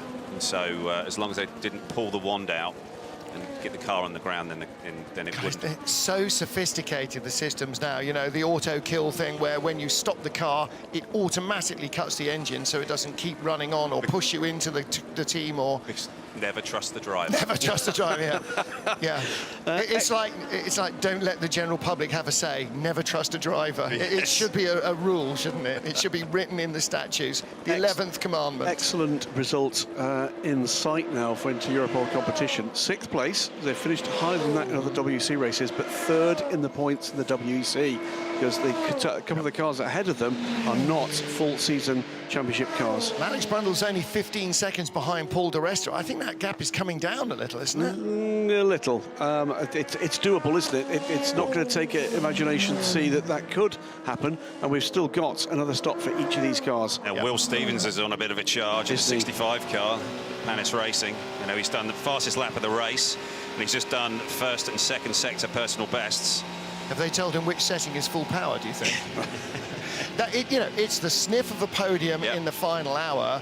You're going to drive the car until it falls apart. Yeah. And you know, he's done plenty behind the wheel today, and you know, he's not going to be that fresh, but he's still pressing on. Impressive. Yeah. Well, again, you know, it's that final hour that once the adrenaline pump starts going, you're feeling no pain. It manages to do an awful lot. So Will Stevens has done 9 hours and 13 minutes as we've got the 29 car. Yup. Got away with that one. Has been through so much gravel today, hasn't it? They've all had a go at it, hadn't they? You know, Fritz got caught out by rain. Renger's been in the gravel. He's been across the grass. Not Renger van der Zandt, Guido van der Garde. But that is the first off, I think. Certainly the first off I've seen for Joop van Uyten, and he's been under real pressure to be quick and fast. Final stop for TF Sports' Felipe Fraga. Is this going to be a GTE AM win for Aston Martin? Will Ben Keating be on the top step of the podium? Will it be a first for Felipe Fraga? And will they get their hands on those trophies, he and Ben Keating and Dylan Pereira? Or will the Ferrari hang on to claim what I know you've checked it, and I don't doubt it, but it just seems incredulous that somehow AF Corsa have never had a class win at Le Mans, but they could end up with 2 here. Ferrari's leading in GTE AM and in GTE Pro. It's back-to-back fastest laps of the race for the 65 car for Will Stevens. And you say they've been in the car a long time. We've got, how many is that? One driver that has done more than 10 hours and 41 seconds, Norman Nato. Wow. In the 70 car. Ross Gunn, 9 hours and 53 minutes. 9 hours and 31 minutes for Antonio Felix da Costa. 9 hours and 16 minutes for both Mathieu Lehay in the 84 innovative car and Jerome Bleekemolen. Ben Barneycoat with 9 hours and 12. Well, Stevens, 9:16. They're Ironman efforts, all of them. They are, absolutely. When you're getting up to the 9 hours or 10 hours around here, you really are. It's almost like doing a commentary shift, isn't it? Nearly. Some strange noises from the pit lane. I think somebody's left a microphone open accidentally. It's like a whining noise. Yeah, it's almost like a starter motor, but less effective. Into the pits comes United's number 22 car. This was the car that was hoping to get through into Hyperpole, hoping to claim pole position, hoping to defend their Le Mans 24-hour win, hoping to defend their World Endurance Championship LMP2 victory, hoping to defend their ELMS victory. I mean, United won everything they tried last year, and this year has just been... It's been a pretty wretched weekend, actually. In Road to Le Mans, their LMP3 cars did not have much in the way of good fortune going for them, and that sort of haunted them here as well. Every purple patch, Ollie, comes to an end, but... boy, it's come crashing down around their ears this weekend, of all weekends. It's been a little bit of a perfect storm for them, you know. The contact between the two sort of sister cars, you know, the one that happened up at the Dunlop chicane. With those two cars. 32 and 23. Yeah, it was. Just remarkable. Just looking at the driver times as we get into the last 40 minutes soon. Satoshi Yoshino in the next 2 laps should be through and fine, but Henrik Hedman... does he need more time in the car, Yes, 5 hours, 59 minutes and 9 seconds. Okay, he needs to get in, because they will exclude him. They will add time. Nuno's going on 22, regular service for our GTE Pro leader. Of course, as there'll be an awful lot of eyes from Corvette Racing on this. Yep. Mira Konopka also needs to get back in. He's done another 6 minutes to complete his 6 hours. In the grandstand. And isn't it great? The sunshine is here. The grandstands are filling for the end of this race. The traditional crowd at the end of this race. No, it's not as big as usual, but they are here in significant numbers and enjoying it. Full set of brand new tyres in the final 40 minutes, just in case. Always have one round left in the chamber. Yeah. So Tom Blomqvist, 17 seconds now from the back of Robin Schreins. Leading our innovative class is the only car in. It's actually our Garage 56 entry, if you will. And that car currently running in 32nd overall. Mathieu Lahaye is at the wheel, but it does look as though we were expecting a driver change. Was that Takuma Aoki who was getting ready? Looked like Takuma Aoki to me. Both Nigel and Takuma, by the way, have both done over 6 hours. Yep. Extraordinary stuff. So Takuma Aoki getting ready to do the final stint in this car run by Frederic Sausset and his crew. And fantastic perseverance by them to keep it clean. Have you seen the car have any dramas or any? No, there's been a couple of occasions we saw one car almost stumble over it through the Porsche curves, but they were keeping the line. They were doing exactly what they should be doing. It's very clear from the rear of that car with a broad LED stripe at the back exactly who they are and what they're doing. Yep. So no real excuses there. They've been pretty faultless. But, you know... apologies, it did have a stop up at Dunlop. Okay. Had a spin. Yes. One spin. Keep it on the island. Don't visit the pit lane unnecessarily. They have followed the cardinal rules almost to the letter.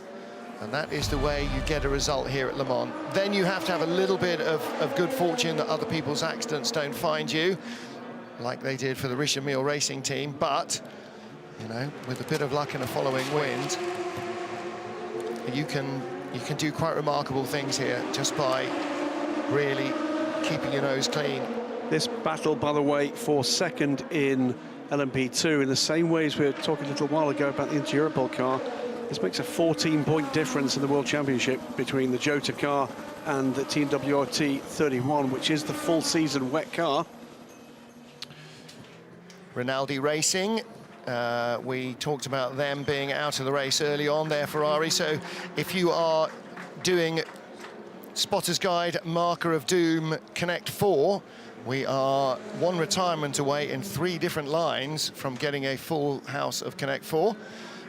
Saying goodbye to Alan McNish and Son Finley. Been a delight to have them as ever with us. Look forward to the very next time. And of course, the World Endurance Championship campaign continues in Bahrain with 2 races in 10 days. And for David Addison as well. It's mass evacuation here. Yes, final, well, we're in for the final stint. Louise Beckett as well is heading off, so thank you to all of them. The Minish family Chinook will be lifting off any time now. I think you'll find it's a Jet Ranger. There's still some whiny noises from it's that a starter motor I can hear in the pit lane. Duncan Vincent remains in the pits for the final stint. And everybody, that's my toothbrush leaving there. Alan McNish, it doesn't need to go there at all. He's got a very active eBay business.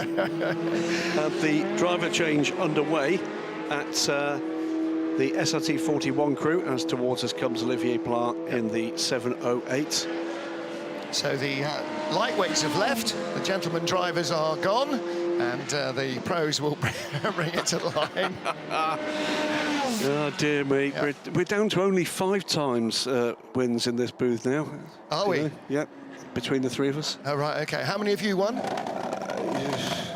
Same as me? Yeah. No. Oh, so Ollie's done all the heavy lifting on that front, has he? Jim Clickenhouse, I think the nerves are twitching now. Do you know what? He's had that same still stare right from the beginning of the week. Has he actually moved from that seat? He has, because he spent a lot of time in the last few days standing right in the opening of the garage. Yeah. And it wasn't until sort of later in the race that he could actually trust himself, I think, to move to the Pratt perch and look at things. He was just zoned away.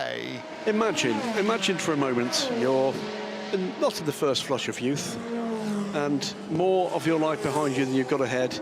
What's and that the opportunity, like, I don't know. Okay. I'm going to be 173 by the time they carry me out. But that you get this opportunity. This opportunity presents itself to do something you've always dreamed of at the very, very highest level. Something really tough, really difficult, on a world stage in front of millions of TV viewers, in front of thousands of people trackside, and the internet starts to laugh a little. The internet starts to pour doubt on it. And then all of a sudden, the opportunity arises, and still there's uncertainty. And here we are, 36 minutes from the end of the 2021 Le Mans 24 Hours, and both those cars have run like trains. I think it says everything you need to know about the Glickenhaus program at the moment, that we're 30 minutes from the end, not wondering if one of them is somehow going to creep to the line. Yeah. It's both of them are still running and still doing fast times. And in fact, Olivier Pla, on the very lap that Graham started that sentence, has done the best middle sector of the race for that car. So not only are they still going, they are still going as fast as they were on lap 1. Absolutely. Faster because it was wet. Ollie, you've been part of hugely professional teams here for, let's put it straight, decades. You've been here a long time. I'm that old. Yes. Yeah.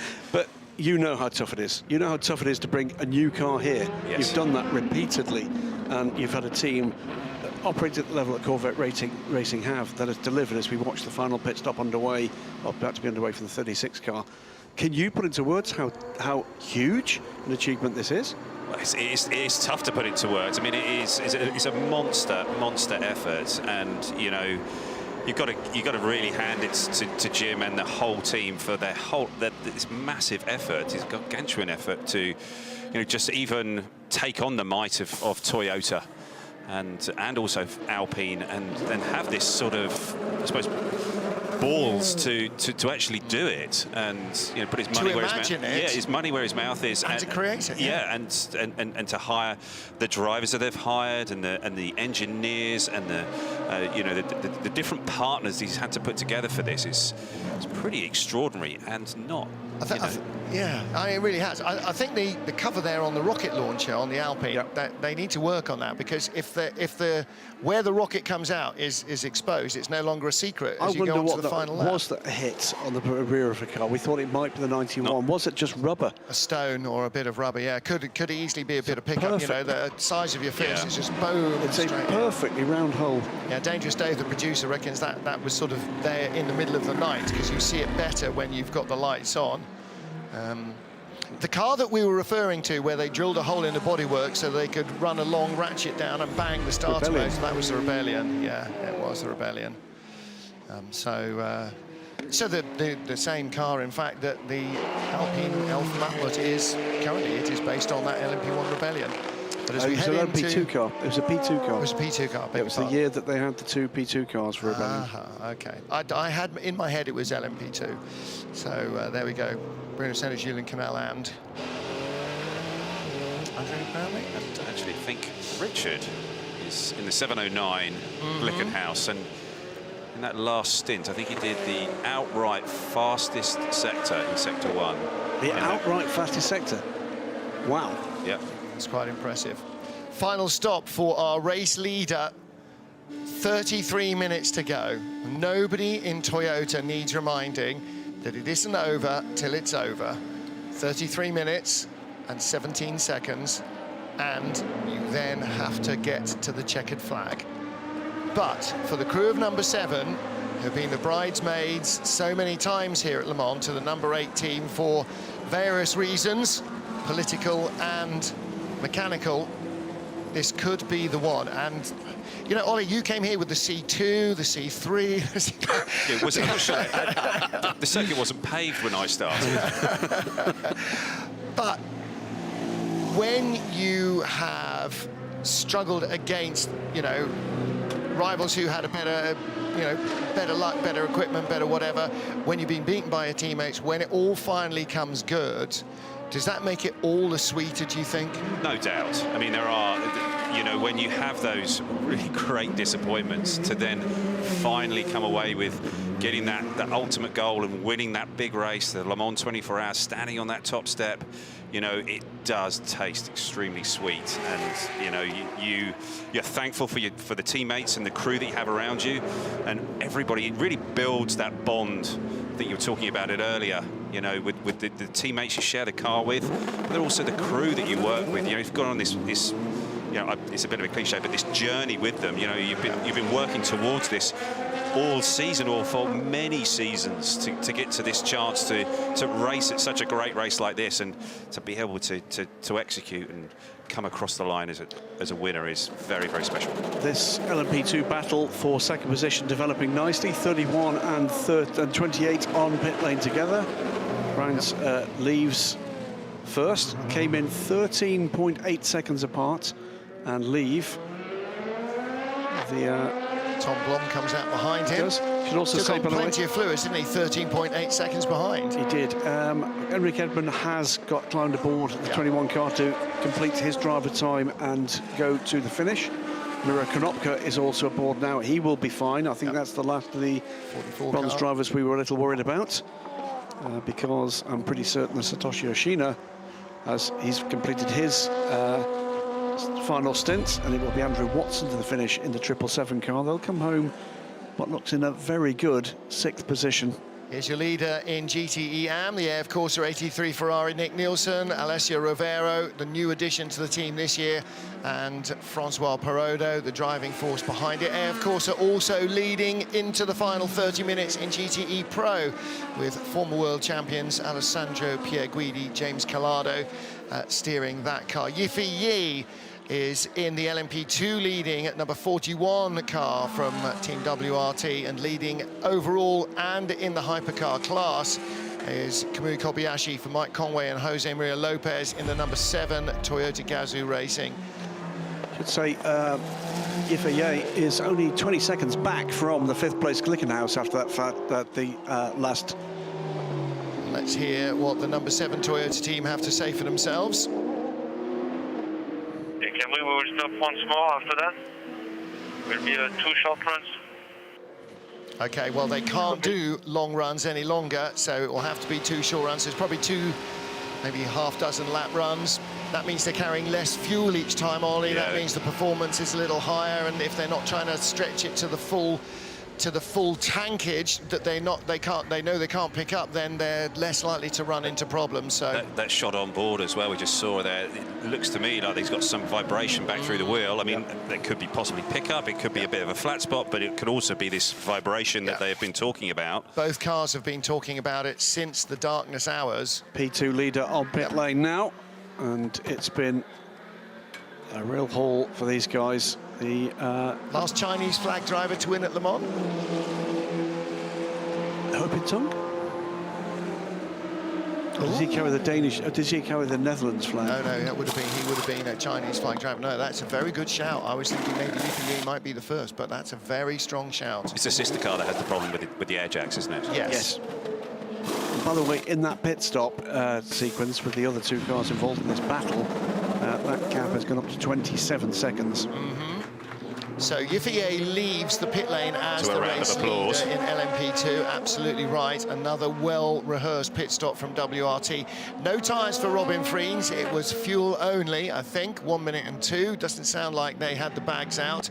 So he's going with whatever he's got. Tom Blomqvist in 3rd place, 27 seconds back. Will Stevens 4th for Panis. Paul di Resta 5th for United Autosports in their 23 car, and into Europol's Alex Brundle in 6th place, half a minute behind di Resta.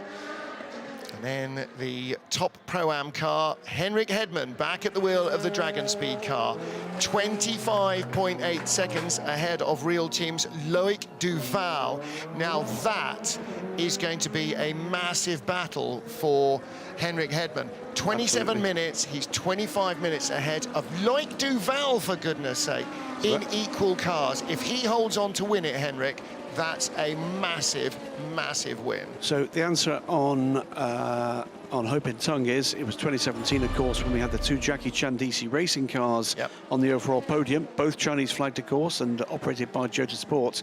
Ho Pin Tung did indeed win LMP2 second overall, but was running under a Dutch flag. Was he? He has a Dutch racing license. Okay. So that, in which case, it will make Yiffy Yi the first Chinese-born Chinese driver, because Ho was born in the Netherlands. So that's a massive deal, huge. Isn't it? You know, suddenly you start the potential of waving the flag of this race to what is it, 1.6, 1.7 billion people? Well, you know, you've got to see the kind of numbers that you're drawing for the audiences that we have for the Age of Le Mans series, which are extraordinary, dwarf some of the things we see from major series in Europe, principally because of the draw of Oliver Gavin doing the commentary, of course. That's one of the major selling points. But we are talking about very, very substantial marketplaces, including, of course, the People's Republic of China, but other major marketplaces, Malaysia and Indonesia, drawing very significant audiences. And great to see that that's beginning to have the activation. Look at some of the teams that we've got here this year with Absolute Racing, you know, with the Hub Auto Racing guys, with Eurasia operating with the Team India, yeah, the absolutely. Racing Team India you know, thing. again, 1.2 billion people on the subcontinent. If you can get them even one iota as excited about sports cars as you can get them excited about cricket, then suddenly you've got a market that dwarfs almost every other. Indeed. So, you know, I'm sure everybody involved in the WC and in the Age of Le Mans series can't wait to get back. Imagine what a Tata flagged hypercar would do for the exposure of motor racing in India. I think there'd be certainly Tata on the engine cover of a Jaguar would be almost a dream ticket, wouldn't it? Wouldn't it? In terms of the return on investment that comes with that. There's so many chips on the table, Martin, that it's difficult to overstate how big the opportunities are coming forward. Just the steps now need to be taken carefully, gently, and to allow the market to decide some of these things. Random fun stat from Stephen Kilby, formerly of this parish, said Alpine are looking to be the first French team on the overall podium since Peugeot in 2011. Wow. A decade since there's been a French flagged team. And they're back next year at some point. Whether or not they'll be back here, we don't know. We haven't had that confirmed yet, but it's all shaping up for not just 2022, but particularly 2023 and the centenary of this amazing race. And there are all sorts of known knowns and other prospects, and if you need to book off your holiday early, do it now for 2023 in June. And I've been saying to friends in America this week, do it. Book now, start saving, just do it in style. It will be, I believe, the biggest motor racing event in history. Yeah. I genuinely believe it. I think so.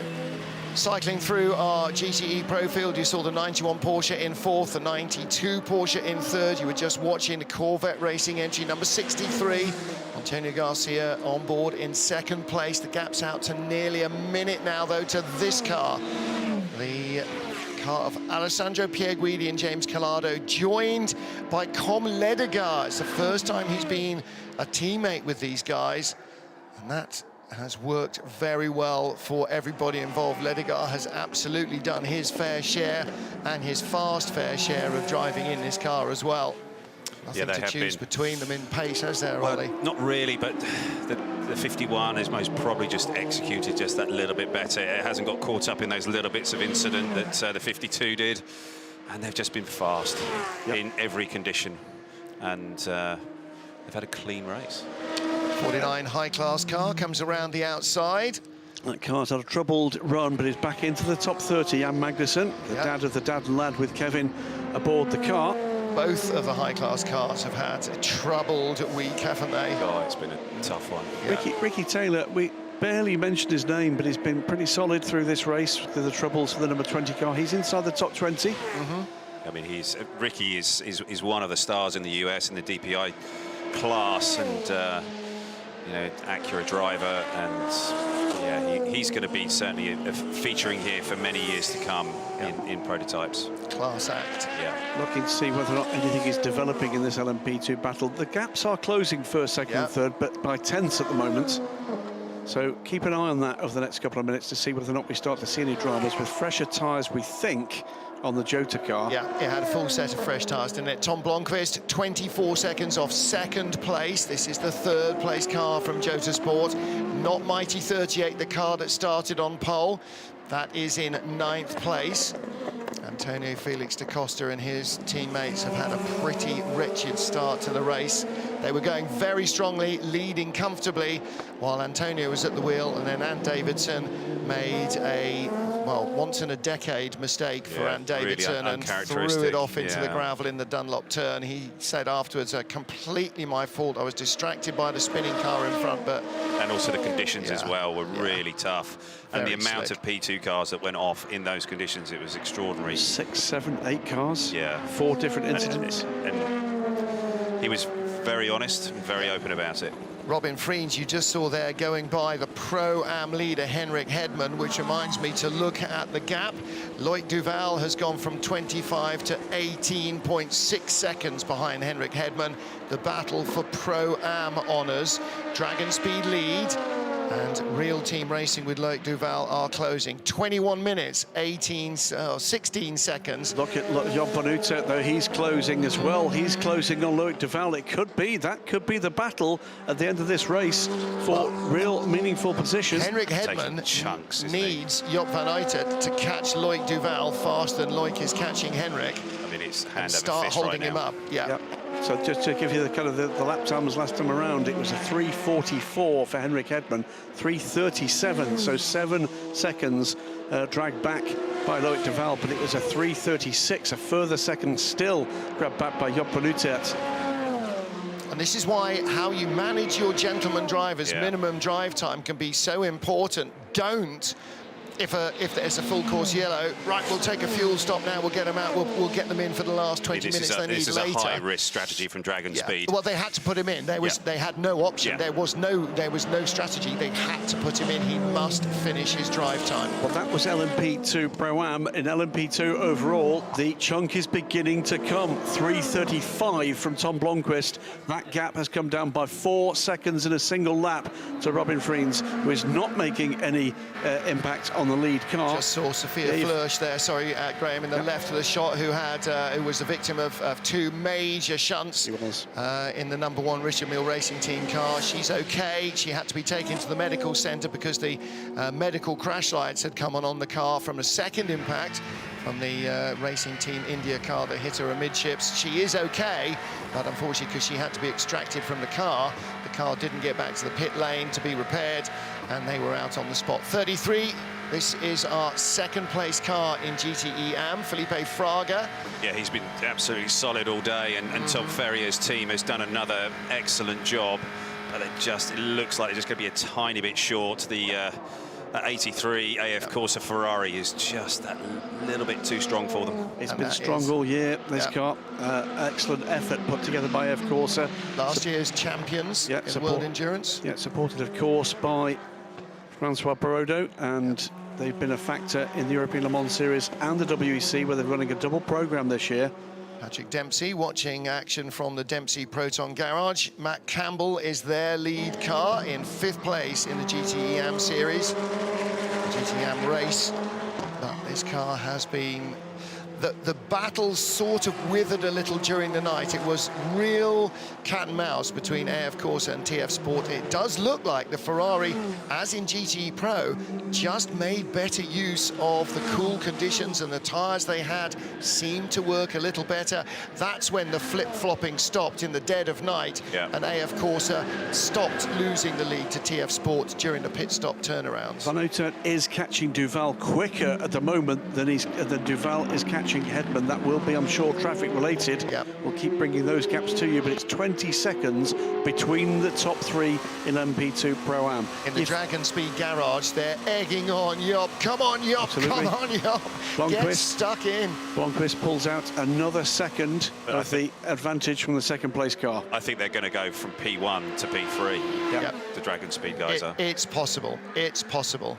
The question is, though, in the... are we going to get the Johnny Adam, Ricky Taylor last lap in LMP2 in the Pro-Am battle with them like jumping the chicanes and all over each other and literally beating each other? Well, there you go. Loic Duval, previous race winner here, and of course ex-world champion, versus the coming man that is Job van Uitert. And we're assuming at the moment that Henrik Hedman can't take advantage of traffic somewhere, as the cars, remember, the end of this race starts, are going to form up for whatever photo finish they're looking to get. That we've seen some stumbles in those kind of conditions as well. Through comes Tom Blomqvist, by the way. The gap across the line, it was 18.9 seconds through the last timing sector. What's it going to be here? 17 seconds. seconds with 17 minutes left. It is a second per minute remaining of this race, depending where the leader is when they cross the line. Yes, because they might get another 12, 13 kilometres rather to race if they just are ahead of the leader. So that battle is shaping up for third in LMP2. In Pro-Am, they're all LMP2 cars as well, but it's a separate podium, a separate trophy they're all fighting for. Henrik Hedman is now pitted. 8 points. Okay. Pitted. Well, that really leaves Henrik Hedman very exposed. He's only 8 seconds ahead of Loic Duval, and Joop van Uyten pitting. Well, he is 2 laps ahead of High Class Racing's number 20 car driven by Ricky Taylor. So third is not in danger. That podium finish for Racing Team Netherlands. Also in Panis Racing from 4th in LMP2. So Will Stevens stretching the envelope there as well. And that means that Tom Blomqvist will not have to worry about what's going on behind and only try and attack Robin Friens for second. Are we going to get a flurry, though? Are we going to get a flurry of P2 pit stops? Well, I don't know. Let's have a look. Strategy computerists. Type your way away. What we could have is Friens and Blomqvist, rivals in Formula E. Again, ding-dong battle, last few laps, last couple of minutes for second in LMP2. Will Stevens looks like he's dropping out of it. How far does he come back to the Paul de Resta, Alex Brundle battle? Brundle is 21 seconds behind de Resta and took 6 out of him on the last lap. So de Resta did not get breaks in traffic. Another couple of laps like that, and suddenly Brundle will be able to smell the car in front of him, never mind see it. There's the Panis Racing entry of Will Stevens. Quite a lot of damage there on the right-hand side of the nose. Yeah. That's what you want. You want the car to look like, you want it to look like it was the hardest 24 hours anybody can possibly imagine, because that's what everybody feels like once the adrenaline goes.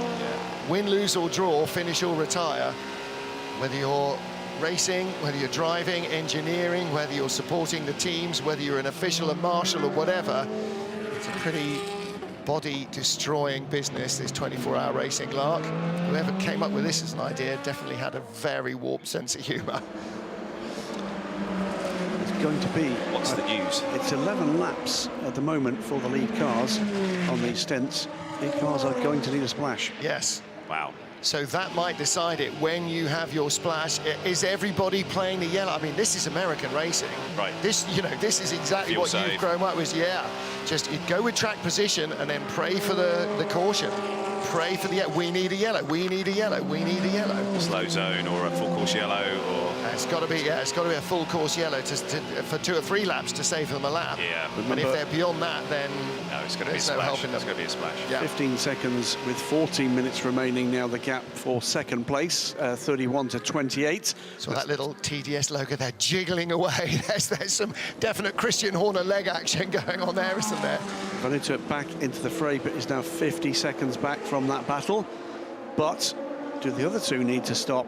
And the answer to that question, I can give you in a moment, is yes, they do. Yeah. Okie dokie.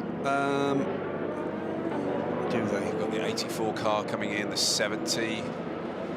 Just before we get really down into the craziness of the final 12 minutes, just want to say hello to Peter Dumbreck and family. Absolutely, Peter, we miss you.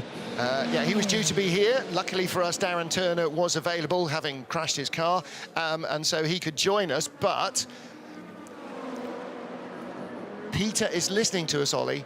He has paid for the app. Paid. I saw that message. Did you leave your credit card at his house? Off my chair. I think that's definitely fall-off territory. OK, so Duncan, say again, what were you saying? Sorry, we were just being 70 frivolous. on pit lane. 70 on pit lane, so it is. And there it is, real team. And 70 got held up coming into the pit lane by 84. Yeah. So that means that the battle between Joop van Uyten and Loic Duval might well be still back on. I'm slightly struggling to get this thing to tell me about the 21 car. OK, do you know what? Let's be like we didn't have a strategy laptop and see how it develops, because that's what everybody else is having to do. You're looking to us for information, but we can't get the information from our source. Final ripple of applause from, there's Frederic Sauce in his wheelchair in the background, the quadriplegic who raced here at Le Mans 2 or 3 years ago and has started this. Just amazing. This group, this team to help other less than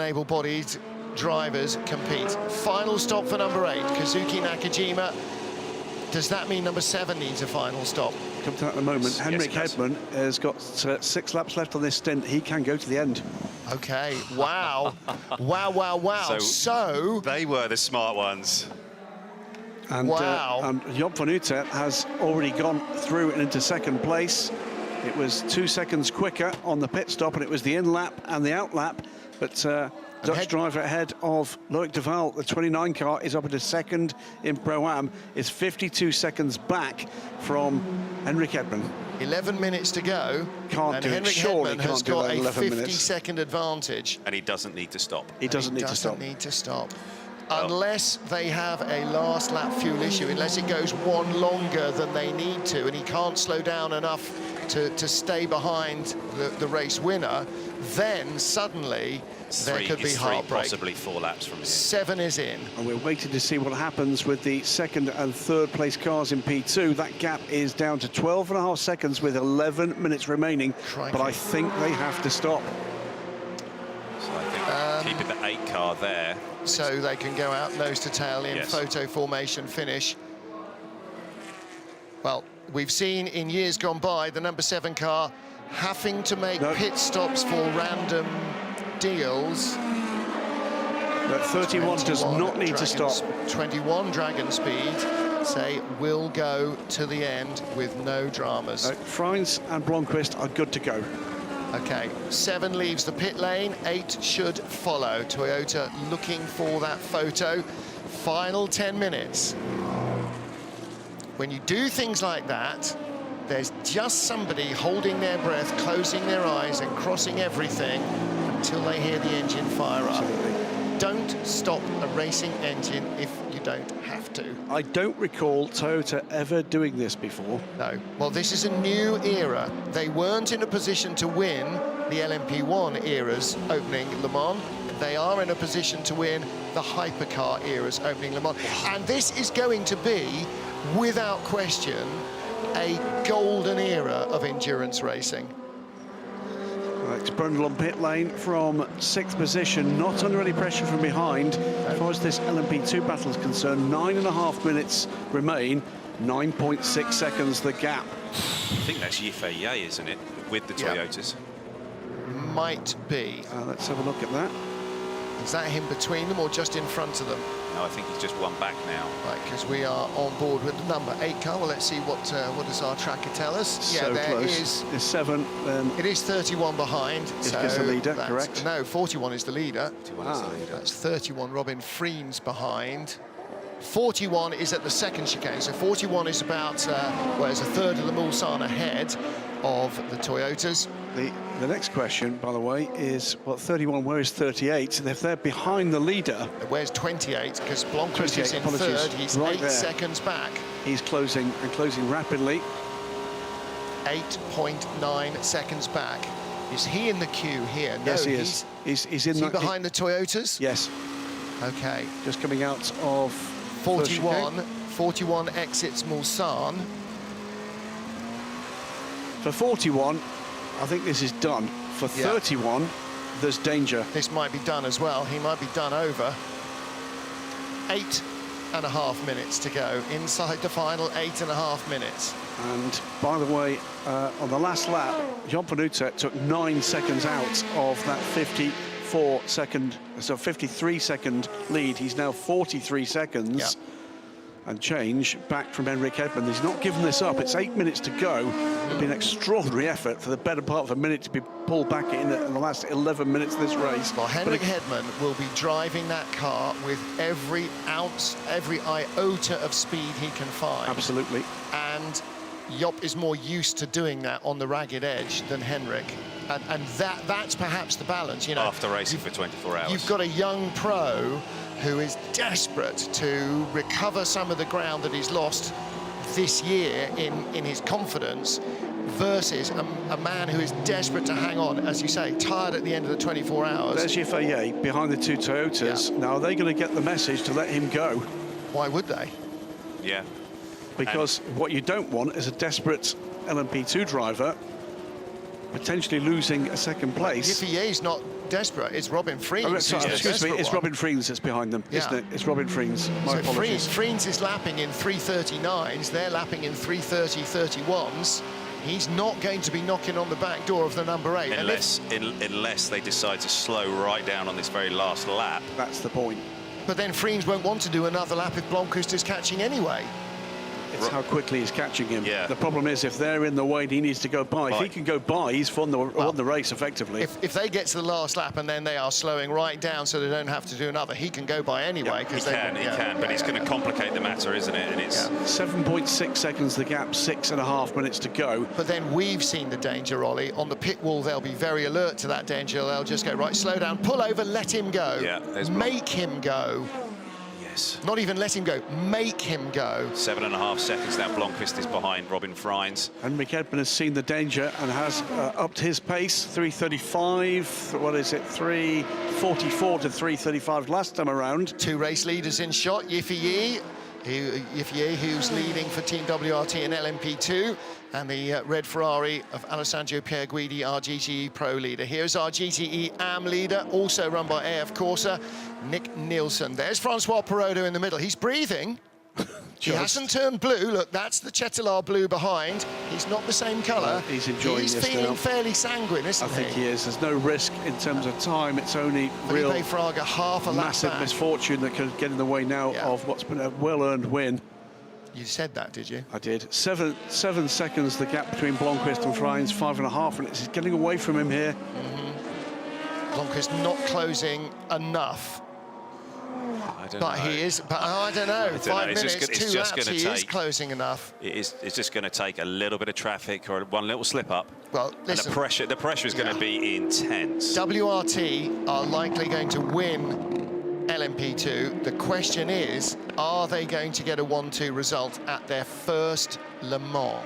Yeah, I mean, that's the ultimate result. Isn't it? I mean, what an underlining of the talent and the grit and the knowledge and the know-how of WRT, that they're in this position, whether it comes off in the next 5 minutes or not. 2 laps left, I think, for these battles as the Totas, still with the WRT car well behind. It's not closing on them at all, all, it's not. is it? They're still going at race pace. They're doing 3:30s, 3:31s. So the gaps, as things stand, for second place between Friens and Bronchus, 5.7 seconds, 4.5 minutes to go.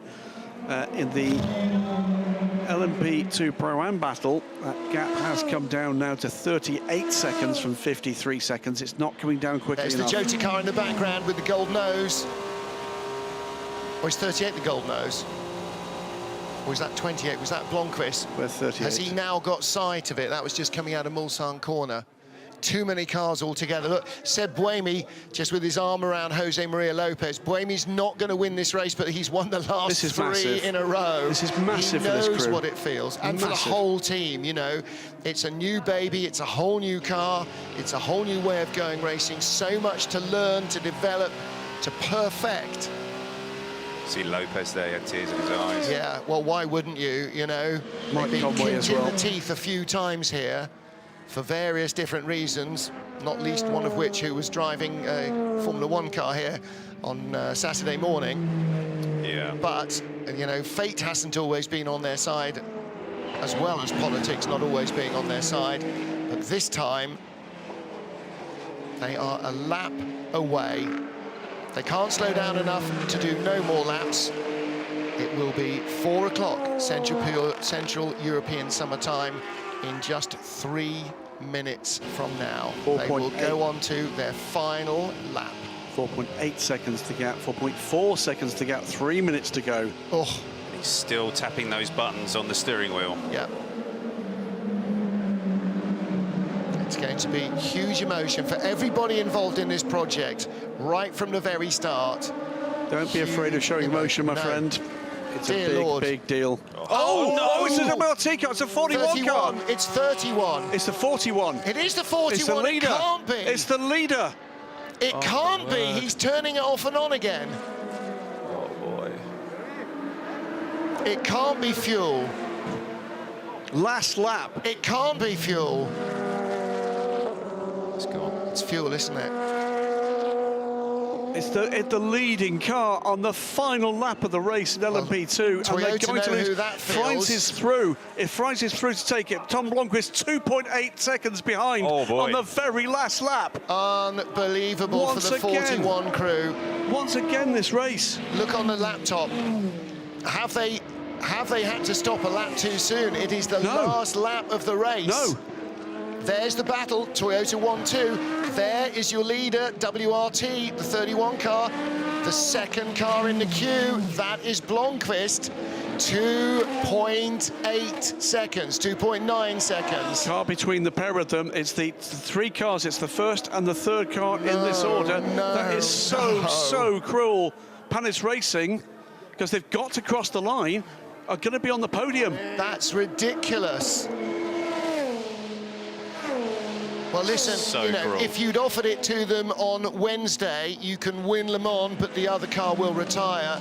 Okay, that's a fairly reasonable outcome. But to go from a 1-2 on the final lap, I can't even begin to imagine what Yifei and his teammates must feel like. 2.1 seconds the gap between Tom Blomqvist. This is for the win in LMP2 at the Le Mans 24 Hours 2021 as the two Toyotas come through Arnage as they cruise towards what looks like a photo finish, but behind them there's going to be desperate scenes here. Here comes the leader in P2. There is the second place car. Robin Freins and the green car with the gold nose in the background. That is second place Tom Blomqvist. There are 1.8 seconds between them. They could, if these guys slow down for a photo finish, it could be all about whether or not they've cleared the line before those two P2 cars at full racing speed arrive there. 25 seconds on the clock. It's 1.8 seconds is the gap.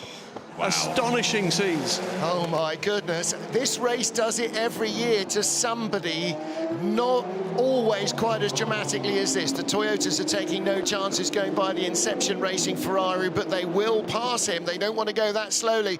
Out of Arnage now comes the LMP2 leader, Robin Freins. Still 1.7 seconds, only a 10th gain by Tom Blomqvist. The last lap of the 89th Le Mans, the first of the hypercar era, is going to see Toyota Gazoo Racing claim a remarkable 1-2 result with all 5 hypercars that started still running at the flag. Equally remarkable. Toyota 1-2, Alpine will be third ahead of the pair of Glickenhaus, but huge drama in LMP2 for 6th overall and victory. The WRT 41 car stopping at the beginning of the final lap. There is our GTE Pro winner. Freins has got traffic. Freins has got traffic, I think. Not too much, hopefully. It'll be the Inception Racing Porsche.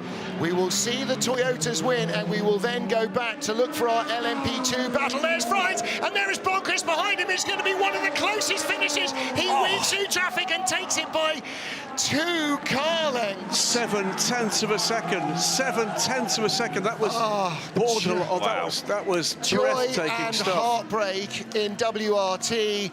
1 car retires on the final lap. There's Ferdy Habsburg, Charles Milesi there with the red mop of hair. They are absolutely ecstatic, but for their teammates, utter devastation. Absolute heartbreak. Alpine come through to take third place, take a position on the podium. Both of the Glickenhauses will come home. It will be Panis Racing on the podium because the Team WRT cars, the second car, the 41 car, has not crossed the line, and that is absolutely a must. 51 has come through to win in GTE Pro. The AF Corsa Ferrari through as well. The C8R Corvette, 63 cars come through, and it will be the 92 Porsche to complete the podium in GTE Pro. In GTM, AF Corsa not yet to cross the line. Haven't got to the line yet, but there are your winners. Finally, they make it. Mike Conway, Kamui Kobayashi, and Jose Maria Lopez. So the TF Sport car about to cross the line in second. The 83 car's gone through to start another lap. So as long as it comes around, we'll do that, and it will be Iron Lynx to complete the podium there. In the LMP2 AM category, they've come home. Dragon Speed take it, and Rick Hedman held off Job Utet, but lost almost 30 seconds in a charge from the young Dutchman.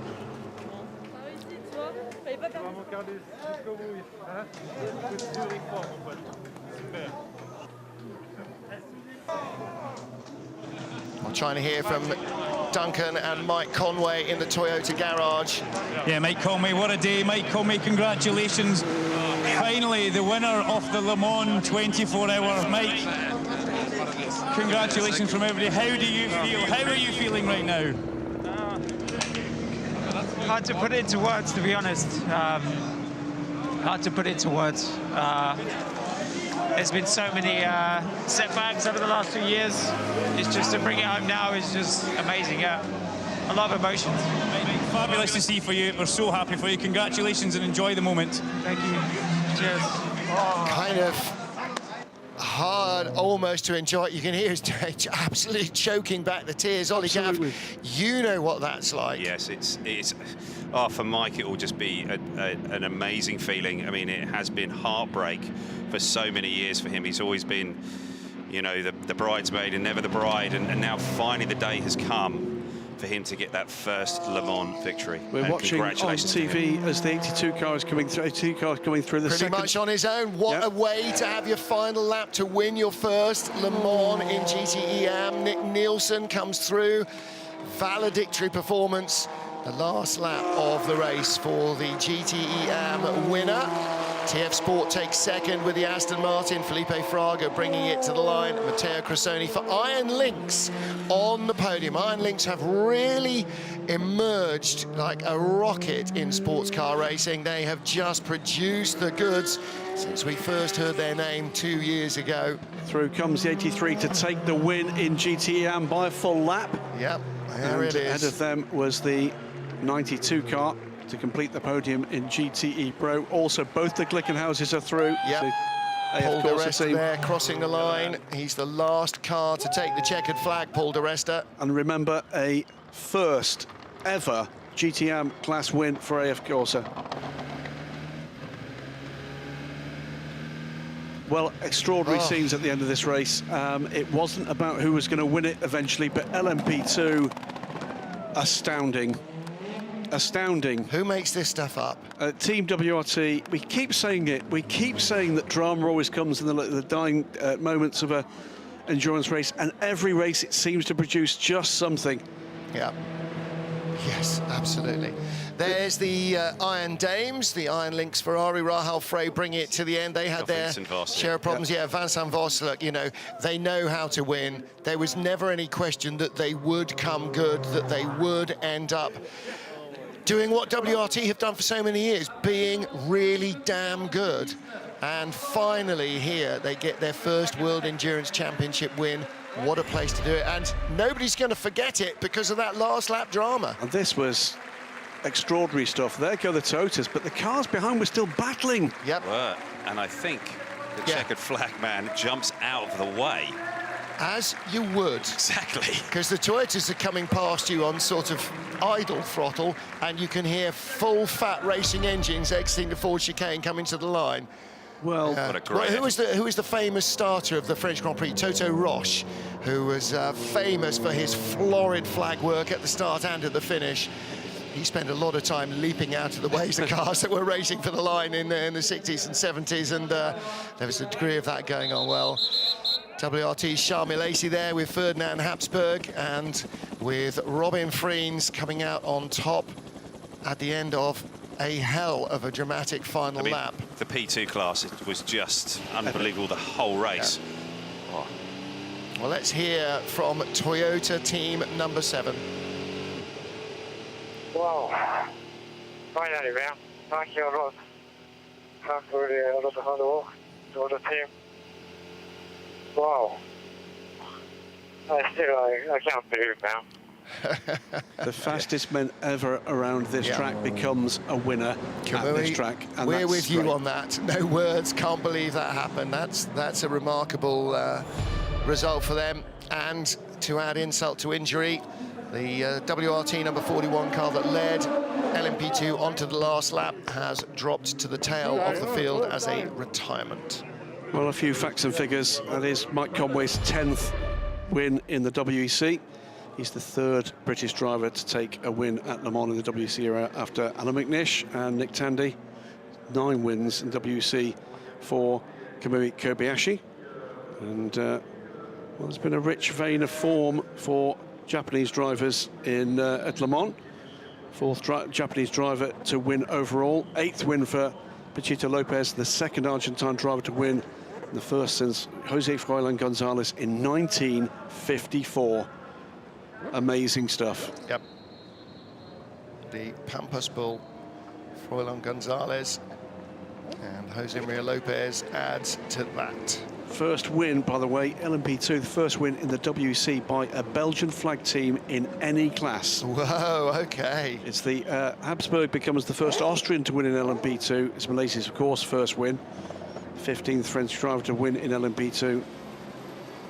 31 jumps to the lead of the WC LMP2 standings.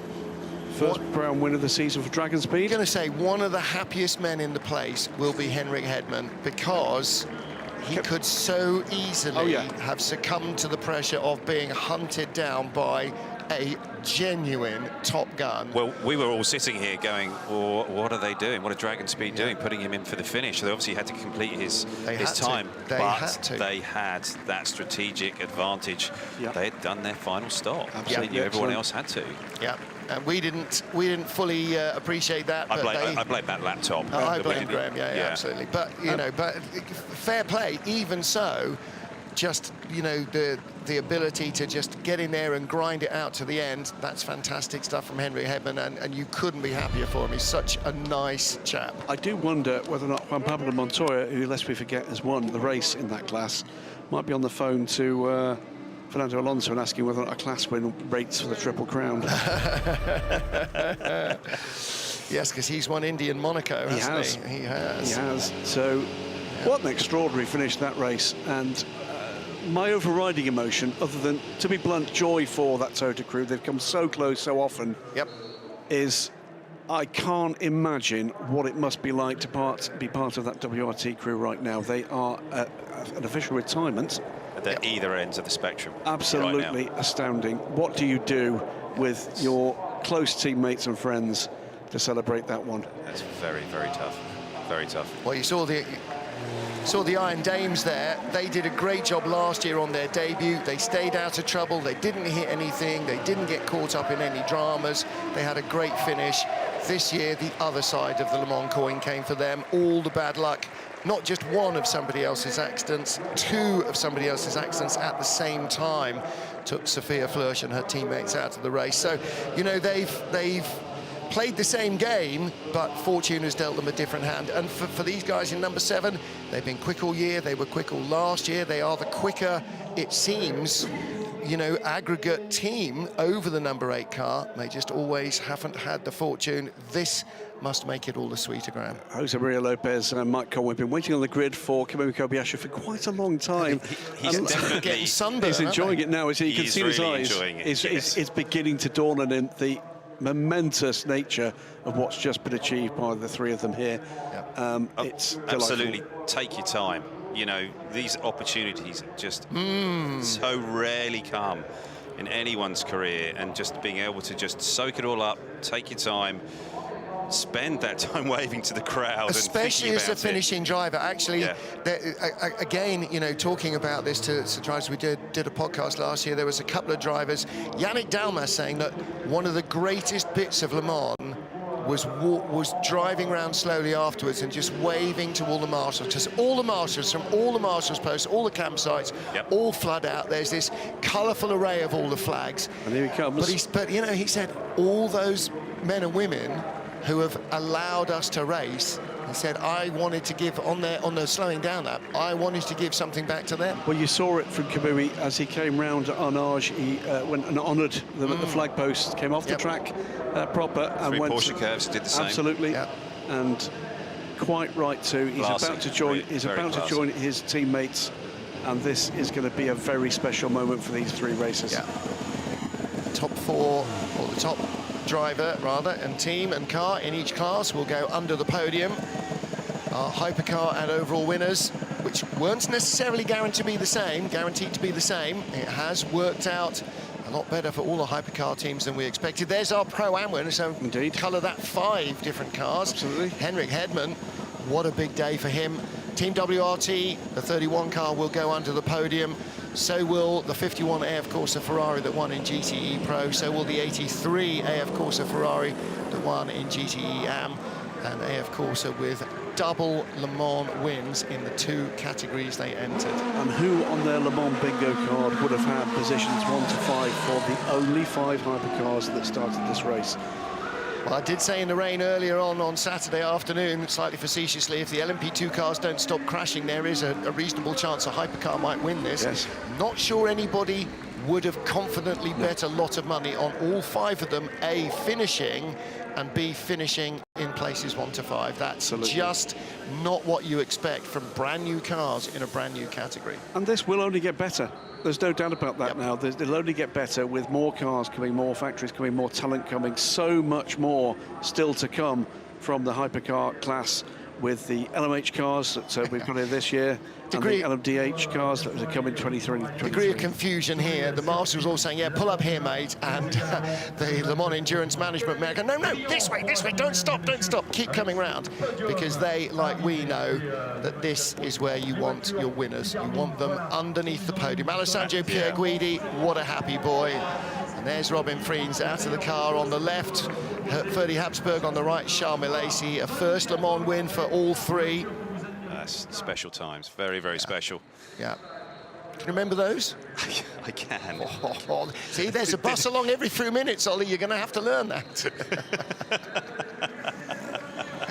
Darren Turner also complaining he didn't crash his car. No, he didn't crash it. He broke it. He did break it. That is fair enough. Yeah. Crashed over the curbs, maybe.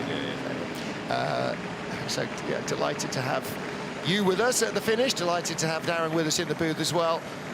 And I've thoroughly enjoyed watching what has been, from start to finish, a riveting. People often say, well, it wasn't a classic, was it? I don't really remember when people go, well, that was an absolute classic. And I can't really judge how you judge what was a classic. I tell you what, it will be memorable because, like the first Group C race, like the first LMP1 race, we know we're on the dawn of something. Absolutely. So there's that. LMP2, last lap, that will be memorable. Yes. No 100%. question at all about it. Your first ever wins for AF Corsa, you've got to think of that as being a memorable moment as well. And a real battle throughout in GTM with the Aston Martin. It ebbed and flowed with different strategies. The first hour, absolutely. Well, the chaos that the weather brought, yes, not just the first hour, but basically until sort of, getting on for midnight. It will be remembered, this one, without a shadow of a doubt. It's the transitional year to something special. It'll be remembered because it marks the end of perhaps an unhappy era at Le Mans for this crew. And what glories await for this trio, already world champions, now Le Mans winners, and that's been the missing link in the chain for them. Can't turn the steering when it's stationary. Kamui Kobayashi can't get out of the car. No. Well, they're trying to park it, aren't they? They're trying to line it up. Help. Yeah. Here we go. Yeah, you don't want them sort of stranded behind a... You just need a couple of mechanics random down GTE Am car out on the straight. You want them under the podium. Still, by the way, just another example of just how long this lap is. Francois Perotto is only now making his way to pit lane. Well, again, I don't think he's been rushing. No. He's been savouring it, and rightly so. Yeah. But apologies, not Francois, is it, in the car? It's Nick Nielsen. But amazing stuff. There you go, under the podium there it is, the 83 car. Those are your 4 overall class winners. And there will be a GTE Am podium as well, I understand. Well, I thoroughly enjoyed that. Certainly the dramas at the end, I wouldn't have wished that on anybody. No, definitely not. You never do you? No. But there's, and even when it's not, a car failure that takes it away. Again, we think of that last lap battle between the Corvette and the Aston back in 2017. And neither of them deserved to lose that race. Neither of them deserved to not win.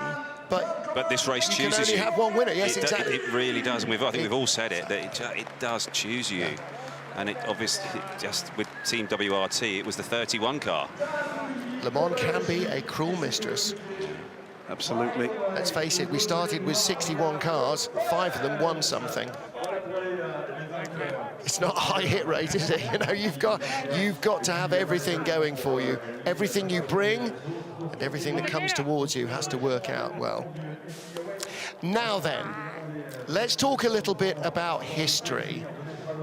Okay, no, it's not your bus, this one. Ollie Caffin looking worried. Oh, God, here we go again. Just because I'm the oldest man in Christendom. This is Michelin's 24th consecutive Le Mans 24-hour victory. Now that, okay, 25 quarter century, that's always a big thing, but because it's 24-24, that is a big deal. Who won the very first one? Right, guess who knows about it to hand me a note in the commentary box? Was it Darren Turner? It wasn't. Even older than Darren Turner. 1998. Oh, it's David Allison. Of course it is. Yeah, it's David Alan McNish. Is it really? Do we have to talk about Alan McNish? Stefan Hortelli were the first of the string of 24 consecutive Michelin. Where is he now? I think he hopefully at the tram stop. That's on his way to the train. That is an extraordinary. I see the jet just taking off, actually. Yeah. Well, they must do, because the helicopter from here to there to put him on the jet must have left by now. So the 24th 24-hour Michelin win here at Le Mans. Mike Conway, Kamui Kobayashi, and proudly waving his flag, as he did so many times in his career, from Argentina, Jose Maria Lopez, only the second Argentine driver to win outright at Le Mans. And it's been a while since Froilan Gonzalez achieved that. 67 years. Were you there? I was, but that's before Pachito's dad was born. Life. Wow. That's before Pachito's dad was born. So, yeah. You know, it's granddad remembers territory. I'm delighted for these drivers that we've got something a little less weird than last year. One of the sad aspects of the great race last year was that there wasn't really the podium atmosphere that we'd normally expect. The stands here are still full. The tribunes here are waiting to celebrate with these drivers, and the entire paddock has assembled under the podium, as is their wont. Absolutely. Patty. Yeah. Saw Tom Christensen down there interviewing the winners. Working here with Eurosport. L'Equipe are here as well in number. Yep. Good to see full French coverage of this race again. Yep. And the WC. You're right. And of course, being delighted again to be part of the ACO's in-house production.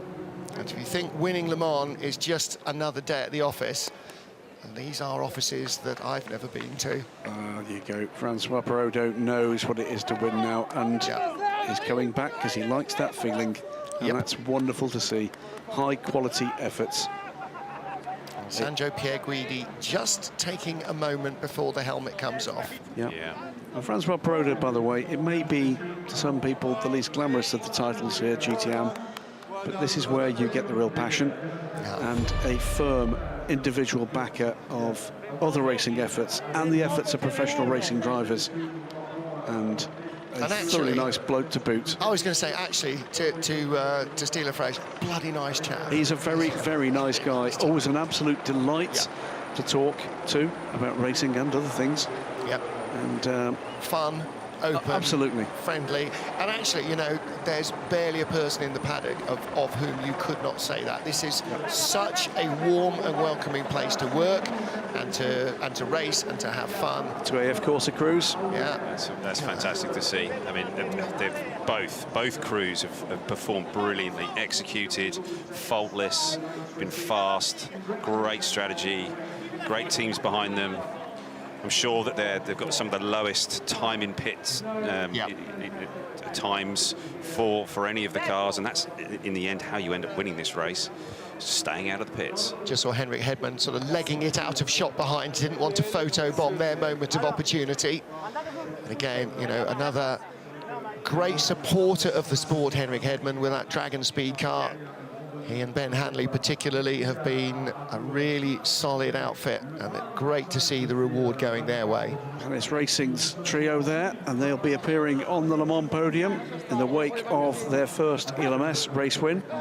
And here is one of the most exclusive waiting rooms on the planet. This is the room, this is the glamour, ladies and gentlemen, boys and girls, of the pre-podium room. Ollie, you've been in there a few times for the top step, for the other steps. It's never a bad place to be, is it? No, it's not. It's full of joy. Yep. There's lots and lots of extremely happy people in there, lots of celebrating, lots of stories being swapped, lots of backslapping, lots of hugging. Yep. It's also a little bit smelly. Yes, well, it is.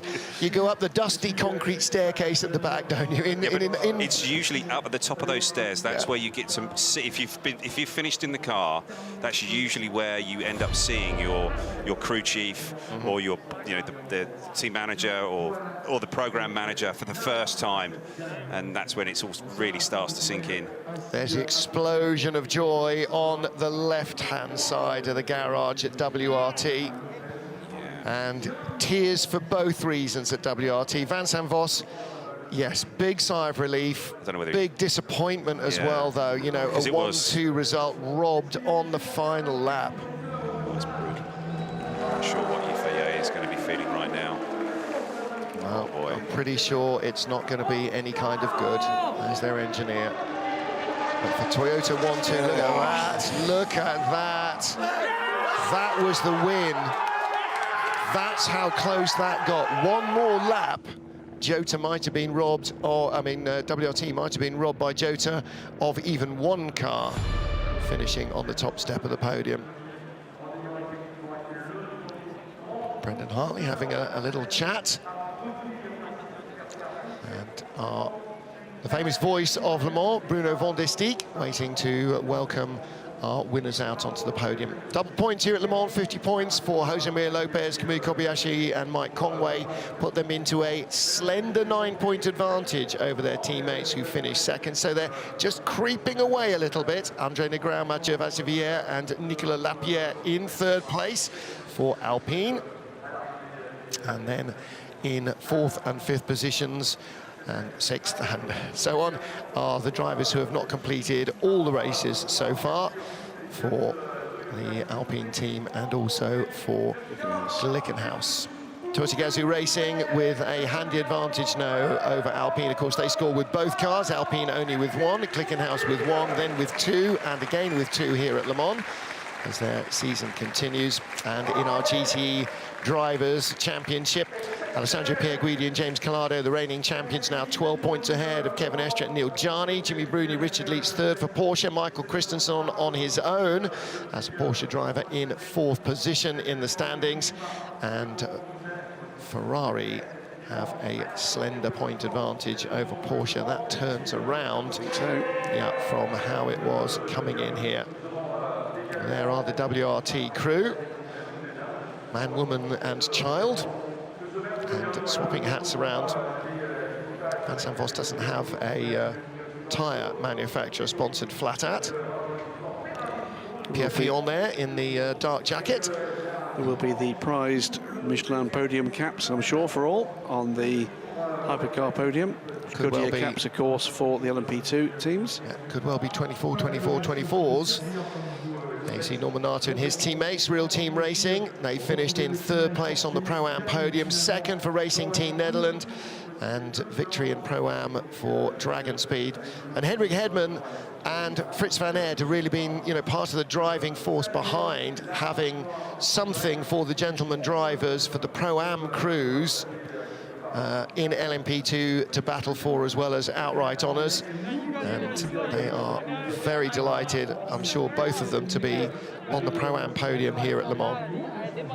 Excellent stuff. You're seeing all the drivers here just swapping stories, just talking about how the race finished, what was going on, because they're all trying to piece it together, because you've been so focused and in your bubble with just your car. When we've got this great view of all of the racing, but when you're in this race and in your class, you have only headspace for your race. And so you're trying to piece together now when you're down there at the podium. Okay, how did P2 finish? Yeah. And how did GTM finish? What car are you in? Yeah, right. No, genuinely, yeah. One of the things I wanted to ask you and Darren about actually post-race is what it's like to watch a Le Mans.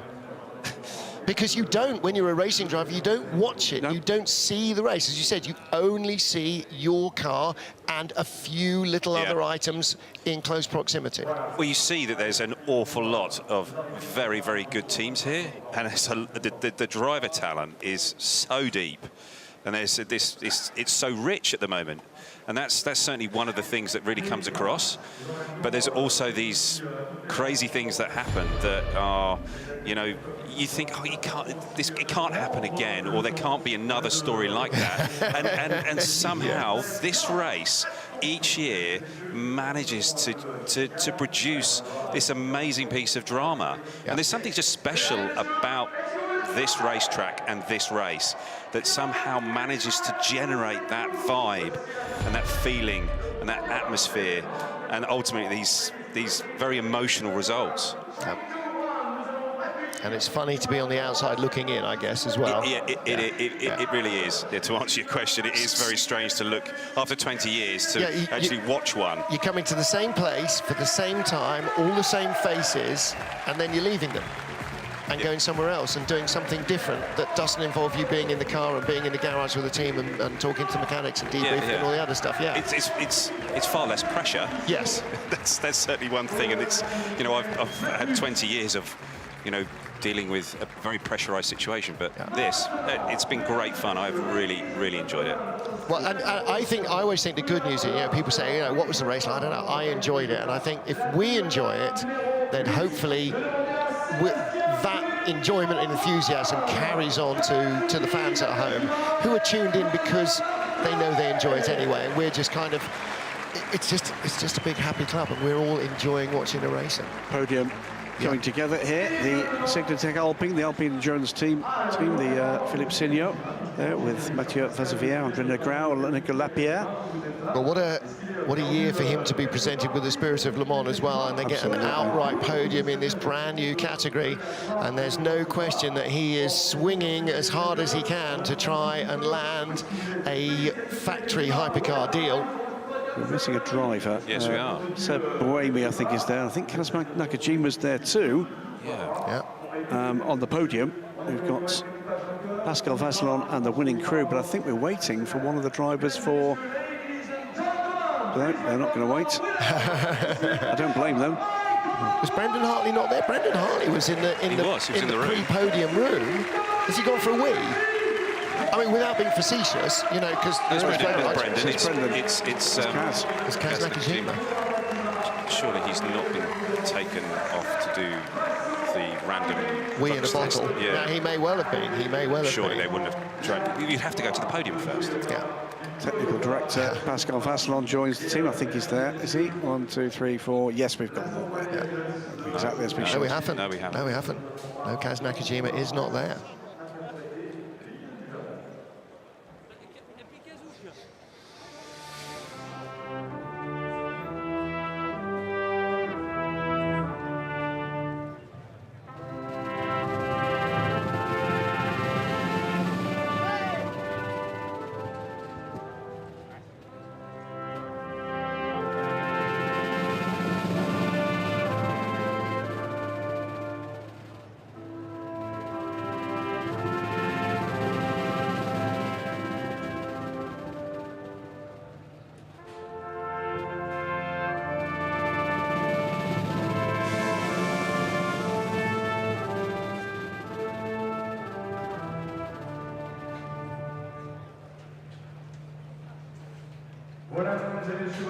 The Japanese national anthem for our winning team, Toyota Gazoo Racing. One of the most mournfuls of national anthems, I always think. Refined, dignified, and very appropriate for the Japanese team.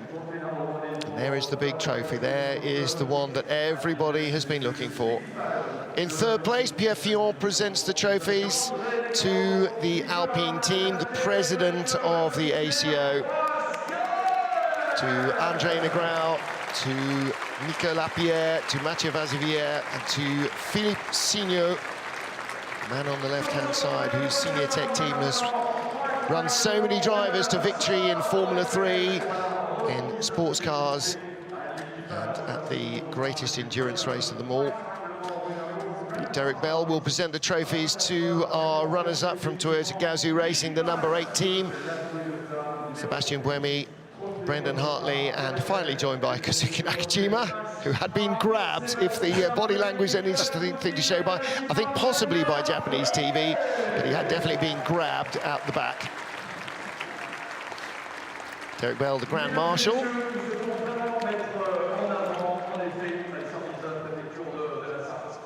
And our victorious team waiting for their trophies. And this has been more than a 24-hour wait for these guys. This has been a 4-year wait for this crew. And after a run of 3, this is a 4th in a row. The major trophy kept by Toyota last year, handed over to them late in the evening of the race. Patrick Belen, who is the prefect of the Département de la Sarthe, that's the river that runs through this region. Proud Sartois around here. And Circuit Permanent de la Sarthe is the official name of the Le Mans 24-hour circuit. Circuit de la Sarthe. Circuit Permanent de la Sarthe is a Bugatti circuit. So there are your winners overall. And one of their touchstones, Alexander Wurz, never far away, is he? No, he's not. He's been a huge part of this. Yeah. Tells the story of when he was testing, when he was a young Formula 1 driver, seeing the first Peugeot Group C cars testing and going, I want to drive those. Not Group C cars, LMP1 cars. He'd grown up in the Group C era. His father, of course, was a rally crosser, Franz Wurz, and had grown up in a motorsporting in fraternity. And he just thought, he saw the LMP1 car and he said, I just thought it was the sexiest thing ever. And I phoned the boss of Peugeot Sport and said, I want to drive your cars. He said, but Alex, you've just signed for Williams. You're a Formula 1 driver. He said, yeah, but I still want to drive your cars. And after that initial contact, when he got the opportunity, he did exactly that. And he can't leave it alone. And you understand why, don't you? Very early in his driving career, was part of exhibits at one of the racing shows, and his racing car to exhibit alongside, I think, am I right, it was Franz Conrad's Group C car. Right. I might be right. Yeah. And that was what lit the fire. There is the massive trophy for victory in the 24 hours of Le Mans. Took one home and kept it last year after 3 consecutive. Yes, I did. 3 consecutive wins. Something tells me doing that again is going to be altogether more tough. But what a start they've made! Absolutely, they have taken the first steps for a major motor manufacturer in hypercar. They win the hypercar class with their Le Mans hypercar, Toyota hybrid. And in a strange year, last year, they rounded out the LMP1 era with victory, and they opened the dawn of a new sports car racing era in hypercar, also with victory here at Le Mans. Last year, parked the fastest sports car in history here. That career was over at the end of 2020. 2021, they start this new era with, well, already the most successful car, 100% record for Toyota this year. But that was not a cakewalk. That needed to be earned after the dramas at the start of this race.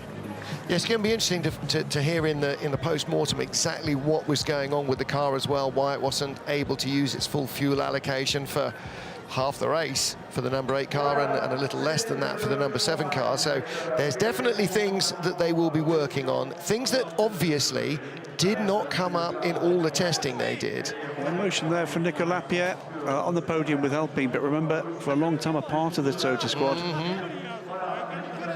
Absolutely right. Satake Murata, Toyota team president, with... I think he was complaining that he didn't get a bottle of champagne to spray at them all.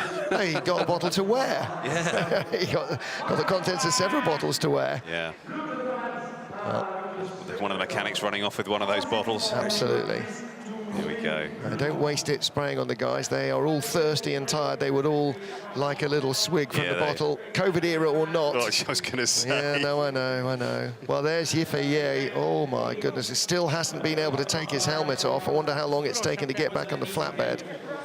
Mike Conway with a word for the crowd. Jose, Kamui, and all the guys in our car, thanks for everything, all the hard work. We love you, boys, and yeah, let's enjoy this one. Oui, un grand merci à tous pour cette course vraiment incroyable. It must be very hard, Ollie, to kind of encapsulate all the emotion of a 24-hour race, the build up to it, the lead up to it, all the hard work and everything that's gone in, and then as you sort of let all the adrenaline out and there's that relief of pressure. Your mind scrambles. Just turns to mush, right? Yeah, you are thrilled, delighted, but trying to put those thoughts into words are pretty difficult. You know, you're exhausted. Even after all those wins. And then some idiot like Martin or I puts a microphone on your nose or ask you a question. Martin's fine.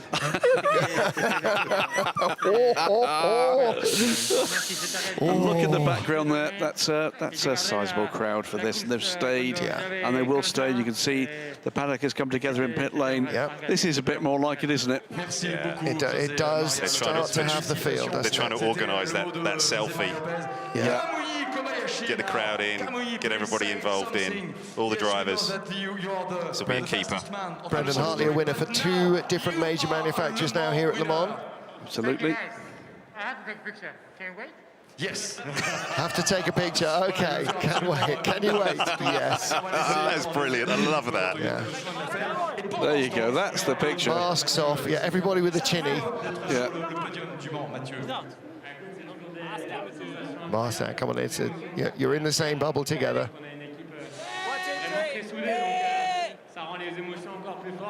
Very hard to coordinate selfies, especially when you're actually trying to take a selfie, not just have a photo from a photographer.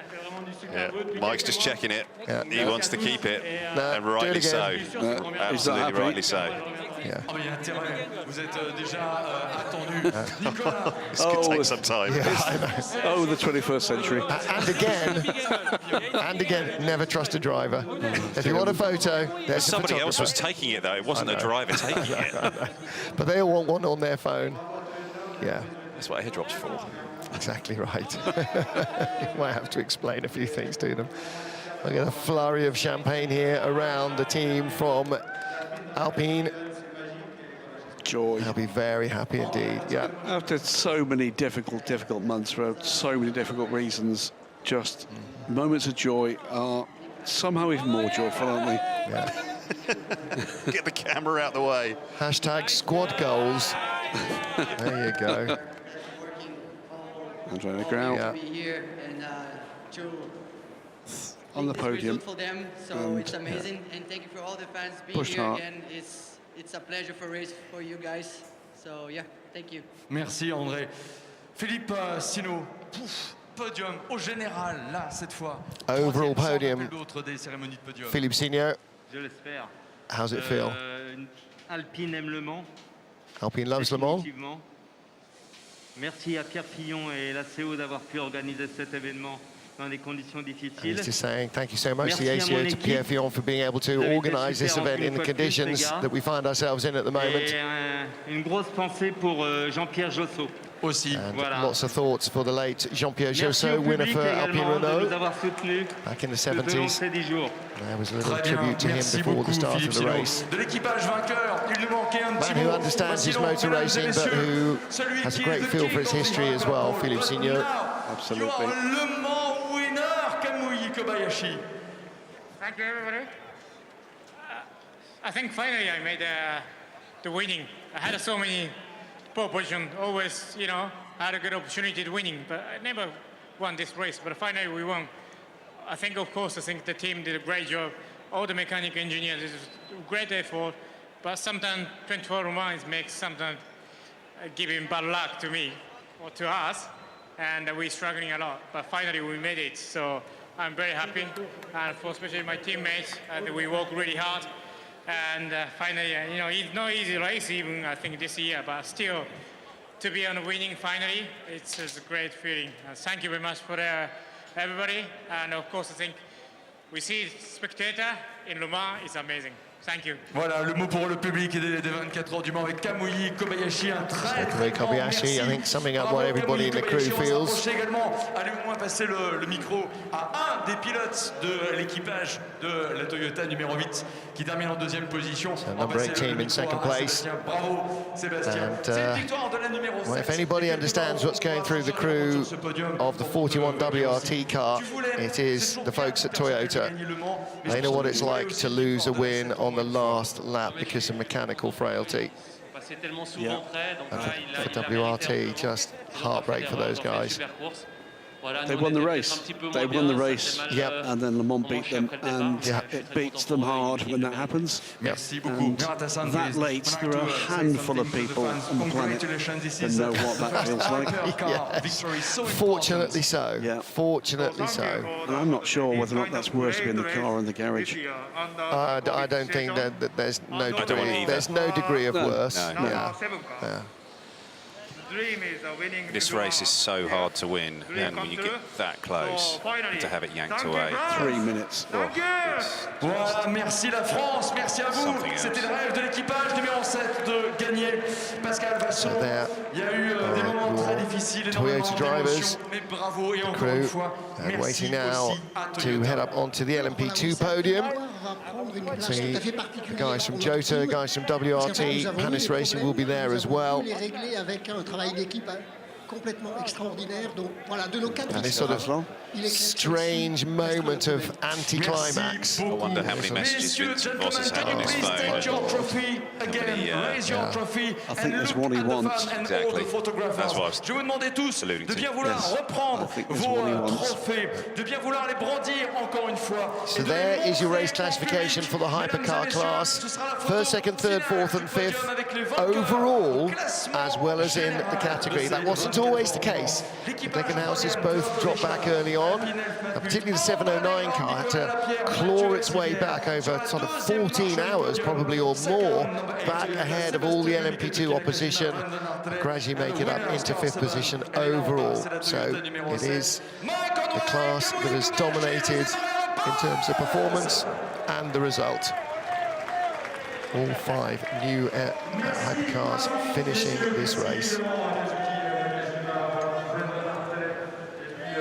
So our overall podium is completed. A little bit of sweeping up and mopping up. Making sure they don't forget their Rolex watches. Yes, indeed. And then we go to our GTE Pro class classification. Victory for the 51A, of course, a Ferrari for most of Saturday. They were running 1-2. Corvette Racing really took the battle to them in the night. And then the Porsche GT team, I still don't quite understand how 92 caught up all the way that they did, but they did and ended up in third position in the class, ahead of the sister car. And the 64 Corvette team just being classified as a finisher. It was, in fact, the final classified finisher. Tommy Milner coming across the line, 313 laps. It's very, very close in the LMP2 point standings. 1 point with the 28 Jota ahead of the 31 team WRT car. And 38 Jota now third. United Autosports, after a tough race for them, still in touch. 13 points back for the 22 car into Europol, getting a hatful of points, and they're in the hunt as well with 2 races to go. 2 races to go, both in Bahrain, consecutive weekends in November. But boy, United Autosports need to knock it out of the park on both weekends, and their rivals need to have trouble, because that's going to be tough to defend that title. However, there's an awful lot of racing still to be done. There's Henrik Hedman in the cap on the left-hand side. Couldn't be happier to see that crew finally having some of the success they richly deserve. They've had a few knockbacks. Think of the big crash for Pietro Fittipaldi in that car in Spa a couple of years ago. They've had their share of disappointments and disasters. Norman Nato with Real Team Racing. On the podium, third. Looked like they could do it at one point. And Henrik Hedman, lest we forget, one of only 2 men in WC and recent ELMS history to take an overall race win as a bronze-ranked driver in an LMP2 car. The only other person to do it was Fritz van Aert. Okay, yes, that's right. Racing Team Netherlands. One in WC, Fritz, one in ELMS with Henrik. Yep. And again, Henrik Hedman, you know, learned his craft in European Le Mans Series before stepping up to the World Championship.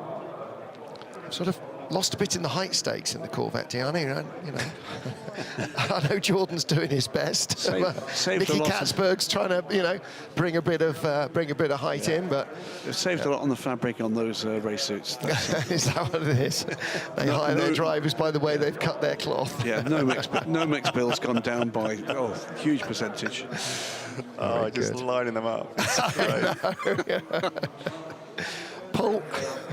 Yeah. And what's the camaraderie like between these factory teams, Ollie, these moments? It's generally not bad. I mean, in the US, we got on pretty well with everybody, and when we came to Europe, you know, there is a lot of respect, a massive amount of respect between the teams, and we know that the driver lineup, you know, first rate, world class. You know, these guys in the 92 car, Kevin Estre, Neil Yanni, Michael Christensen, they are all world class drivers, you know, world champions. All three of them. Jordan, Nicky and Antonio, Mark Marini there just following up, the team manager, and this will be tough, you know, to take that second place. And you know, every team that comes to this race, they want to come to win, and Corvette's goal was to win this race with the C8R first time out. But listen, they didn't even get to come here last year, you know, and the car, they knew coming in, you knew coming in, you explained why, was always going to be struggling through the night time, through the cold, and it was colder longer. Yeah. I think actually that's a heck of a good result for that car. It is, and actually I think somewhat sadly is that the 64 car had been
the national anthem of motorsport. It is, yes. From Italy. It's a joyful thing, isn't it? It is, and the Italian anthem for our winning team in GTE Pro, AF Corsa, running the factory-blessed Ferraris. Congratulations to them. They ran an absolutely faultless race. All three of them were super fast. Great pit work. Great team. And the first win at Le Mans for Comme Ledegard. Yep. So he stands alongside the crew from the winning Toyota as first-time winners here.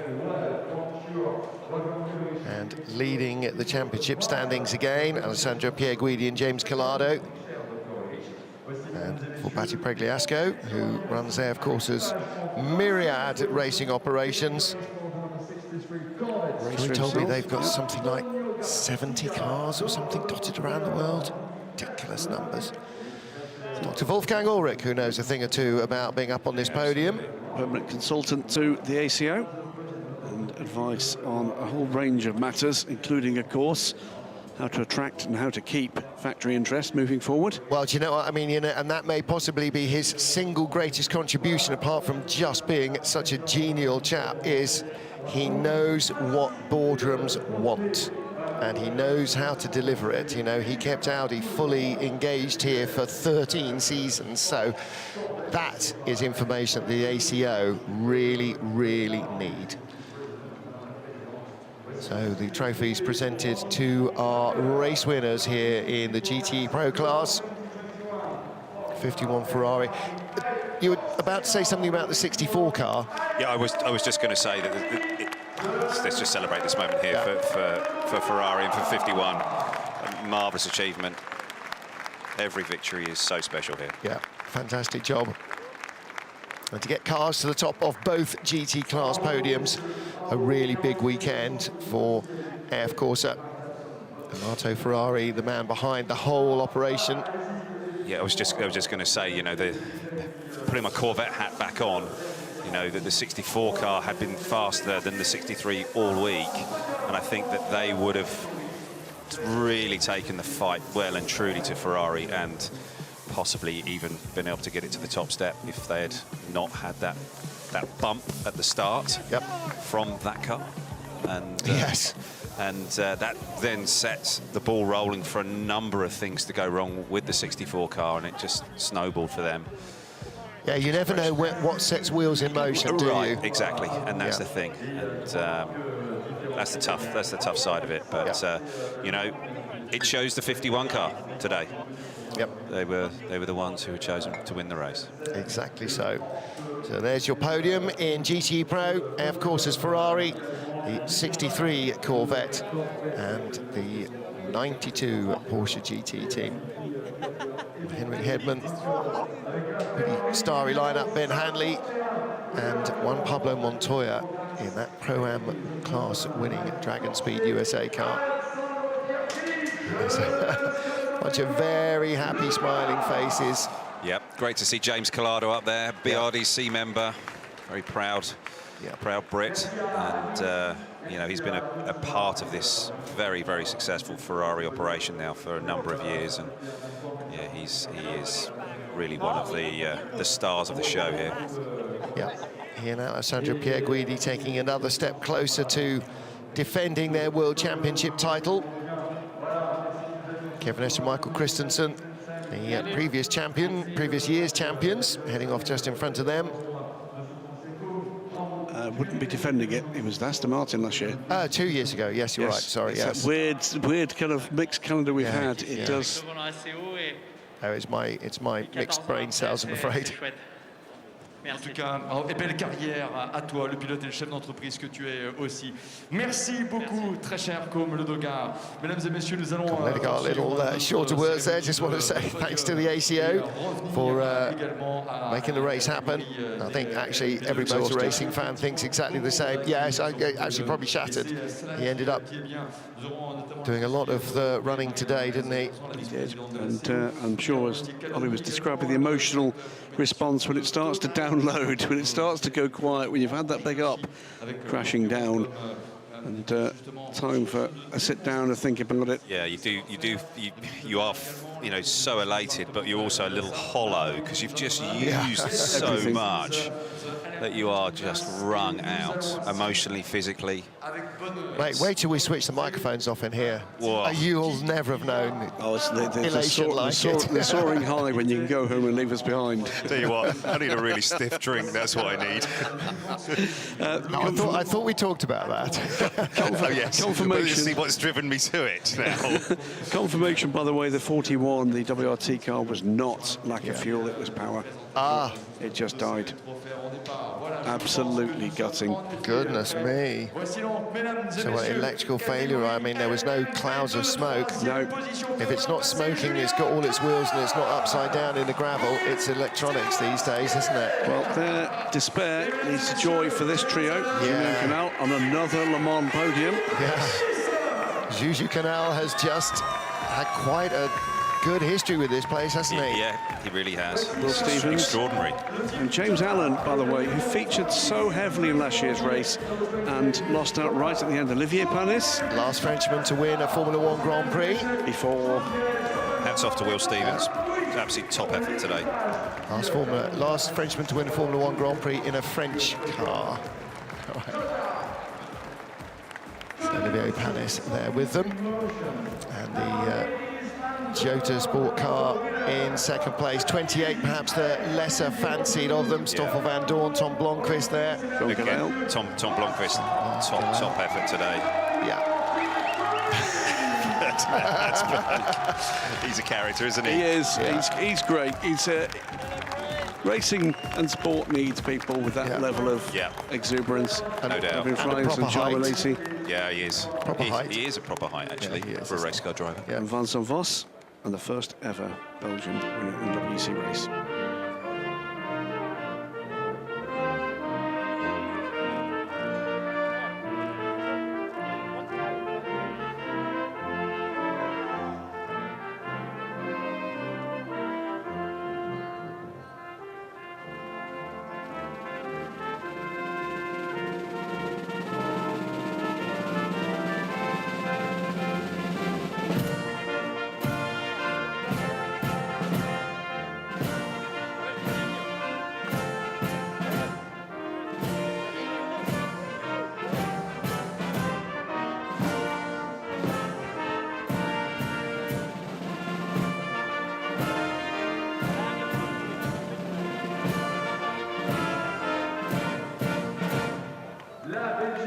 None of the highlights tape from this CD kept behind the podium here. It's the full thing, and quite rightly so. Proud moment, I'm sure, for Vincent Vos, as well as for those three drivers. Goodness me, I wonder how many national anthems the band rehearse. Well, only the teams remember, so that it wouldn't have been that bad. But turn to page 53 of your hymn books. Charles Malaysia brings home a win at 20 years old. Charles, depends who you ask. Is he a Johnny Rotten lookalike? Is he an Ed Sheeran lookalike? I think it depends on how old the person you ask is. Julian Canal on the right of your picture, James Allen in the centre, and Will Stevens on life. There is Olivier Panis, still a fierce competitor. He and son Aurelian race in the Trophy Andros every winter. Boy, don't be in the way when he wants to come through, is all I'm saying. His elbows are no less pointy than they ever were.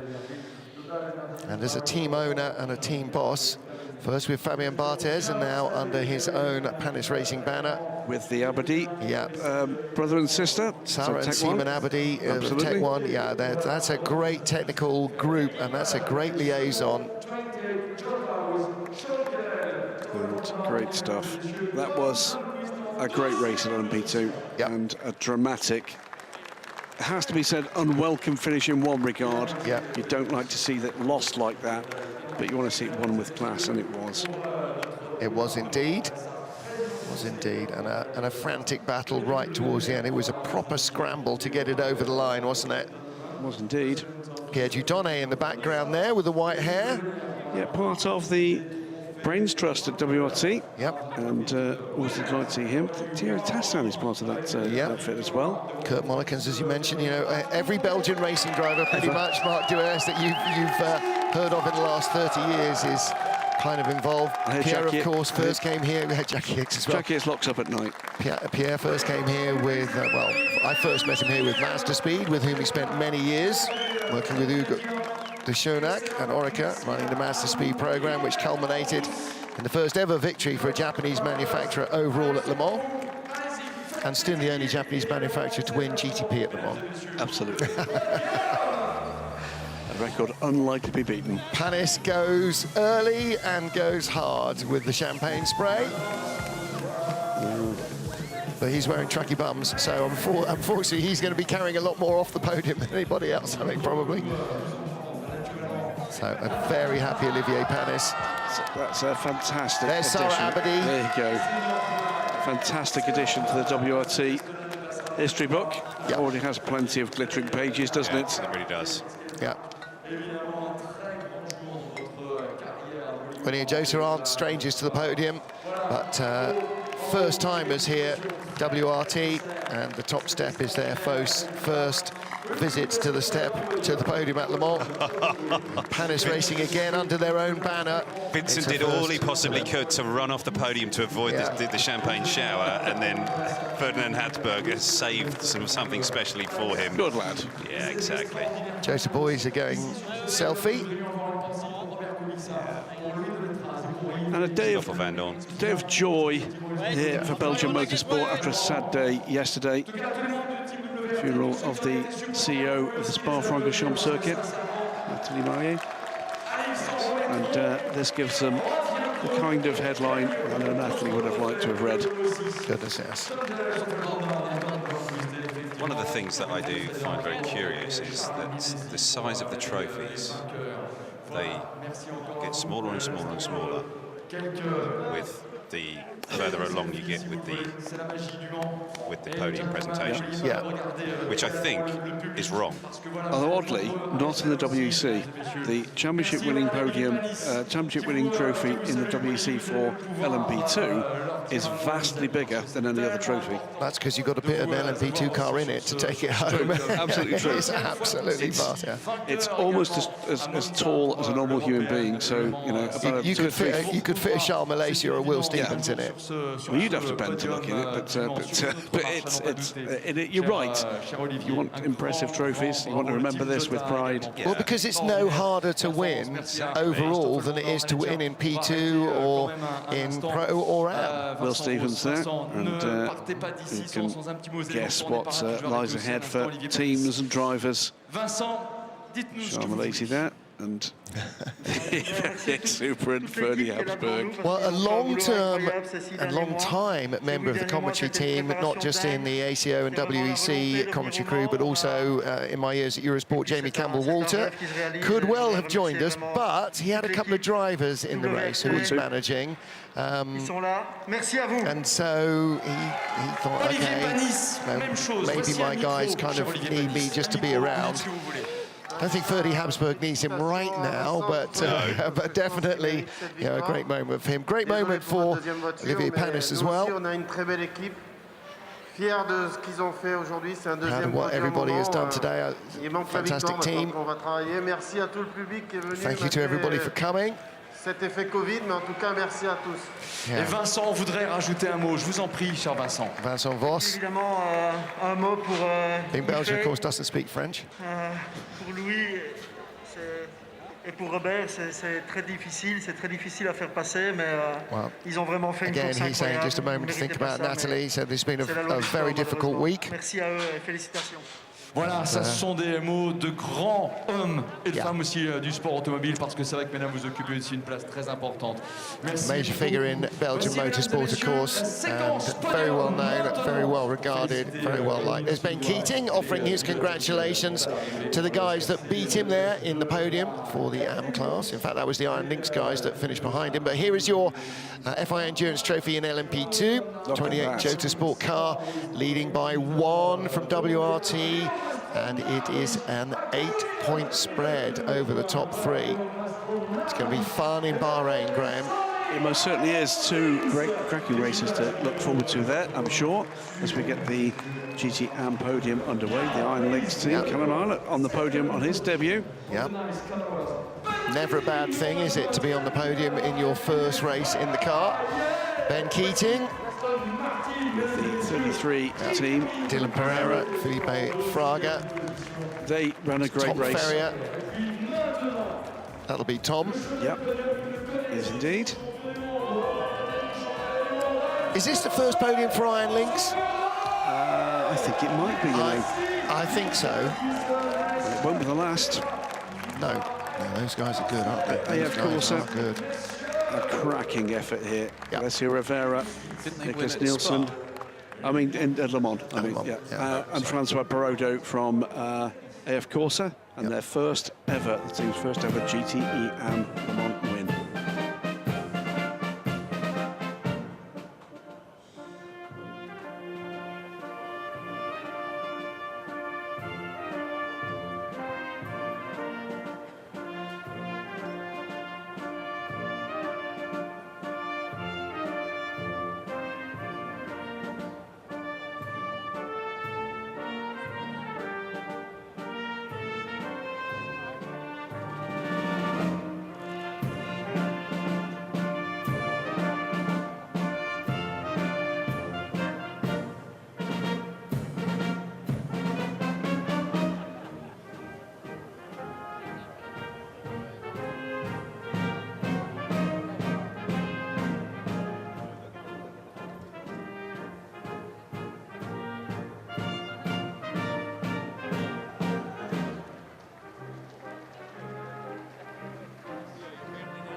Trophies being presented to our second place team. There's Tom Ferrier with his crew. Ben Keating, his 7th Le Mans.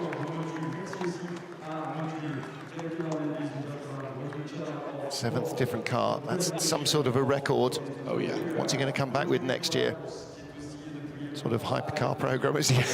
One can only dream. One can only dream, but he's loving his racing. Yes, and he just. Trophy, third of which goes to Francois Perraudot, the team AF Courses 83 car, who claim victory in GTE Am.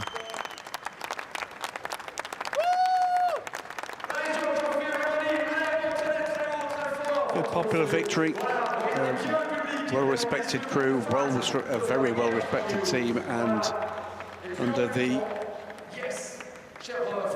patronage of Francois Perraudot. I have many, many friends in this paddock. Yes, please use them now. Voici une bouteille derrière vous. Je vous en prie. One of the established star teams, a team that's been battling away and winning with TF Sports.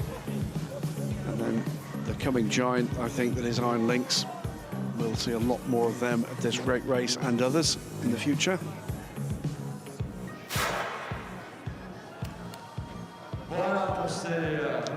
One more podium to come, Martin.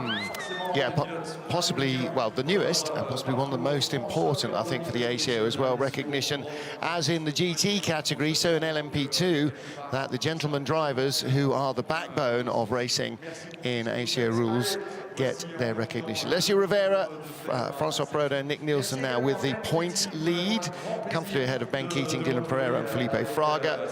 Antonio Fuoco, Giorgio Sanagiotta and Roberto Lacorte down to third place after their Cetilar racing car failed to finish. 36.5 points, the gap now, and 50 points earned with that win. Yeah, they are still ahead by 1 point of the 54 AF Corsa Ferrari. AF Corsa's 83 car leads the team's trophy from TF Sports 33. Cetilar in third, again that 1 point ahead of 54. Iron Lynx and Aston Martin's 98 car not far behind. There's a tight grouping there, actually, just outside the top three, with only a few points covering them.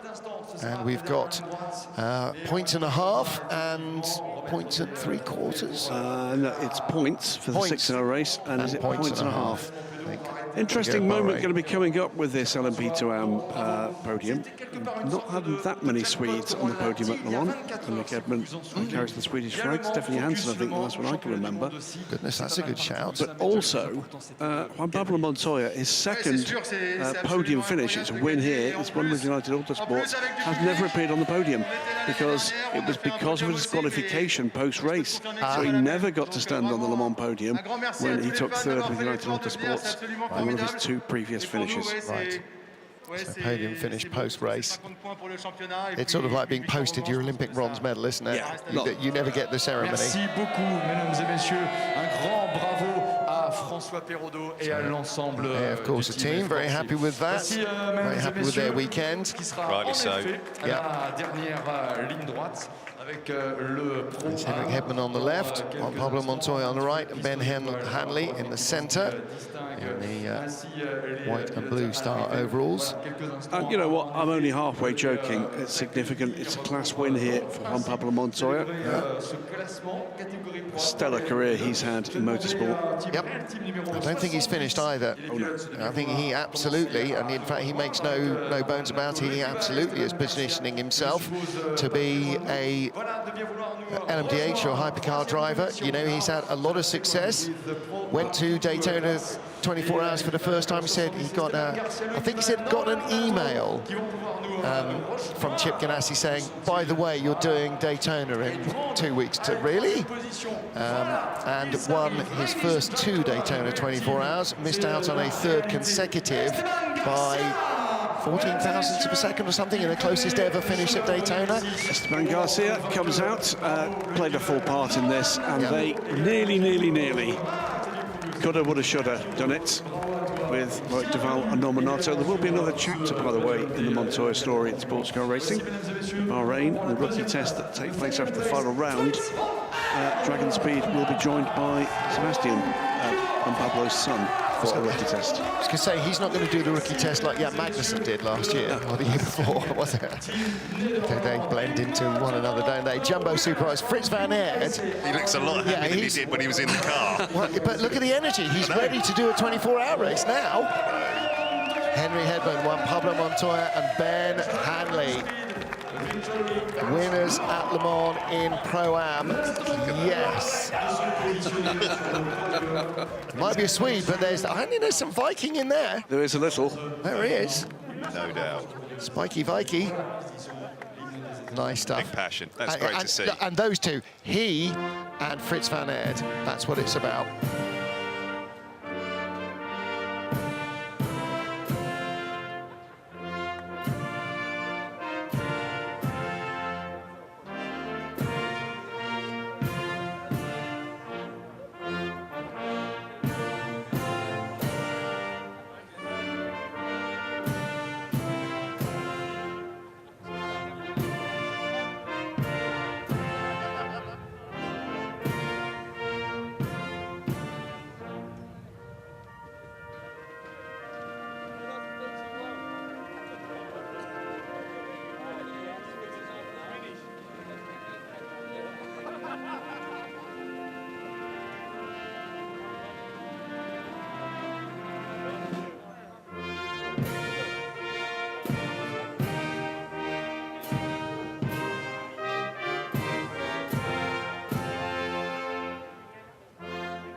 American national anthem for Dragon Speed, the winning team in LMP2 Pro-Am. Henrik Hedman, Juan Pablo Montoya and Ben Hanley victorious. I wonder if Juan Pablo is the first ever Colombian winner of a class here. That's a pretty decent shout. I can't think of another. Yeah. Not sure. Oh, we're going for second place first. No, give me that back. Sorry, not your turn. Is he of the automobile factory family, Darak? Le Mans at the beginning of the automobile era was quite a major manufacturing base because it was a big industrial town. It had massive bell casting foundries and so on. The bells for Notre Dame were cast here, and a number of the early car manufacturers were based here in Le Mans. Darak was very definitely an early French car manufacturer, so it is a famous name. Whether he is a scion of that dynasty or not, I know not. But if you were in motoring 100 years ago in Le Mans, your great-grandson is part of the ACO, that wouldn't be a big surprise, would it? So the Real Team Racing team take the trophies for third place. Second place, big smile on the face of Joop van Uytert closest to us there. I'm not surprised. Peter van der Gaard and the ever ebullient Fritz van Aert. Enjoying the moment as well they should. Yep. Car once again presented impeccably, but it's the winners' trophies. Yep. Pablo Montoya. Yep. Henrik Hedman and Ben Hanley. So our final podium here at Le Mans for the Pro-Am top three in LMP2. A lot of passion there. There's more bants on that podium than there is in the commentary box, isn't there? There's a lot going on there. Henrik Hedman, and actually I have to say Fritz van Aert, you're looking at two men there in the early stages of fairly major hangovers. Yeah. I think they are going to really enjoy this moment, and the rest of their weekend will be a big party there. Possibly the early part of next week, there might be a lot of you know, I'm not in, hold my calls. Yeah. Definitely. It's days. going to be one to remember. It really is. You're right. Well done as well, Elton Julian and the Dragon Speed team. It's all about the drivers on this podium, but it's all about the team getting them there as well, bringing a car to this race that could go the distance and do so at speed. And Ollie, you know, I was almost going to touch on that a little bit earlier. We talk about the drivers because they're the tip of the iceberg, but it is a massive, massive team operation just to get a car on this grid, to keep it in the race, to get it to the finish. You know, for every one that we see on the podium, there's 10 down there who have made it happen. And that's the thing, you know, there's just such a massive group of people that help get the car there. You know, whether that's you coming from a team like Corvette Racing, or whether you're coming from a smaller team like Dragon Speed, or, you know, any one of these teams, you know, someone like Hub Auto, who have come here, and there's this really core group of people that are working night and day to get this car on the grid, and it's thanks to them that this success does happen. Well, next year's Le Mans victory begins Monday morning, 9 a.m. in every office that's hoping to be on the podium. Here are our Pro-Am drivers' podium points leaders. Ben Hanley, Henrik Hebben, Juan Pablo Montoya just sneak in front of Fritz van Aert with Esteban Garcia and Norman Nato. Norman has been with Esteban in every race. Fritz van Aert has been the only constant in that car for the season so far. So it looks like essentially a 3-horse race in that battle. But again, lots of points up for grabs in the 2 Bahrain races. Dragon Speed, Lean Racing Team Nederland, and Real Team with just 9-point spread covering them for the teams. And that brings us to the end of the 89th running of the Le Mans 24 Hours. So on behalf of everybody, I'd just like to say thank you very much for joining us. For Alan McNish and Graham Goodman, we will be back in Bahrain for the final 2 rounds of the World Endurance Championship with Louise Beckett and Duncan Vincent in the pit lane. And our thanks go to as well to David Addison, to Ollie Gavin, and to Darren Turner for joining us and for making the weekend so much fun.